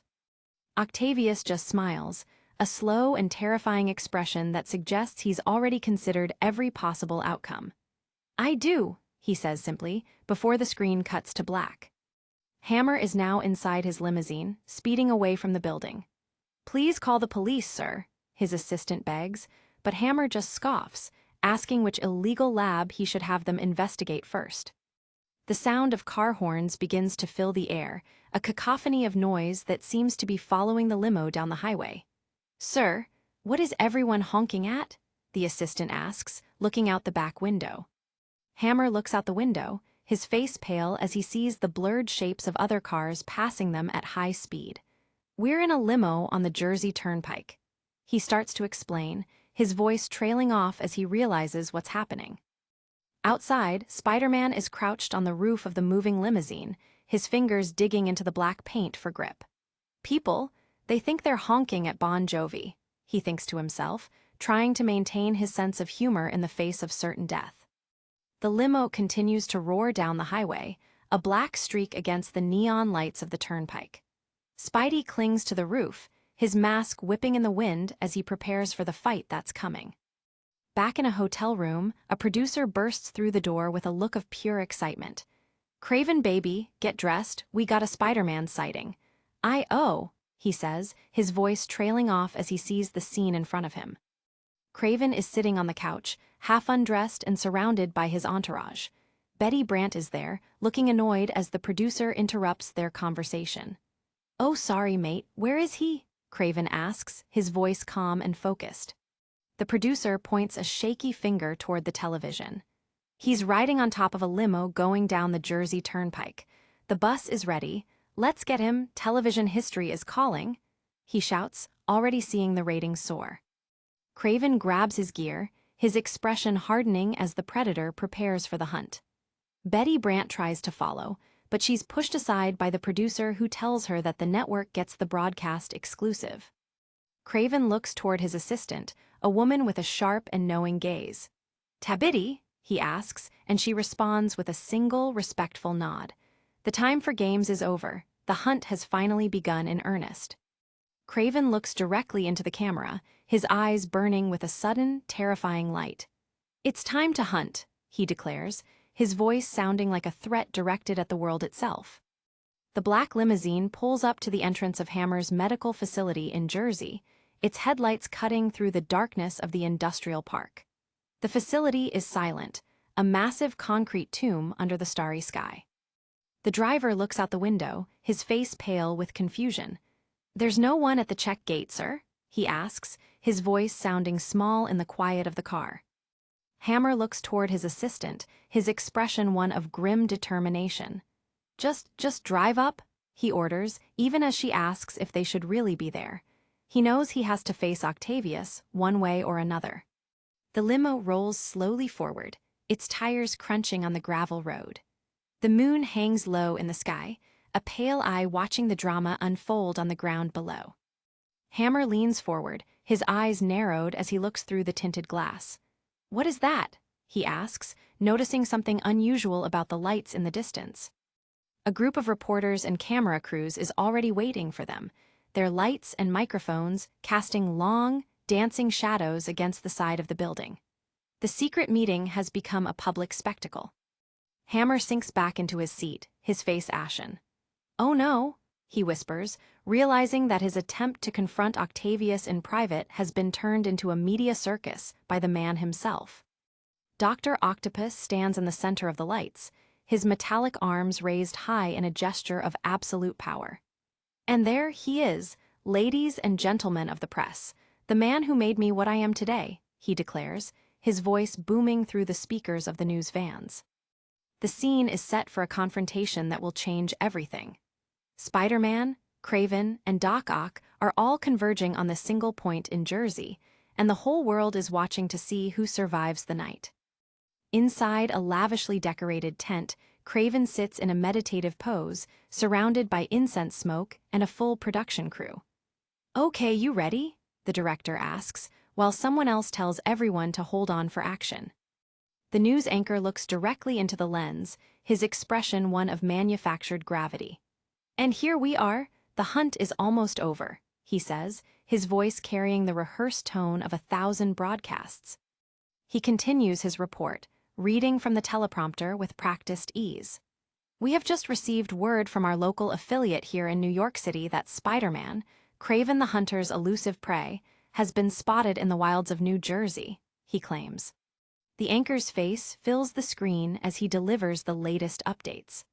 The unidentified limo has reportedly pulled into a factory owned by famous entrepreneur Justin Hammer, where a rather odd bloke named Otto Octavius has called an impromptu press conference, he says with a smirk. He wraps up his segment, promising more details as they come in. We don't know the story behind this Octavius fellow yet, but by the time you see this broadcast, all should be made clear to all of us about just what cut, he says, dropping the persona the moment the camera turns off. The director throws his hands up in frustration. See, this is why I didn't want to do this now. You're improvising and you aren't making any sense, he shouts at the anchor, who just tries to defend his choice of words. The production assistant cuts through the argument. And action, he shouts, and the anchor immediately snaps back into his professional role, explaining Craven's pre-hunt meditation ritual to the audience. The camera zooms in on Craven's face, showing his closed eyes and the sweat on his brow. I am whispering to give Craven all due respect as he focuses his spirits on his ancient ritual meditation, the anchor says in a hushed tone. The anchor looks back toward the camera with a look of intense curiosity. But just what kind of battle awaits Craven? This American Spiderman is an unknown entity, a foe beyond anything he has ever faced before. And cut, he says, ending the take. The crew discusses the shot, the producer asking if they got what they needed. We got it. We got it. Craven, you old Craven baby, she says, patting the hunter on the shoulder as if he were a prize-winning show dog. Craven looks at the director, his eyes cold and devoid of any gratitude. Yes, he says simply, his focus already shifting back to the real hunt that's waiting for him in Jersey. The Craven the Hunter tour bus roars down the highway, its bright lights illuminating the road ahead. We're almost there, baby. Almost time for television history, the producer says, her eyes gleaming with greed. Outside the Hammer factory, Dr. Octopus continues his public execution of Hammer's reputation. I do believe this is television history. Ladies and gentlemen, you are going to hear the shocking confessions of a manipulative and truly evil man, he shouts as the limo pulls up.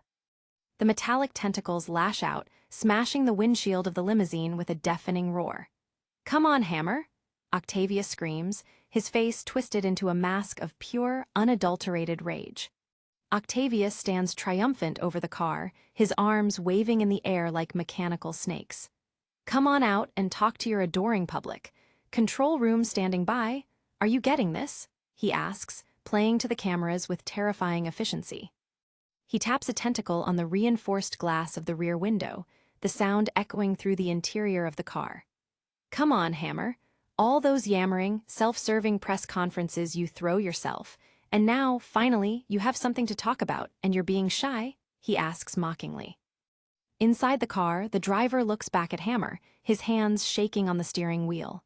Sir, please, I can turn this boat around and get us out of here, he begs, his eyes filled with a desperate fear. Hammer's assistant screams in terror, her hands clawing at the leather seat.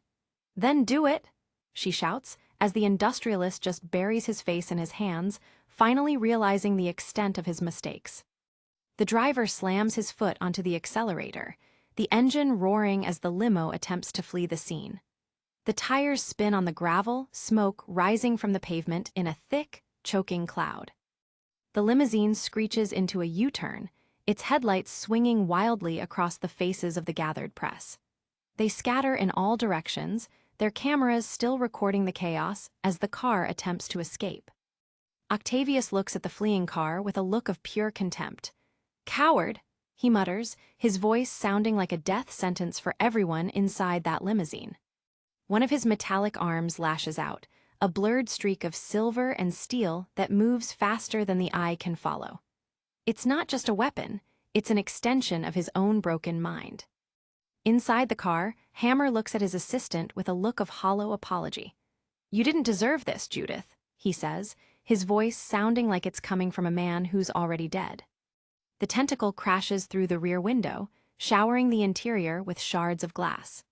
The assistant screams in terror as the mechanical claw reaches for her, its metal surface cold and unfeeling.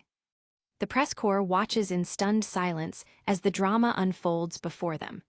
"Oh, my," one of them whispers, realizing they are witnessing a public execution rather than a press conference. Judith screams as the tentacle wraps around her waist, lifting her from the seat with effortless strength. The limo continues to skid across the road, out of control, and headed for a certain crash. The limousine is lifted clean off the ground by two of the massive tentacles.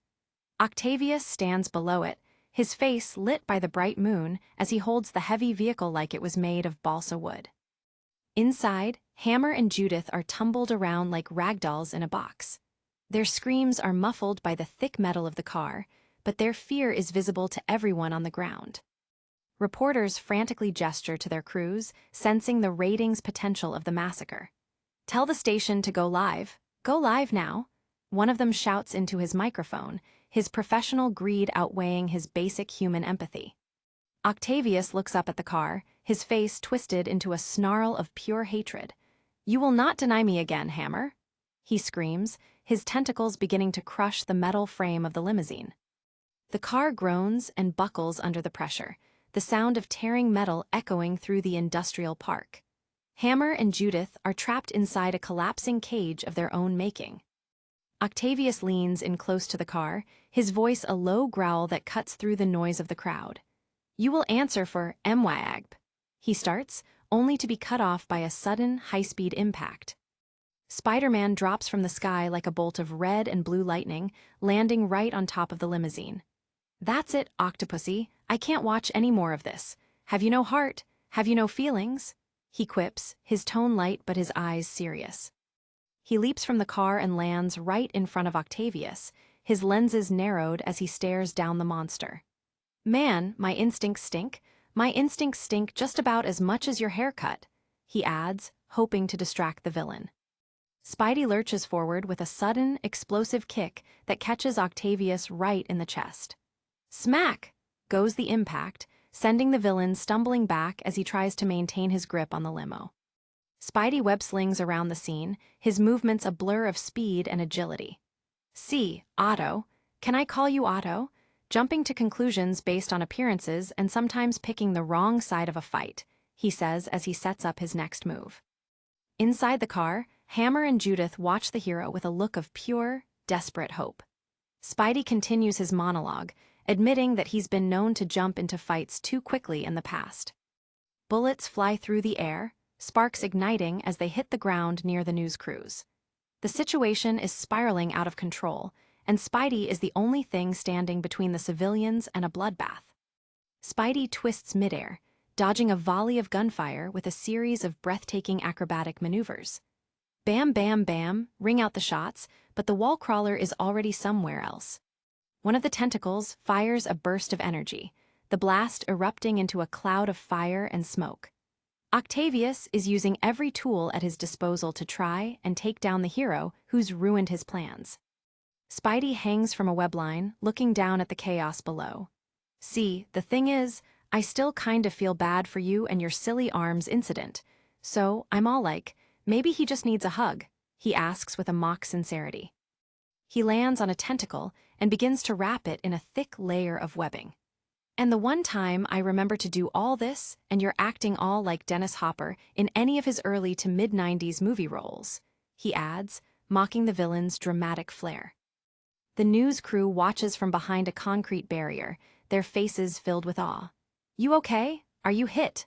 one of them asks, only to be shushed by the cameraman who's focused on getting the perfect shot.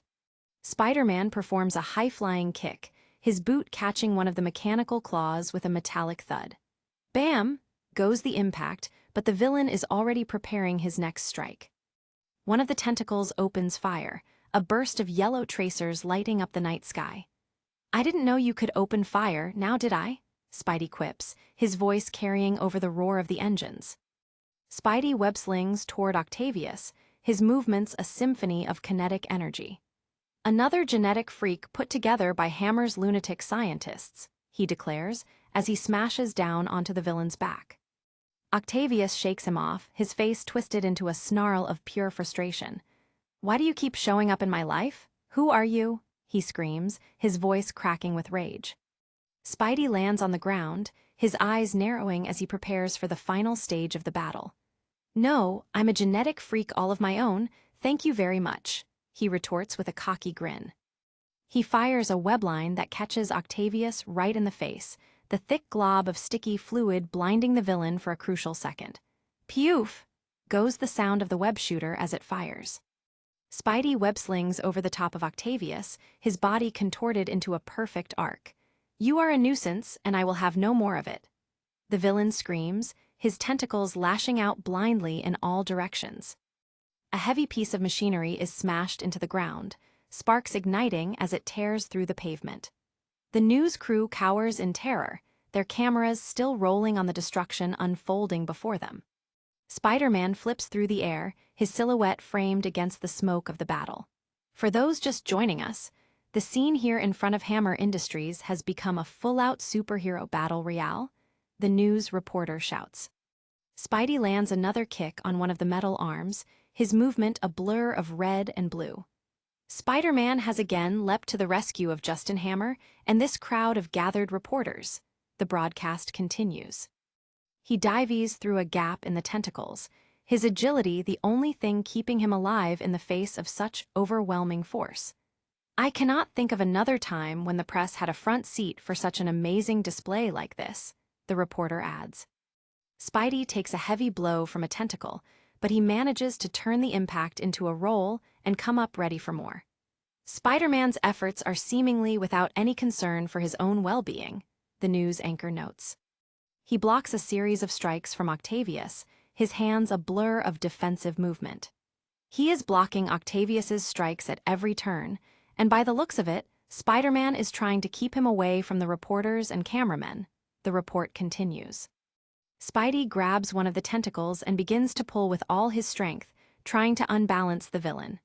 An event where so many questions are still unanswered, the reporter concludes, as the fight reaches its peak. Back at MJ's house, her parents watch the fight on television, their faces filled with a mixture of awe and concern. Why has Otto Octavius called the press to this location?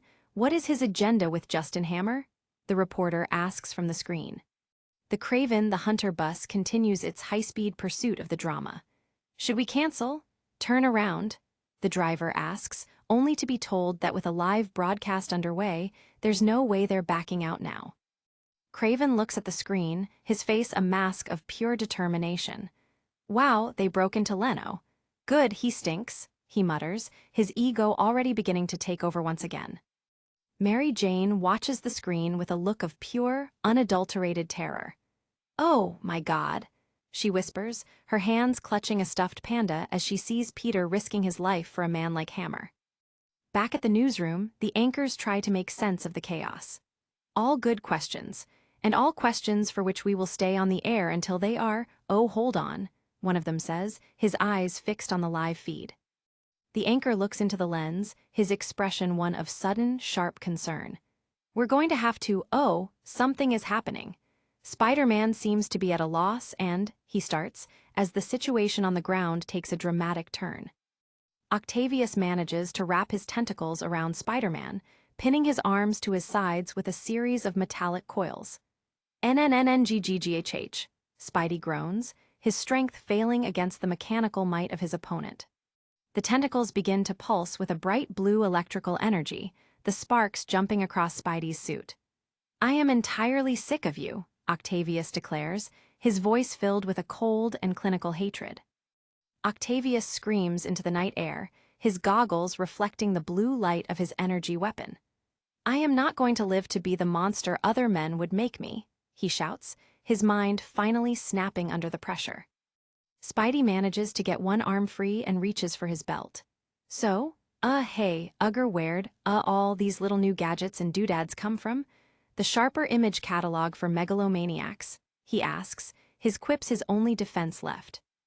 Octavius's face fills the screen, his expression one of pure, unadulterated madness. "I am my own creation. I am in control of my own destiny," he screams, his tentacles beginning to vibrate with power. A massive surge of blue energy erupts from the tentacles, the blast so bright it washes out the image on the television screens. Spidey is caught right in the center of the explosion, his body convulsing from the shock. Octavius looks down at his handiwork, a slow and terrifying smile spreading across his face. "These are new adjustments I made," he whispers, his voice sounding like a ghost from a digital nightmare. Spidey manages to fire a web shot, the glob of fluid hitting Octavius right in the chest. "Good for you. I, on the other hand, am barely in control of my own bladder at this point," he groans, his humor his only shield against the pain. The two combatants grapple in the middle of the parking lot, their silhouettes dancing against the bright lights of the news vans. "Grrrrrr," goes the sound of Octavius's rage as he tries to throw the hero off him. Spidey is launched into the air by a sudden burst of tentacle power, his body contorted as he tries to regain his balance. The moon hangs behind him, a pale witness to the violence on the ground. The news crew looks on in stunned silence, their cameras still recording every second of the battle. "Did you get that?" one of them asks, his voice trembling with a mixture of fear and professional excitement. Back in her room, Mary Jane watches the screen with her hands over her mouth, her eyes filled with tears. She knows the man behind the mask is in serious trouble, and there's nothing she can do to help him. Octavius stands triumphant over the scene, his tentacles waving in the air like metallic flags. "You're a coward, Hammer, hiding behind your little freaks.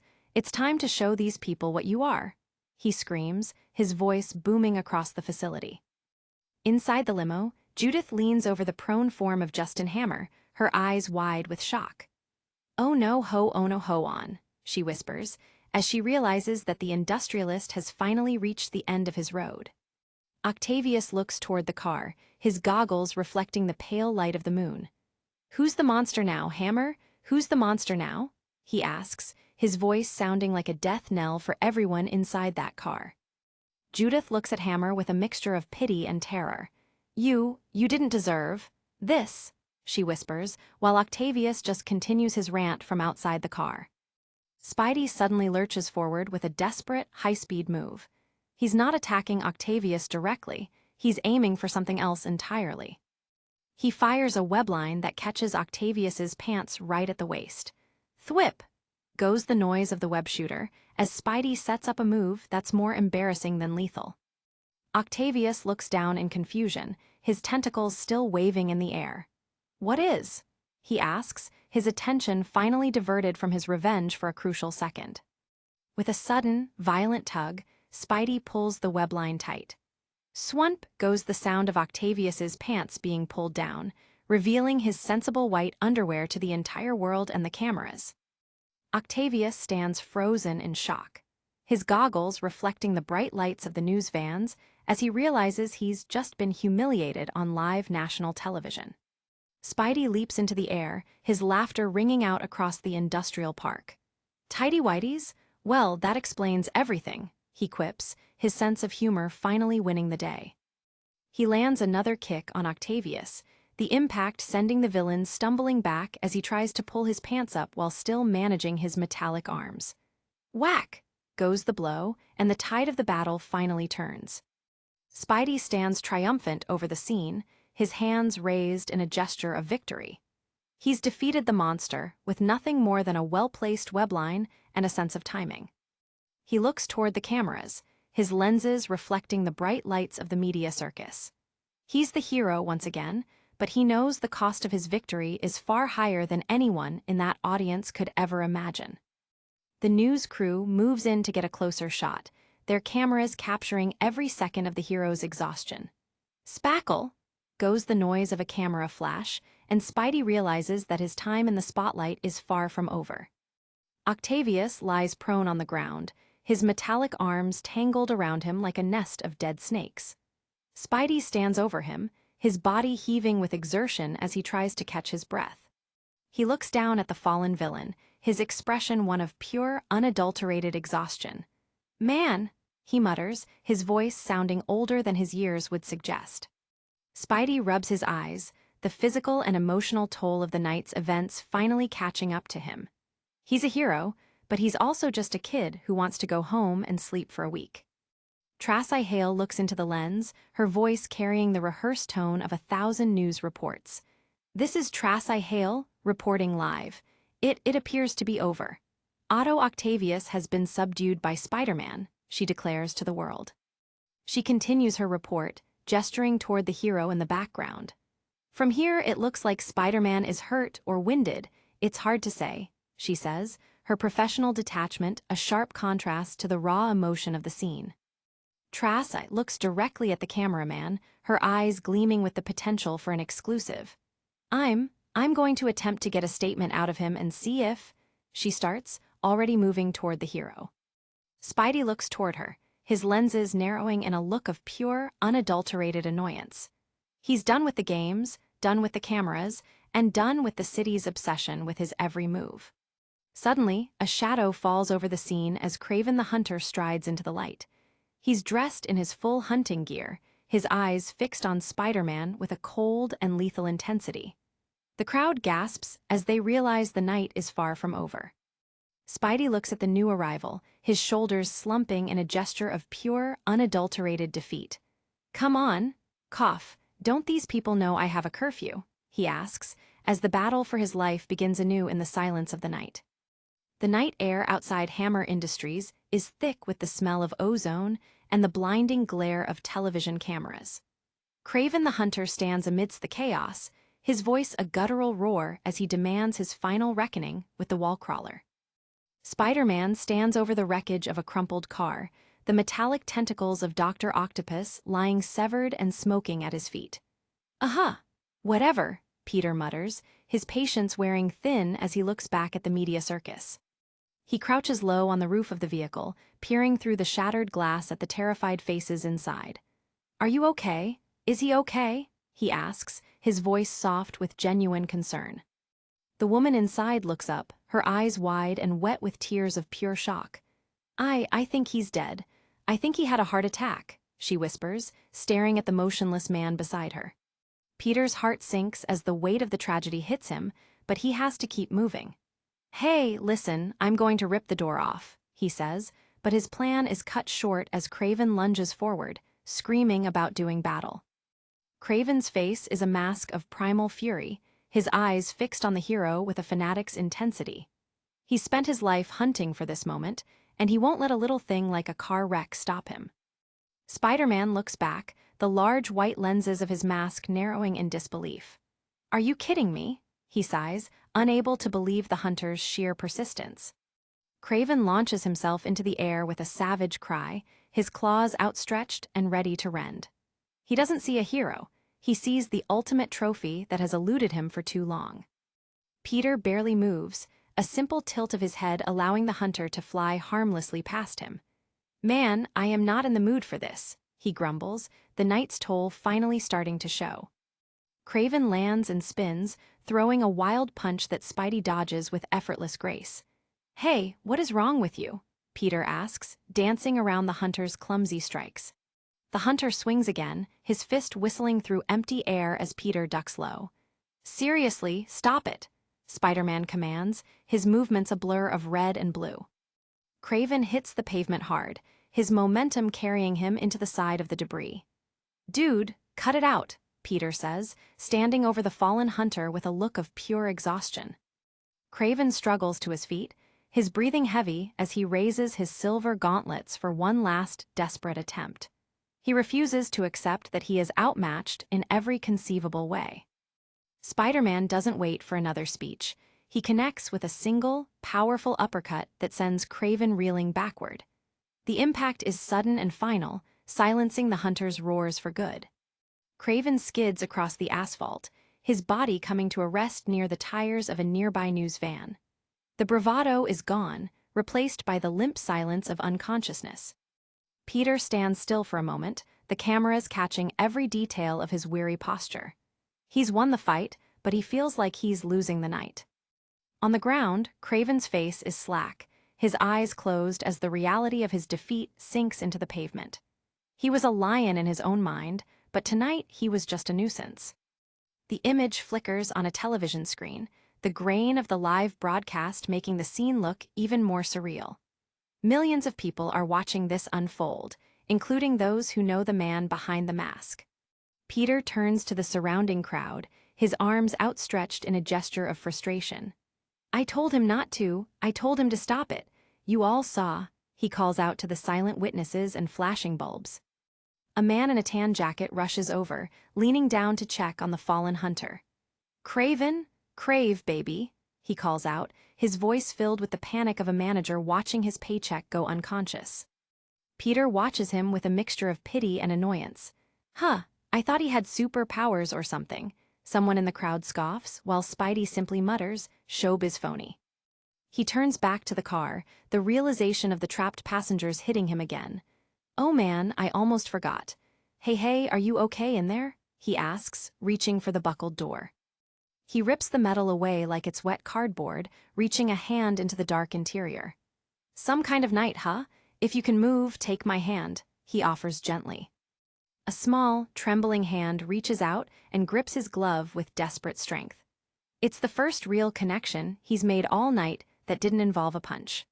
He pulls her out slowly, cradling her as they emerge into the spotlight of the cameras.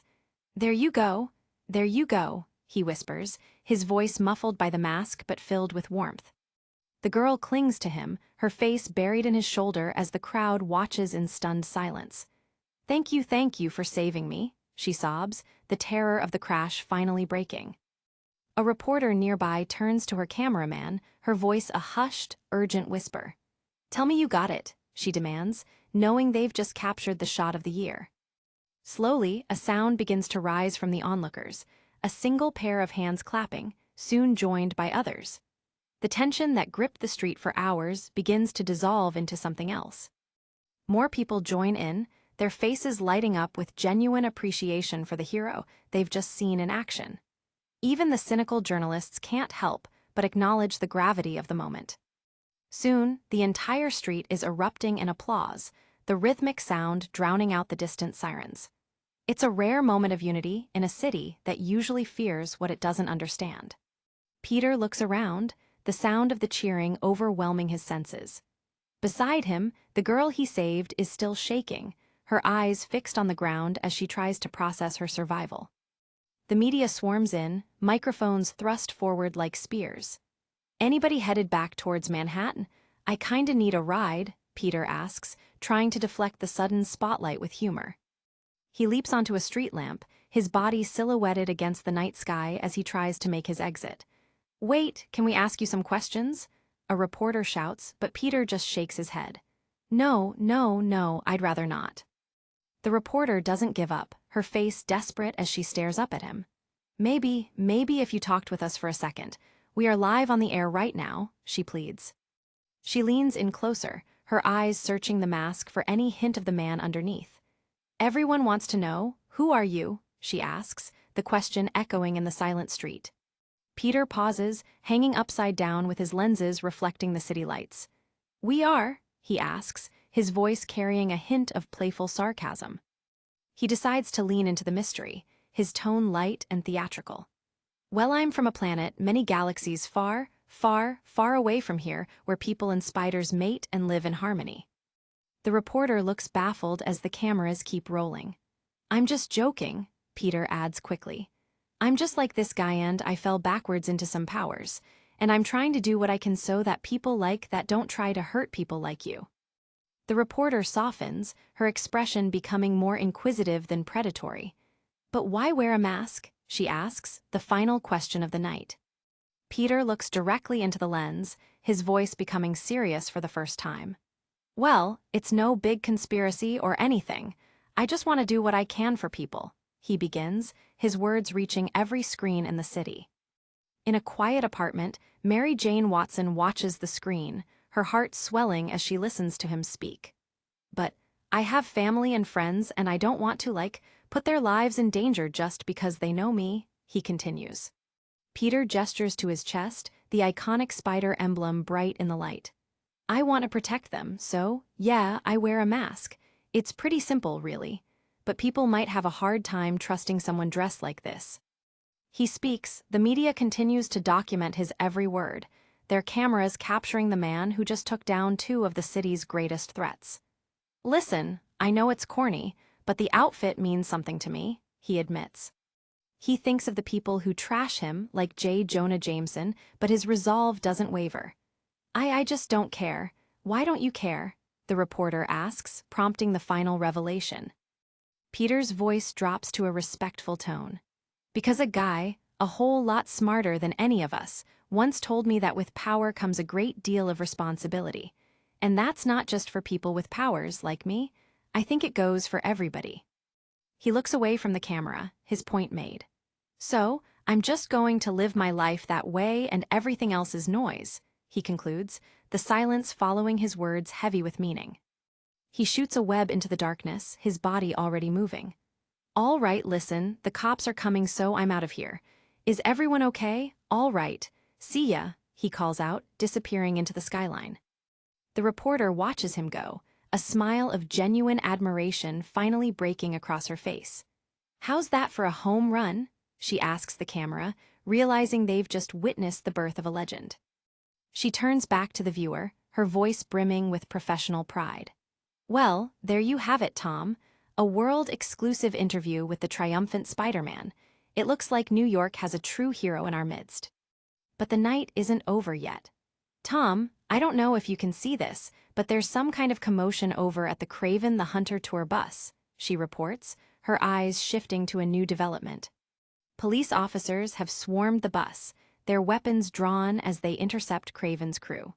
The show is over, and the legal fallout is just beginning for the man who tried to turn a hunt into a spectacle. Suddenly, a convoy of black, unmarked trucks screeches to a halt at the scene. Hold on, it seems we have even more new arrivals to this tumultuous scene, the reporter notes, her voice rising in confusion. A woman with long red hair and dark sunglasses steps out of the lead truck, her presence radiating command. This is Carter. We have a big fat PDA, we need a doggy bag ASAP, she says into her comms, ignoring the cameras. She barks orders at her team, her eyes scanning the chaos. Agent Wu, make sure the Hammer building is secure. We're going to clear the civilians and pick up the doctor, she commands, her tone cold and efficient. On the ground, the broken form of Dr. Octopus lies motionless as the mysterious agents move in. Hi, who's the officer in charge? Carter asks, her demeanor suggesting she already knows the answer. She flashes a badge that effectively ends the conversation. Hi, we'll take care of this one, you go right ahead. Sorry to pull the wool on you, officer, but it's classified, she says with a dismissive smile. The media tries to push back, shouting questions about Otto Octavius. Can you tell us what is going on here at Hammer Industries? What are you going to do with Otto Octavius? They clamor. Carter ignores them, checking her watch with a look of bored indifference. And can you comment on some of the vague allegations Otto Octavius made here about genetic? The reporter begins, before her cameraman cuts her off. The screen goes black, the transmission severed at the source. We lost the feed, the cameraman shouts, but Carter just looks over her sunglasses with a smirk. You lost your feed, she confirms. The police begin pushing the crowd back, the area becoming a government-sanctioned dead zone. Sir, you're going to have to, an officer says to a journalist, who grumbles, I'm going. Miles away, the adrenaline of the fight has faded, replaced by the crushing weight of reality. Peter Parker stands on his front porch, his silhouette cast long by the moon as he reaches for the door handle. He slips inside, the familiar creak of the floorboards sounding like thunder in the silent house. He's home, but the safety he usually feels here is nowhere to be found tonight. A voice cuts through the darkness like a knife. Where have you been? Aunt May asks, sitting at the kitchen table, her face illuminated only by the faint light from the hall. Peter jumps, his heart hammering against his ribs. Geez, you scared me, Aunt May, he gasps, trying to keep his voice steady as he looks at her. She doesn't move, her eyes fixed on him with a chilling intensity. Do you know what time it is? She asks, the question hanging heavy in the air between them. Peter looks at the clock, the realization of his error sinking in. "No," he whispers, already knowing that whatever lie he tells next won't be enough to save him. May doesn't hesitate, her voice sharp with anger and fear. "It's 3 o'clock in the morning," she states, her words echoing through the small kitchen. Peter winces, his mind racing for an excuse that doesn't involve fighting supervillains. "Seriously? Wow. Yeah, I was waiting on a train," and he stammers. She cuts him off, her eyes narrowing to slits. "Where were you?" she demands again, her tone brooking no argument. Peter tries to stick to a version of the truth that he thinks she'll accept. "At the at the Daily Bugle," he says, but his voice lacks conviction. May leans forward, the shadows on her face making her look older and more tired than ever. "Really? Because I called over there and they said you hadn't come in all week," she reveals. Peter's mouth goes dry, the trap closing around him. "What?" he asks, the one word sounding small and pathetic in the silence of the room. She stands up, her hands gripping the edge of the table. "Where were you?" she repeats, her voice trembling with the effort to stay calm. She reaches out and grabs his arm, pulling up his sleeve before he can react. "Is this a bruise?" she asks, her eyes wide with a new kind of terror. Peter pulls back, his eyes darting around the room. He sees the fear in her, and it hurts more than any punch Craven ever threw. He tries one more desperate lie, his voice rising in panic. Where were you? No, I fell at school. I got this in gym. You know those ropes May looks at him with pure heartbreak. "Tell me the truth, Peter. Where were you?" she asks, her voice barely a whisper now. Peter finally cracks, the exhaustion of the night winning out. "Okay, all right, okay, I was with Mary Jane," he says, offering up his girlfriend as a shield. May stares at him for a long moment, the silence stretching until it becomes unbearable. "Uh-huh," she mutters, her expression becoming one of pure disappointment. Peter hangs his head, unable to meet her gaze. "I didn't want to get you mad," he explains, his voice thick with guilt. May's voice hardens again, the disappointment turning into a cold, sharp resolve. "I don't care if you respect me or not, young man. But as long as you live in this house, you will respect the rules of this house." Peter tries to object, but she's already past the point of listening. "No, I told you," he begins, but she slams her hand on the table, the sound cracking like a gunshot. "Mary's house is the first place I called," she screams, her face flushed with fury. The lie is exposed, and there is nowhere left for Peter to hide. She towers over him, her voice trembling with the force of her anger. "Do you think I'm stupid? Mary was home all night, but boy, she was sure trying to cover your hide." Peter can only stare, the realization of how much trouble he's in finally sinking in. He's faced monsters and madmen, but he's never been this afraid of a single person before. "She said you were at the library. So which was it, Peter? Were you at work at the library or at Mary Jane's? Which stupid, insulting lie do you want to stick to?" she demands. Peter starts to chuckle, a nervous, reflexive sound that he immediately regrets. "Oh, this is funny? No, he stammers as her face contorts with rage. "What friends?" she asks. "I swear to God, Peter, if I find out you're in some kind of mischief with those idiot friends of yours at school," she warns, her finger pointing right at his chest. Her voice breaks, and the anger dissolves into raw, unadulterated grief. "Haven't I grieved enough for one lifetime? Now I have to sit here and wonder what happened to you," she cries out. She looks at him through a veil of tears, her heart laid bare. "It's funny that I have to sit here and wonder if you're dead lying in a gutter somewhere. This nightmare of a city." Peter stands there, frozen by her pain. "No, he tries to say, but she silences him with a look of absolute authority. "Until you can figure out how to get home at a responsible hour, and how not to lie to my face, guess what kiddo you are grounded," she declares, the finality in her voice absolute. Peter's eyes widen, the weight of the word hitting him harder than a physical blow. "What?" he asks, the reality of his situation finally becoming clear. "That's right, no more bugle," she adds, checking off his freedoms one by one. The wall-crawler's civilian life is being dismantled before his very eyes. He watches her, unable to believe what he's hearing. This wasn't how the night was supposed to end. He was a hero, he was the winner. No more Mary Jane gigglethons in the basement. You go to school and you come home from school. A straight beeline to and from, she commands, her eyes never leaving his. Peter's frustration finally boils over. Come on, yeah, come on, they shout at each other, the tension in the room reaching a breaking point. And if you can't figure out how to do this, I will call the cops on you myself. Is that understood? She demands. Peter can only bow his head and whisper, yes, ma'am. May points toward the stairs, her gesture sharp and final. Now get out of my sight until you can figure out how to tell the truth, she orders, her face turning away from him. Peter watches her for a moment longer, his eyes filled with a mixture of resentment and regret. He wants to explain, to tell her everything, but the secret is a wall he can't climb. He turns away, his face tightening with a silent, simmering anger. He saved lives tonight, but in this house, he's just a child who failed his only family. He walks down the hallway, his backpack slumping as he heads for his room. The applause of the city feels like a distant memory now, replaced by the heavy silence of his own home. Behind him, May sinks back into her chair, the weight of the night finally crushing her. She buries her face in her hand, the sound of the door clicking shut the final note in their confrontation. Peter enters his room, the familiar posters and books offering no comfort. He feels like a prisoner in his own life, caught between the boy he was and the man he's becoming. He stares at the small television on his dresser, the screen dark and cold. He needs a distraction, something to drown out the echoes of his aunt's voice. He reaches for the dial, his hand trembling slightly as he turns the power on.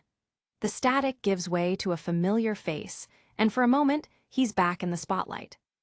The reporter is still on screen, her voice filled with a professional excitement. Are we back on the okay? If you can hear me, Tom. This was an amazing night here at Hammer Industries, she begins.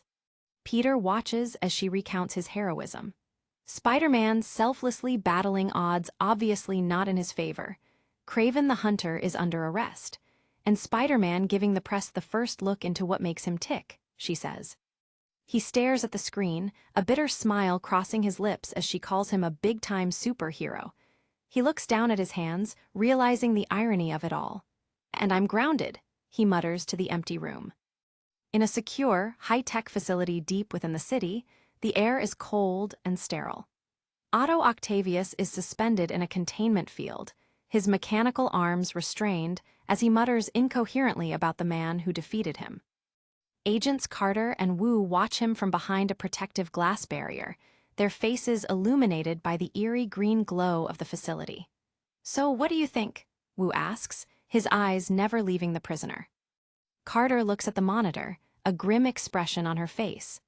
I think when Fury gets back from wherever he is going to rip us a new one. Sort of defeats the purpose of a covert operation, she notes. At least we got Octavius back in custody. On live television, Wu adds, trying to find the silver lining in the PR disaster. Carter just sighs. True, but we confiscated Hammer's Jersey plant. They watch Octavius, his head slumped forward as he continues his low, rhythmic chanting. All the illegal genetic experiments he was funding have been stopped. He's out of the picture for good, Wu says, but the doctor has other plans.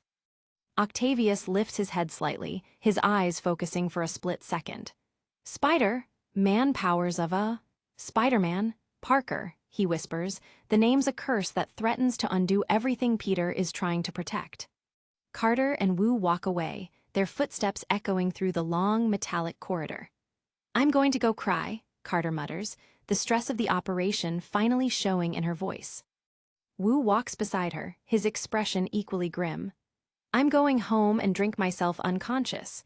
Then I'm going to eat ice cream till I knock myself unconscious, he adds, his voice flat with exhaustion. They disappear into the shadows of the facility, leaving the doctor alone with his thoughts. Can I come over? Wu asks, and Carter simply responds with a weary sure. The doctor's cell remains an island of green light in the darkness, the mechanical arms twitching as if they still had a mind of their own. The secret of Spiderman's identity is no longer a secret to those who matter most. Octavius continues to mutter the name over and over, a mantra of vengeance. I know who he is. His name is Parker. The hunt isn't over, it's just changing shape. Spiderman tumbles through the midnight sky of New York City, his body twisted in a desperate, frantic arc. This isn't a graceful swing, it's a chaotic flight driven by sheer terror. Silhouetted against the cold glow of a full moon, the wall crawler looks small and fragile against the towering skyline. He's running from something that doesn't just threaten his life, but his very soul. He lands hard on a soot-stained rooftop, his feet skidding across the gravel as he tries to catch his breath. The silence of the city heightens the ringing in his ears, a warning that the nightmare isn't over. He stands tall for a moment, a blue backpack clutched in his hand, as if it's the only anchor he has left in reality. The weight of his dual life has never felt more physical than it does right now. The white lenses of his mask stare out into the darkness, unblinking and vacant. Behind that fabric, Peter Parker is unraveling, his mind racing through the horrors he just witnessed. A guttural, pained cry erupts from his throat as he collapses against a brick chimney. "Hooywag!" he screams, the sound echoing off the cold glass of the surrounding skyscrapers. With trembling hands, he grips the edge of his mask and rips it upward, desperate for air. His face is pale, his eyes wide with a trauma that no teenager should ever have to carry. He falls to his knees on the cold concrete, his mask discarded like a useless piece of cloth. "Oh God! Ugh!" he groans, clutching his head as the reality of his situation crashes down on him. Tears stream down his face as he stares at nothing, his breath coming in ragged, shallow hitches. "What am I going to do?" he whispers, a child lost in a world of monsters. The scene shifts back to 12 minutes ago, into a world of shadows and fire. Norman Osborn, transformed into a hulking, green-skinned demon, looms over a terrified Peter Parker who has been knocked to the floor.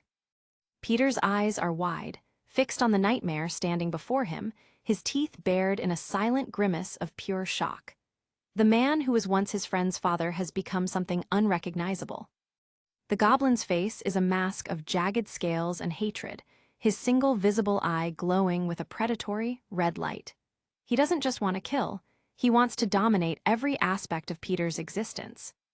Peter can only stare up in paralyzed silence as the creature closes in. The air in the room feels thick with the scent of ozone and the heavy weight of inevitable doom. The goblin leans in close, a sickeningly confident smirk stretching across his fanged mouth. "Okay, just so we know who's in charge," he rumbles, his voice a low, gravelly threat. The monster turns his attention toward the hallway, a cruel plan forming in his twisted mind. "Dad, it's here!" Harry calls out from another room, oblivious to the demon standing just feet away. "Be right there, Harry," the goblin calls back in a mocking tone. Norman crouches low, his glowing eyes fixed on Peter as he continues his psychological assault. Ah, poor Harry. Everyone around him has a little secret identity and he has no clue about any of it, he sneers, his claws digging into the floorboards. He looks toward the door where his son waits, his voice dripping with a false, twisted pity. Poor kid, so much like his mom living with her head in the sand, so busy protecting her lifestyle that she never had a life. Norman moves to a nearby desk, his massive hands handling a small wooden box with unsettling precision. Actually, that's hardly a fair comparison. Harry's mother used 12-year-old scotch to dilute herself into a haze, while Harry only needs the best hypnosis money can buy. He pulls a syringe filled with a glowing red fluid from the box, his fangs glinting in the dim light. A little time out in the Colorado mountains with our good Dr. Warren and Harry gets to put all the confusing elements of his life away in a little box put high on a shelf, to be all good and forgotten. Norman examines the needle, a terrifying pride swelling in his chest. "And I tell you, the boy's really turning around. Best money I ever spent. A couple of hypnotic suggestions to go along with the memory repression, and I'm finally getting a son I wouldn't mind taking out in public." He looks at Peter and gives a final, chilling command. "Excuse me." Norman begins the painful process of reverting to his human form, his body convulsing as the transformation takes hold. This is the worst part," he grunts, his claws scraping against the desk. A scream of agony erupts as his muscles shift and his skin tears, the monstrous form receding into the frail frame of a man. "Ag!" he bellows, his hand slamming into the wood as the syringe rolls away. Peter watches the horrific display, his face frozen in a mix of disgust and sheer disbelief. He's seeing the true cost of the power Norman Osborn has craved for so long.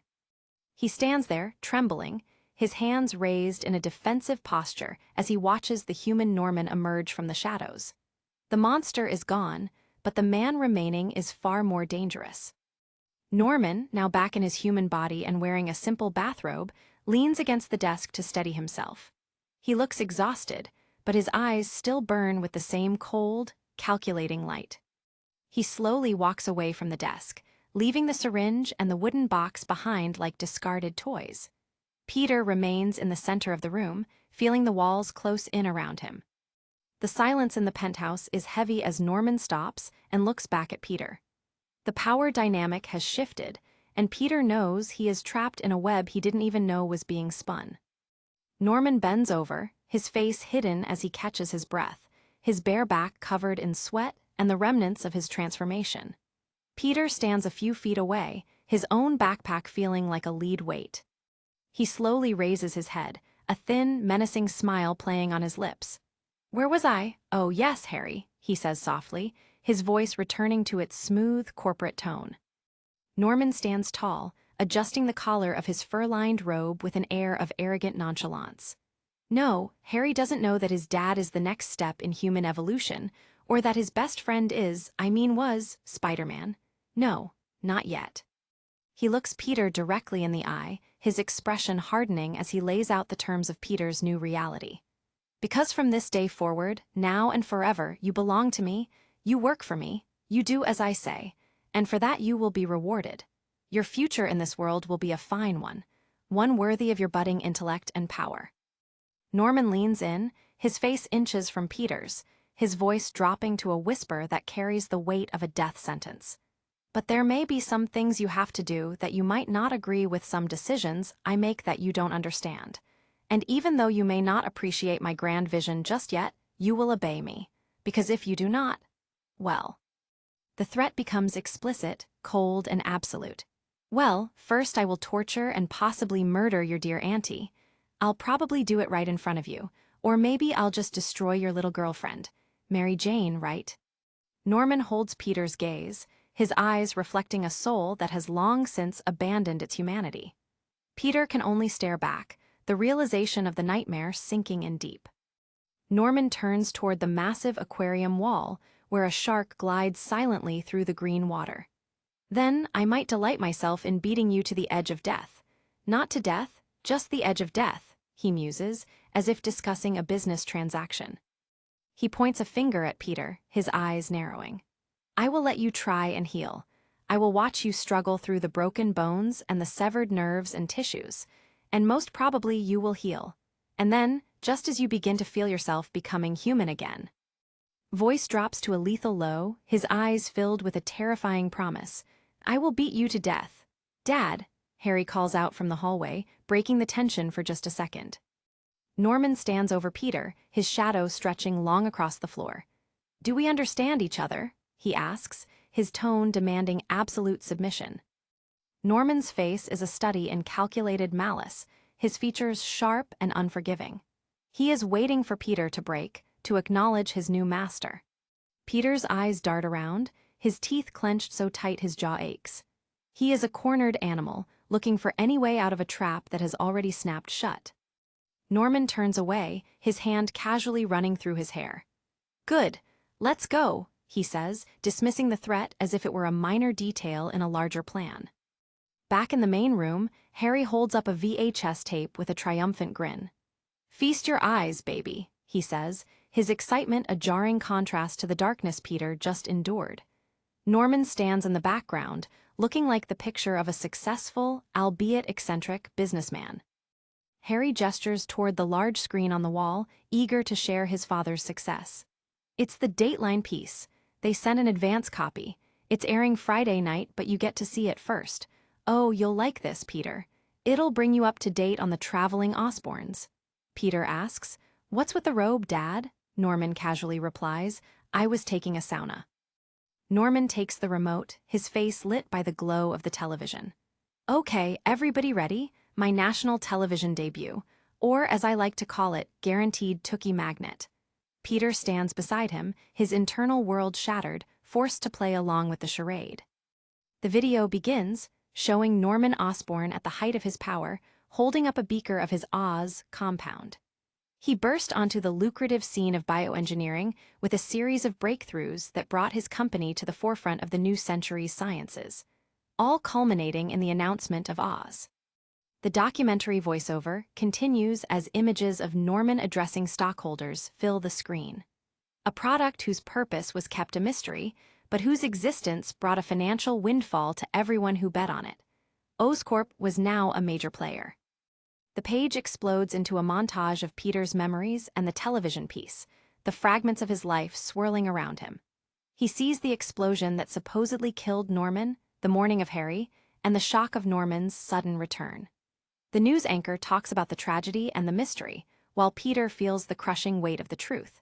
He's trapped in a nightmare where the monster is not only alive, but has convinced the world he's a hero. Now, the scene shifts to the quiet, modest entryway of the Parker home in Queens. Peter steps inside, his shoulders slumped and his face etched with a weary sadness that goes far beyond his years. Aunt May is sitting in the living room, surrounded by bills and paperwork, her eyes lighting up when she sees him. "How was your big limo ride, Mr. Rockstar?" she asks with a gentle, teasing smile.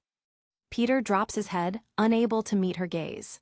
"Stank," he mutters, the word tasting like ash in his mouth. May stops her work, her expression shifting to concern. "You okay? No, you didn't have a good time with Harry." She looks at him with deep sympathy, sensing the turmoil beneath his surface. "Huh? I shouldn't have made you go if you didn't want to." Peter finally looks up, his eyes glassy with unshed tears. "I'm sorry about Saturday night. I didn't mean to lie to you, Aunt May. I didn't mean to," he says, his voice breaking with the weight of the secrets he's forced to keep. May reaches out to him, her heart aching for her nephew. Okay, it's your first girlfriend. We'll just chalk it up to experience," she says, trying to offer comfort for a pain she doesn't fully understand. Peter's face crumples, the dam finally breaking as he looks at the woman who has been his anchor through everything. He's not crying about a girlfriend, he's crying for his life. He collapses into her arms, buried his face in her shoulder as he sobs. Aunt May holds him tight, her eyes wide with surprise and a protective maternal instinct. She doesn't know what's wrong, but she knows he's hurting deeply. She strokes his hair, whispering words of comfort into the quiet room. Okay, my little man, there you are," she says, her voice a steady presence in his chaotic world. After a long moment, she pulls back slightly, her hands resting on his shoulders. She wipes a tear from his cheek, her face filled with an unconditional love that Peter fears he's putting in terrible danger. She looks him in the eye, searching for the truth. "Are you okay, sweetie?" she asks. Peter takes a shaky breath and lies to her once again. It was a long day, sure." She pulls him back into a final, firm embrace, holding him as if she can shield him from the entire world. "Did you eat?" she asks, her simple, domestic question a stark contrast to the world of threats and monsters Peter just left. Later that night, Peter is hunched over his desk in his room, his head buried in his arms. The room is cluttered with science equipment and textbooks, but his mind is miles away. "Sniff God, what am I going to do?" he moans into the silence. Suddenly, the sharp ring of his telephone cuts through the quiet. Peter lifts his head, his eyes red-rimmed and weary, staring at the device as if it's another threat he's not ready to face. Ring, ring. The answering machine clicks on, and Mary Jane's voice fills the small room. "Peter, it's Mary, pick up if you can." Peter grabs the phone, his heart racing. "Mary?" he asks, his voice desperate for the sound of someone he trusts. Mary Jane is lying in her bed, a pillow clutched to her chest, her face lit by the soft glow of her lamp. "Peter," she says, her voice warm and full of relief. Peter clutches the phone to his ear, his eyes closed as he tries to center himself. "Hey," he whispers, the simple word feeling like a lifeline. Mary Jane's face is bright with curiosity and concern. "Hey, are you still grounded? I don't know, I don't think so. What happened? What's going on? What happened with Harry? Did you go over there? Was it all weird? Did he say anything about anything?" Peter sighs, the weight of the evening pressing down on him. "Is it too late for you to come over?" he asks. "It's almost 11, she replies. "Man, I really need to talk to you. Some really horrible things." A loud, insistent knock-knock at his door cuts him off. Peter's eyes go wide, his heart hammering against his ribs. He stares at the door, paralyzed by the thought that Norman Osborn has followed him home. Peter stands in the middle of his room, the phone still to his ear, looking frantically around the space. "Oh man," he whispers, his voice trembling with fear. Mary Jane is alert now, her brow furrowed in concern. "What's going on? What? Are you in the basement?" she asks, hearing the panic in his voice. Peter looks toward the basement stairs, his mind racing. "Someone's here, at my door, I think it's Harry," he tells her, trying to keep his voice low. "Yeah." Mary Jane's eyes go wide with shock. "Who is it? At 11 o'clock at night?" she asks, her voice rising in disbelief. Peter looks around his lab, the shadows seeming longer and more menacing than before. "Oh, man," he repeats, the realization of his vulnerability setting in. He clutches the phone tight, his knuckles white. "Hold on," he tells Mary Jane, his eyes fixed on the door as if he can see through the wood. Mary Jane waits on the other end of the line, her face a mask of worry. She knows Peter is in trouble, and she's powerless to help him from her bedroom. Peter opens the door and his jaw drops in total shock. It's not a monster or a crazed friend, it's Gwen Stacy standing there in the moonlight. "Gwen, wanna buy some Girl Scout cookies?" she asks with a dry, tired smirk. Peter stammers. "No, then is it okay if I kill myself on your front lawn?" she adds, her voice heavy with a dark, exhausted humor. Gwen steps into the house, her eyes scanning the room. "What kind of freaky mad scientist's lab thing do you got going on down here?" she asks. Peter is still reeling. "What are you doing here, Gwen?" "No place else to go," she replies simply, her bravado slipping. Peter stares at her, his mind struggling to process this new complication. He's already pushed to his limit, and now one of the most unpredictable people in his life is standing in his basement. Gwen stands in the middle of the room, looking small and vulnerable despite her tough exterior. She's wearing a shirt that says "cold," and her eyes are filled with a desperate need for sanctuary. Peter brings the phone back to his ear, his eyes fixed on Gwen. "I'll call you back," he tells Mary Jane, his voice tight with a new kind of stress. Mary Jane is yelling into the phone on the other end. "No, Peter, don't," but the line goes dead. Click. She stares at the phone in her hand, her face a mask of frustration and fear. She knows Peter is keeping things from her, and this latest interruption only deepens the rift between them. Gwen turns toward the stairs, a smirk returning to her lips as she looks Peter up and down. "Sorry I ruined your phone sex," she teases, her voice echoing in the small space. She gives him a final, playful look over her shoulder as she starts up the stairs. "Nice boxers," she says, leaving Peter standing in the middle of his lab, more confused than ever. Peter rushes into Aunt May's bedroom, his face a mask of pure panic. May is sitting up in bed, calmly reading a book. "Yes, you're allowed to use the phone, but it's after 10, so," she starts to say. "No, I got a problem. There's a girl in my basement." May looks up, her eyebrows raised. "A real one, what?" A close-up of the book in May's hand, the text a blur as her attention shifts entirely to her frantic nephew. The mundane reality of her evening has been shattered by Peter's bizarre announcement. May's expression hardens as she makes an assumption. "Mary Jane is here, because that is really unacceptable behave," she begins, her voice taking on a stern, parental edge. Peter waves his hands frantically, his words tumbling out in a rush. "No, it's this girl from school, Gwen Stacy. She's kind of, and she just came over here, like out of nowhere. And I'm not even she's the new girl at school." He continues, his voice cracking with worry. "She said her mom ran off to Chicago with some guy or something and her father's at work and, I don't know, I think she's thinking of hurting herself or something and I don't know what to do." May is already getting out of bed. "She's here right now." Peter nods, his eyes wide and pleading. "Right here, right now," he says, his entire world feeling like it's spiraling out of control. May is already in motion, throwing on a robe as she heads for the door. "Okay, put on some pants," she commands, her practical, motherly instincts taking over the situation.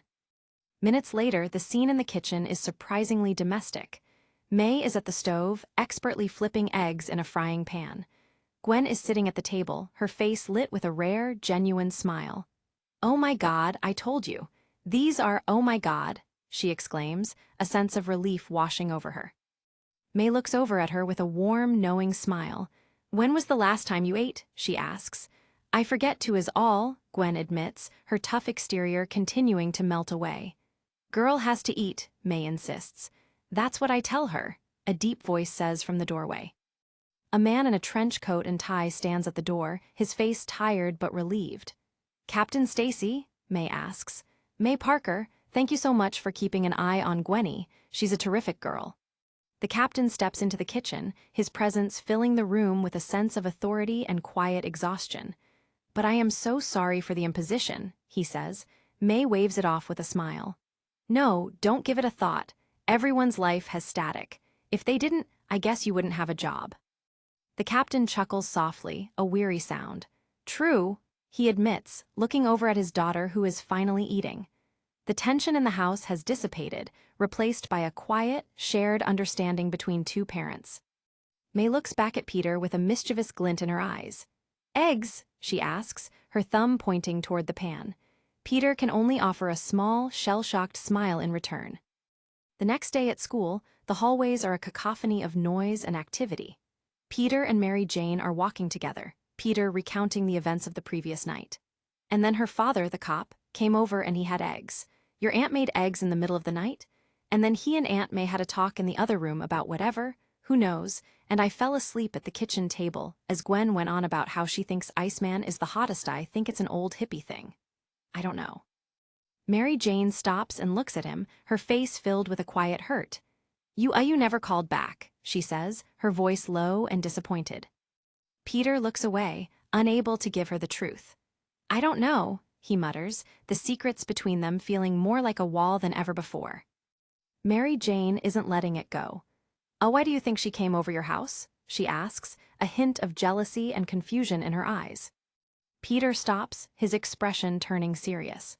"See, thing is, I did go over to Harry's place in the city last night, before all of this other crap, and it was entirely insane because..."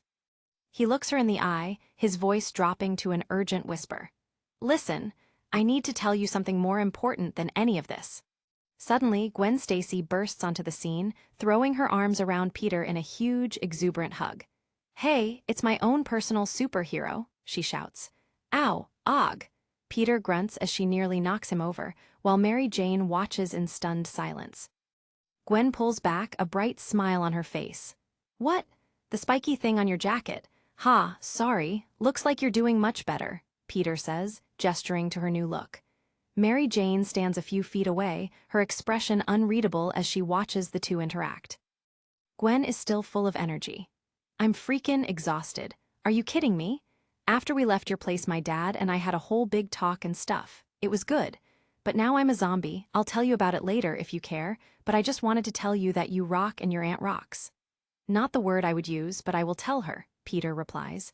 "I'm serious, she's the best thing in this entire whole of a city," Gwen insists. She leans in close to Mary Jane, her voice full of a sudden, unexpected sincerity. "Hold on to this one, MJ solid gold," she says, before turning to walk away. Peter and Mary Jane stand in the middle of the crowded hallway, the silence between them heavy and awkward. The moment Peter was trying to create has been completely derailed.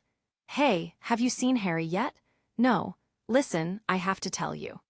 The school intercom crackles to life, a disembodied voice cutting through their conversation. "Peter Parker, please report to classroom 222. Please report to classroom 222. Thank you." Peter looks up at the speaker, his frustration boiling over. "What now? Can you just hold on for a second? I'm going to miss my trig quiz. I'll see you after class. I'm not grounded anymore, and I need to tell you." He rushes off, leaving Mary Jane standing alone in the hallway.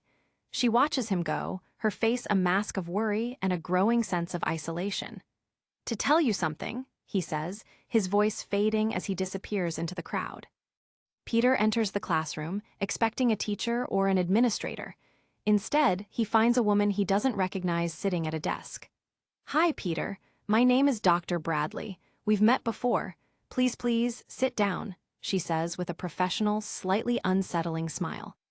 Peter remains standing, his backpack still on his shoulder. "Oh, wait, you're that counselor lady, right? Well, I really don't have time to do this today. I have a trig quiz in 10 minutes, and this will only take a couple of minutes," she interrupts. "But I'm fine. I'm not in need of any trauma counseling or, please sit," she repeats firmly. She looks down at her notes, her tone shifting to something far more direct. "Did Norman Osborn reveal his new abilities to you?" she asks, her eyes never leaving the page. Peter's heart skips a beat. The air in the small room suddenly feels cold. He looks at her, his mind racing to understand how a school counselor could possibly know about Norman's transformation. She continues, her voice calm and analytical. "So, I hear the Osborns have come back to New York City. Yes, but you went over their penthouse last night?" Peter looks away, his teeth clenched. The walls of his secret life are being torn down right in front of him. He looks back at her, his eyes wide with fear and confusion. "Wait, what is this?" he asks, his voice trembling slightly. Dr. Bradley looks him square in the eye, her expression unreadable. "If you could just answer the questions, Peter," she says, her tone more demanding than before. Peter takes a step back, his hand gripping the strap of his backpack. "What is this?" he repeats, his voice rising in panic. He feels like he's being interrogated, and he has no idea who this woman really is. She leans in, her gaze intense and searching. "Did he threaten you? Did he tell you that he is aware that you are Spiderman?" she asks, her voice a low, urgent whisper that shatters Peter's last defenses. Peter can only stare back in horrified silence. The secret he's guarded so fiercely has been laid bare in a mundane high school classroom, and his entire world has just become much more dangerous. He spins around, looking at the door and then back at the woman. "Peter, there's someone else in this room, isn't there? Who are you people? What's going on, Peter?" she asks, her voice losing its professional edge as he becomes more agitated. Peter is on the verge of a breakdown, his face a mask of pure terror. "I want to know what's going on," he shouts, his voice echoing in the small room. Dr. Bradley looks toward the back of the room, her expression shifting to one of deference. "Do you want to take it from here, sir?" she asks, her voice respectful and low. Peter looks toward the window, where the blinds are drawn tight. He senses a presence in the room, something powerful and hidden that he hadn't noticed before. The silence in the room is heavy as Peter waits for whatever is hiding in the shadows to reveal itself. The mundane classroom has become the center of a high-stakes game he doesn't understand. He hears a voice, low and gravelly, coming from the corner of the room. "Get out of town," it says, and Peter's heart feels like it's about to stop. The nightmare has followed him here. To be continued. Peter spins around, his eyes wide and wild as he searches the room.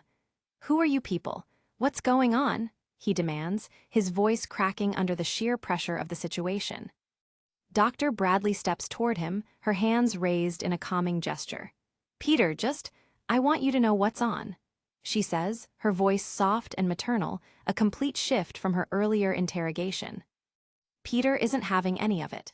"I want to know what's going on," he screams, his finger pointed at her, his entire body trembling with rage and fear. She looks past him, toward the shadows again. "Do you want to take it from here, sir?" she asks, her face a mask of professional cool while Peter looks on in stunned disbelief. Peter looks back at the drawn blinds, his mind racing. He knows he's being watched, and the feeling of being a laboratory specimen has never been stronger. The silence in the room is absolute as they all wait for the figure in the shadows to step forward. Peter feels like he's standing on the edge of a precipice, with no way back. He hears that voice again, deeper and more authoritative than before. "Get out of town," it says, and this time, the figure behind it begins to emerge from the darkness. A figure shimmers into existence, a tall man in a long black leather coat, his face partially obscured by an eye patch. He stands with an air of absolute authority, looking down at Peter as if he's the only person in the room. "Calm down, hotshot. We have important things to talk about and not much time to do it in. My name is Nick Fury. Have you heard of me? The man with the eye patch leans back in a chair, his gaze never leaving Peter. I asked you, have you heard of me? Peter sinks into a desk, his head in his hands. Why, yes. Then you know that I run the largest world peace task force in the world. SHIELD. Yes. Did you read the piece on me in this month's Time magazine? No. Fury's expression is hard and unwavering, a face that has seen more than most men can imagine. It's a cover story, he says, his tone suggesting that his presence here is a far more significant event than Peter realizes. Peter looks up, his eyes filled with a mix of defiance and exhaustion. What are you doing in my high school? How do you know who I am? He asks, his voice low and weary. Fury doesn't flinch. Peter, there's not much in this world I do not know, he says, his single eye holding Peter's gaze with a terrifying intensity. Peter shakes his head, a desperate, pained look on his face. How do you know? He asks, the weight of his secret finally shattering his last defenses. Fury looks over at Dr. Bradley, who is now standing by a locker. Agent Bradley, how do we know about Peter exactly? Let's see, a bunch of ways. The Osborne Industries security tape, Otto Octavius hypnosis transcripts, the Latvian assault at the UN. She lists off, her voice calm and clinical. Peter can only groan, oh man.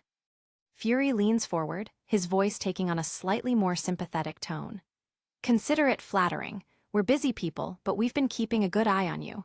You're a modern medical miracle, Peter. Someone like you is of incredible interest in this complicated world.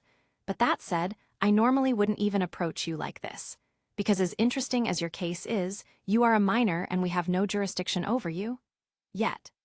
But with Norman Osborn rearing his conceited head again, it's time we had a talk.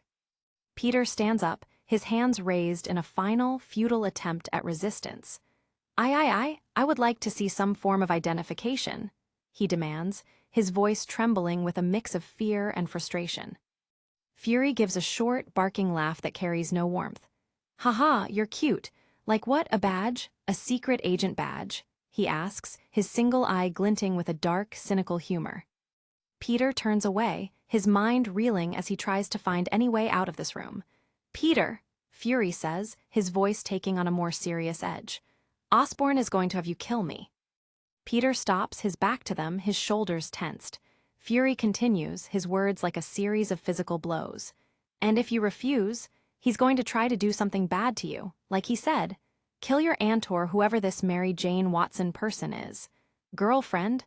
TSSK, man, Dr. Bradley adds as she continues to go through her files. Peter stands with his forehead pressed against the closed classroom door, his entire body trembling. He feels like he's trapped in a nightmare with no escape, his family's lives hanging by a thread he can't control. Fury watches him from across the room, his expression unchanging. So sit, he commands, his voice brooking no further argument. Peter slowly turns back to face them, his face a mask of weary defeat. Why would Osborn want to kill you? He asks, his voice a low, hollow shell of its former self.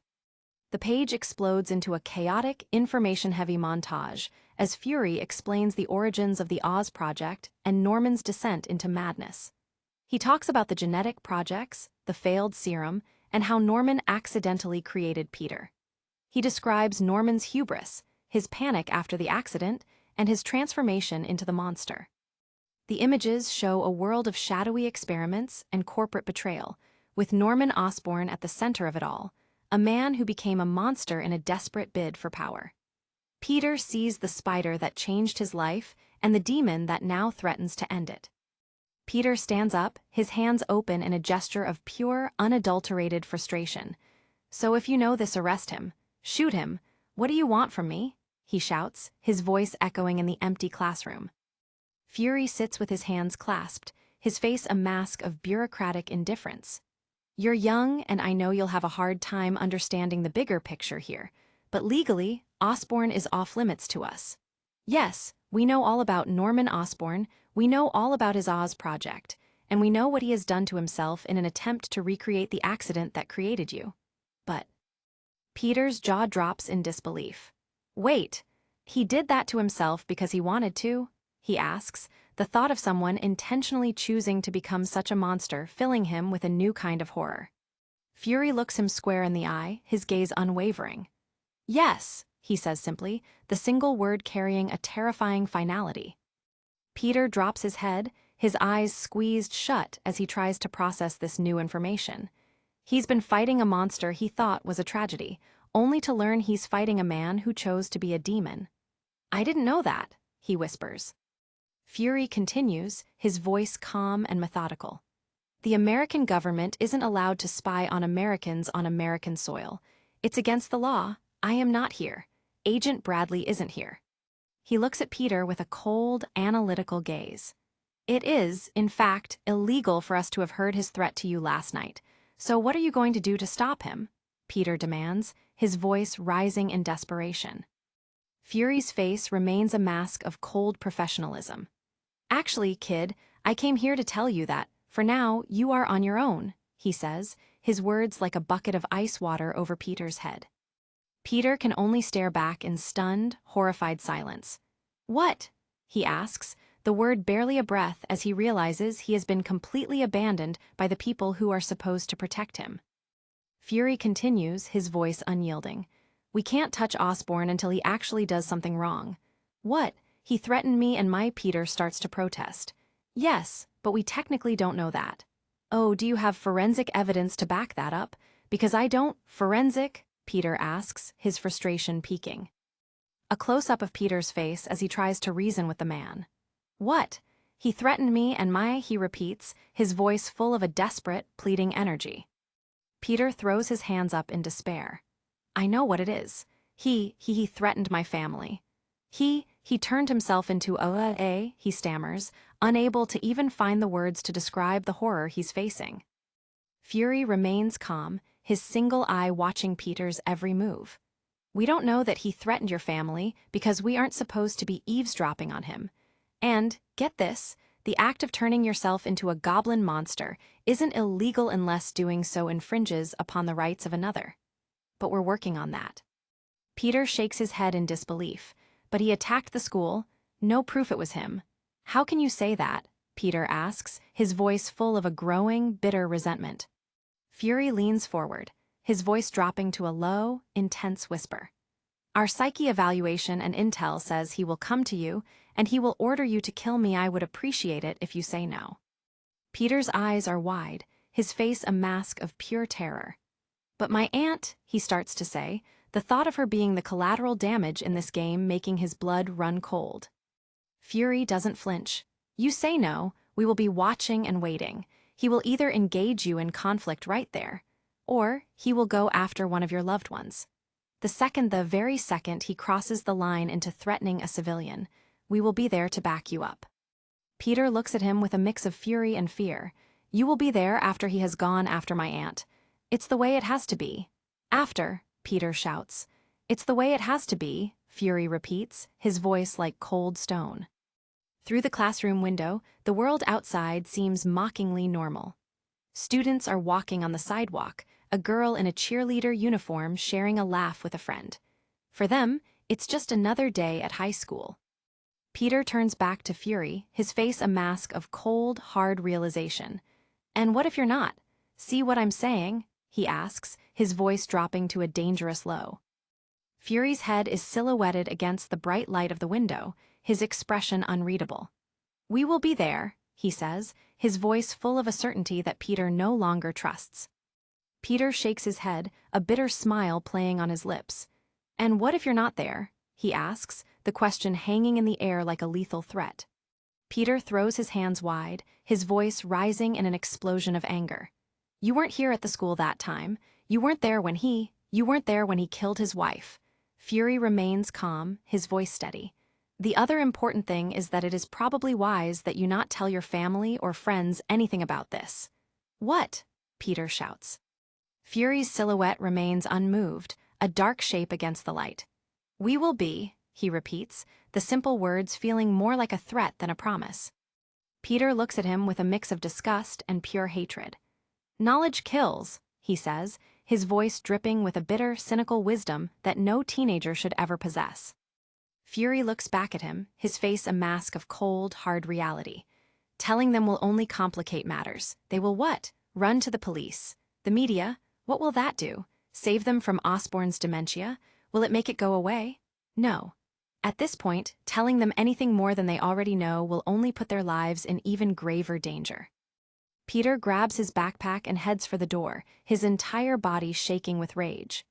I want you people to leave me the Attler% alone. You hear me? He screams. We will be there, Peter. You have to have a little faith, Fury calls after him, while Agent Bradley looks on with a mask of clinical indifference. Peter stops at the door, his head bowed in a posture of pure, unadulterated despair. I didn't ask for any of this. I wish I never even got these powers. Nothing is worth the amount of absolute Attler% I have had to deal with. All I want is to, go out with my girlfriend. Go to a nice college. Fury looks at him with a gaze that has seen everything and expected nothing. Peter, optimism is a revolutionary act, he says, the philosophical statement feeling like a cruel joke in the face of Peter's trauma. Peter looks back over his shoulder, his eyes burning with a deep, personal hatred. Who told you that? The guy who poked out your eye? He spits out, the words intended to wound. Fury stands up, his massive hands balled into fists, his face a mask of controlled fury. For a second, it looks like he might strike Peter, and Dr. Bradley's eyes go wide with a sudden, sharp fear. Peter doesn't flinch, his face set in a defiant, weary grimace. He has nothing left to lose, and he wants Fury to know it. Fury leans in, his face inches from Peter's, his single eye boring into his soul. Yes, he says, the word a low, lethal promise that he won't forget this moment. Peter looks back at him, his expression suddenly softening into a weary, defeated look. Sorry, he mutters, the fire in him finally going out. Fury turns away, his face returning to its mask of cold professionalism. Don't worry about it, he says, dismissing Peter as if he were a minor inconvenience. Minutes later, Peter is walking down the crowded school hallway, his backpack clutched tightly to his chest. He looks like any other teenager, but the weight of the secret he's carrying has never felt more physical. Around him, students are laughing and talking, oblivious to the fact that one of their own is a hunted miracle. He stops by his locker, his eyes closed as he tries to find any sense of peace in the chaotic hallway. Peter, a voice calls out, and his heart leaps in his chest. He looks over and sees Harry and Mary Jane standing together, waving him over. They look happy and normal, and the sight of them fills Peter with a deep, aching sense of loss. He knows he can never be that normal again. Peter looks at them, his eyes full of a quiet, desperate longing. He wants to run to them to tell them everything, but Fury's words echo in his mind. Knowledge kills. Harry is grinning, his hand raised in a friendly wave, while Mary Jane watches Peter with a mix of affection and growing concern. They are the two people he loves most in this world, and he knows his very existence is putting them in lethal danger. Peter forces a small, tight smile, a mask that hides the absolute terror that's eating him alive from the inside out. He walks toward them, his movements stiff and awkward. Around them, the other students are just silhouettes, a background of normalcy to his personal nightmare. Harry's face is a mask of friendly innocence, his eyes clear and untroubled. He has no memory of the monster his father has become, and Peter finds himself wondering if Harry is the lucky one. Mary Jane's green eyes search Peter's face, looking for the truth she knows he's hiding. She knows him better than anyone, and she can see the cracks in his armor. The scene shifts to the suburban street outside Peter's house. He's walking home, his head down, his hands in his pockets. The autumn leaves drift across the sidewalk, a simple, peaceful sight that feels completely alien to him now. He stops as he sees a long, black limousine parked in front of his house. A neighborhood child is playing nearby, looking curiously at the luxurious car. Peter's heart sinks. He knows who is inside. He stares at the house, his face a mask of dread. He's not ready for another confrontation, and the sight of that car on his quiet street is like a personal violation. The front door opens and Aunt May steps out, looking elegant and excited. She's being escorted by a woman in a professional suit. A chauffeur stands by the open door of the limo, waiting for them. Peter's eyes go wide, his breath catching in his throat. No, he whispers to himself, his worst fears being realized right in front of him. He rushes toward them, his backpack bouncing against his shoulders. Peter, what's going on here? What is this? He asks, his voice high and frantic. Aunt May smiles at him, her eyes bright with a sense of adventure. Mr. Osborne invited us into the city for dinner. I thought you were coming with Harry, she says, her tone light and unsuspecting. The professional woman from the car, an Oscorp employee, is checking her phone as they wait. Peter looks at Aunt May, his face a mask of pure, unadulterated panic. Listen, I don't want to do this, he tells her, his voice low and urgent. May looks at him with a mix of surprise and confusion. Do what? She asks, her smile fading. Peter leans in close to her, his voice a frantic whisper. I don't want you involved in this thing with them, he says, his eyes darting toward the woman from Oscorp. May looks at him, her brow furrowed in genuine concern. What are you talking about? She asks, her voice rising slightly. Peter takes a breath and tries a different tactic. Norman Osborne, he isn't a nice man, Aunt May. He might be a criminal. Really? I did some research on him, on the web and I. He looks her in the eye, his voice full of a desperate, pleading sincerity. I think he's like, a shady guy, and I don't want to be friends with Harry and have that in our lives. May looks at him for a long moment, a strange, knowing look on her face. Never met a man with money who hadn't stepped on someone to get it, she says softly, her voice filled with a weary, old-world wisdom. Peter looks at her in surprise, her words unexpected and profound. What? He asks, his panic temporarily forgotten. May looks away, her eyes focused on some distant memory. Something Ben used to say, she says, her voice full of a quiet, lingering sadness. The Oscorp employee steps forward, a polite but insistent look on her face. Is everything okay? She asks, her eyes fixed on May. Peter stands beside his aunt, his hand resting protectively on her arm. May looks back at her and gives a firm, decisive nod. Yes, but I'm sorry, I think we're going to have to make it another time, she says, her voice steady and full of an authority that makes Peter feel a sudden, sharp pang of relief. Peter looks at his aunt, a mix of surprise and profound gratitude on his face. He's seeing a strength in her that he hadn't fully recognized before, a quiet resilience that mirrors his own. The woman from Oscorp looks disappointed, her professional mask slipping for just a second. That's too bad. Mr. Osborne was looking forward to meeting you, she says, her eyes narrowing as she looks at Peter. She gives a final, dismissive wave as she turns back toward the limousine. Another time then, May adds, her tone final. Another time, maybe, the woman replies as she gets into the car. The long, black car pulls away from the curb, its tires kicking up a cloud of exhaust. Peter and May stand on the sidewalk, two small figures watching the machine of power and secrets disappear down their quiet street. May looks at Peter, her face soft and questioning. So, what are we going to do tonight? She asks, the simple, domestic question feeling like a new beginning. Peter looks ahead, his jaw set in a hard, determined line. I have to go to work, he says, his voice full of a new, dangerous purpose. He's done running, and he's done hiding. The page is a stunning, multi-layered montage of Spiderman swinging through the city, his internal monologue a chaotic swirl of anger, desperation, and love. He realizes that his family is the only thing that matters, more important than his powers, his suit, or his secrets. He's determined to protect Aunt May and Mary Jane, even if it means exposing himself to the entire world. He's done being a victim of Norman Osborne's games, and he's ready to fight for his life, his family, and his future. The images are a blur of blue and red against the dark glass of the city, a hero reborn in the fire of personal crisis. Spiderman is a blur of motion as he swings toward a dark, rooftop ledge. Above him, a massive, cloaked figure stands silhouetted against the night sky, its presence heavy and menacing. He lands on the rooftop, his hands and feet gripping the stone as he faces the figure. I thought I told you to throw that costume away. I thought you drowned in the East River. Guess we're not as bright as we think we are, huh? The figure sneers, its voice a low, guttural growl.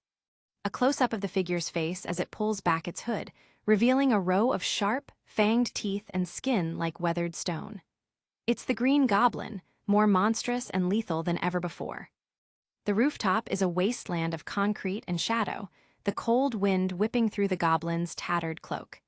The city lights below seem like a distant, unreachable world. The monster leans in, his eyes glowing with a predatory red light.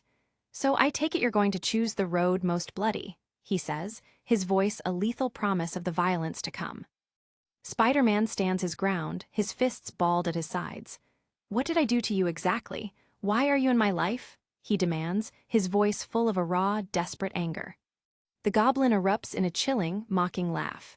"What did you do to me?" "Ha-ha, ha-ha-ha," he bellows, the sound echoing off the surrounding skyscrapers like a death knell. Peter isn't intimidated. "Man, you did this to yourself. Hello? I had nothing to do with this thing you turned yourself into, and I have nothing to do with you. If anybody should be mad at anybody, I think I should be mad at you. It was your spider. I should sue the crap out of you. What do you think of that?" The goblin's face is a mask of pure, unadulterated hatred, his fangs bared in a silent snarl. "I don't want any part of this," Spider-Man shouts, his voice a defiant cry against the nightmare. He leans in, his white lenses fixed on the monster. "I don't want to be a part of whatever it is you are up to. Do you even know what it is you're up to? Do you even know why you're picking on me?"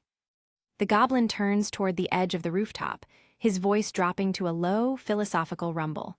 "Circles, circles of life, circles of death, circles of hell, circles of pain, circles of responsibility," he chants, his words a twisted mantra of madness. Spider-Man points a finger at him, his voice full of a weary, biting contempt. "Oh man, whatever, you're such a jackass. All that crap you've injected into yourself has made you nuttier than a fruitcake." The goblin's face is a study in clinical insanity, his eyes glowing with a terrifying intensity. "You will do whatever I need. We share the same genetic codes. I own your genetics. I own you. Your responsibilities are to me," he bellows, his voice shaking the very air. Spider-Man looks at him with a mix of disgust and disbelief.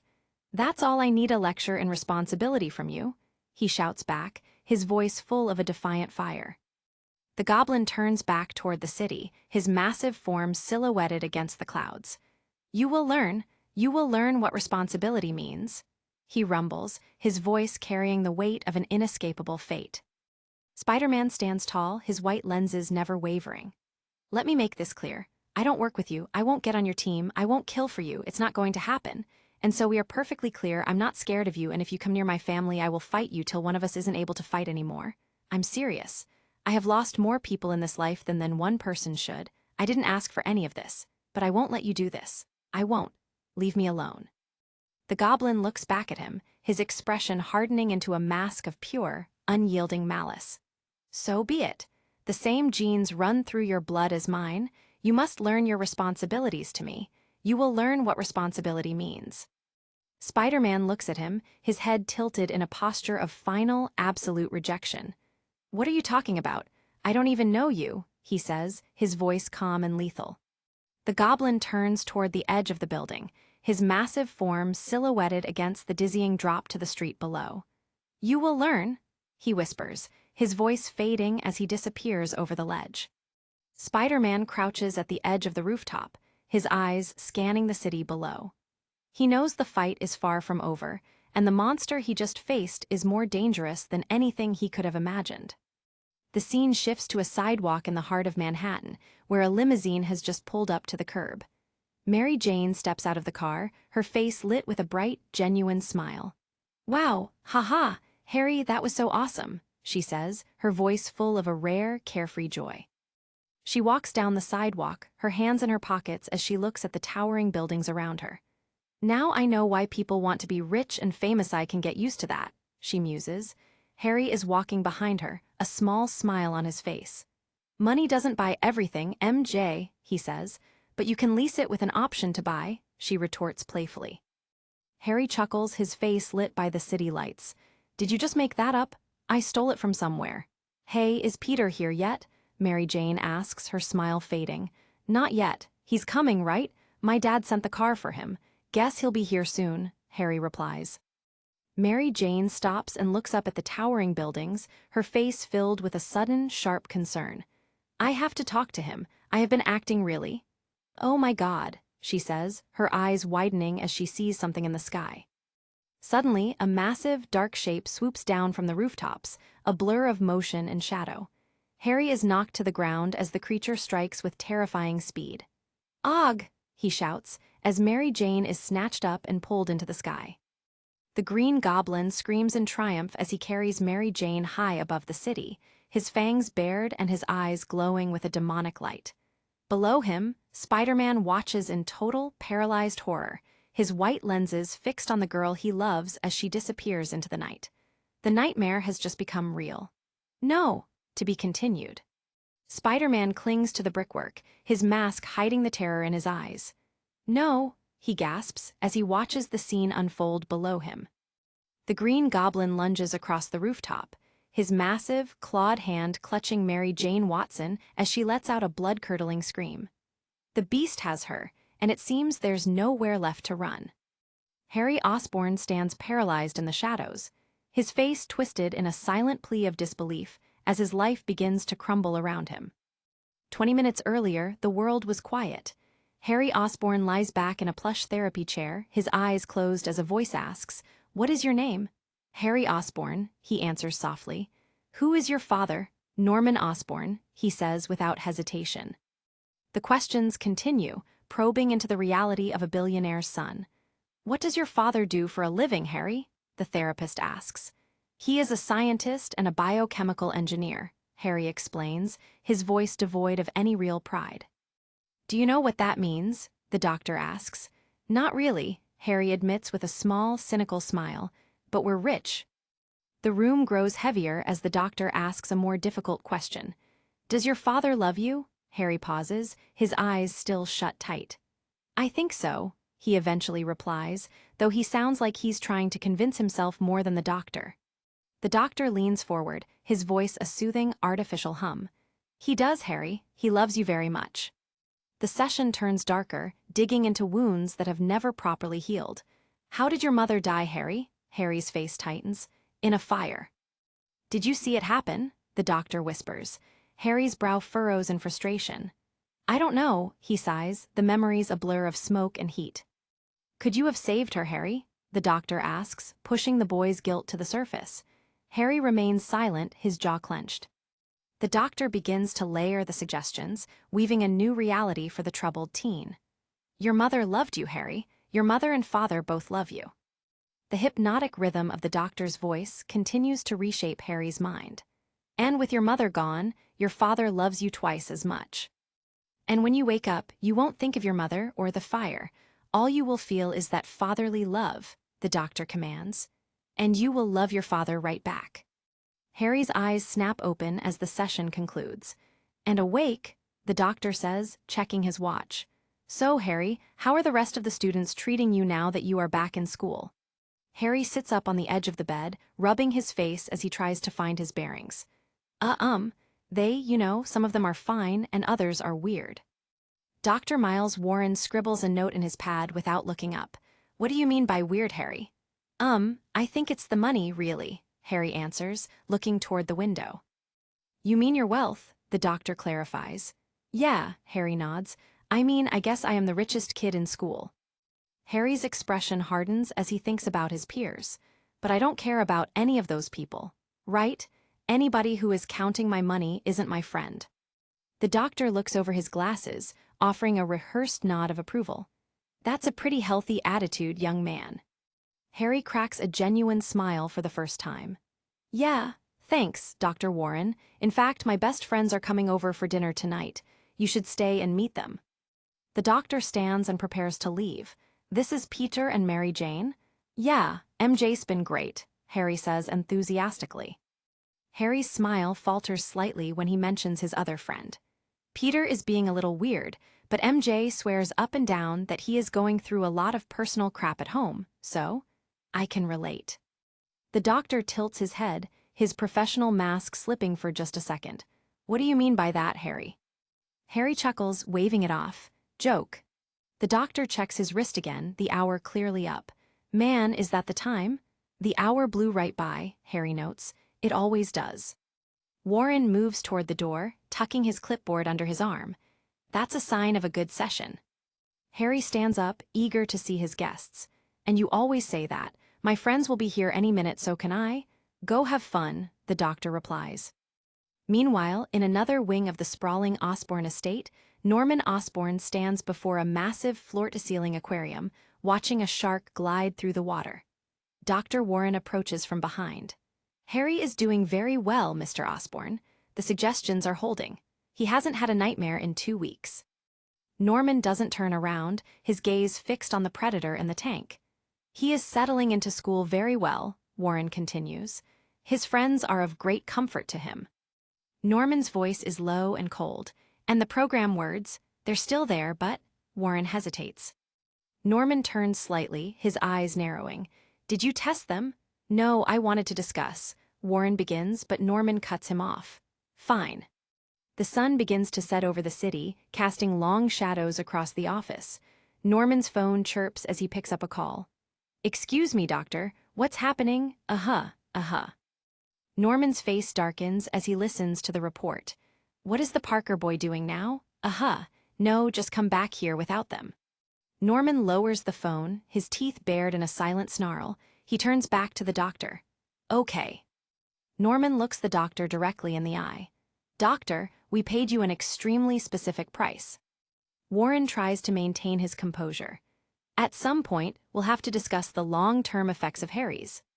Norman steps forward, towering over the man. Will you excuse me, doctor? Mr. Osborn, I really feel that your son should. Warren tries to protest. Norman ignores the advice, his mind already elsewhere. Doctor, you are a handsome man, for a specific service. Warren realizes there is no arguing with a man like Osborn. Yes, sir, he says quietly, bowing his head. Alone now, Norman moves toward a hidden compartment in his wall, his face a mask of brooding intensity. He walks through the darkened halls of his private sanctum, his silhouette a looming shadow against the glass walls of his office. He stops before his desk, looking out over the city as the last light of day fades away. His reflection in the window is barely human. Norman picks up a heavy, clinical-looking syringe filled with a thick, glowing orange liquid. He stares at it as if it holds the answers to all his problems. He holds the needle up to the light, a faint, twisted smile touching his lips. This is the Oz formula, his greatest triumph and his greatest curse. Across the city, Peter Parker's school bag sits forgotten as he swings toward the bridge. But back in the office, a hooded figure looms behind Norman Osborn. Norman grips a tattered purple cloak, his hands trembling with a mixture of anticipation and dread. He rips the cloak from its display, the fabric tearing under his strength. It's time for the transformation to begin again. On the rooftop of a neighboring building, a shadowy figure steps out into the night air. The figure looks up as a stealth, jet screams across the darkening sky, its engines a low rumble in the distance. Norman Osborn stands at the edge of the roof, holding the syringe to his neck. His eyes are wide, filled with a manic energy. He plunges the needle into his jugular, his teeth bared as the formula begins to flood his system. "NNNN? Ah," he groans, the pain and power surging together. The empty syringe falls from his hand, spinning through the air as it drops toward the street far below. Aghuag. Norman collapses to his knees, steam rising from his body as his muscle and bone begin to warp. In his head, the voices begin to whisper. Get up, Norman. Don't let the clerk see you like this. Body becomes a silhouette of jagged edges and raw power, the transformation tearing through his clothes. Temperature-sensitive lethal mutations define essential genes, the voice in his head chants. G. The Green Goblin rises, a towering monster of emerald muscle and glowing red eyes. The voices in his mind are screaming now. The null mutant will be inactive at all temperatures. Get dressed. Cellar door. The monster's face is a contorted mask of hatred, his skin smoking as the Oz formula burns through his DNA. Get dressed. My eyes are itching. Melting rock. He looks out over the burning cityscape of his mind. A second problem may be that lysis of cells in the cultures. Nice, rice, vice tice. The goblin turns, seeing hallucinations of floating, translucent figures that mock him. My eyes itch. Get dressed. Chemical mutagenesis. You're a god, you are death. Cellar door. The voices won't stop, a cacophony of scientific jargon and madness. Fatty acid auxotrophs will not be able to grow. Fire eyes. Death becomes you. He's here, he's here. Suddenly, a flash of red and blue cuts through the chaos. Spiderman swings into the fray, his backpack still strapped to his shoulders.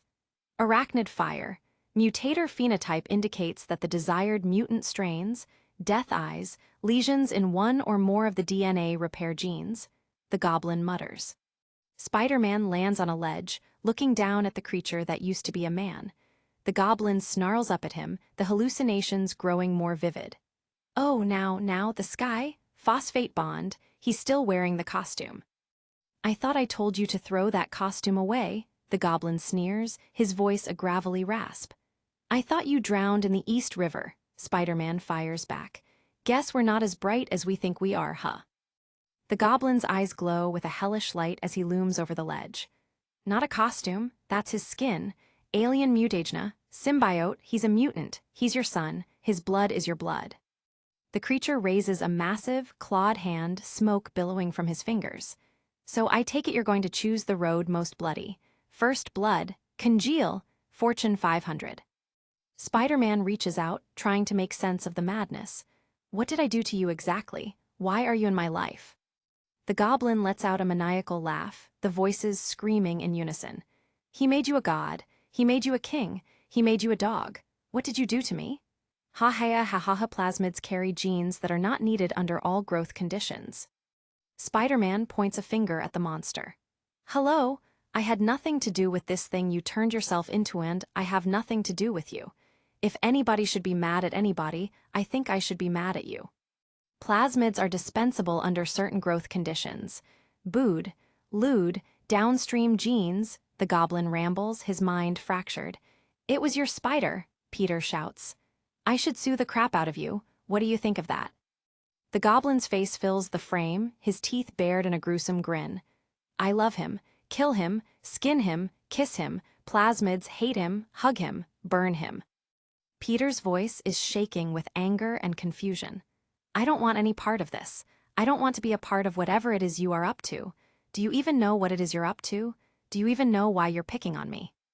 The goblin sweeps his arm across the skyline, gesturing to nothing and everything. I want to scratch my eyes out of my head. First blood, scratch his eyes. Don't tell him who you really are. The circles, tell him of the circles. The monster continues to spiral into his own insanity. Don't tell him you're a god. Don't, there is trouble. Circles of responsibility, circles of pain, circles of life, circles of death, circles of hell. Trouble is going to come. Spiderman clenches his fists, his eyes narrowing. Oh man, whatever, you're such a jackass. All that crap you've injected into yourself has made you nuttier than a fruitcake. The goblin ignores him, lost in the voices. Don't tell him who you really are, the circles. The creature's voice rises to a shriek. DNA replication by DNA Pol EI begins at the chromosomal origin ORI and proceeds bidirectionally. You will do whatever I need. We share the same genetic codes. I own your genetics. Peter leans back, disgusted. That's all I need, a lecture in responsibility from you. Circles, the goblin screams back. The goblin looms over the edge of the building, the moon high behind him. Early studies of pigment transport in melanophores established a role for microtubules. You will learn, blood war, you will learn what responsibility means. Peter screams back, his voice filled with the weight of his own losses. Let me make this clear. I don't work with you, I won't get on your team, I won't kill for you. Circles, it's not going to happen, I'm serious. Spiderman takes a step forward. And so we are perfectly clear, I'm not scared of you, and if you come near my family, I will fight you till one of us isn't able to fight anymore. He looks the monster in the eyes. I have lost more people in this life than one person should. I didn't ask for any of this, but I won't let you do this. I won't. Leave me alone. The goblin leans in close, his breath smelling of chemicals. Reconstitution of melanosome motility along microtubules. Nick Fury, so be it. In vitro demonstrated the presence of two distinct motor activities of opposite polarity. The same genes run through your blood as mine. Nick Fury is coming, you must learn your responsibilities to me. Girl, you will learn what responsibility means. Blood, the goblin rants. Spider-Man shakes his head. What are you talking about? I don't even know you. Suddenly, the goblin lunges. Girl, Fury, blood, you will learn, he screams, leaping from the ledge into the night air. Spider-Man crouches on the edge of the roof, watching the monster dive toward the city lights below. In an instant, the scene shifts to the street below, cars screeching as they try to avoid the chaos falling from the sky. The Green Goblin drops through the air like a stone, clutching MJ tightly. She is screaming, her eyes wide with terror as the ground rushes up to meet them. They hit the pavement with bone-shattering force. MJ's shoe flies off as the impact ripples through the concrete. The goblin rolls, shielding himself with his massive bulk. The creature stands up instantly, grabbing MJ by the collar and hoisting her toward the edge of the bridge. "Aye!" she shrieks, her voice echoing over the river. High above, Spider-Man fires a web line, launching himself into a desperate dive. He is a streak of red and blue against the black sky. He swings through the urban canyons, his eyes fixed on the bridge. MJ's scream is the only thing he can hear. Aye! He pushes himself faster, his heart hammering against his ribs. Somebody help me, please, somebody help," he hears MJ cry out in the distance. The goblin stands at the very edge of the Queensboro Bridge, looking down at the dark water.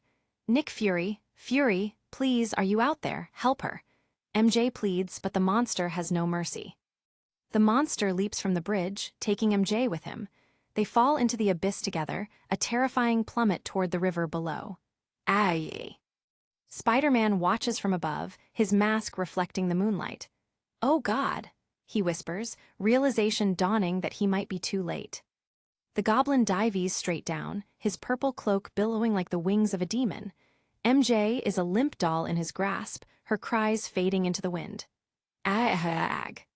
The monster's red eyes glow with a predatory hunger as he looks back up at the hero following them. Spider-Man lands on the edge of the bridge, his feet skidding on the cold metal. "You've got to stop this. You've got to stop," he yells, his voice cracking. Why are you doing this? Mary, are you okay?" MJ looks up at him, a single tear trailing down her cheek. "Peter, please help me," she whimpers, her voice barely audible over the wind. Peter's eyes go wide behind the white lenses of his mask. Just give me the girl," he begs, reaching out his hand. The goblin snarls, his face just inches from Peter's. "Choose now, Peter." The monster gestures to the sky as the sound of rotor blades fills the air. "Circles, Parker. There they are. They would choose to destroy us both so my secrets die. Choose now, little Peter, choose." "Just let the girl Justile do whatever you want," Peter offers, but the goblin isn't interested in deals anymore. With a cruel grin, the monster lets go of Mary Jane, letting her drop into the darkness. Spider-Man doesn't hesitate. He launches himself off the bridge after her, his hand outstretched as he screams her name. The goblin watches them fall, his red eyes burning with malice. Mary Jane falls through the night, the lights of the city a blurred streak above her. Spider-Man is right behind her, his body streamlined as he tries to catch up to her falling form. Above them, the SHIELD helicopters open fire, their glowing tracer rounds illuminating the sky as they target the goblin. MJ and Spider-Man fall past the towering skyscrapers, two small shapes against the massive architecture of New York City. Spider-Man dives headfirst, the wind whistling past his ears as he reaches out for her. He manages to grab her hand, but their momentum is too great. They are still falling, still hurtling toward the hard asphalt of the bridge deck below. MJ's eyes are wide with shock, her hair whipping around her face as she looks up at Peter. Peter looks back at her, his mask inches from her face, his grip tightening as he prepares for the impact. He fires a web line with his free hand, the strand shooting out into the darkness. The webbing snags on MJ's foot, pulling her taut as they swing away from the ground. The force of the jerk is violent, sending her spinning through the air. Spider-Man swings through the bridge supports, his body arching as he tries to control their descent. He manages to catch her in his arms mid-swing, the two of them spinning together as they crash through the cabling. They fall through the mesh and wire, dropping toward the bridge deck where cars are stopped in a frantic traffic jam. They land with a heavy thud on the concrete, Spider-Man taking the brunt of the impact to protect MJ. Peter crawls over to her, his hands trembling as he touches her face. Mary, I caught you, I got you. Mary, I. He looks around at the stopped cars and the glowing bridge lights, his voice a frantic whisper. Oh man, oh man. He looks down at MJ's limp form, his mask eyes wide with dread. Oh no. Spider-Man collapses over her, his head buried in his hands as he sobs. He has her back, but the cost may have been everything. To be continued. Elsewhere, 5 miles outside of New York City, the Triskelion floats above the Atlantic. The floating headquarters of the Ultimates is bathed in the glow of spotlights and security lasers. Inside the high-tech command center, the air is thick with tension. Quartermain, this is One-Eye Eagle, over, a voice crackles over the comms. I read you, General Fury, Quartermain responds, leaning over his console. Nick Fury stands in the center of the room, his eye patch catching the light. I said I want constant updates on the Osborn situation, and what am I getting? Sir, as you can see, Osborn has taken his hostage to the Queensboro Bridge. The Watson girl is being held out by her neck. Fury leans closer to the screen. Is she still alive? I think yes, Quartermain answers. What's the Spider-Man kid doing? It looks like he is pleading with Osborn. As you can see, sir, he. Suddenly, static flares on the monitors. I can't see it, dollars, a technician shouts. Can you take the shot? Fury asks, his voice cold and calculated. Quartermain shakes his head. Not without risking the girl. Osborn is holding her out by the head. Another voice cuts in. Wait, he drh your call, General. Fury doesn't hesitate, his face set in stone. The scum dropped her off the bridge and Spider-Man is diving after her. Take the shot. Back at the Queensboro Bridge, the sky explodes into light. Shield attack helicopters descend like vultures, their nose cannons roaring as they unleash a hail of lead. Bracca, bracca, bracca, bracca. The goblin is caught in the crossfire, his roar of pain lost in the thunder. Hyarg. In the cockpit of the lead chopper, the pilot looks through his targeting reticle. Copter 1, confirm hit. Hit confirmed, comes the reply. Second round, hold your fire, suspect is down. But the green goblin isn't down for long. He rises from the smoking rubble, his skin charred and dripping with yellow fluid. Fury, he screams, his eyes burning with an unholy fire. It'll take a lot more than that. On the bridge deck, Peter is still hunched over MJ, oblivious to the battle raging above. Mary, I caught you, I got you. Mary, I. Suddenly, MJ's eyes flutter open. Peter gasps, his entire body going limp with relief. Oh, thank God, he whispers, his voice breaking. MJ looks up at him, her eyes wide and disoriented. She sees the red and blue mask, the smoke-filled sky, and the chaos around them. Peter helps her sit up, his hands still shaking. Are you okay? Are you hurt? What's what's going on? She stammers. You fainted, Peter explains. Where am I? She asks, looking at the bridge cables. A massive explosion rocks the bridge behind them. Boom! Peter spins around, his spider sense screaming. What is that? MJ asks, her voice trembling. Peter grabs her, pulling her close. You've got to get out of here. Do you have any money? No, hey, no, I want to stay with you, she protests, clutching his arm. Peter looks her in the eye, his voice firm. No, get into a cab and get out of here. Go to my house. No, not my house. Go to that abandoned warehouse at Cruise and 3rd. Go there and hide. Go and hide until I come get you. He flags down a nearby yellow cab. You hear me? Do not go anywhere near my house or the Osborns. You hide. Okay, but MJ tries to say. Promise me, Peter demands. I promise, she whispers. From the cab, the driver yells, Yo, Spider-Man, you rock. Peter shoves MJ into the backseat. Take her, will you take her? Oh yeah, for you, the driver says with a grin. Get her as far away from here as done, you demand. The cab screeches away, disappearing into the smoke and the traffic. Peter watches it go, his shoulders slumped.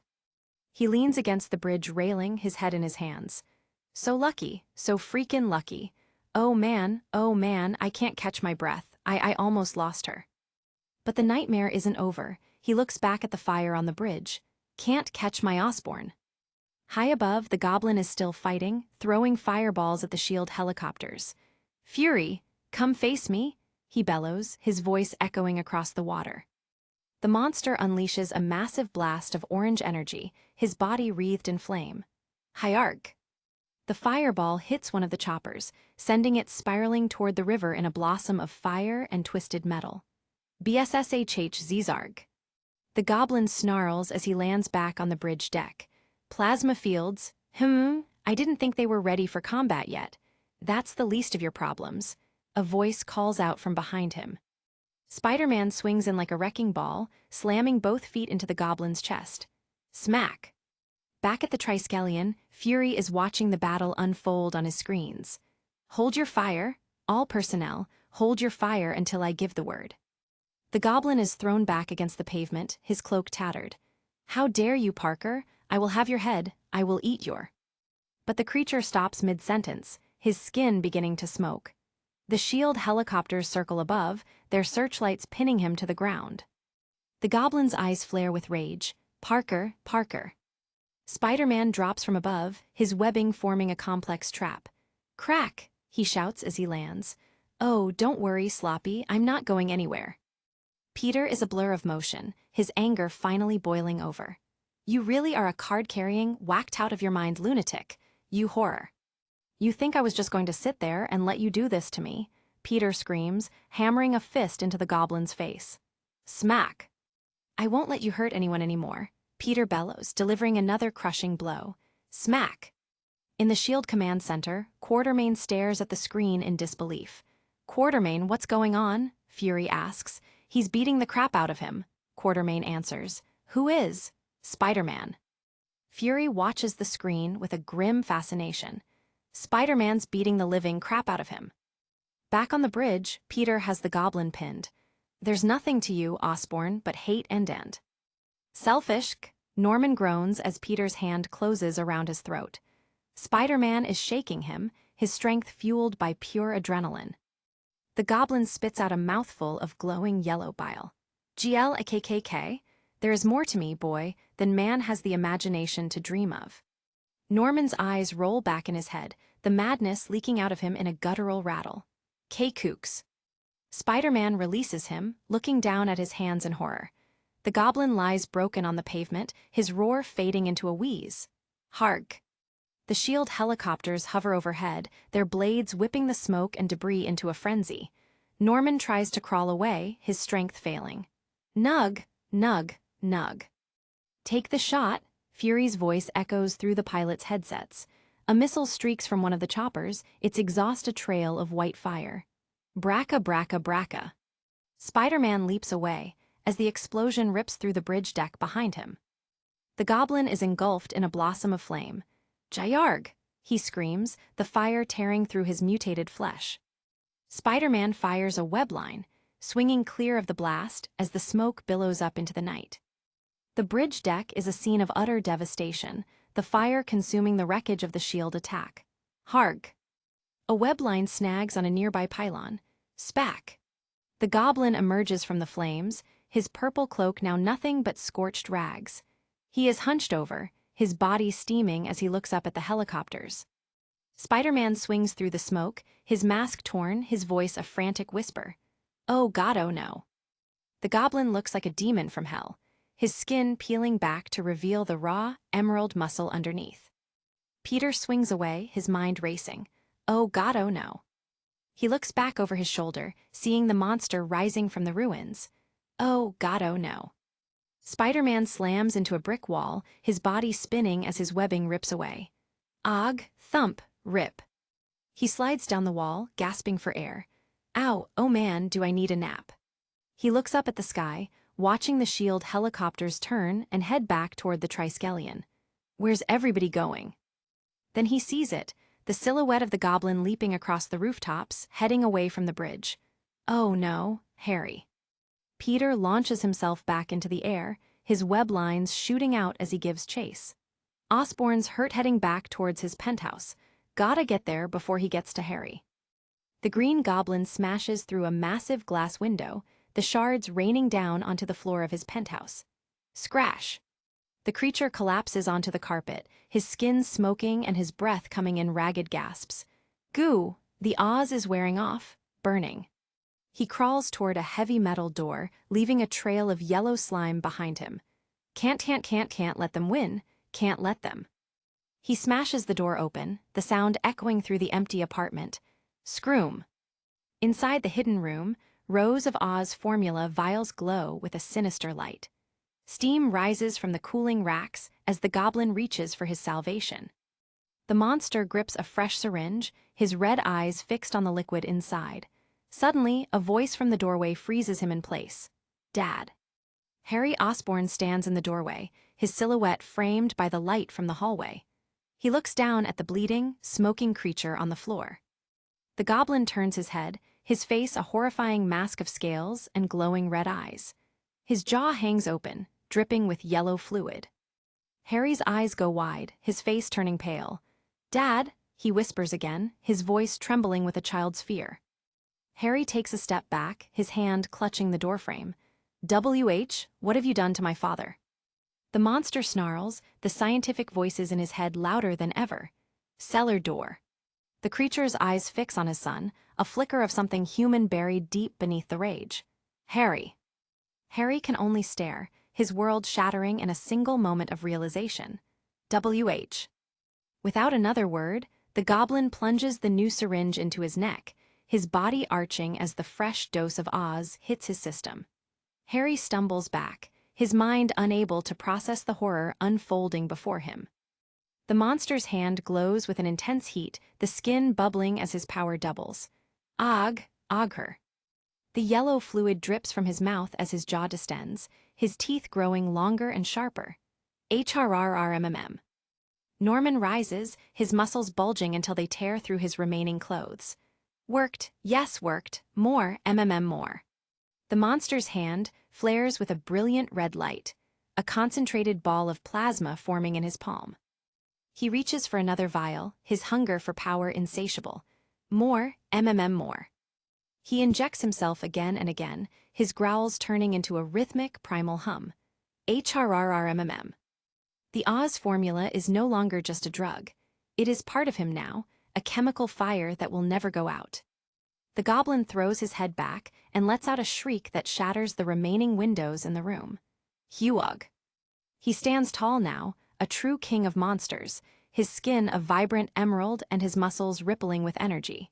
He looks down at Harry with a twisted, predatory grin. Suddenly, Spiderman appears in the window, his mask torn and his body battered. The goblin turns to him. I hope you don't think I'm going to let you drive home like that. Spiderman stands on the glass shards, his eyes fixed on the monster. You still in there, Osborn? Can you even hear me, you sick freak? This ends tonight. I'm not scared of you. One way or another, tonight. The goblin lets out a final bone-chilling roar. Harrig. Spiderman lunges forward, his fist leading the charge. Ram. The punch connects with the goblin's jaw, a shockwave of force rippling through the room. Chalk. Spiderman lands in a low crouch, looking up at the creature. To tell you the truth, Normie, I kinda like you more like this. At least I don't have to listen to your arrogant ramhuck. Peter's voice is cut off as the goblin's massive hand lunges toward him. The goblin's claw closes around Peter's neck, lifting him off the ground as if he were nothing. The monster slams Spiderman against the floor, the impact shaking the entire building. They crash through the glass floor of the aquarium, the water and shards raining down on the office below. Choom. Harry watches from above, his eyes filled with tears. He sees his father and his best friend trying to kill each other in the water and glass. Peter struggles in the goblin's grip, his mask being torn away by the force of the fight. Chugug. Harry turns away, his face a mask of pure, unadulterated grief. His family is gone, replaced by a monster and a lie. Spiderman manages to break free, gasping for air as he crawls through the water. He groans, looking around for the monster. But the goblin is already there, his hand reaching out of the darkness to grab Peter's head. Ag. In the wreckage of the penthouse, the final confrontation has come. Harry looks at the scene, his eyes glazed with shock. I guess, Dad. Harry watches as the monster who used to be his father hoists Peter into the air. He sees the man behind the mask, the friend who tried to save him. Ad. Harry collapses against the wall, his head in his hands. The battle is almost over, but for Harry Osborn, the nightmare is just beginning. To be concluded. Total darkness. The sound of destruction echoes through the void. Suddenly, a massive crash shatters the silence, followed by the pained groans of the exhausted. Water explodes everywhere as a creature from the depths of a nightmare clamps its jaws onto Spiderman. "Hurrah!" Peter cries out, his muscles straining as he tries to pry the beast off. In the heart of the Osborn penthouse, a chaotic scene unfolds as the Green Goblin looms over a battered Spider-Man, while a literal shark flops on the floor amidst shattered glass.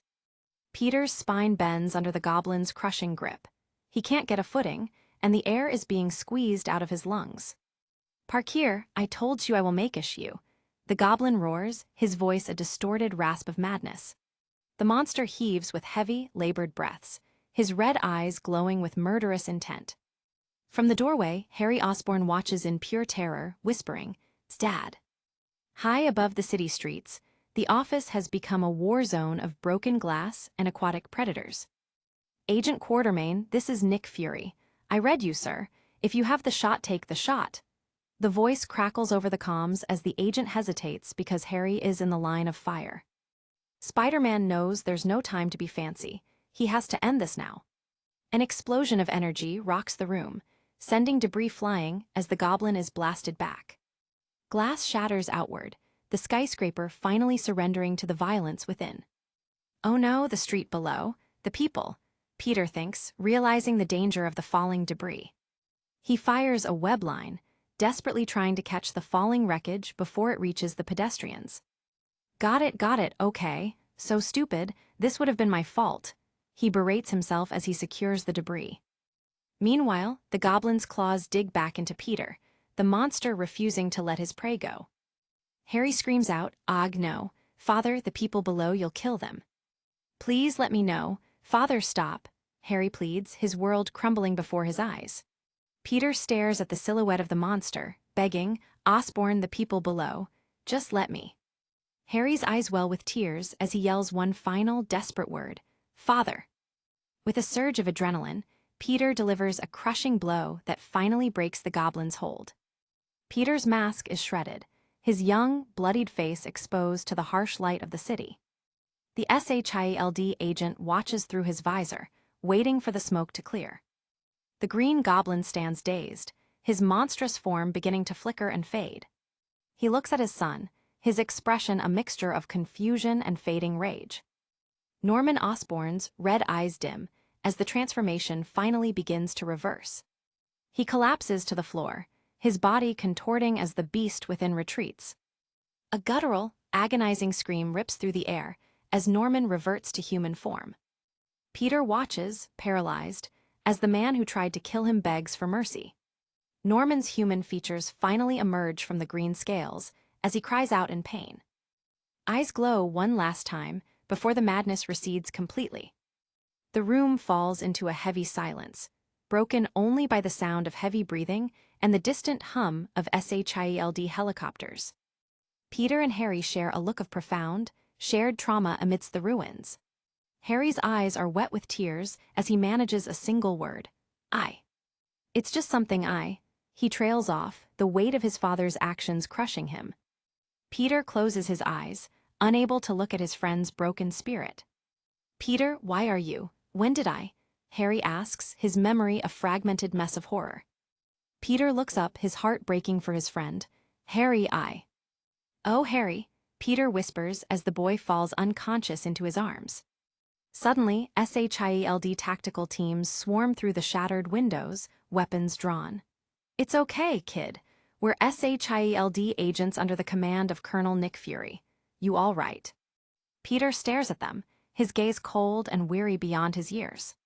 "Sir, the floor is secure," an agent reports as they secure the area and the unconscious Norman Osborn. Fury approaches Peter, looking down at the unconscious Harry. "Well, how is he?" The agents give a thumbs up, signaling that the situation is under control. Fury nods curtly. Take care of it. Peter looks up at the director of SHIELD. Are you going to arrest him? No, we don't do that. We'll deprogram the hackwork hypnotherapy and then we'll do what we can to get him back to a normal life. It'll work out. We've seen worse. Told you we would be there when it came down, Fury says. Peter's fist clenches, his jaw set in a hard line as he absorbs the director's words. Think of it this way, kid one less injection and Norman might have had enough wits about him to really do something horrible, Fury remarks. Fury continues, I know it doesn't feel like it, but you dodged a bullet and you did it with style. Quartermain, go into the Osborne kids' room and put together a casual outfit for Mr. Parker to wear home. An agent offers Peter a piece of gum. You want some gum? It helps with the nausea. Peter declines. No, Fury adds. Buck up, kid, you saved the girl. Woo, did the Watson girl make it back to Queens in one piece? Fury asks his subordinate. Yes, sir. Okay, pull recon out of there. All surveillance on the Parker kid is done. Fury leans in closer. Listen, you're young and it will be hard to explain this to you, but the less you tell your girlfriend about all this, the better. I know it feels good to talk to a nice girl about all this crazy stuff you're going through, but every time you confide in her, you're inadvertently risking her life. My recommendation to you is enjoy your youth. You're too young to be this involved with the big boys, Fury says, his single eye fixed on Peter. Peter looks at Norman being wheeled away. There will be plenty of time and opportunity for you here later, Fury concludes. Peter's eyes flash with anger. Yeah, no offense, but it's hardly like I want any part of this big boy's world of yours. Fury's expression remains stone cold.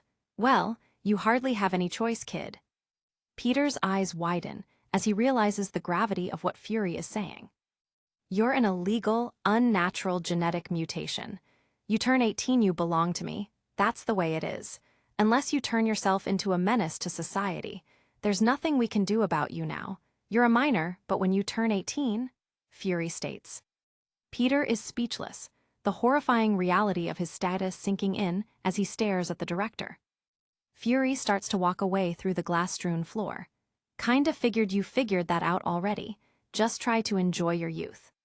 Peter stands in the shadows, his face a mask of grief and uncertainty. Fury dismisses him with a wave. Hey, Peter starts to speak, but the director doesn't look back. Spiderman swings away into the night, the weight of the world on his shoulders.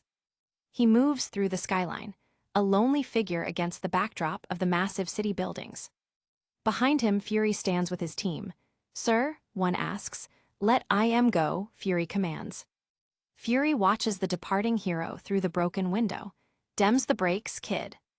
Later, the full moon hangs over an old, dilapidated warehouse on the outskirts of town.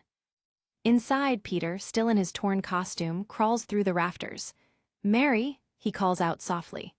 He drops down, his voice barely a whisper. Mary, PSSSD. Suddenly, Mary Jane Watson throws her arms around him, pulling him into a tight embrace. She's been hiding behind a rusted barrel, a heavy pipe gripped in her hand as a makeshift weapon.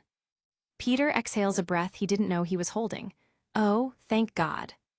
He holds her close, the exhaustion of the night finally catching up to him. You okay? Peter asks. She shakes her head and no. Are you hurt? No, it was just.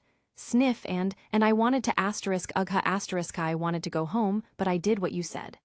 Peter looks at her with concern. Oh man, did you throw up? MJ sniffs again. Yes, sniff. MJ pulls back, her eyes searching his. Why were you there? Why did you go to the Osbornes? I thought you were going to be there, MJ whispers, her voice trembling with emotion. Peter tries to explain, but I told you about Harry's father. I told you he was. MJ's frustration boils over. Peter, you didn't tell me anything. You told me you thought he was that monster thing. You didn't tell me you knew, and ever since Harry came back, you didn't say anything at all. You didn't say anything at school today. You didn't tell me anything. How am I supposed to know that was going to happen? Peter remains silent as she continues. Okay, I would have done whatever you told me, but you didn't tell me any okay. What happened to Harry? Peter hangs his head low, sitting on a rusted oil drum. He's gone, again. MJ places a comforting hand on his shoulder. What happened? She leans in, sensing his immense pain and the weight of the secret he's carrying. I don't want to talk about it just yet, Peter says. MJ pleads, please. They sit together in the silence of the warehouse, two teenagers forced to grow up far too fast. The sun rises over Midtown High School, a facade of normalcy for a life that is anything but. Inside the quiet library, students are scattered among the cubicles, lost in their studies. Peter flips through a book on molecules. Organometallic? That's weird, wild stuff. Suddenly, a voice cuts through the quiet. Peter. Mary Jane rushes up to him, grinning. Geez, MJ, what's going on? Peter asks. Come on, she pulls at him. Her eyes sparkle with a mischief that only MJ could muster after such a terrifying night. In a dimly lit room, they watch a news report showing a massive, armored figure wreaking havoc. Well, go get him. Cover for me, I'm going to miss fourth period, Peter says. MJ rolls her eyes as Peter prepares to leave. It's French, who cares? Peter retorts, the French. He heads for the door, she calls out playfully, no kiss. Peter doesn't stop. No time. MJ watches him go, singing softly to herself, my boyfriend's going to kick your boot. The screen shows the rhino smashing through a city bus, roaring, Hi-Arig. As a civilian screams, everybody back. MJ's smile fades as she sees the sheer scale of the destruction on the television screen. Peter sprints down the empty high school corridor, his mind already on the fight ahead. He wrenches open his locker, his movements frantic and purposeful. He scans the interior, making sure he hasn't forgotten the essentials for his other life. He unzips his backpack, just enough to reveal the familiar red and blue fabric of his costume. He looks over his shoulder, checking for any prying eyes in the hallway. Satisfied, he slams the locker shut and turns to leave, his jaw set in determination. But something catches his eye, stopping him dead in his tracks and bringing him back to reality. Coming down the hallway is a woman he never expected to see at school during the day. Peter's eyes bulge in shock as he recognizes the newcomer, Aunt May. She beams a bright, innocent smile at him, unaware of his double life. Hello, sweetie. Peter stammers, what are you doing here? Why aren't you in class? May fires back, I have study hall now. Then why aren't you studying? Wait, why are you here? Peter asks as May fixes his collar. I have a teacher-parent meeting. You do? I do. With who? With your teacher. Since when? I told you about this. You did not. I thought I did, May says with a playful glint. Peter asks nervously, did I do something wrong? May laughs, did you? Who is it with? May Parker, a voice calls out. I am she, and you must be Mr. De Palma, Peter's math teacher. Oh, hello, Peter, the teacher says, appearing in the doorway. Peter manages a weak, panicked greeting. Yeah, hi, what's going on? Mr. De Palma smiles warmly, holding the door open. This is fateful, why don't you both come in? Peter tries to back out, his hands held up defensively. What? No, I gotta. Aunt May isn't having it. I think it would be very good for all of us to discuss this together. Come, Peter. Peter's heart sinks as he looks at the teacher. This is the last thing he needs right now. Inside the classroom, Mr. De Palma begins, Don't get me wrong, Mrs. Parker, Peter is a teacher's dream student. His natural cognitive abilities are matched perfectly by his creativity and his healthy attitude, not only towards learning, but of the classroom environment. Peter and May sit opposite the teacher, the room feeling smaller and smaller for the young hero. The reason I called you down here, Mrs. Parker, is that over the semester I have noticed that Peter seems distracted. Rather, unfocused, the teacher explains. Peter keeps his eyes forward, his mind racing for an excuse as his aunt watches him. Aunt May looks at him with growing concern. Peter, what?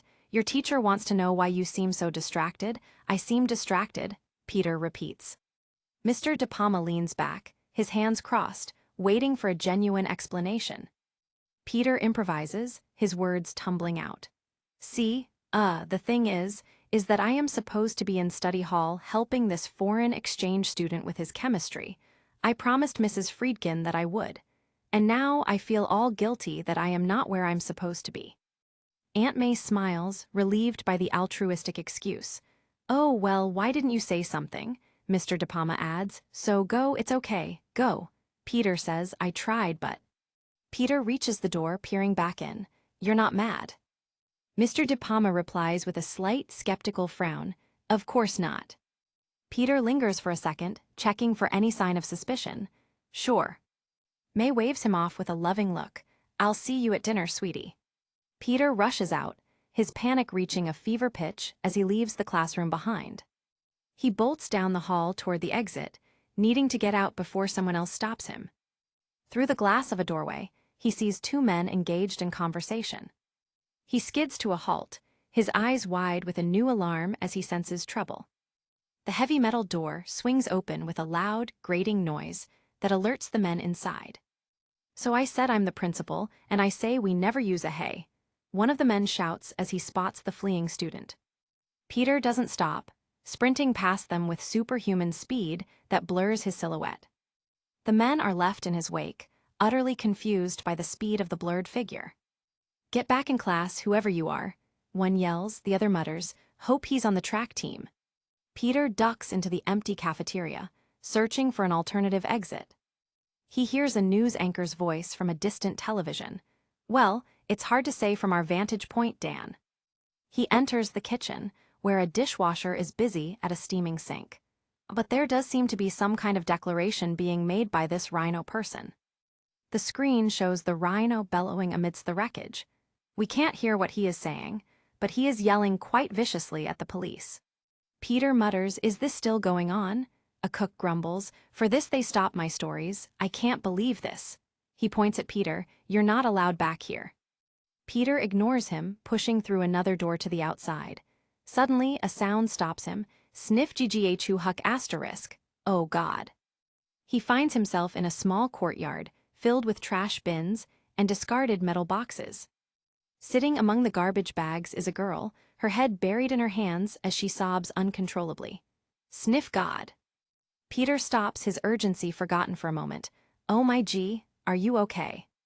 The girl looks up, her face tear-stained and eyes red. Oh God, you okay? Gwen, Peter exclaims. Gwen, what happened? He asks, rushing to her side. Nothing, she replies. Are you hurt? Did someone hurt you? No, I'm fine. Peter looks at her with genuine worry, his own mission momentarily pushed aside. Are you sure? Gwen Stacy sniffs again, her blonde hair messy. Yeah. Peter reaches out, wanting to offer comfort. What are you doing? Gwen forces a heartbreaking smile that doesn't reach her eyes. Loving life. Don't worry, Pete. I'm a tough chick. I'll be fine. Peter stands up, looking conflicted as he glances toward the school building. Okay, then. Gwen snaps, her grief turning into a sharp edge of abandonment. Yeah, go ahead. Everybody else leaves me, you go too. Go right ahead. Ooh, God. Peter hears her break down again, a sound of pure agony. Og hu hu hu hu and ggkkk. He turns back, his compassion winning out over his mission. Gwen, hey, what's going on? Gwen looks down, her voice small and trembling. I think my mom is leaving. My mom is leaving my dad and she's leaving me. I heard her on the phone. I heard her say she hates her life and she's going to leave, she cries. Peter tries to comfort her. I don't think. Maybe, I don't know, maybe she was just venting. You know, blowing off steam, Peter suggests gently. Gwen's eyes go wide with a haunting conviction. I heard her say the words, my life in this house sickens me, I hate the people life stuck me with. Peter is stunned into silence by the cruelty of the words. Oh. My own mother hates me. Gwen screams, burying her face again as she rocks back and forth. Peter tries to pull her up from the alley floor. Come on, Gwen. Let's get up out of the smelly garbage. Please, Gwen, let's just... No, I'm fine right here, she insists. Peter looks at the sky, hearing the distant sirens of the crisis. Gwen, I want to talk with you, but I have to go. I have to do something really important. Gwen looks away, her eyes cold and distant. Fine. Peter is torn, the weight of his responsibility pulling him away. Fine, Peter, she says flatly, signaling the end of the conversation. It's just that, hey, let's hang out after school. You want to just talk and just go, it's okay, Gwen interrupts. Peter promises, "I'll find you after school, I promise." Peter sprints across the school grounds, his speed drawing the attention of the football team on the field. A voice calls out from a classroom window high above. "Peter!" "I know," Peter answers without breaking his stride. MJ leans out the window, pointing toward the city. "You're still here." "I know, I'm trying. This place is like a go. That freak tossed a bus into a Starbucks," she yells. Peter points back toward the cafeteria as he runs. "Go to the dumpsters and get Gwen." MJ's eyes go wide in confusion and shock. "What?" "Gwen is crying, I left her. I had to." "Go," and Peter shouts as he continues his frantic dash. MJ blinks in disbelief, looking toward where he pointed. "She's in a dumpster." "That's where go," Peter yells back. MJ mutters, "God, she's such a drama queen, you go." Peter ignores her, charging across the grass toward the tree line to find a place to change. Suddenly, a familiar buzzing rings in his skull, warning of an immediate threat. Ah, my spider sense. Why would my spider sense be? A football slams into the back of his head with incredible force, sent by a group of mocking students. He tumbles onto the grass as the jocks roar with petty laughter. 10 points, one yells. The bully, wearing a number 91 jersey, pumps his fists in the air, relishing the moment. Ah ha ha ha. He points at the fallen Peter, his friends joining in the mockery. Ah ha ha ha, did you see that? Ha ha ha. Peter scrambles to his feet, the football bouncing away as the laughter continues to echo. The group of jocks stands together, watching him with smug expressions of superiority. Their faces are filled with a cruel glare as they wait for his reaction. Peter stares at them, a dangerous spark in his eyes as he holds back his true strength. The bully taunts him further, and Peter decides he's had enough of their games, kicking the ball back with startling precision. The jocks watch in shock as the ball flies back at them at a velocity no ordinary teen could achieve. "Get him," the lead bully screams, his face red with sudden fury as they charge. Peter ducks behind a brick wall, his spider sense buzzing again. "Great, spider sense, thanks a lot. This one I would have figured out on my own." The jocks round the corner, yelling, "Prepare for the atomic wedgie to end all atomic wedgies, Parker." But when they reach the alleyway, their faces drop in utter confusion and disbelief. The courtyard is completely empty. Peter Parker has vanished into thin air, leaving them with no one to bully. High above the school, Spiderman leaps from the rooftop, his silhouette cutting through the clouds as he takes flight. He swings through the city's steel construction skeletons, moving with the grace of an apex predator. He dives over a line of congested traffic, his webs pulling him